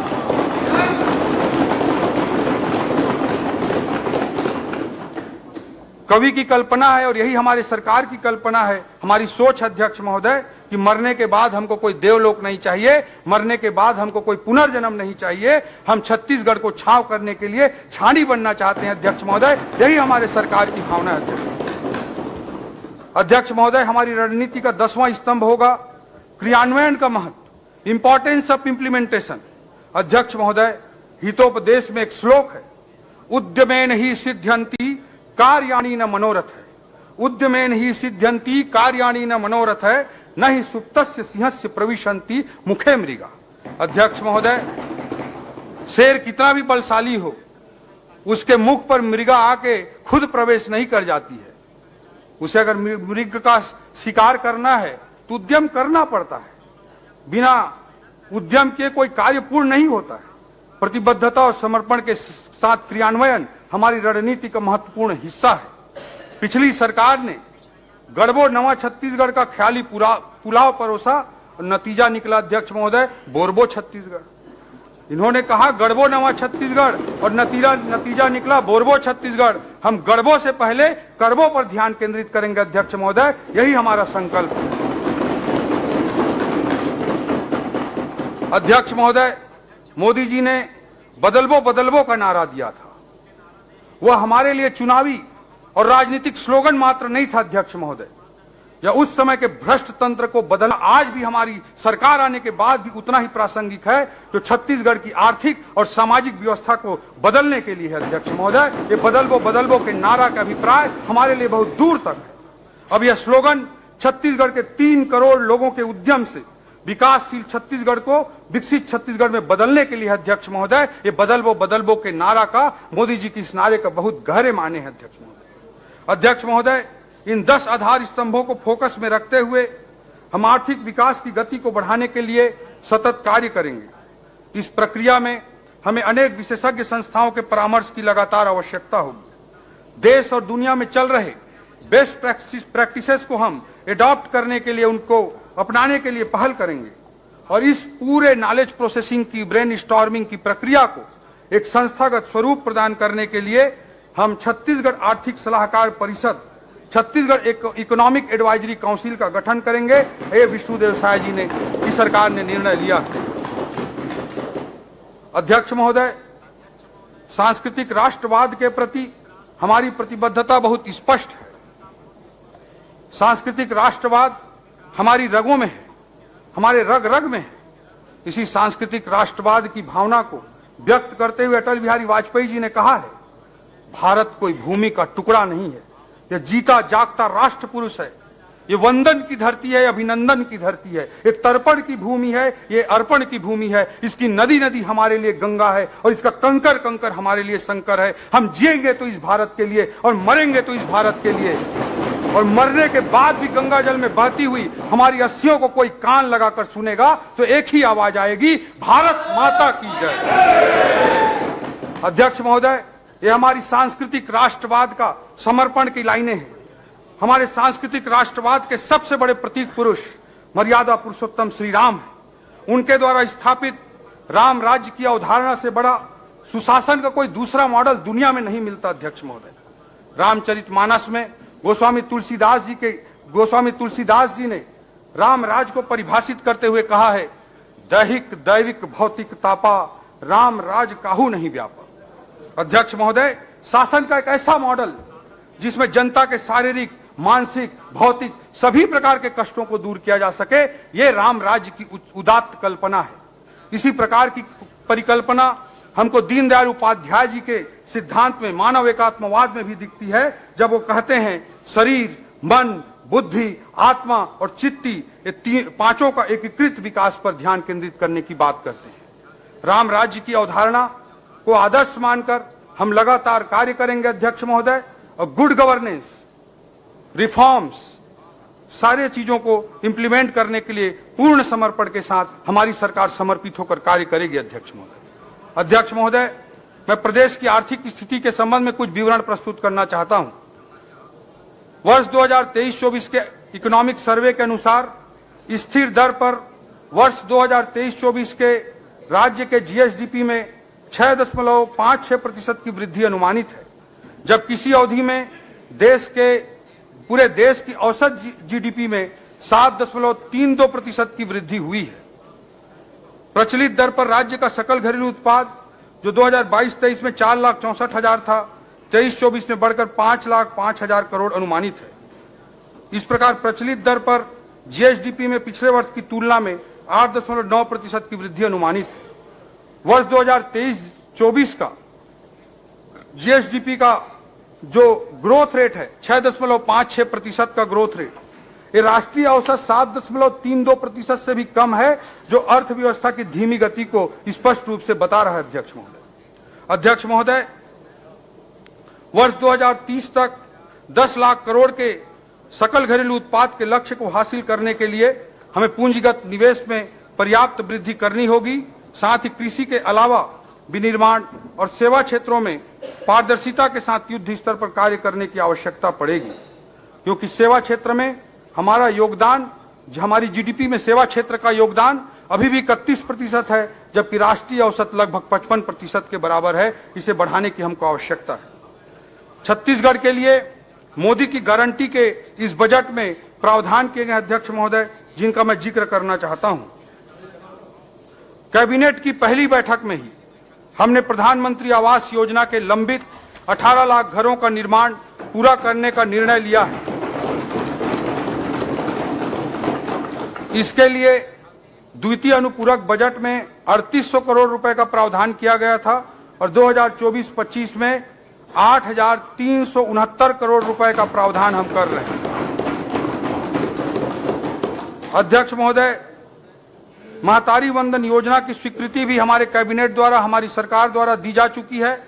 1 मार्च सन 2024 से योजना के तहत पात्र महिलाओं को 12,000 रुपए वार्षिक का भुगतान किया जाएगा। मोदी की गारंटी को हम पूरा कर रहे हैं।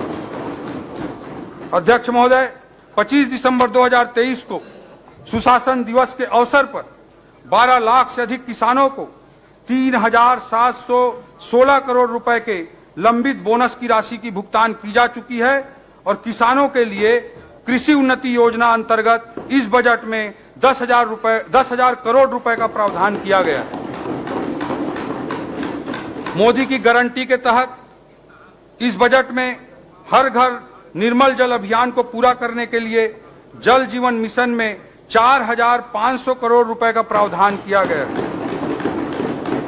इससे लोक स्वास्थ्य यांत्रिकी विभाग का बजट, पीएचई डिपार्टमेंट का बजट पिछले वर्ष की तुलना में 2 गुना बढ़ गया है। ग्रामीण विकास विभाग के बजट में भी बड़ी वृद्धि हुई है।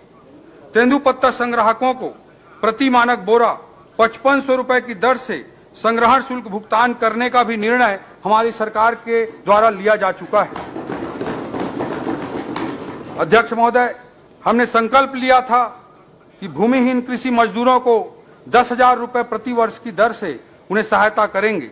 इसके लिए इस बजट में दीनदयाल उपाध्याय भूमिहीन कृषि मजदूर योजना प्रारंभ की जा रही है, जिसमें 500 करोड़ रुपए का प्रावधान किया गया है। पीएससी परीक्षा के घोटाले की जांच का कार्य सीबीआई को सौंपने का हमारी सरकार ने निर्णय लिया है और भविष्य में पूर्ण पारदर्शिता के साथ पीएससी परीक्षा का आयोजन सुनिश्चित किया जाएगा और आवश्यक रिफॉर्म पीएससी में सुनिश्चित किए जाएंगे। यह संकल्प हमारी सरकार ने लिया है। युवाओं के लिए छत्तीसगढ़ उद्यम क्रांति योजना वर्ष 2024-25 इसी वित्तीय वर्ष से चालू करने का प्रावधान किया गया है। इसी बजट में प्रावधान किया गया है। अध्यक्ष महोदय, स्टेट कैपिटल रीजन के विकास की योजना तैयार करने के लिए इस बजट में 5 करोड़ रुपए का प्रावधान किया गया है। इन्वेस्ट इंडिया की तर्ज पर इन्वेस्ट छत्तीसगढ़ आयोजित करने के लिए भी इस बजट में प्रावधान किया गया है। अध्यक्ष महोदय, मोदी की गारंटी के तहत शक्तिपीठ परियोजना का डीपीआर एवं निर्माण कार्यों को आगे बढ़ाने के लिए 5 करोड़ रुपए का प्रावधान किया गया है। सांस्कृतिक राष्ट्रवाद और श्री रामलला के प्रति प्रदेश की जनता की अपार आस्था को देखते हुए हमारी सरकार ने श्री रामलला दर्शन योजना मोदी की गारंटी के तहत चालू किया है और इसके लिए इस बजट में 35 करोड़ रुपए का प्रावधान किया गया है। कृषि क्षेत्र के कुछ महत्वपूर्ण प्रावधानों का मैं जिक्र करना चाहूंगा। राज्य के ग्रामीण क्षेत्र में किसानों एवं भूमिहीन कृषि मजदूरों की स्थिति में सुधार के लिए कृषि एवं सहायक गतिविधियों के प्रोत्साहन हेतु समन्वित प्रयास किया जाएगा। कृषि विभाग के बजट में विगत वर्ष की तुलना में 33% की वृद्धि करते हुए कुल 13,438 करोड़ रुपए का प्रावधान किया गया है। किसानों को सहकारी एवं ग्रामीण बैंकों से ब्याज मुक्त कृषि ऋण उपलब्ध कराने के लिए पहले 2003 से पहले 15%, 16% की दर से ब्याज दर पे ऋण मिलता था अध्यक्ष महोदय, जिसे पिछली भाजपा की सरकार ने 0% तक लाया था। और इसी योजना को आगे बढ़ाने के लिए ऋण उपलब्ध कराने के लिए 8,500 करोड़ की साख सीमा निर्धारित की गई है और ब्याज अनुदान के रूप में 317 करोड़ रुपए का प्रावधान किया गया है। अध्यक्ष महोदय, कृषि से संबंधित कुछ महत्वपूर्ण महाविद्यालयों की स्थापना की जा रही है। इस बजट में जो प्रावधान है वो मैं आपके समक्ष रखना चाहूंगा अध्यक्ष महोदय। कुनकुरी जिला जसपुर में कृषि व्यवसाय प्रबंधन महाविद्यालय एवं अनुसंधान केंद्र की स्थापना की जाएगी। रामचंद्रपुर जिला बलरामपुर में पोस्ट हार्वेस्ट मैनेजमेंट एवं प्रोसेसिंग टेक्नोलॉजी महाविद्यालय की स्थापना की जाएगी। खड़गवां जिला मनेन्द्रगढ़ चिरमिरी भरतपुर में कृषि महाविद्यालय की स्थापना की जाएगी। सिलफिली जिला सूरजपुर एवं रायगढ़ में शासकीय उद्यानिकी एवं वानिकी महाविद्यालय की भी स्थापना की जाएगी। प्रधानमंत्री मत्स्य संपदा योजना अंतर्गत ग्राम सतरेंगा में पर्यटन विकास की दृष्टि से एक्वा पार्क की स्थापना की जाएगी। इसके लिए 5 करोड़ रुपए का बजटीय प्रावधान किया गया है। कृषि में आधुनिक उपकरणों के प्रयोग को बढ़ावा देने के लिए कृषि अभियांत्रिकी संचालनालय की स्थापना एवं राज्य स्तरीय नवीन कृषि यंत्र परीक्षण प्रयोगशाला के भवन का भी प्रावधान किया गया है। दुर्ग एवं सरगुजा जिले में कृषि यंत्री कार्यालय की स्थापना की जाएगी। रासायनिक उर्वरकों की जांच के लिए सरगुजा जिले में गुणवत्ता नियंत्रण प्रयोगशाला की स्थापना की जाएगी। उद्यानिकी को बढ़ावा देने के लिए 14 विकास खंडों में नवीन नर्सरी की स्थापना की जाएगी एवं पूर्व से संचालित 20 नर्सरियों में अतिरिक्त पद सृजित किए जाएंगे। पशु औषधालय कुंवारपुर एवं माड़ीसराई जिला मनेन्द्रगढ़ चिरमिरी भरतपुर एवं पशु औषधालय कोल्हेनझरिया जिला जसपुर का पशु चिकित्सालय के रूप में उन्नयन का प्रावधान किया गया है। अध्यक्ष महोदय, ग्राम भोरिंग जिला महासमुंद, ग्राम चरौदा जिला शक्ति, ग्राम किरगी जिला राजनांदगांव, ग्राम खैरवना जिला मनेन्द्रगढ़ चिरमिरी भरतपुर तथा ग्राम मटासी जिला जसपुर में नवीन हेचरी की स्थापना करके मत्स्य पालन को प्रोत्साहित किया जाएगा। सिंचाई से संबंधित कुछ महत्वपूर्ण प्रावधानों का मैं उल्लेख करना चाहूंगा अध्यक्ष महोदय। सिंचाई रकबे के विस्तार के लिए नवीन सिंचाई परियोजनाओं हेतु 300 करोड़ रुपए की राशि का प्रावधान किया गया है। संभावित सिंचाई परियोजनाओं की सूची में 10 करोड़ से अधिक लागत के 156 कार्य भी प्रस्तावित किए गए हैं। लघु सिंचाई की चालू परियोजनाओं हेतु 692 करोड़, नाबार्ड पोषित सिंचाई परियोजनाओं के लिए 433 करोड़ तथा एनीकट एवं स्टाफ डैम निर्माण हेतु 262 करोड़ रुपए का प्रावधान किया गया है। केलो सिंचाई परियोजना की नहरों का काम रायगढ़ जिले में वर्षों से अधूरा था। किसानों के खेतों तक पानी पहुंचाने के लिए नहर निर्माण के काम को पूरा किया जाएगा।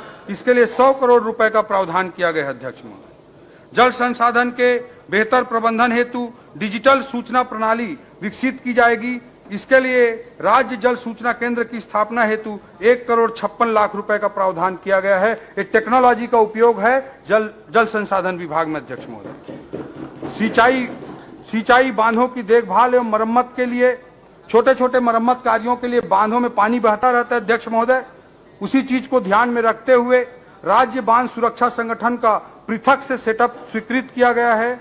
सिंचाई बांधों की सुरक्षा के लिए इस बजट में 72 करोड़ रुपए का प्रावधान किया गया है। इससे सिंचाई बांधों की क्षमता का अधिकतम उपयोग किया जाना संभव हो सकेगा।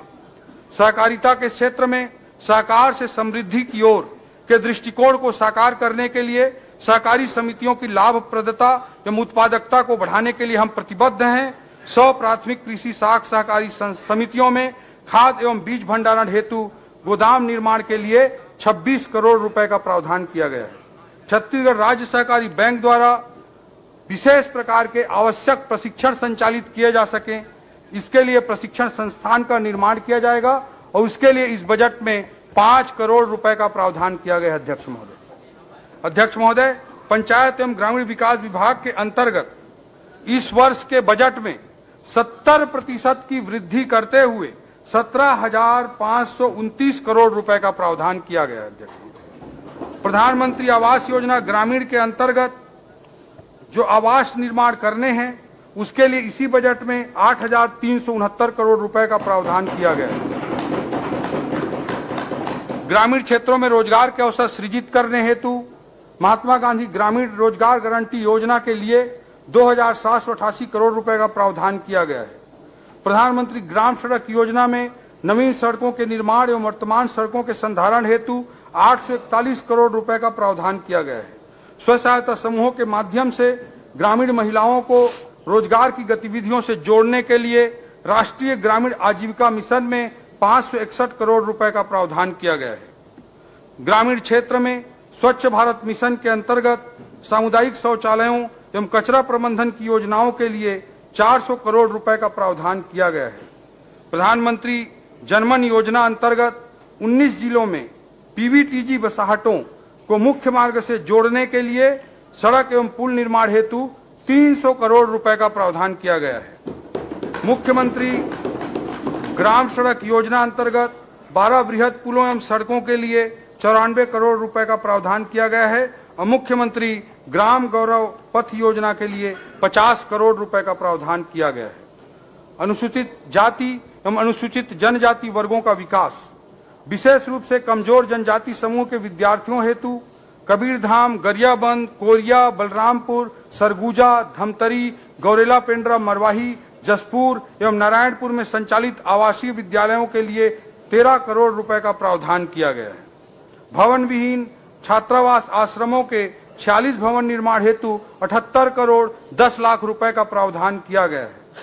पोस्ट मैट्रिक आदिवासी बालक छात्रावास बलरामपुर, महाराजगंज, शंकरगढ़, डिंडो, राजपुर, लखनपुर, कांसाबेल, बगीचा, दोकड़ा, बतौली, मनोरा, कोदबा, दुलदुला, पंडरीपानी, तपकरा तथा नर्मदापुर तथा पोस्ट मैट्रिक अनुसूचित जनजाति कन्या छात्रावास हेतु जसपुर नगर के भवन निर्माण हेतु प्रावधान किया गया है।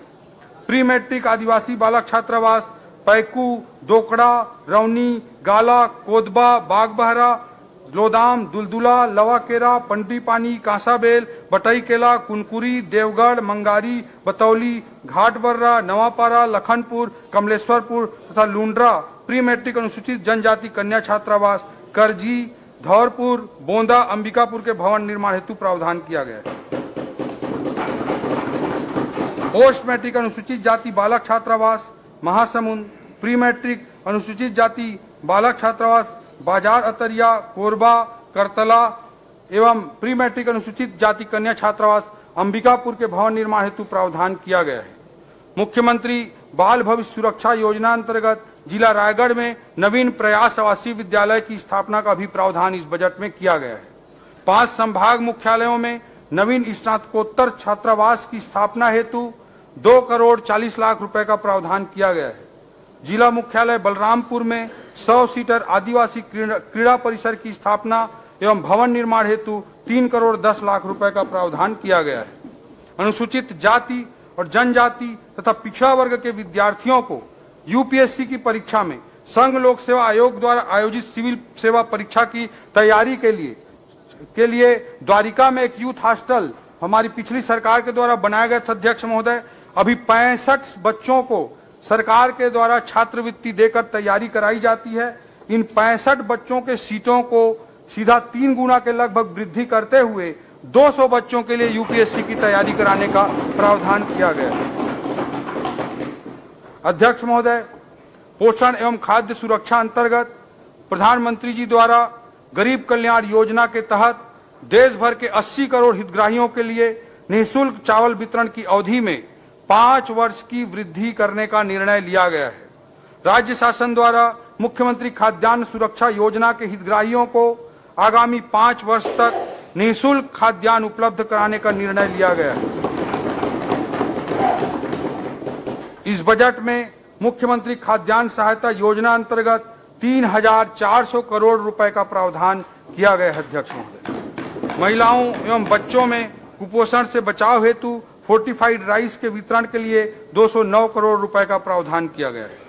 शक्कर वितरण योजना अंतर्गत 150 करोड़ गुड़ वितरण हेतु 81 करोड़, अंत्योदय अन्न योजना अंतर्गत चना प्रदान करने हेतु 400 करोड़ एवं रियायती दर पर आयोडाइज्ड नमक वितरण हेतु 139 करोड़ रुपए का प्रावधान किया गया है। उपभोक्ता कल्याण अंशदान फंड योजना अंतर्गत 20 करोड़ रुपए का प्रावधान किया गया है। अध्यक्ष महोदय, पेयजल की व्यवस्था के संबंध में प्रदेशवासियों को पेयजल उपलब्ध कराने के लिए पीएचई विभाग के अंतर्गत गत वर्ष के बजट को लगभग 2 गुना बढ़ाते हुए 5,047 करोड़ रुपए का प्रावधान इस वर्ष किया गया था। इसमें हर घर नल योजना मोदी जी की जो है उसे पूरा करने के लिए 4500 करोड़ रुपए का प्रावधान इस बजट में किया गया है। अध्यक्ष महोदय, जल जीवन मिशन की मॉनिटरिंग के लिए डैशबोर्ड एवं राज्य पोर्टल का निर्माण किया जाएगा। यहाँ भी टेक्नोलॉजी का उपयोग करके हम व्यवस्था को दुरुस्त करने का प्रयास कर रहे हैं। अध्यक्ष महोदय, शिकायत निवारण एवं नए कनेक्शन हेतु ऑनलाइन आवेदन की व्यवस्था शुरू की जाएगी। जल की गुणवत्ता की ऑनलाइन मॉनिटरिंग सुनिश्चित की जाएगी। वाड्रफ नगर जल आवर्धन योजना हेतु 1 करोड़ 82 लाख का प्रावधान किया गया है। ग्रामों में पेयजल प्रदाय हेतु 71 करोड़ एवं नलकूपों के अनुरक्षण हेतु 110 करोड़ रुपए का प्रावधान किया गया है। नगरीय जल प्रदाय योजनाओं के लिए 26 करोड़ रुपए का प्रावधान किया गया है। मातृशक्ति एवं नवनिहालों का विकास महतारी वंदन योजना अंतर्गत सभी पात्र महिलाओं को 12,000 रुपए वार्षिक डीबीटी के माध्यम से भुगतान किया जाएगा। इससे महिलाओं के स्वास्थ्य, पोषण एवं आत्मनिर्भरता में वृद्धि होगी। सक्षम आंगनवाड़ी केंद्र एवं पूरक पोषण आहार हेतु 700 करोड़ रुपए का प्रावधान किया गया है। पूर्व से संचालित समान उद्देश्य वाली योजनाओं को समायोजित करते हुए जो बहुत सारी मल्टीप्लिसिटी थी स्कीम्स की अध्यक्ष महोदय, उसके कारण 10 नवीन अम्ब्रेला योजना प्रारंभ की जाएगी। इसके लिए 628 करोड़ रुपए का प्रावधान किया गया है। प्रधानमंत्री मातृ वंदन योजना के लिए 117 करोड़ रुपए का प्रावधान किया गया है। ग्राम पंचायतों में महिलाओं के विकास एवं सशक्तिकरण हेतु आयोजित होने वाले कार्यक्रमों के लिए महिला सदन बनाने की एक नवीन योजना हमारी सरकार द्वारा प्रारंभ की गई है। इसके लिए 50 करोड़ रुपए का इस बजट में प्रावधान किया गया है। खेल एवं युवा कल्याण पारंपरिक खेलों को पुनर्जीवित करने के लिए छत्तीसगढ़िया क्रीड़ा प्रोत्साहन योजना प्रारंभ की जाएगी। इस हेतु 20 करोड़ रुपए का बजटीय प्रावधान किया गया है। जसपुर जिले के कुनकुरी में मॉडर्न खेल स्टेडियम का निर्माण किया जाएगा। इस हेतु 2 करोड़ रुपए का प्रावधान किया गया है। 2 इंडोर स्टेडियम कॉम्प्लेक्स की स्थापना हेतु भी 4 करोड़ रुपए का प्रावधान किया गया है। प्रदेश के 5 नवीन जो जिले गठित हुए हैं, इन्हें पिछली सरकार ने गठित किया है, वहां जिला कार्यालयों की स्थापना हेतु 2 करोड़ 50 लाख रुपए का प्रावधान खेल एवं युवा कल्याण विभाग के अंतर्गत किया गया है। कला, साहित्य, खेल एवं समाज सेवा के क्षेत्र में युवाओं के योगदान को प्रोत्साहित एवं सम्मानित करने के लिए प्रतिवर्ष छत्तीसगढ़ युवा रत्न सम्मान दिया जाएगा। इस मद में 1 करोड़ 50 लाख रुपए का प्रावधान किया गया है।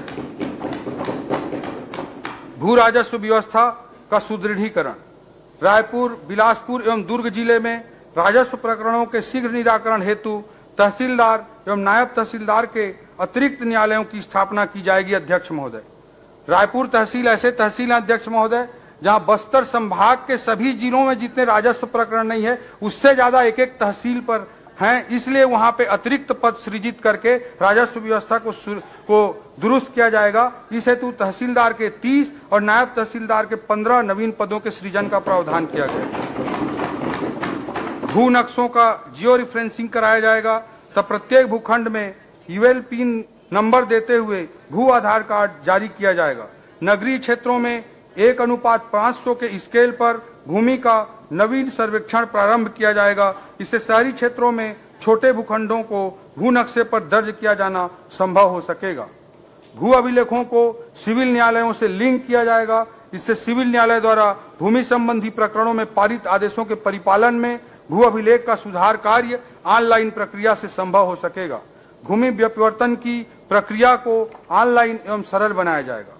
कानून व्यवस्था का सुदृढ़ीकरण राज्य में कानून व्यवस्था की मजबूती के लिए राज्य पुलिस बल में 1,889 पदों की वृद्धि की गई है।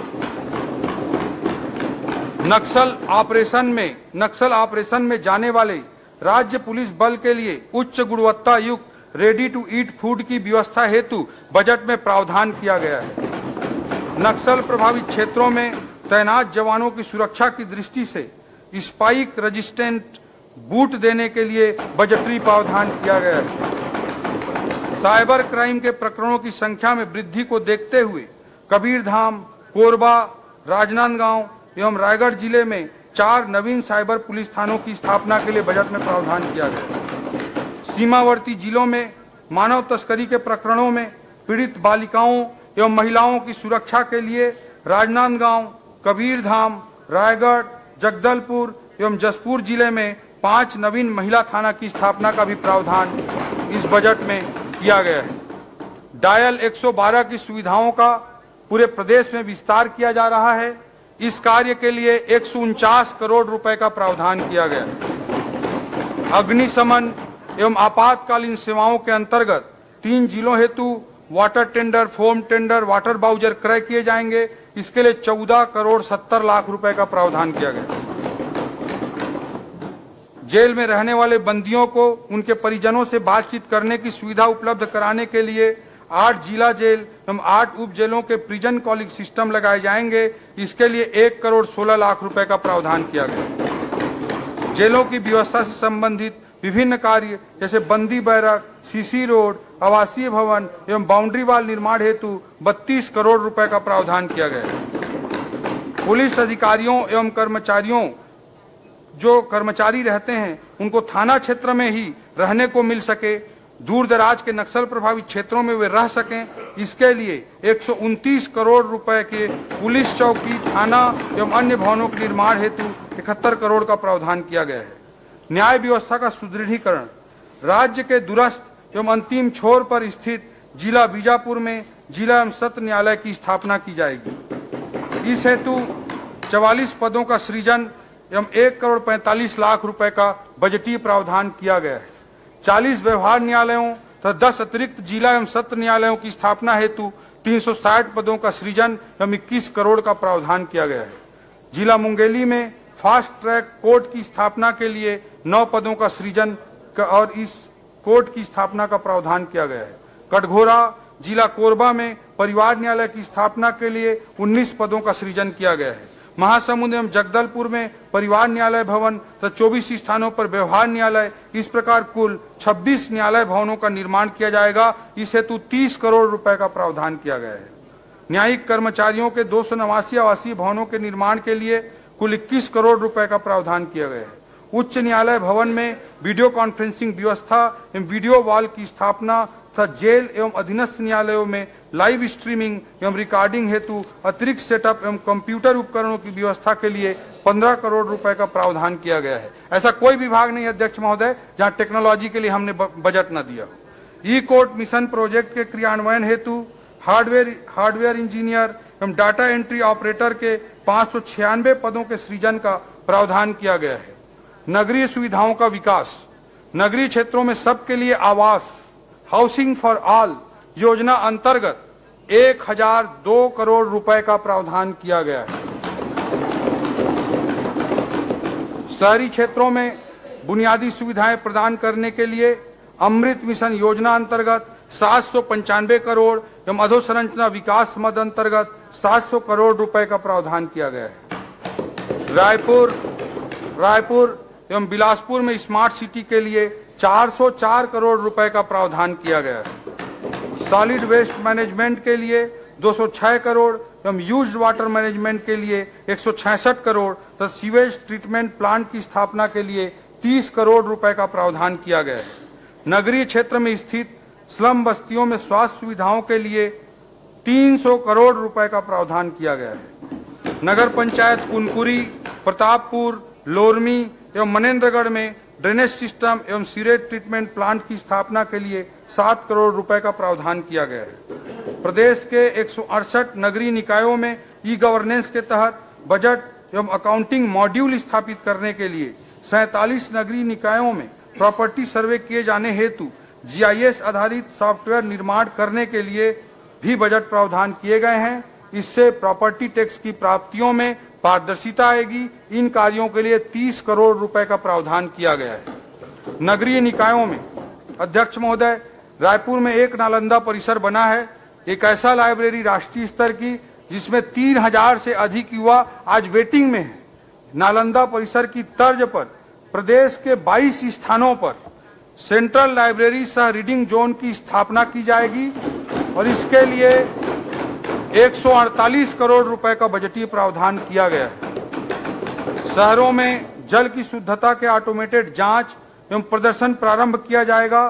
रतनपुर और डोंगरगढ़ में पेयजल की गुणवत्ता सुनिश्चित करते हुए ड्रिंक फ्रॉम टैप वाटर का पायलट प्रोजेक्ट शुरू किए जाने का निर्णय लिया गया है। छोटे घरों के लिए 15 दिवस के अंदर कंप्यूटराइज्ड जांच प्रणाली के माध्यम से भवन निर्माण के अनुमति की व्यवस्था लागू की जाएगी। अध्यक्ष महोदय, प्रधानमंत्री ई बस सेवा अंतर्गत वाहनों ई बस क्रय करने हेतु 103 करोड़ रुपए का प्रावधान किया गया है। इससे इलेक्ट्रिक वाहनों को प्रोत्साहन मिलेगा और ये ग्रीन एनर्जी की दिशा में हमारा एक बड़ा कदम होगा। स्टेट कैपिटल रीजन के एकीकृत विकास योजना तैयार करने के लिए 5 करोड़ रुपए का प्रावधान किया गया है। आईटी इनेबल्ड सेवाओं के अनुकूल अधोसंरचना विकसित की जाएगी, इसके लिए भी 5 करोड़ रुपए का प्रावधान किया गया है। नवा रायपुर अटल नगर में केंद्रीय विद्यालय, मेडिकल हब एवं आंतरिक मार्गों को मुख्य सड़क से जोड़ने के लिए 30 करोड़ रुपए का प्रावधान किया गया है। सिटी डेवलपमेंट एवं इन्वेस्टमेंट प्रमोशन हेतु 10 करोड़ रुपए का प्रावधान किया गया है। नवा Raipur Atal Nagar smart city corporation के लिए 206 करोड़ रुपए का प्रावधान किया गया है। पर्यटन एवं संस्कृति, आम नागरिकों के लिए राज्य में पर्यटन सुविधा बढ़ाए जाने हेतु मुख्यमंत्री जन पर्यटन योजना प्रारंभ की जाएगी। शक्तिपीठ परियोजना के अंतर्गत प्रदेश के 5 शक्तिपीठों अर्थात रतनपुर, चंद्रपुर, दंतेवाड़ा, उदरगढ़ इन 5 स्थानों को विकसित करने के लिए योजना तैयार की जाएगी। इस हेतु 5 करोड़ रुपए का प्रावधान किया गया है। विभागवार महत्वपूर्ण अभिलेखों को डिजिटल स्वरूप देने के लिए छत्तीसगढ़ वेब अभिलेखागार में जन सामान्य को सुविधा के लिए उपलब्ध कराया जाएगा। इस हेतु 3 करोड़ रुपए का प्रावधान किया गया है। अध्यक्ष महोदय, हमारे वनवासियों की भाषा, आदिवासी भाइयों की भाषा गोंडी भाषा है। गोंडी भाषा के विकास हेतु हिंदी एवं छत्तीसगढ़ी भाषा से गोंडी भाषा में अनुवाद करने वाले सॉफ्टवेयर का निर्माण किया जाएगा। इससे गोंडी भाषा के उपयोग को बढ़ावा मिलेगा। इस हेतु 2 करोड़ 50 लाख रुपए का प्रावधान किया गया है। अध्यक्ष महोदय, छत्तीसगढ़ में गोंडी, हल्बी जैसी आदि भाषाएं हैं। इन आदि भाषाओं के संरक्षण एवं संवर्धन के लिए छत्तीसगढ़ आदि भाषा परिषद का भी गठन किया जाएगा। वन एवं जलवायु परिवर्तन, तेंदुपत्ता संग्राहकों को प्रति मानक बोरा 4000 रुपए से बढ़ाते हुए 5500 की दर से संग्रहण शुल्क का भुगतान किया जाएगा। वन क्षेत्रों में इको टूरिज्म को बढ़ावा देने के लिए नई नीति जारी की जाएगी। वाणिज्यिक वृक्षारोपण को बढ़ावा देने के लिए किसान वृक्ष मित्र योजना प्रारंभ की जाएगी। इसके अंतर्गत निजी भूस्वामी एवं शासकीय एवं अर्धशासकीय संस्थाओं को वाणिज्यिक वृक्षारोपण के लिए सहायता अनुदान प्रदान किया जाएगा। इस हेतु 60 करोड़ रुपए का प्रावधान किया गया है। प्रदेश के वनों के संरक्षण एवं संवर्धन से जुड़े कार्यों के क्रियान्वयन हेतु कैंपा योजना में 1000 करोड़ रुपए का प्रावधान किया गया है। वार्षिक कार्य योजना के अनुरूप वनों के प्राकृतिक पुनरुत्पादन हेतु 240 करोड़ रुपए का प्रावधान किया गया है। तेंदुपत्ता संग्राहक परिवार के सदस्यों को चरण पादुका वितरित करने हेतु 35 करोड़ रुपए का प्रावधान किया गया है। लेमरू हाथी रिजर्व परियोजना अंतर्गत फलदार प्रजातियों का वृक्षारोपण, चारागाह विकास, जल की उपलब्धता तथा हाथी मानव द्वंद्व के कुशल प्रबंधन के लिए रैपिड रिस्पांस टीम के गठन और अन्य कार्यों हेतु 20 करोड़ रुपए का प्रावधान किया गया है। बाहर नावापारा अभ्यारण्य में पर्यटन सुविधाओं के विकास हेतु 1 करोड़ रुपए का प्रावधान किया गया है। विभाग के कार्यों का वेब एवं मोबाइल बेस्ड प्लेटफॉर्म तैयार किए जाने के उद्देश्य से प्रशासन सुदृढ़ीकरण योजना अंतर्गत 14 करोड़ 70 लाख रुपए का प्रावधान किया गया है। वन विभाग द्वारा किए जाने वाले लकड़ियों की नीलामी के लिए ऑनलाइन ऑक्शन पोर्टल का उपयोग सुनिश्चित किया जाएगा। शिक्षित प्रदेश विकसित प्रदेश। राष्ट्रीय शिक्षा नीति 2020 को तत्परता से लागू किया जाएगा। चरणबद्ध रूप से इसका क्रियान्वयन करते हुए प्रदेश के बच्चों एवं युवाओं को उनकी विशिष्ट योग्यता के अनुरूप विकास के अवसर प्रदान किए जाएंगे। डिजिटल एवं आर्टिफिशियल इंटेलिजेंस आधारित इकोसिस्टम के माध्यम से शिक्षा की व्यवस्थाओं को प्रोत्साहित किया जाएगा। शिक्षकों की भर्ती एवं पद स्थापना के लिए पोर्टल आधारित पारदर्शी, विश्वसनीय एवं सुगम व्यवस्था लागू की जाएगी। राष्ट्रीय शिक्षा नीति 2020 के प्रावधानों के अनुरूप रिसर्च, इनोवेशन, गुणवत्ता उन्नयन आदि कार्यों के लिए छत्तीसगढ़ हायर एजुकेशन मिशन का गठन किया जाएगा। राष्ट्रीय स्तर पर स्थापित भारतीय प्रौद्योगिकी संस्थानों की भांति प्रदेश के विभिन्न क्षेत्रों में चरणबद्ध तरीके से छत्तीसगढ़ प्रौद्योगिकी संस्थानों की स्थापना की जाएगी। पंडित रविशंकर शुक्ल विश्वविद्यालय रायपुर में स्टार्टअप, इनोवेशन एवं रिसर्च को बढ़ावा देने के लिए सेंट्रल इंस्ट्रूमेंटेशन फैसिलिटी का उन्नयन किया जाएगा। इस हेतु 2 करोड़ रुपए का प्रावधान किया गया है।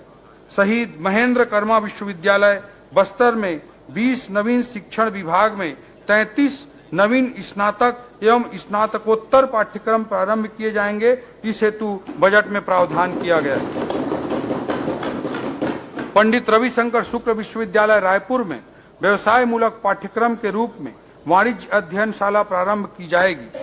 आपराधिक न्यायिक तंत्र में निष्पक्ष परीक्षण एवं जांच के लिए उपयोगी सिद्ध हो रही फॉरेंसिक साइंस विषय हेतु अध्ययनशाला प्रारंभ किए जाएंगे। इस हेतु भी बजटीय प्रावधान किए गए हैं। भवन विहीन 20 शासकीय महाविद्यालयों के नवीन भवन निर्माण हेतु 20 करोड़ तो अन्य निर्माण कार्यों के लिए 10 करोड़ 50 लाख रुपए का प्रावधान किया गया है।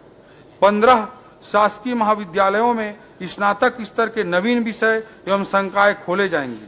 22 शासकीय महाविद्यालयों में स्नातकोत्तर स्तर के नवीन विषय प्रारंभ किए जाएंगे।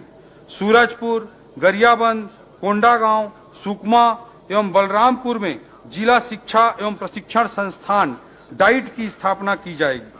भवन विहीन 57 शासकीय हाई स्कूलों एवं 39 शासकीय हायर सेकेंडरी स्कूलों के भवनों का निर्माण किया जाएगा। इसके लिए बजट में 100 करोड़ रुपए का प्रावधान किया गया है।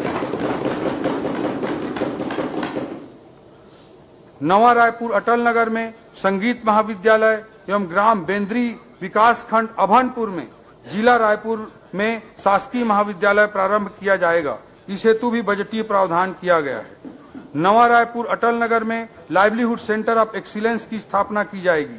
पिपरिया जिला कबीरधाम में नवीन औद्योगिक प्रशिक्षण संस्थान की स्थापना की जाएगी। इसके लिए 1 करोड़ रुपए का बजट प्रावधान किया गया है। विद्यार्थियों एवं आम जनता में विज्ञान के प्रति रुचि उत्पन्न करने एवं विज्ञान के मूलभूत सिद्धांतों को समझने के उद्देश्य से राजधानी में साइंस सिटी की स्थापना की जाएगी। इसके लिए 34 करोड़ रुपए का प्रावधान किया गया है। खगोल विज्ञान की लोकप्रियता को जनमानस तक पहुंचाने के उद्देश्य से सूरजपुर जिले में एस्ट्रो पार्क की स्थापना की जाएगी। इसके लिए 2 करोड़ रुपए का प्रावधान किया गया है।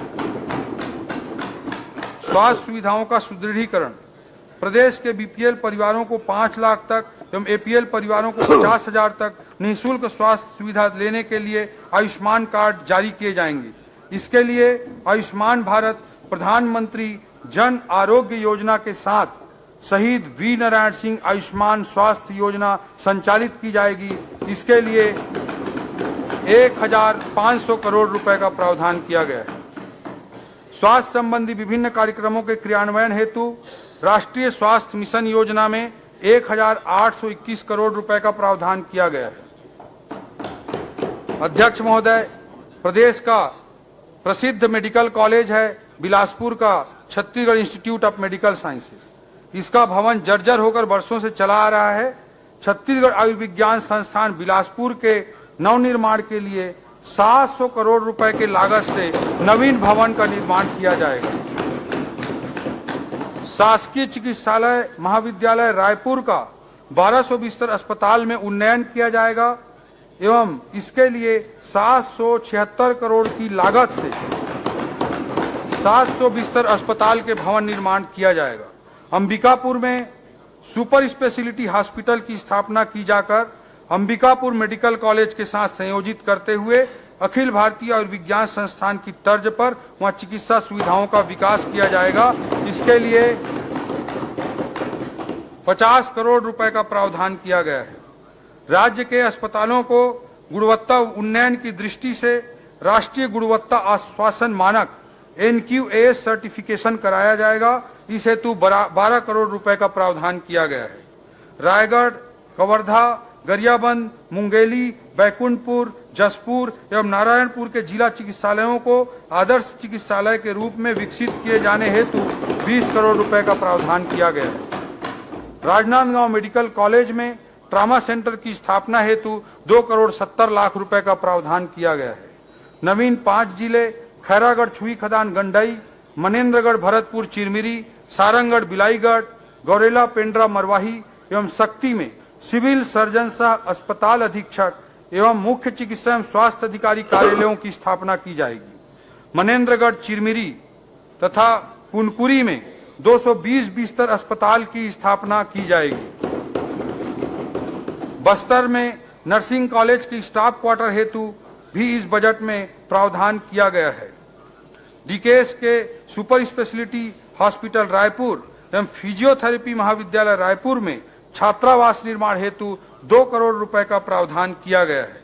300 प्राथमिक स्वास्थ्य केंद्र, 25 जिला चिकित्सालयों एवं 48 क्रियाशील फर्स्ट रेफरल यूनिट के लिए लैब टेक्नीशियन के 373 पदों का प्रावधान इस बजट में किया गया है। प्राथमिक स्वास्थ्य केंद्र खड़गवां, जिला मनेन्द्रगढ़ चिरमिरी भरतपुर को सामुदायिक स्वास्थ्य केंद्र के रूप में उन्नयन के लिए 37 पदों का प्रावधान किया गया है। उप स्वास्थ्य केंद्र गोलावंड, जिला कोंडागांव को प्राथमिक स्वास्थ्य केंद्र में उन्नयन हेतु 12 पदों का प्रावधान किया गया है। सिविल अस्पताल कुरुद, जिला धमतरी को 50 बिस्तर अस्पताल से 100 बिस्तर अस्पताल में उन्नयन किया जाएगा। 15 नवीन प्राथमिक स्वास्थ्य केंद्रों की स्थापना की जाएगी। इसके लिए 276 नवीन पद सृजन का प्रावधान किया गया है। शहरी स्वास्थ्य केंद्रों में फिजियोथेरेपी, मानसिक स्वास्थ्य, नशा मुक्ति तथा योग संबंधी परामर्श सेवाओं के लिए मुख्यमंत्री शहरी स्वास्थ्य कार्यक्रम अंतर्गत 3 करोड़ 50 लाख रुपए का बजटीय प्रावधान किया गया है। मनेन्द्रगढ़, सूरजपुर, बलरामपुर एवं कोंडागांव में जिला आयुर्वेद कार्यालय प्रारंभ किए जाएंगे। 6 आयुर्वेद औषधालय रतनपुर, जिला कोरिया, सेमरिया, जिला रायपुर, निकुंम, जिला दुर्ग, चित्रकूट, जिला बस्तर, सुपेबेड़ा, जिला गरियाबंद तथा रेरुमा खुर्द, जिला रायगढ़ में खोले जाएंगे। जिला आयुर्वेद कार्यालय सूरजपुर में 10 बिस्तर के पॉलीक्लिनिक की स्थापना की जाएगी। भूमिहीन कृषि मजदूरों, श्रमिकों, निराश्रितों एवं दिव्यांगों की सहायता। भूमिहीन कृषि मजदूरों की सहायता हेतु दीनदयाल उपाध्याय भूमिहीन कृषि मजदूर कल्याण योजना प्रारंभ करने का इस बजट में प्रावधान किया गया है, जो मोदी की गारंटी का हिस्सा है। इसके अंतर्गत प्रत्येक परिवार को प्रति वर्ष 10,000 रुपए की आर्थिक सहायता दी जाएगी। इसके लिए इस बजट में 500 करोड़ रुपए का प्रावधान किया गया है। असंगठित श्रमिकों, असंगठित सफाई कर्मकारों, ठेका मजदूरों, घरेलू कामकाजी महिलाओं एवं हमालों के कल्याण हेतु अटल श्रम सशक्तिकरण योजना की शुरुआत की जाएगी। इसके लिए 123 करोड़ रुपए का बजटीय प्रावधान किया है। विभाग द्वारा असंगठित श्रमिकों के पंजीयन एवं योजनाओं के क्रियान्वयन के ऑनलाइन मॉनिटरिंग हेतु श्रमेव जयते पोर्टल आरंभ किया जाएगा। पोर्टल के विकास हेतु 2 करोड़ रुपए का प्रावधान किया गया है। निराश्रितों, वृद्धजनों, दिव्यांगों, विधवा एवं परित्यक्ता महिलाओं को पेंशन योजनाओं का 400 करोड़ रुपए का प्रावधान किया गया है। इससे लगभग 23 लाख हितग्राहियों को सामाजिक सुरक्षा पेंशन का लाभ मिल पाएगा। प्रदेश के दिव्यांगों के सामाजिक समावेश सुनिश्चित करने के लिए सार्वजनिक इंफ्रास्ट्रक्चर को दिव्यांग अनुकूल बनाने के प्रति भी इस बजट में बजटीय प्रावधान किए गए। वाणिज्य एवं उद्योग विभाग वर्तमान उद्योग नीति की समीक्षा करके नई उद्योग नीति जारी की जाएगी। इसमें राज्य में उपलब्ध कृषि उत्पाद, वनोपज एवं खनिज संपदा तथा रोजगार मूलक उद्योगों की स्थापना का ध्यान रखा जाएगा और नए उद्योगों को बढ़ावा देने के साथ साथ कोर सेक्टर में पूर्व से कार्यरत उद्योगों के क्षमता विकास के लिए भी अनुकूल अवसर प्रदान किए जाएंगे। प्रदेश में आर्थिक और अत्याधुनिक इंफ्रास्ट्रक्चर से युक्त कोरबा बिलासपुर इंडस्ट्रियल कॉरिडोर के लिए राष्ट्रीय राजमार्ग के निकट के क्षेत्रों में उपलब्ध उपयुक्त शासकीय भूमि पर औद्योगिक क्षेत्रों का विकास किया जाएगा। इस योजना के निर्माण हेतु 5 करोड़ रुपए का बजटीय प्रावधान किया गया है। नए औद्योगिक पार्कों की स्थापना हेतु 60 करोड़, फूड पार्क की स्थापना हेतु 50 करोड़, लागत पूंजी अनुदान हेतु 200 करोड़ एवं ब्याज अनुदान हेतु 50 करोड़ रुपए का प्रावधान किया गया है। युवाओं को स्वरोजगार उपलब्ध कराने के लिए मोदी जी की गारंटी के तहत छत्तीसगढ़ उद्यम क्रांति योजना प्रारंभ की जाएगी। इन्वेस्ट इंडिया की तर्ज पर इन्वेस्ट छत्तीसगढ़ सम्मेलन आयोजित किया जाएगा। इस हेतु भी बजटीय प्रावधान किए गए हैं।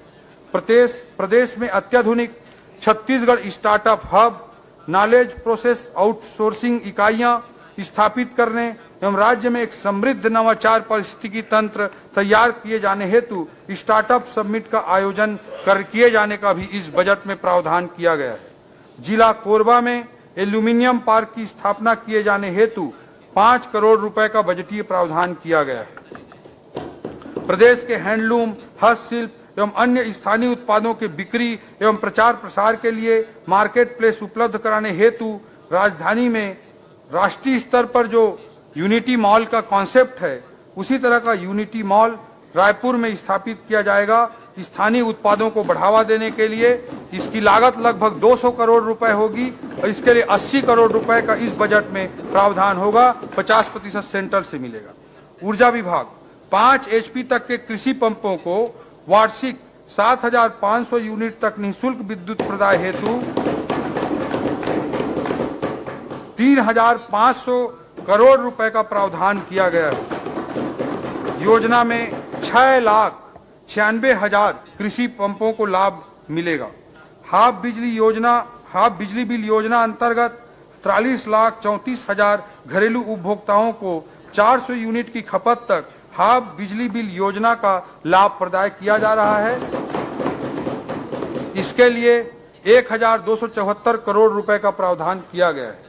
कृषि पंपों के ऊर्जीकरण हेतु 200 करोड़ रुपए का बजटीय प्रावधान किया गया है।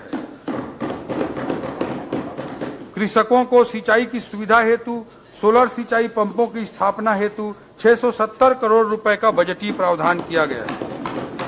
बीपीएल उपभोक्ताओं को प्रति माह 30 यूनिट की खपत पर निःशुल्क बिजली प्रदान की जाती है।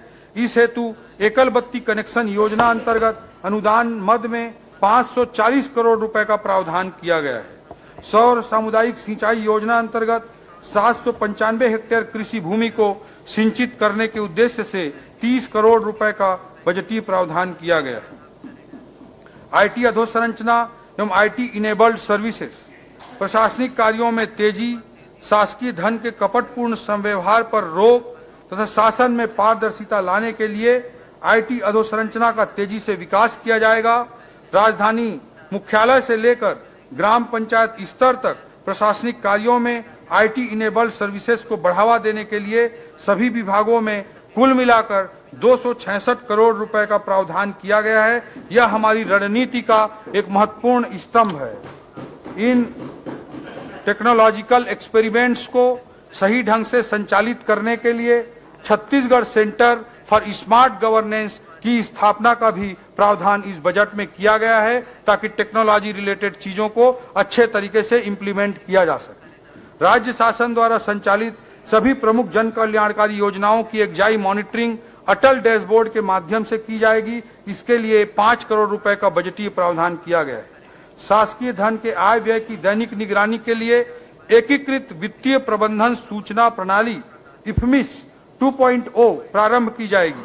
भारत नेट परियोजना के तहत राज्य की 9,804 ग्राम पंचायतों को ऑप्टिकल फाइबर केबल से जोड़ा जा चुका है।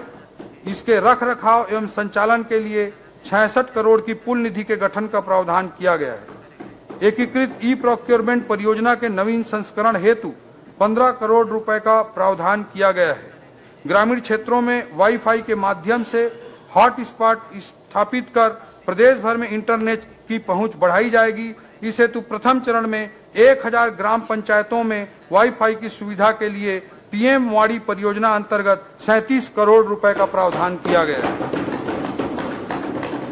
शासन के विभिन्न विभागों द्वारा उपयोग किए जा रहे ई परिसंपत्ति, मोबाइल ऐप एवं वेबसाइट की साइबर सुरक्षा हेतु आवश्यक जांच एवं सर्टिफिकेशन की व्यवस्था की जाएगी।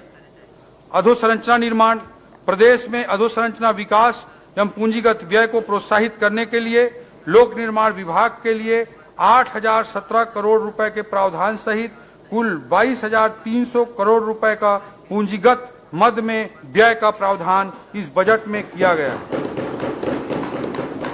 यह प्रावधान गत वर्ष के पूंजीगत बजट के प्रावधान से 20% अधिक है, जबकि पिछले 5 सालों में ऑन एन एवरेज कैपेक्स में 12% की ही वृद्धि हो रही थी। राज्य मार्गों के निर्माण हेतु 190 करोड़, मुख्य जिला सड़कों के निर्माण हेतु 390 करोड़, ग्रामीण मार्गों के निर्माण हेतु 747 करोड़, अनुसूचित जनजाति बाहुल्य क्षेत्रों में सड़कों के निर्माण हेतु अतिरिक्त 200 करोड़, शहरी क्षेत्र के मार्ग हेतु 50 करोड़, बृहद एवं मध्यम पुलों के निर्माण हेतु 244 करोड़, रेलवे ओवरब्रिज निर्माण हेतु 50 करोड़ रुपए का प्रावधान किया गया है। शहरी एवं ग्रामीण क्षेत्रों में कुल 1690 नवीन निर्माण कार्य प्रस्तावित हैं। इसमें 1268 सड़क कार्य हेतु 737 करोड़, 349 बृहद एवं मध्यम पुल निर्माण हेतु 175 करोड़ तथा 55 भवनों के निर्माण हेतु 20 करोड़ रुपए का प्रावधान किया गया है। अधोसंरचना खर्चों में जगदलपुर, बिलासपुर एवं अंबिकापुर एयरपोर्ट हेतु सुरक्षा उपकरण एवं अन्य व्यवस्थाओं को निर्मित करने के लिए 30 करोड़ रुपए का बजटीय प्रावधान किया गया। जसपुर हवाई पट्टी एवं बलरामपुर हवाई पट्टी के उन्नयन एवं सुधार हेतु 16 करोड़ 20 लाख रुपए का बजटीय प्रावधान किया गया है। रेल लाइनों के लिए भी इस बजट में बड़े प्रावधान किए गए हैं। जिला मनेंद्रगढ़, चिरमिरी, भरतपुर एवं जिला कोरिया अंतर्गत शहरों के विकास और स्थायित्व के लिए रेलवे की महत्वपूर्ण परियोजना चिरमिरी नागपुर हाल्ट की नई रेल लाइन हेतु 120 करोड़ रुपए का प्रावधान किया गया है। कटघोरा से डोंगरगढ़ रेल लाइन निर्माण को तीव्र गति से किए जाने हेतु राशि 300 करोड़ रुपए का बजटीय प्रावधान किया गया है। कर प्रणाली का सुदृढ़ीकरण, कर प्रशासन में मजबूती एवं पारदर्शिता लाने के लिए सभी विभागों में आईटी टूल्स की सहायता ली जाएगी। कर प्राप्तियों में सुधार हेतु निगरानी तंत्र को भी मजबूत बनाया जाएगा। राज्य की राजस्व प्राप्तियों का प्रमुख स्रोत वस्तु एवं सेवा कर, goods and services tax, state GST है। वस्तु एवं सेवा कर के संकलन में सुधार एवं पारदर्शिता के लिए राज्य मुख्यालय में बिजनेस इंटेलिजेंस यूनिट की स्थापना की जाएगी। इसमें आर्टिफिशियल इंटेलिजेंस एवं मशीन लर्निंग का उपयोग करते हुए डेटा ड्रिवन फ्रॉड एनालिसिस सहित राजस्व संवर्धन के अन्य उपाय सुनिश्चित किए जाएंगे। इस हेतु इस बजट में 9 करोड़ 50 लाख रुपए का प्रावधान किया गया है। जीएसटी संबंधी अपीलीय मामलों के त्वरित निराकरण हेतु अधिकरण की स्थापना के लिए 5 करोड़ रुपए का प्रावधान किया गया है। आबकारी करावंचन के प्रकरणों पर नियंत्रण हेतु प्रशासनिक व्यवस्था सुदृढ़ की जाएगी। इसके लिए विभागीय पदों में वृद्धि, निरीक्षण हेतु वाहन व्यवस्था, मॉनिटरिंग हेतु कंप्यूटर उपकरण इत्यादि के लिए 3 करोड़ 88 लाख रुपए का बजटीय प्रावधान किया गया है। भूमि एवं भवनों का हस्तांतरण तथा अन्य विविध पंजीकृत संव्यवहार हेतु राष्ट्रीय सामान्य दस्तावेज पंजीकरण प्रणाली NGDRS सॉफ्टवेयर का उपयोग सभी जिलों में लागू किया जाएगा। इससे धोखाधड़ी एवं बेनामी लेन देन की प्रवृत्ति पर अंकुश लगेगा। विचाराधीन संपत्तियों का ऑटो वैल्यूएशन मॉड्यूल के तहत बाजार मूल्य की ऑनलाइन गणना का विकल्प होने से राजस्व प्राप्तियों में वृद्धि होगी। इसके लिए 10 करोड़ रुपए का बजटीय प्रावधान किया गया है। वर्ष 2024-25 का बजट अनुमान। अध्यक्ष महोदय, मैं वर्ष 2024-25 का बजट अनुमान सदन के समक्ष प्रस्तुत करता हूं। वर्ष 2024-25 में 1,47,500 करोड़ रुपए की कुल प्राप्ति का अनुमान है, जो गत वर्ष की अनुमानित प्राप्तियों से 22% अधिक है।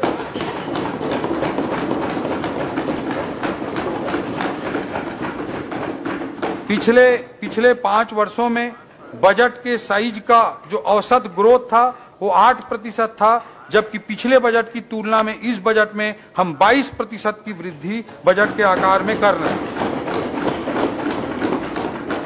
कर प्राप्तियों में राज्य की राजस्व प्राप्तियां 68,400 करोड़, केंद्र से प्राप्तियां 57,500 करोड़ एवं पूंजीगत प्राप्तियां 21,600 करोड़ रुपए अनुमानित है। वर्ष 2024-25 के लिए विनियोग का आकार 1,60,568 करोड़ का है। सकल व्यय से ऋणों की अदायगी एवं पुनर्प्राप्तियों को घटाने पर शुद्ध व्यय 1,47,446 करोड़ अनुमानित है। राजस्व व्यय 1,24,840 करोड़ एवं पूंजीगत व्यय 22,300 करोड़ रुपए का होगा। वर्ष 2023-24 में पूंजीगत व्यय प्रावधान 18,660 करोड़ था। वर्ष 2024-25 में 22,300 करोड़ रुपए का बजटीय प्रावधान किया गया है, जो गत वर्ष की तुलना में 20% अधिक है। प्रदेश में अनुसूचित जनजाति वर्ग एवं अनुसूचित जाति वर्ग के विकास के लिए आदिवासी उप योजना मद में 33% एवं अनुसूचित जाति विशेष घटक योजना मद में 13% राशि का विशेष प्रावधान किया गया है। वर्ष 2024-25 के बजट में सामाजिक क्षेत्र के लिए 45%, आर्थिक क्षेत्र के लिए 35% एवं सामान्य सेवा के क्षेत्र के लिए 20% का प्रावधान किया गया है। राजकोषीय स्थिति। अध्यक्ष महोदय, हमारी सरकार द्वारा राजस्व संग्रहण के लिए आधुनिक तकनीकों का उपयोग तथा प्रशासन को सरल एवं पारदर्शी बनाने के उपाय किए जा रहे हैं। इससे बिना कोई नया कर अधिरोपित किए राज्य के स्वयं के राजस्व में 22% की वृद्धि का हमने बड़ा लक्ष्य रखा है। 17 दिसंबर 2018 की स्थिति में राज्य का कुल ऋण भार 41,695 करोड़ रुपया था, जो विगत 5 वर्षों के दौरान लगभग 91,520 करोड़ रुपए हो गए। इस प्रकार राज्य निर्माण के पश्चात 18 वर्षों में लिए गए ऋण से भी अधिक ऋण पिछली सरकार द्वारा केवल 5 वर्ष के दौरान लिया गया। जनवरी 2024 की स्थिति में राज्य का कुल ऋण भार राज्य के सकल घरेलू उत्पाद के तथा जीडीपी की तुलना में 18% है। वर्ष 2024-25 में राज्य का सकल वित्तीय घाटा 19,696 करोड़ रुपए अनुमानित है, जिसमें केंद्र से पूंजीगत व्यय हेतु विशेष सहायता ऋण 3,400 करोड़ रुपए शामिल है। भारत सरकार के निर्देश अनुसार यह राज्य के वित्तीय घाटे का भाग नहीं है, अतः इसे कम करने पर राज्य का शुद्ध वित्तीय घाटा 16,292 करोड़ रुपए होगा, जो राज्य के जीडीपी का 2.9% है। इस प्रकार एफआरबीएम एक्ट में निर्धारित 3% की सीमा के भीतर है। राज्य की कुल राजस्व प्राप्तियां 1,25,900 करोड़ रुपए एवं कुल राजस्व व्यय 1,24,840 करोड़ रुपए है। अतः वर्ष 2024-25 में राजस्व अधिक 1,060 करोड़ रुपए का होगा, अर्थात यह बजट रेवेन्यू सरप्लस राजस्व आधिक्य वाला बजट है। कर प्रस्ताव। अध्यक्ष महोदय, वर्ष 2024-25 के लिए कोई नया कर प्रस्ताव नहीं है।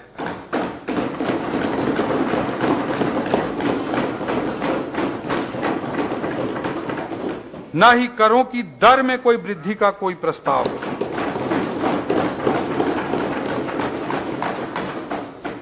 अध्यक्ष महोदय, भारत के यशस्वी प्रधानमंत्री श्री नरेंद्र मोदी जी की अगुवाई में भारत आज विश्व गुरु की भूमिका में पुनः आ गया है।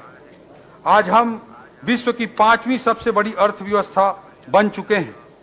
केवल 10 सालों में 11वें स्थान से आगे बढ़ते हुए हमने 5वें स्थान तक की छलांग लगाई है। कभी बीच में सांप सपेरों के देश की दुर्भाग्यजनक पहचान बना दिए गए भारत को आज विश्व महाशक्ति के रूप में देखा जा रहा है। अमृत काल में अगले 5 सालों के भीतर ही मोदी जी के नेतृत्व में हम विश्व की तीसरी सबसे बड़ी अर्थव्यवस्था बनने की ओर अग्रसर हैं। हम न केवल इस विकास के भागीदार हैं, बल्कि इस विकास में हमारा बढ़ चढ़कर योगदान भी अपेक्षित है। भले ही हमने अनेक ऐतिहासिक उपलब्धियां हासिल की हैं, लेकिन अध्यक्ष महोदय, यह समय रुकने का नहीं है। मोदी जी के शब्दों में कहूं तो यही समय है, सही समय है, जब हम कमर कसकर मां भारती और छत्तीसगढ़ महतारी को उसके पूरा वैभव के पुनर्स्थापना हेतु चल रहे महायज्ञ में भागीदार बने। भले ही हमने बहुत कुछ हासिल किया है, लेकिन अभी भी बहुत कुछ प्राप्त करना शेष है। यह समय रुक जाने का नहीं है अध्यक्ष महोदय, बल्कि देश की प्रगति के साथ चलते रहने का है। देश के तेजी से विकसित हो रहे राज्यों के साथ सकारात्मक प्रतिस्पर्धा करते हुए हमारे छत्तीसगढ़ को तेजी से आगे बढ़ाने का है। अध्यक्ष महोदय, हमारी सरकार के फिलॉसफी को, हमारी सरकार के सोच को, हमारी सरकार के दर्शन को मैं कुछ पंक्तियों के माध्यम से प्रकट करना चाहता हूं।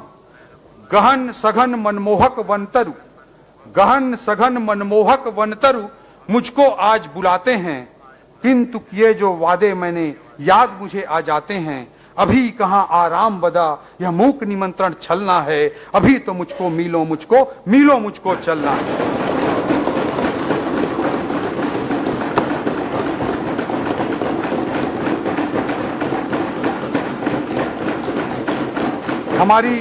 हमारी सरकार का ये विजन है अध्यक्ष महोदय। हम काफी चले हैं, इस प्रक्रिया में अनेकों लोगों का योगदान रहा है और आगे और द्रुत गति से चलते रहेंगे। आदरणीय विष्णुदेव साय जी के नेतृत्व में ये पालनहारी सरकार है जो छत्तीसगढ़ को नई ऊंचाई पर पहुंचाएगी, जो 5 लाख करोड़ के जीडीपी को 10 लाख करोड़ जीडीपी तक पहुंचाने का बड़ा लक्ष्य लेकर चल रही है, जो एक विजन डॉक्यूमेंट 1 नवंबर सन 2024 को प्रस्तुत करने जा रही है। अमृतकाल छत्तीसगढ़ विजन 2047 जो विकासशील छत्तीसगढ़ को विकसित छत्तीसगढ़ में परिवर्तित करने वाला होगा। अध्यक्ष महोदय, आदरणीय मुख्यमंत्री श्री विष्णुदेव साय जी के नेतृत्व में वर्ष 2024-25 का बजट छत्तीसगढ़ की विकास यात्रा की दिशा में हमारा पहला कदम है। राम काज कीन्हे बिनु हमें कोई विश्राम नहीं है। इस भावना के साथ वर्ष 2024-25 का वार्षिक वित्तीय विवरण तथा अनुदान की मांगे मैं सदन के समक्ष प्रस्तुत करता हूं। अध्यक्ष महोदय, जय हिंद, जय छत्तीसगढ़।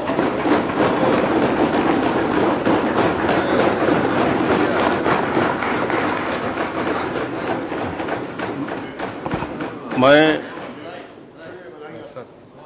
आय विधेयक पर समान चर्चा के लिए दिनांक 12 और 13 फरवरी 24 की तिथियां नियत करता हूं। आय विधेयक पर सम्मिलित अनुदानों की मांगों पर कटौती प्रस्ताव की सूचना शनिवार दिनांक 10 फरवरी 2024 को अपराह्न 3 बजे तक दी जा सकती है। कटौती प्रस्ताव के प्रपत्र सूचना कार्यालय में प्राप्त किए जा सकते हैं। अध्यक्षीय दीर्घा में विधानसभा के पूर्व अध्यक्ष श्री प्रेम प्रकाश पांडे जी उपस्थित हैं।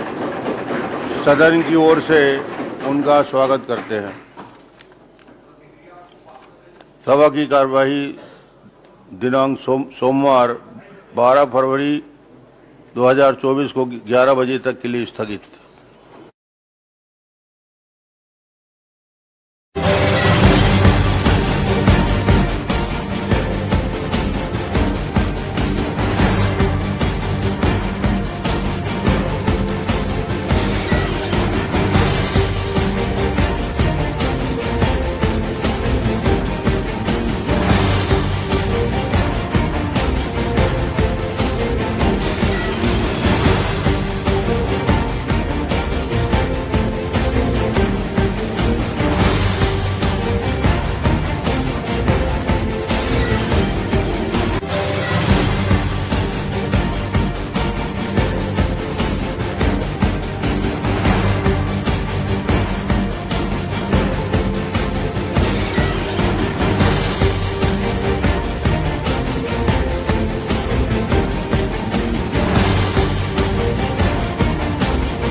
जादू दिखाया जा रहा है क्या? जादू ये बड़ा सौभाग्य है। ड्रेस में आए लगते हैं वित्त मंत्री जी। माननीय सदस्यगण, माननीय अध्यक्ष महोदय,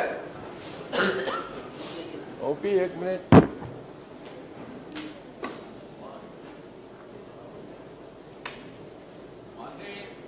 माननीय अध्यक्ष महोदय, माननीय मुख्यमंत्री जी को बहुत बहुत बधाई। उनके कार्यकाल का पहला बजट आ रहा है।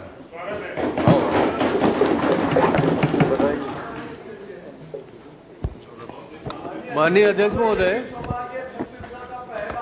ठीक है महाराज। प्रशासनिक अधिकारी प्रधानमंत्री क्षेत्र में काम करते करते जन सेवा में आकर के आज छत्तीसगढ़ की कल्याणकारी योजनाओं का बजट। बिल्कुल देखेंगे आप लोग क्या कर रहे हैं, देखेंगे। मैं कह रहा हूं अध्यक्ष महोदय, माननीय विष्णुदेव साहब मुख्यमंत्री जी का पहला बजट आ रहा है, तो बजट उनके पास आके पढ़ लेते। कोई जरूरी था उतना दूर जाके पढ़े? यहाँ लगाने में क्या दिक्कत है? माननीय नेता प्रतिपक्ष जी, पढ़ तो अंदर से ही रहे ना, बाहर से थोड़ी ना पढ़ रहे हैं। मैं कह रहा हूँ अगर उनका बजट है तो उनके पास से पढ़ो ना। चलिए आप आज इधर आके बैठ जाइए। आ जाता हूँ। वित्तीय वर्ष 24-25 के आय व्यय का उपस्थापन श्री ओपी चौधरी।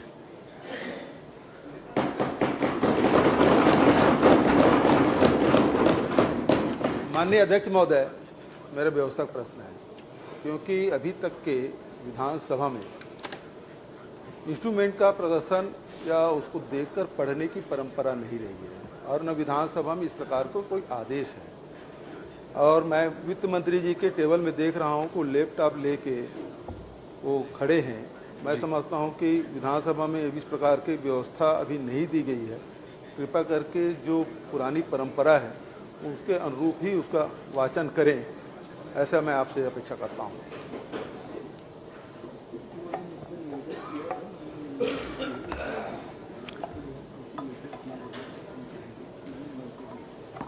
माननीय अध्यक्ष महोदय, इंस्ट्रूमेंट के प्रदर्शन पर रोक है, उसको देखकर पढ़ने पर रोक नहीं है।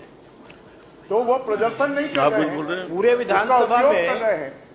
और वैसे भी विधानसभा को पेपरलेस की ओर हम लोग बढ़ रहे हैं, की ओर हम बढ़ रहे हैं। और आधुनिक टेक्नोलॉजी का उपयोग करने का माननीय अध्यक्ष महोदय,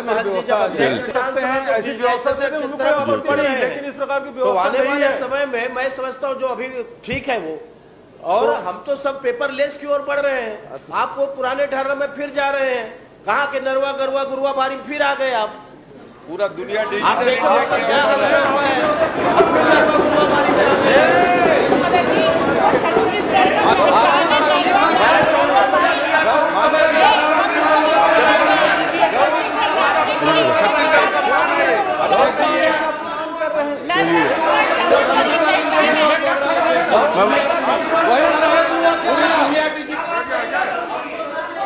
छत्तीसगढ़ की संस्कृति का अपमान कर रहे हो। छत्तीसगढ़ की संस्कृति का अपमान हो रहा है क्या अध्यक्ष जी? धर्म जी बैठिए प्लीज। आपने सही नहीं कहा, गोबर खरीदी भी ऑनलाइन होती थी। अब बैठिए बैठिए ऑनलाइन को ऑफलाइन करने की आदत है अपनी। तो बैठिए बैठिए। माननीय वित्त मंत्री जी ने आग्रह किया था, निवेदन किया था, मैंने उसको स्वीकार कर लिया है, उनको अनुमति दी है। धन्यवाद। धन्यवाद अध्यक्ष महोदय। माननीय अध्यक्ष महोदय, छत्तीसगढ़ की जनता जनार्दन ने कुशासन के खिलाफ मुहर लगाकर हमें छत्तीसगढ़ महतारी की सेवा करने का अवसर प्रदान किया है। ऐतिहासिक जनादेश द्वारा प्रकट किए गए स्नेह और विश्वास के लिए हम छत्तीसगढ़ के 3 करोड़ लोगों का हृदय की गहराइयों से आभार व्यक्त करते हैं और छत्तीसगढ़ को विकास की नई ऊंचाइयों तक ले जाने की प्राण प्रतिज्ञा करते हैं। अध्यक्ष महोदय, हमारे चारों ओर चुनौतियों का घना अंधेरा है। महिलाएं कानून व्यवस्था की बिगड़ी स्थिति का शिकार रहीं, युवा मन अविश्वास और आशंकाओं से ग्रसित रहा। पिछले सालों में प्रशासनिक तंत्र पटरी से उतरा रहा और राजकीय खजाना हमें खाली मिला है, पर हम अंधेरों के बीच उजाले की तलाश करने की ताकत रखते हैं। अध्यक्ष महोदय, चुनौतियों का घना अंधेरा है।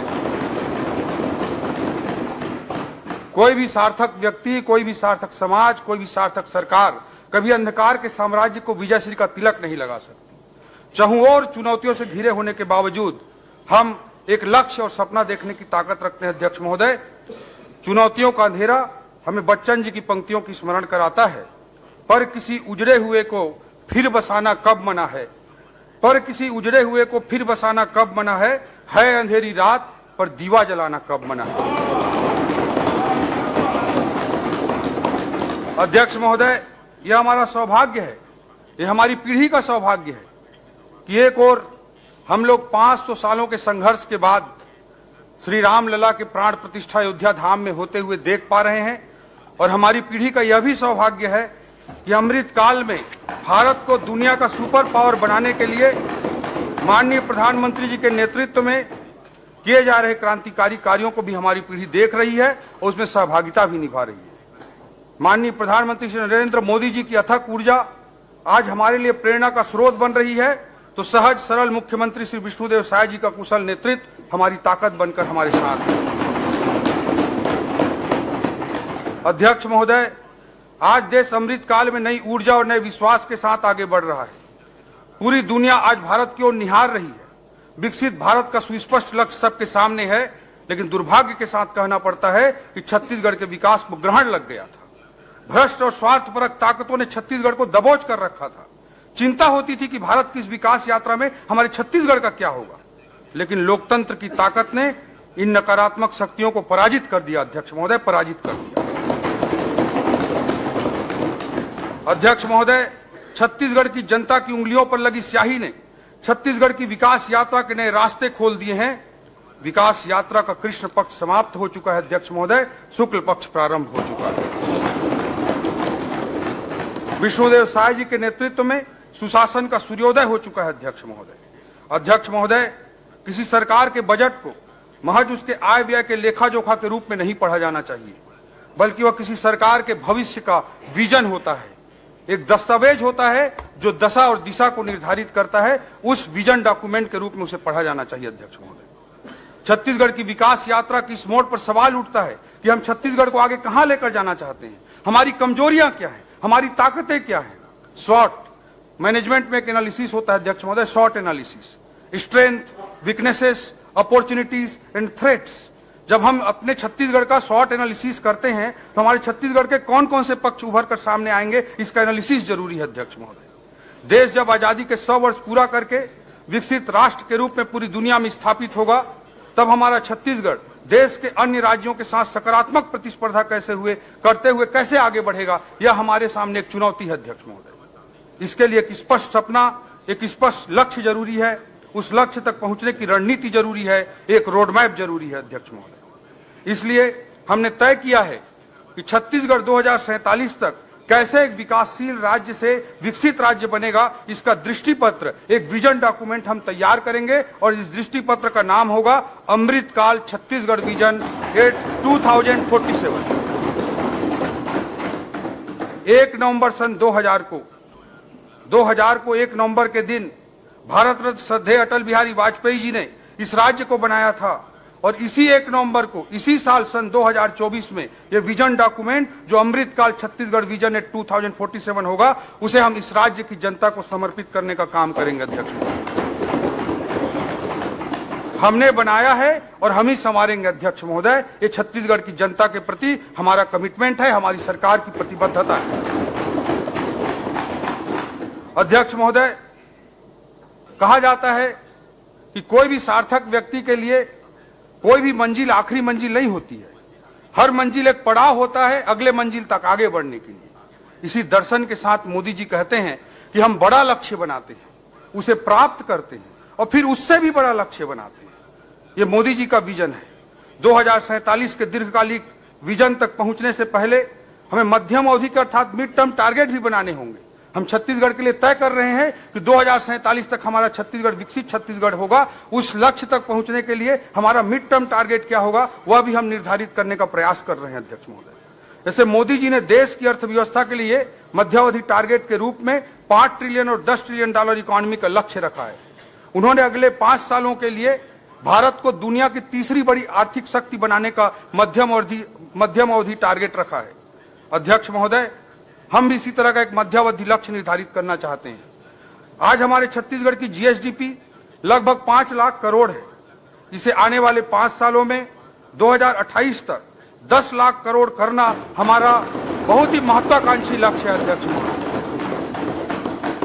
पिछले 5 सालों की आप तुलना करेंगे तो यह लक्ष्य बहुत बड़ा दिखाई देगा, लेकिन फिर भी इस बड़े लक्ष्य को हम स्वीकार कर रहे हैं और इस चुनौती के लिए आदरणीय विष्णुदेव साय जी के नेतृत्व में हम आगे बढ़ेंगे। यह मध्यावधि लक्ष्य देश को दुनिया की तीसरी बड़ी अर्थव्यवस्था बनाने के मोदी जी के महायज्ञ में हमारा योगदान होगा। मोदी जी के सहकारी संघवाद, कोऑपरेटिव फेडरलिज्म के सिद्धांत पर चलते हुए हम केंद्र का सहयोग भी प्राप्त करेंगे और देश के विकास यात्रा में अपनी महती भूमिका भी निभाएंगे। छत्तीसगढ़ अब केंद्र से टकराव वाले पिछले 5 वर्षों के मॉडल के स्थान पर डबल इंजन की सरकार में संघ राज्य समन्वय से विकास का नया अध्याय लिखेगा। इस 5 सालों के अत्यंत महत्वाकांक्षी लक्ष्य, जो जीडीपी को केवल 5 सालों में दुगना करने का लक्ष्य जो हम निर्धारित कर रहे हैं, इस महत्वाकांक्षी लक्ष्य के तहत 10 लाख करोड़ की जीडीपी तक जो पहुंचना चाहते हैं, इसको प्राप्त करने के लिए हम आधारभूत रणनीतिक स्तंभ के रूप में, फंडामेंटल स्ट्रेटेजिकल पिलर्स के रूप में 10 स्तंभों की पहचान किए हैं और उसको मैं सदन के समक्ष रखना चाहता हूं। हमारा पहला पिलर होगा फोकस ऑन इकोनॉमिक डेवलपमेंट। हमारे आर्थिक विकास का केंद्र बिंदु होगा ज्ञान। दूसरा हमारा पिलर होगा तकनीक आधारित रिफॉर्म और सुशासन से तीव्र आर्थिक विकास। तीसरा हमारा पिलर होगा तमाम चुनौतियों के बीच अधिकाधिक पूंजीगत व्यय सुनिश्चित करना, मैक्सिमम कैपेक्स। चौथा हमारा पिलर होगा प्राकृतिक संसाधनों का उचित इस्तेमाल। हमारा 5वां पिलर होगा अर्थव्यवस्था के सेवा क्षेत्र की नई संभावनाओं पर जोर। हमारा 6वां पिलर होगा सरकार की सारी क्षमताओं के अतिरिक्त निजी निवेश भी सुनिश्चित करना। हमारा 7वां पिलर होगा फोकस ऑन बस्तर सरगुजा। हमारा 8वां पिलर होगा डीडीपी, डिसेंट्रलाइज्ड डेवलपमेंट पॉकेट्स, विकेंद्रीकृत विकास पॉकेट्स। हमारा 9वां पिलर होगा छत्तीसगढ़ी संस्कृति का विकास, प्रमोटिंग छत्तीसगढ़ी कल्चर। हमारा 10वां पिलर होगा क्रियान्वयन का महत्व, importance of implementation. In 10 pillars को मैं थोड़ा व्याख्यायित करना चाहता हूं अध्यक्ष महोदय। हमारा जो पहला पिलर है फोकस अप और इकोनॉमिक डेवलपमेंट, हमारे आर्थिक विकास के केंद्र बिंदु जो होगा वो ज्ञान होगा। ज्ञान नॉलेज तो होगा ही, लेकिन इस ज्ञान का हमारा अर्थ है जी अर्थात गरीब, वाई अर्थात युवा, ए अर्थात अन्नदाता और एन अर्थात नारी। ज्ञान के माध्यम से गरीब, युवा, अन्नदाता और नारी को समर्पित हमारा आर्थिक विकास होगा। अध्यक्ष महोदय, भारी मन से मुझे कहना पड़ रहा है कि पिछले 5 वर्षों में हमारे छत्तीसगढ़ की पिछली सरकार ने इन चारों समूहों के साथ अन्याय किया है। न केवल गरीबों के छत के अधिकार को छीना गया, यूरिया डीएपी में कालाबाजारी हुई, 2 रुपए में गोबर खरीदकर गुणवत्ता विहीन कंपोस्ट के नाम पर 10 रुपए में जबरन उसे बेचा गया, किसानों के संबंध में अनेक प्रकार की लूटें हुई। अध्यक्ष महोदय, माताओं बहनों को इन्होंने 500 रुपए प्रति माह अर्थात साल का 6,000 रुपए देने का वादा किया था, मगर किसी को 6 रुपए तक नहीं मिला। अध्यक्ष महोदय, ये भारी मन के साथ कहना पड़ रहा है। अध्यक्ष महोदय, युवाओं के साथ भी बहुत अन्याय हुआ। प्रतियोगी परीक्षाओं में जो बड़े सपने लेकर हमारे युवा आए थे, उनके साथ अन्याय हुआ। इस संदर्भ में नेल्सन मंडेला जी के कोटेशन को मैं कोट करना चाहता हूं। Destroying any nation does not require the use of atomic bombs और the use of long range missiles. It only requires lowering the quality of education and allowing cheating in the examinations by the students. अध्यक्ष महोदय, किसी देश को बर्बाद करने के लिए, तबाह करने के लिए बम, बारूद और मिसाइल की जरूरत नहीं होती है। शिक्षा की गुणवत्ता को खराब कर देना और परीक्षाओं में भ्रष्टाचार ही किसी देश को बर्बाद करने के लिए पर्याप्त होता है। ये विजनरी लीडर नेल्सन मंडेला ने कहा है।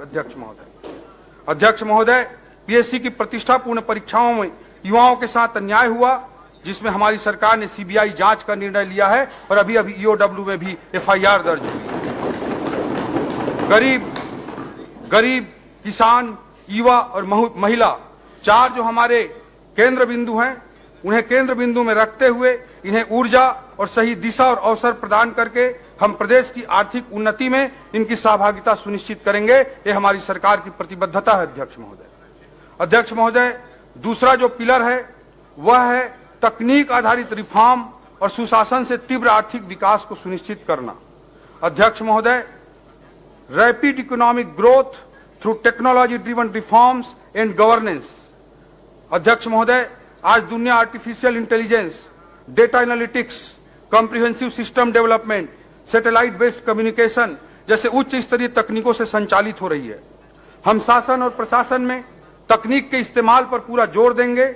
इससे नागरिक सुविधाओं में पारदर्शिता आएगी और समस्याओं का तीव्र समाधान भी होगा। अध्यक्ष महोदय, इससे हम मोदी जी के न खाऊंगा न खाने दूंगा की भावना को चरितार्थ कर पाएंगे। अध्यक्ष महोदय, अध्यक्ष महोदय, पिछली सरकार द्वारा कोयले पर तकनीक आधारित ऑनलाइन रॉयल्टी सिस्टम को हटाकर लाल फीता शाही आधारित मैनुअल सिस्टम लागू किया गया था। हमारी सरकार प्रशासनिक कामकाज की प्रक्रिया में ऐसे कपटपूर्ण मैनुअल हस्तक्षेपों पर पूर्ण विराम लगाएगी और तकनीक आधारित प्रयोगों के माध्यम से हम सरकार के खजाने के लीकेजों को रोकेंगे और जहां कर की दर में वृद्धि नहीं होगी वहां पर भी पारदर्शी तकनीकों पर आधारित करारोपण को अपनाकर सरकार के राजस्व में ऐतिहासिक वृद्धि करके दिखाएंगे अध्यक्ष महोदय, और ईमानदार करदाताओं को प्रोत्साहित करेंगे। अध्यक्ष महोदय, हमने पूरी ईमानदारी के साथ प्रत्येक विभाग के साथ चर्चा करते हुए प्रयास किया कि कहां कहां तकनीकों के इस्तेमाल को बढ़ावा दिया जा सकता है, कहां कहां तकनीकों के इस्तेमाल से सरकार के लीकेजों को रोका जा सकता है, जनता को अधिकाधिक सुविधाएं दी जा सकती हैं। इसका हमने बहुत गहन अध्ययन किया और इस बजट में मुझे सदन को बताते हुए बड़ा हर्ष हो रहा है अध्यक्ष महोदय कि विभिन्न विभागों के टेक्नोलॉजिकल इंटरवेंशन के लिए ही कुल मिलाकर 266 करोड़ रुपए का आर्थिक प्रावधान किया गया है, जिससे सुशासन और पारदर्शिता को हम सुनिश्चित कर सकें। अध्यक्ष महोदय, तकनीकी पर आधारित ये रिफॉर्म और ये सुशासन, ये जो रिफॉर्म्स होंगे और ये गवर्नेंस होंगे, यही हमारे जीडीपी के केवल 5 साल में 2 गुना तक लक्ष्य जो हमारा है 5 लाख करोड़ के जीएसडीपी से 10 लाख करोड़ के जीएसडीपी तक पहुंचने का, उसका आधार होगा तकनीकी आधारित रिफॉर्म्स और गुड गवर्नेंस। उसी के माध्यम से हम अपनी जीडीपी को आने वाले 5 सालों में दुगना करके दिखाने की बड़ी चुनौती को स्वीकार की है। अध्यक्ष महोदय, अध्यक्ष महोदय, तीसरा हमारा पिलर है अधिकतम कैपेक्स, पूंजीगत व्यय को अधिकाधिक सुनिश्चित करना। अध्यक्ष महोदय, किसी भी विकासशील अर्थव्यवस्था के उच्च विकास दर के लिए पूंजीगत व्यय को आधार स्तंभ माना जाता है। अध्यक्ष महोदय, आर्थिक अध्ययन कहता है कि 100 रुपए का पूंजीगत व्यय हम करते हैं तो जीएसडीपी में 247 रुपए की वृद्धि होती है। इसलिए किसी भी विकासशील अर्थव्यवस्था के लिए बहुत जरूरी होता है कि उसके कैपेक्स में अधिकाधिक वृद्धि की जाए।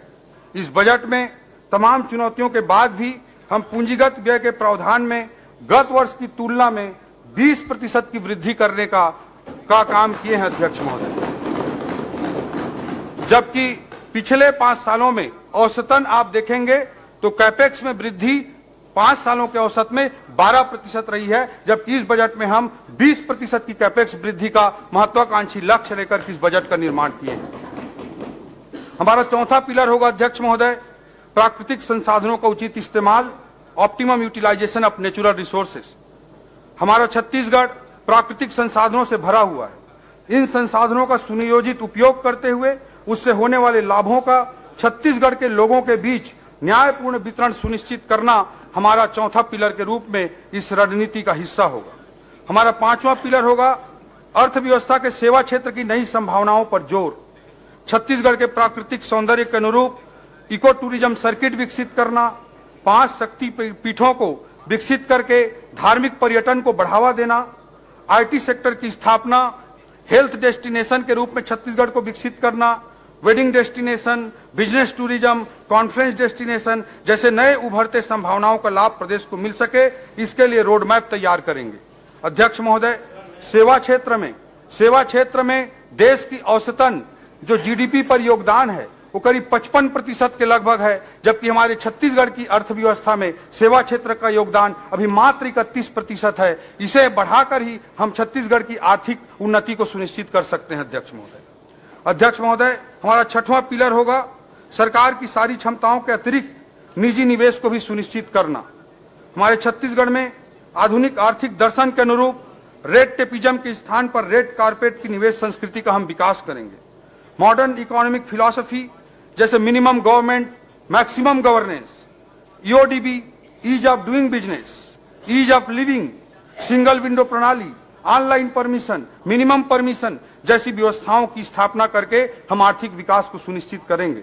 इसी तारतम्य में पीपीपी अर्थात पब्लिक प्राइवेट पार्टनरशिप के आदर्श प्रयोगों के लिए नीति आयोग, अखिल भारतीय प्रबंधन संस्थान आईएएम्स जैसे विशेषज्ञ संस्थाओं का हम सहयोग लेना सुनिश्चित करेंगे। इन सब सहयोग लेते हुए जो प्राइवेट इन्वेस्टमेंट है उसको भी बढ़ावा देने का हम काम करेंगे। हमारी रणनीति का 7वां पिलर होगा अध्यक्ष महोदय, focus on Bastar and Surguja. Bastar Surguja की ओर भी देखो, ये हमारी आर्थिक रणनीति का 7वां स्तंभ होगा।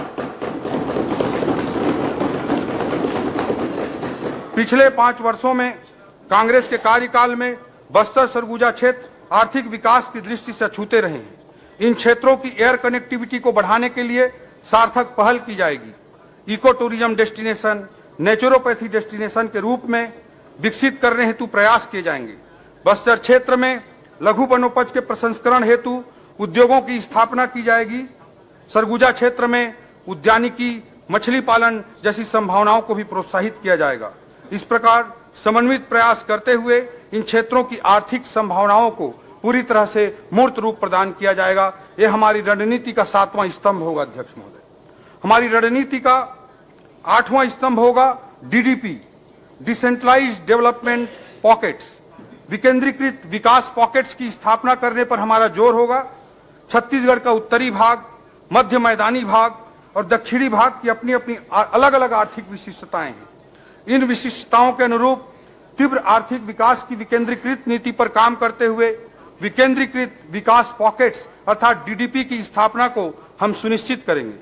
रायपुर, भिलाई जैसे क्षेत्रों की अपनी अलग विशिष्टता है, इसलिए इसके आसपास के क्षेत्रों को स्टेट कैपिटल रीजन के रूप में विकसित करने की योजना तैयार की जाएगी। इस क्षेत्र को विश्व स्तरीय IT sector, wedding destination, education destination, health care destination के रूप में विकसित करने की हमारी रणनीति होगी। नवा रायपुर अटल नगर में इस बजट में लाइवलीहुड सेंटर ऑफ एक्सीलेंस एवं दुर्ग में सेंटर ऑफ एंटरप्रेन्योरशिप, दुर्ग जिले में सेंटर ऑफ एंटरप्रेन्योरशिप की स्थापना करने का लक्ष्य रखा गया है। इससे दुर्ग भिलाई में आईटी सेक्टर को प्रमोट करने का, उसको प्रोत्साहित करने का हमारा क्रांतिकारी प्रयास होगा।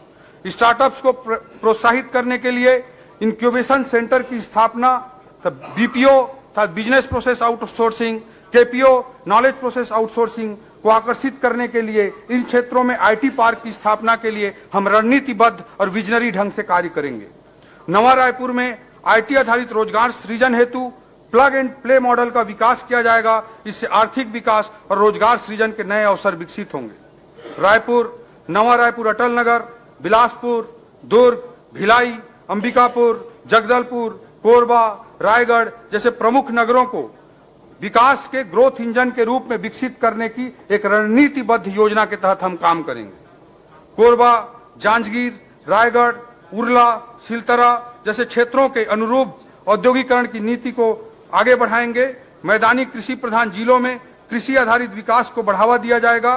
ग्रामीण अर्थव्यवस्था को मजबूती प्रदान करने के लिए भी विशेष फोकस किया जाएगा। हमारे रणनीति का 9वां स्तंभ है अध्यक्ष महोदय, छत्तीसगढ़ी संस्कृति का विकास। हमार छत्तीसगढ़ राज्य हर 1956 ले सन 2000 तक शोषण के शिकार रही।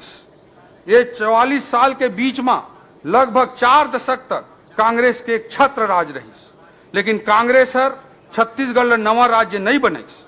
छत्तीसगढ़ के नवा राज्य के रूप में कन्हू स्थापना करीस तो भाजपा के प्रधानमंत्री श्री अटल बिहारी वाजपेयी जी छत्तीसगढ़ी बोली ला राजभाषा बनाए के बूता ला भी अगर कोई करीस तो भाजपा के सरकार है करीस। और अवैया बेरामा छत्तीसगढ़ के बानी, भाखा, तीज, तिहार, परंपरा, संस्कृति, साहित्य सब ला आगू बढ़ाए के बूता पर हमार संकल्प है अध्यक्ष महोदय। हमार जो छत्तीसगढ़ के प्रति जो भावना है हमारे सरकार के, बोला मुंगेली जिला के रहोइया केदार परिहार जी कविता के रूप में बड़ा अच्छा तरीका से व्यक्त करे। मर के देव लोग झन जाते हो, मर के देव लोग झन जाते हो, कन्हू जन्म झन पाते हो, छत्तीसगढ़ ला छांव करे बर मैं छानी बन जाता हूं।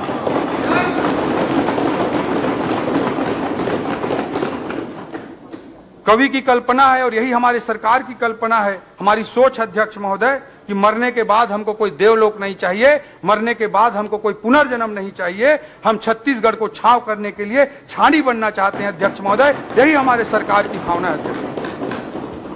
अध्यक्ष महोदय, हमारी रणनीति का 10वां स्तंभ होगा क्रियान्वयन का महत्व, इंपॉर्टेंस ऑफ इंप्लीमेंटेशन। अध्यक्ष महोदय, हितोपदेश में एक श्लोक है, उद्यमेन ही सिद्ध्यंति कार्याणि न मनोरथ है। उद्यमेन ही सिद्ध्यंति कार्याणि न मनोरथ है, न ही सुप्तस्य सिंहस्य प्रविशन्ति मुखे मृगा। अध्यक्ष महोदय, शेर कितना भी बलशाली हो, उसके मुख पर मृगा आके खुद प्रवेश को विकसित छत्तीसगढ़ में बदलने के लिए अध्यक्ष महोदय, ये बदलबो के नारा का, मोदी जी की इस नारे का बहुत गहरे माने हैं अध्यक्ष महोदय। अध्यक्ष महोदय, इन 10 आधार स्तंभों को फोकस में रखते हुए हम आर्थिक विकास की गति को बढ़ाने के लिए सतत कार्य करेंगे। इस प्रक्रिया में हमें अनेक विशेषज्ञ संस्थाओं के परामर्श की लगातार आवश्यकता होगी। देश और दुनिया में चल रहे बेस्ट प्रैक्टिसेस को हम एडॉप्ट करने के लिए, उनको अपनाने के लिए पहल करेंगे और इस पूरे नॉलेज प्रोसेसिंग की, ब्रेन स्टॉर्मिंग की प्रक्रिया को एक संस्थागत स्वरूप प्रदान करने के लिए हम छत्तीसगढ़ आर्थिक सलाहकार परिषद, छत्तीसगढ़ इकोनॉमिक एडवाइजरी काउंसिल का गठन करेंगे। ये विष्णुदेव साय जी ने, की सरकार ने निर्णय लिया है। अध्यक्ष महोदय, सांस्कृतिक राष्ट्रवाद के प्रति हमारी प्रतिबद्धता बहुत स्पष्ट है। सांस्कृतिक राष्ट्रवाद हमारी रगों में है, हमारे रग रग में है। इसी सांस्कृतिक राष्ट्रवाद की भावना को व्यक्त करते हुए अटल बिहारी वाजपेयी जी ने कहा है, भारत कोई भूमि का टुकड़ा नहीं है, यह जीता जागता राष्ट्र पुरुष है। ये वंदन की धरती है, अभिनंदन की नदी नदी हमारे लिए गंगा है और इसका कंकर कंकर हमारे लिए शंकर है। हम जिएंगे तो इस भारत के लिए और मरेंगे तो इस भारत के लिए, और मरने के बाद भी गंगा जल में बहती हुई हमारी अस्थियों को कोई कान लगाकर सुनेगा तो एक ही आवाज आएगी, भारत माता की जय। अध्यक्ष महोदय, ये हमारी सांस्कृतिक राष्ट्रवाद का समर्पण की लाइनें हैं। हमारे सांस्कृतिक राष्ट्रवाद के सबसे बड़े प्रतीक पुरुष मर्यादा पुरुषोत्तम श्री राम है। उनके द्वारा स्थापित राम राज्य की अवधारणा से बड़ा सुशासन का कोई दूसरा मॉडल दुनिया में नहीं मिलता। अध्यक्ष महोदय, रामचरितमानस में गोस्वामी तुलसीदास जी ने राम राज को परिभाषित करते हुए कहा है, दैहिक दैविक भौतिक तापा राम राज काहू नहीं व्यापा। अध्यक्ष महोदय, शासन का एक ऐसा मॉडल जिसमें जनता के शारीरिक, मानसिक, भौतिक सभी प्रकार के कष्टों को दूर किया जा सके, ये राम राज्य की उदात्त कल्पना है। इसी प्रकार की परिकल्पना हमको दीनदयाल उपाध्याय जी के सिद्धांत में, मानव एकात्मवाद में भी दिखती है, जब वो कहते हैं शरीर, मन, बुद्धि, आत्मा और चित्ती, ये पांचों का एकीकृत विकास पर ध्यान केंद्रित करने की बात करते हैं। राम राज्य की अवधारणा को आदर्श मानकर हम लगातार कार्य करेंगे अध्यक्ष महोदय, और गुड गवर्नेंस, रिफॉर्म्स, सारे चीजों को इंप्लीमेंट करने के लिए पूर्ण समर्पण के साथ हमारी सरकार समर्पित होकर कार्य करेगी। अध्यक्ष महोदय, 10.32% की वृद्धि हुई है। प्रचलित दर पर राज्य का सकल घरेलू उत्पाद जो 2022-23 में 4,64,000 था, 23-24 में बढ़कर 5,05,000 करोड़ अनुमानित है। इस प्रकार प्रचलित दर पर जीएसडीपी में पिछले वर्ष की तुलना में 8.9% की वृद्धि अनुमानित है। वर्ष 2023-24 का जीएसडीपी का जो ग्रोथ रेट है 6.56% का ग्रोथ रेट, ये राष्ट्रीय औसत 7.32% से भी कम है, जो अर्थव्यवस्था की धीमी गति को स्पष्ट रूप से बता रहा है। अध्यक्ष, 2030 तक 10 लाख करोड़ के सकल घरेलू उत्पाद के लक्ष्य को हासिल करने के लिए हमें पूंजीगत निवेश में पर्याप्त वृद्धि करनी होगी। साथ ही कृषि के अलावा विनिर्माण और सेवा क्षेत्रों में पारदर्शिता के साथ युद्ध स्तर पर कार्य करने की आवश्यकता पड़ेगी, क्योंकि सेवा क्षेत्र में हमारा योगदान, हमारी जीडीपी में सेवा क्षेत्र का योगदान अभी भी 31% है, जबकि राष्ट्रीय औसत लगभग 55% के बराबर है। इसे बढ़ाने की हमको आवश्यकता है। छत्तीसगढ़ के लिए मोदी की गारंटी के इस बजट में प्रावधान किए गए अध्यक्ष महोदय, जिनका मैं जिक्र करना चाहता हूं। कैबिनेट की पहली बैठक में ही हमने प्रधानमंत्री आवास योजना के लंबित 18 लाख घरों का निर्माण पूरा करने का निर्णय लिया है। इसके लिए द्वितीय अनुपूरक बजट में 3800 करोड़ रुपए का प्रावधान किया गया था और 2024-25 में 8,369 करोड़ रुपए का प्रावधान हम कर रहे हैं। अध्यक्ष महोदय, महतारी वंदन योजना की स्वीकृति भी हमारे कैबिनेट द्वारा, हमारी सरकार द्वारा दी जा चुकी है। 1 मार्च सन 2024 से योजना के तहत पात्र महिलाओं को 12,000 रुपए वार्षिक का भुगतान किया जाएगा। मोदी की यह गारंटी को हम पूरा कर रहे हैं।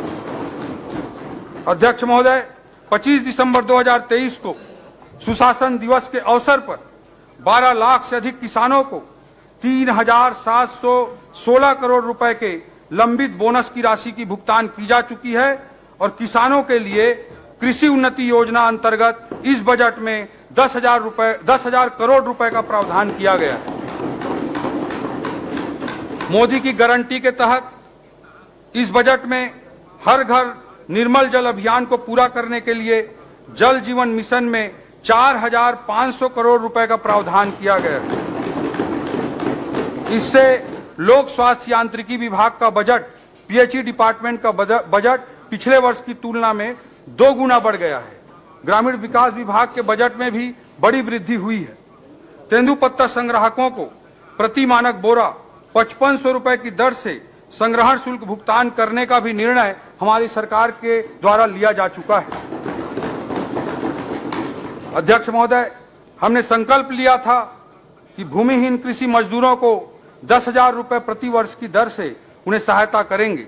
इसके लिए इस बजट में दीनदयाल उपाध्याय भूमिहीन कृषि मजदूर योजना प्रारंभ की जा रही है, जिसमें 500 करोड़ रुपए का प्रावधान किया गया है। पीएससी परीक्षा के घोटाले की जांच का कार्य सीबीआई को सौंपने का हमारी सरकार ने निर्णय लिया है और भविष्य में पूर्ण पारदर्शिता के साथ पीएससी परीक्षा का आयोजन सुनिश्चित किया जाएगा और आवश्यक रिफॉर्म पीएससी में सुनिश्चित किए जाएंगे। यह संकल्प हमारी सरकार ने लिया है। युवाओं के लिए छत्तीसगढ़ उद्यम क्रांति योजना वर्ष 2024-25 इसी वित्तीय वर्ष से चालू करने का प्रावधान किया गया है। इसी बजट में प्रावधान किया गया। अध्यक्ष महोदय, स्टेट कैपिटल रीजन के विकास की योजना तैयार करने के लिए इस बजट में 5 करोड़ रुपए का प्रावधान किया गया है। इन्वेस्ट इंडिया की तर्ज पर इन्वेस्ट छत्तीसगढ़ आयोजित करने के लिए भी इस बजट में प्रावधान किया गया है। अध्यक्ष महोदय, मोदी की गारंटी के तहत शक्तिपीठ परियोजना का डीपीआर एवं निर्माण कार्यों को आगे बढ़ाने के लिए 5 करोड़ रुपए का प्रावधान किया गया है। सांस्कृतिक राष्ट्रवाद और श्री रामलला के प्रति प्रदेश की जनता की अपार आस्था को देखते हुए हमारी सरकार ने श्री रामलला दर्शन योजना मोदी की गारंटी के तहत चालू किया है और इसके लिए इस बजट में 35 करोड़ रुपए का प्रावधान किया गया है। कृषि क्षेत्र के कुछ महत्वपूर्ण प्रावधानों का मैं जिक्र करना चाहूंगा। राज्य के ग्रामीण क्षेत्र में किसानों एवं भूमिहीन कृषि मजदूरों की स्थिति में सुधार के लिए कृषि एवं सहायक गतिविधियों के प्रोत्साहन हेतु समन्वित प्रयास किया जाएगा। कृषि विभाग के बजट में विगत वर्ष की तुलना में 33% की वृद्धि करते हुए कुल 13,438 करोड़ रुपए का प्रावधान किया गया। किसानों को सहकारी एवं ग्रामीण बैंकों से ब्याज मुक्त कृषि ऋण उपलब्ध कराने के लिए 2003 से पहले 15%, 16% की दर से ब्याज दर पे ऋण मिलता था। अध्यक्ष महोदय, जिसे पिछली भाजपा की सरकार ने आपके समक्ष रखना चाहूंगा। अध्यक्ष महोदय, कुनकुरी जिला जसपुर में कृषि व्यवसाय प्रबंधन महाविद्यालय एवं अनुसंधान केंद्र की स्थापना की जाएगी। रामचंद्रपुर जिला बलरामपुर में पोस्ट हार्वेस्ट मैनेजमेंट एवं प्रोसेसिंग टेक्नोलॉजी महाविद्यालय की स्थापना की जाएगी। खड़गवां जिला मनेन्द्रगढ़ चिरमिरी भरतपुर में कृषि महाविद्यालय की स्थापना की जाएगी। सिलफिली जिला सूरजपुर एवं रायगढ़ में शासकीय उद्यानिकी एवं वानिकी महाविद्यालय की भी स्थापना की जाएगी। प्रधानमंत्री मत्स्य संपदा योजना अंतर्गत ग्राम सतरेंगा में पर्यटन विकास की दृष्टि से एक्वा पार्क की स्थापना की जाएगी। इसके लिए 5 करोड़ रुपए का बजटीय प्रावधान किया गया है। कृषि में आधुनिक उपकरणों के प्रयोग को बढ़ावा देने के लिए कृषि अभियांत्रिकी संचालनालय की स्थापना एवं राज्य स्तरीय नवीन कृषि यंत्र परीक्षण प्रयोगशाला के भवन का भी प्रावधान किया गया है। दुर्ग एवं सरगुजा जिले में कृषि यंत्री कार्यालय की स्थापना की जाएगी। रासायनिक उर्वरकों की जांच के लिए सरगुजा जिले में गुणवत्ता नियंत्रण प्रयोगशाला की स्थापना की जाएगी। उद्यानिकी को बढ़ावा देने के लिए 14 विकास खंडों में नवीन नर्सरी की स्थापना की जाएगी एवं पूर्व से संचालित 20 नर्सरियों में अतिरिक्त पद सृजित किए जाएंगे। पशु औषधालय कुंवारपुर एवं माड़ीसराय जिला मनेन्द्रगढ़ चिरमिरी भरतपुर एवं पशु औषधालय कोल्हेनझरिया जिला जसपुर का पशु चिकित्सालय के रूप में उन्नयन का प्रावधान किया गया है। अध्यक्ष महोदय, ग्राम भोरिंग जिला महासमुंद, ग्राम चरौदा जिला शक्ति, ग्राम किरगी जिला राजनांदगांव, ग्राम खैरवना जिला मनेन्द्रगढ़ चिरमिरी भरतपुर तथा ग्राम मटासी जिला जसपुर में नवीन हेचरी की स्थापना करके मत्स्य पालन को नहरों का काम रायगढ़ जिले में वर्षों से अधूरा था। किसानों के खेतों तक पानी पहुंचाने के लिए नहर निर्माण के काम को पूरा किया जाएगा। इसके लिए 100 करोड़ रुपए का प्रावधान किया गया है। अध्यक्ष महोदय, जल संसाधन के बेहतर प्रबंधन हेतु डिजिटल सूचना प्रणाली विकसित की जाएगी। इसके लिए राज्य जल सूचना केंद्र की स्थापना हेतु 1 करोड़ 56 लाख रुपए का प्रावधान किया गया है। ये टेक्नोलॉजी का उपयोग है जल संसाधन विभाग में। अध्यक्ष महोदय, सिंचाई बांधों की देखभाल एवं मरम्मत के लिए छोटे छोटे मरम्मत कार्यों के लिए बांधों में पानी बहता रहता है। अध्यक्ष महोदय, उसी चीज को ध्यान में रखते हुए राज्य बांध सुरक्षा संगठन का पृथक से सेटअप स्वीकृत किया गया है। सिंचाई बांधों की सुरक्षा के लिए इस बजट में 72 करोड़ रुपए का प्रावधान किया गया है। इससे सिंचाई बांधों की क्षमता का अधिकतम उपयोग किया जाना संभव हो सकेगा। सहकारिता के क्षेत्र में सहकार से समृद्धि की ओर के दृष्टिकोण को साकार करने के लिए सहकारी समितियों की लाभप्रदता एवं उत्पादकता को बढ़ाने के लिए हम प्रतिबद्ध हैं। 100 प्राथमिक कृषि साख सहकारी समितियों में खाद एवं बीज भंडारण हेतु गोदाम निर्माण के लिए 26 करोड़ रुपए पंचायत एवं ग्रामीण विकास विभाग के अंतर्गत इस वर्ष के बजट में 70% की वृद्धि करते हुए 17,529 करोड़ रुपए का प्रावधान किया गया है। प्रधानमंत्री आवास योजना ग्रामीण के अंतर्गत जो आवास निर्माण करने हैं उसके लिए इसी बजट में 8,369 करोड़ रुपए का प्रावधान किया गया है। ग्रामीण क्षेत्रों में रोजगार के अवसर सृजित करने हेतु महात्मा गांधी ग्रामीण रोजगार गारंटी योजना के लिए 2,788 करोड़ रुपए का प्रावधान किया गया है। प्रधानमंत्री ग्राम सड़क योजना में नवीन सड़कों के निर्माण एवं वर्तमान सड़कों के संधारण हेतु 841 करोड़ रुपए का प्रावधान किया गया है। स्व सहायता समूहों के माध्यम से ग्रामीण महिलाओं को रोजगार की गतिविधियों से जोड़ने के लिए राष्ट्रीय ग्रामीण आजीविका मिशन में 561 करोड़ रुपए का प्रावधान किया गया है। ग्रामीण क्षेत्र में स्वच्छ भारत मिशन के अंतर्गत सामुदायिक शौचालयों एवं कचरा प्रबंधन की योजनाओं के लिए 400 करोड़ रुपए का प्रावधान किया गया है। प्रधानमंत्री जनमन योजना अंतर्गत 19 जिलों में पीवीटीजी बसाहटों को मुख्य मार्ग से जोड़ने के लिए सड़क एवं पुल निर्माण हेतु 300 करोड़ रुपए का प्रावधान किया गया है। मुख्यमंत्री ग्राम सड़क योजना अंतर्गत 12 बृहद पुलों एवं सड़कों के लिए 94 करोड़ रुपए का प्रावधान किया गया है और मुख्यमंत्री ग्राम गौरव पथ योजना के लिए 50 करोड़ रुपए का प्रावधान किया गया है। अनुसूचित जाति एवं अनुसूचित जनजाति वर्गों का विकास, विशेष रूप से कमजोर जनजाति समूह के विद्यार्थियों हेतु कबीरधाम, गरियाबंद, कोरिया, बलरामपुर, सरगुजा, धमतरी, गौरेला पेंड्रा, मरवाही, जसपुर एवं नारायणपुर में संचालित आवासीय विद्यालयों के लिए 13 करोड़ रुपए का प्रावधान किया गया है। भवन विहीन छात्रावास आश्रमों के 46 भवन निर्माण हेतु 78 करोड़ 10 लाख रुपए का प्रावधान किया गया है।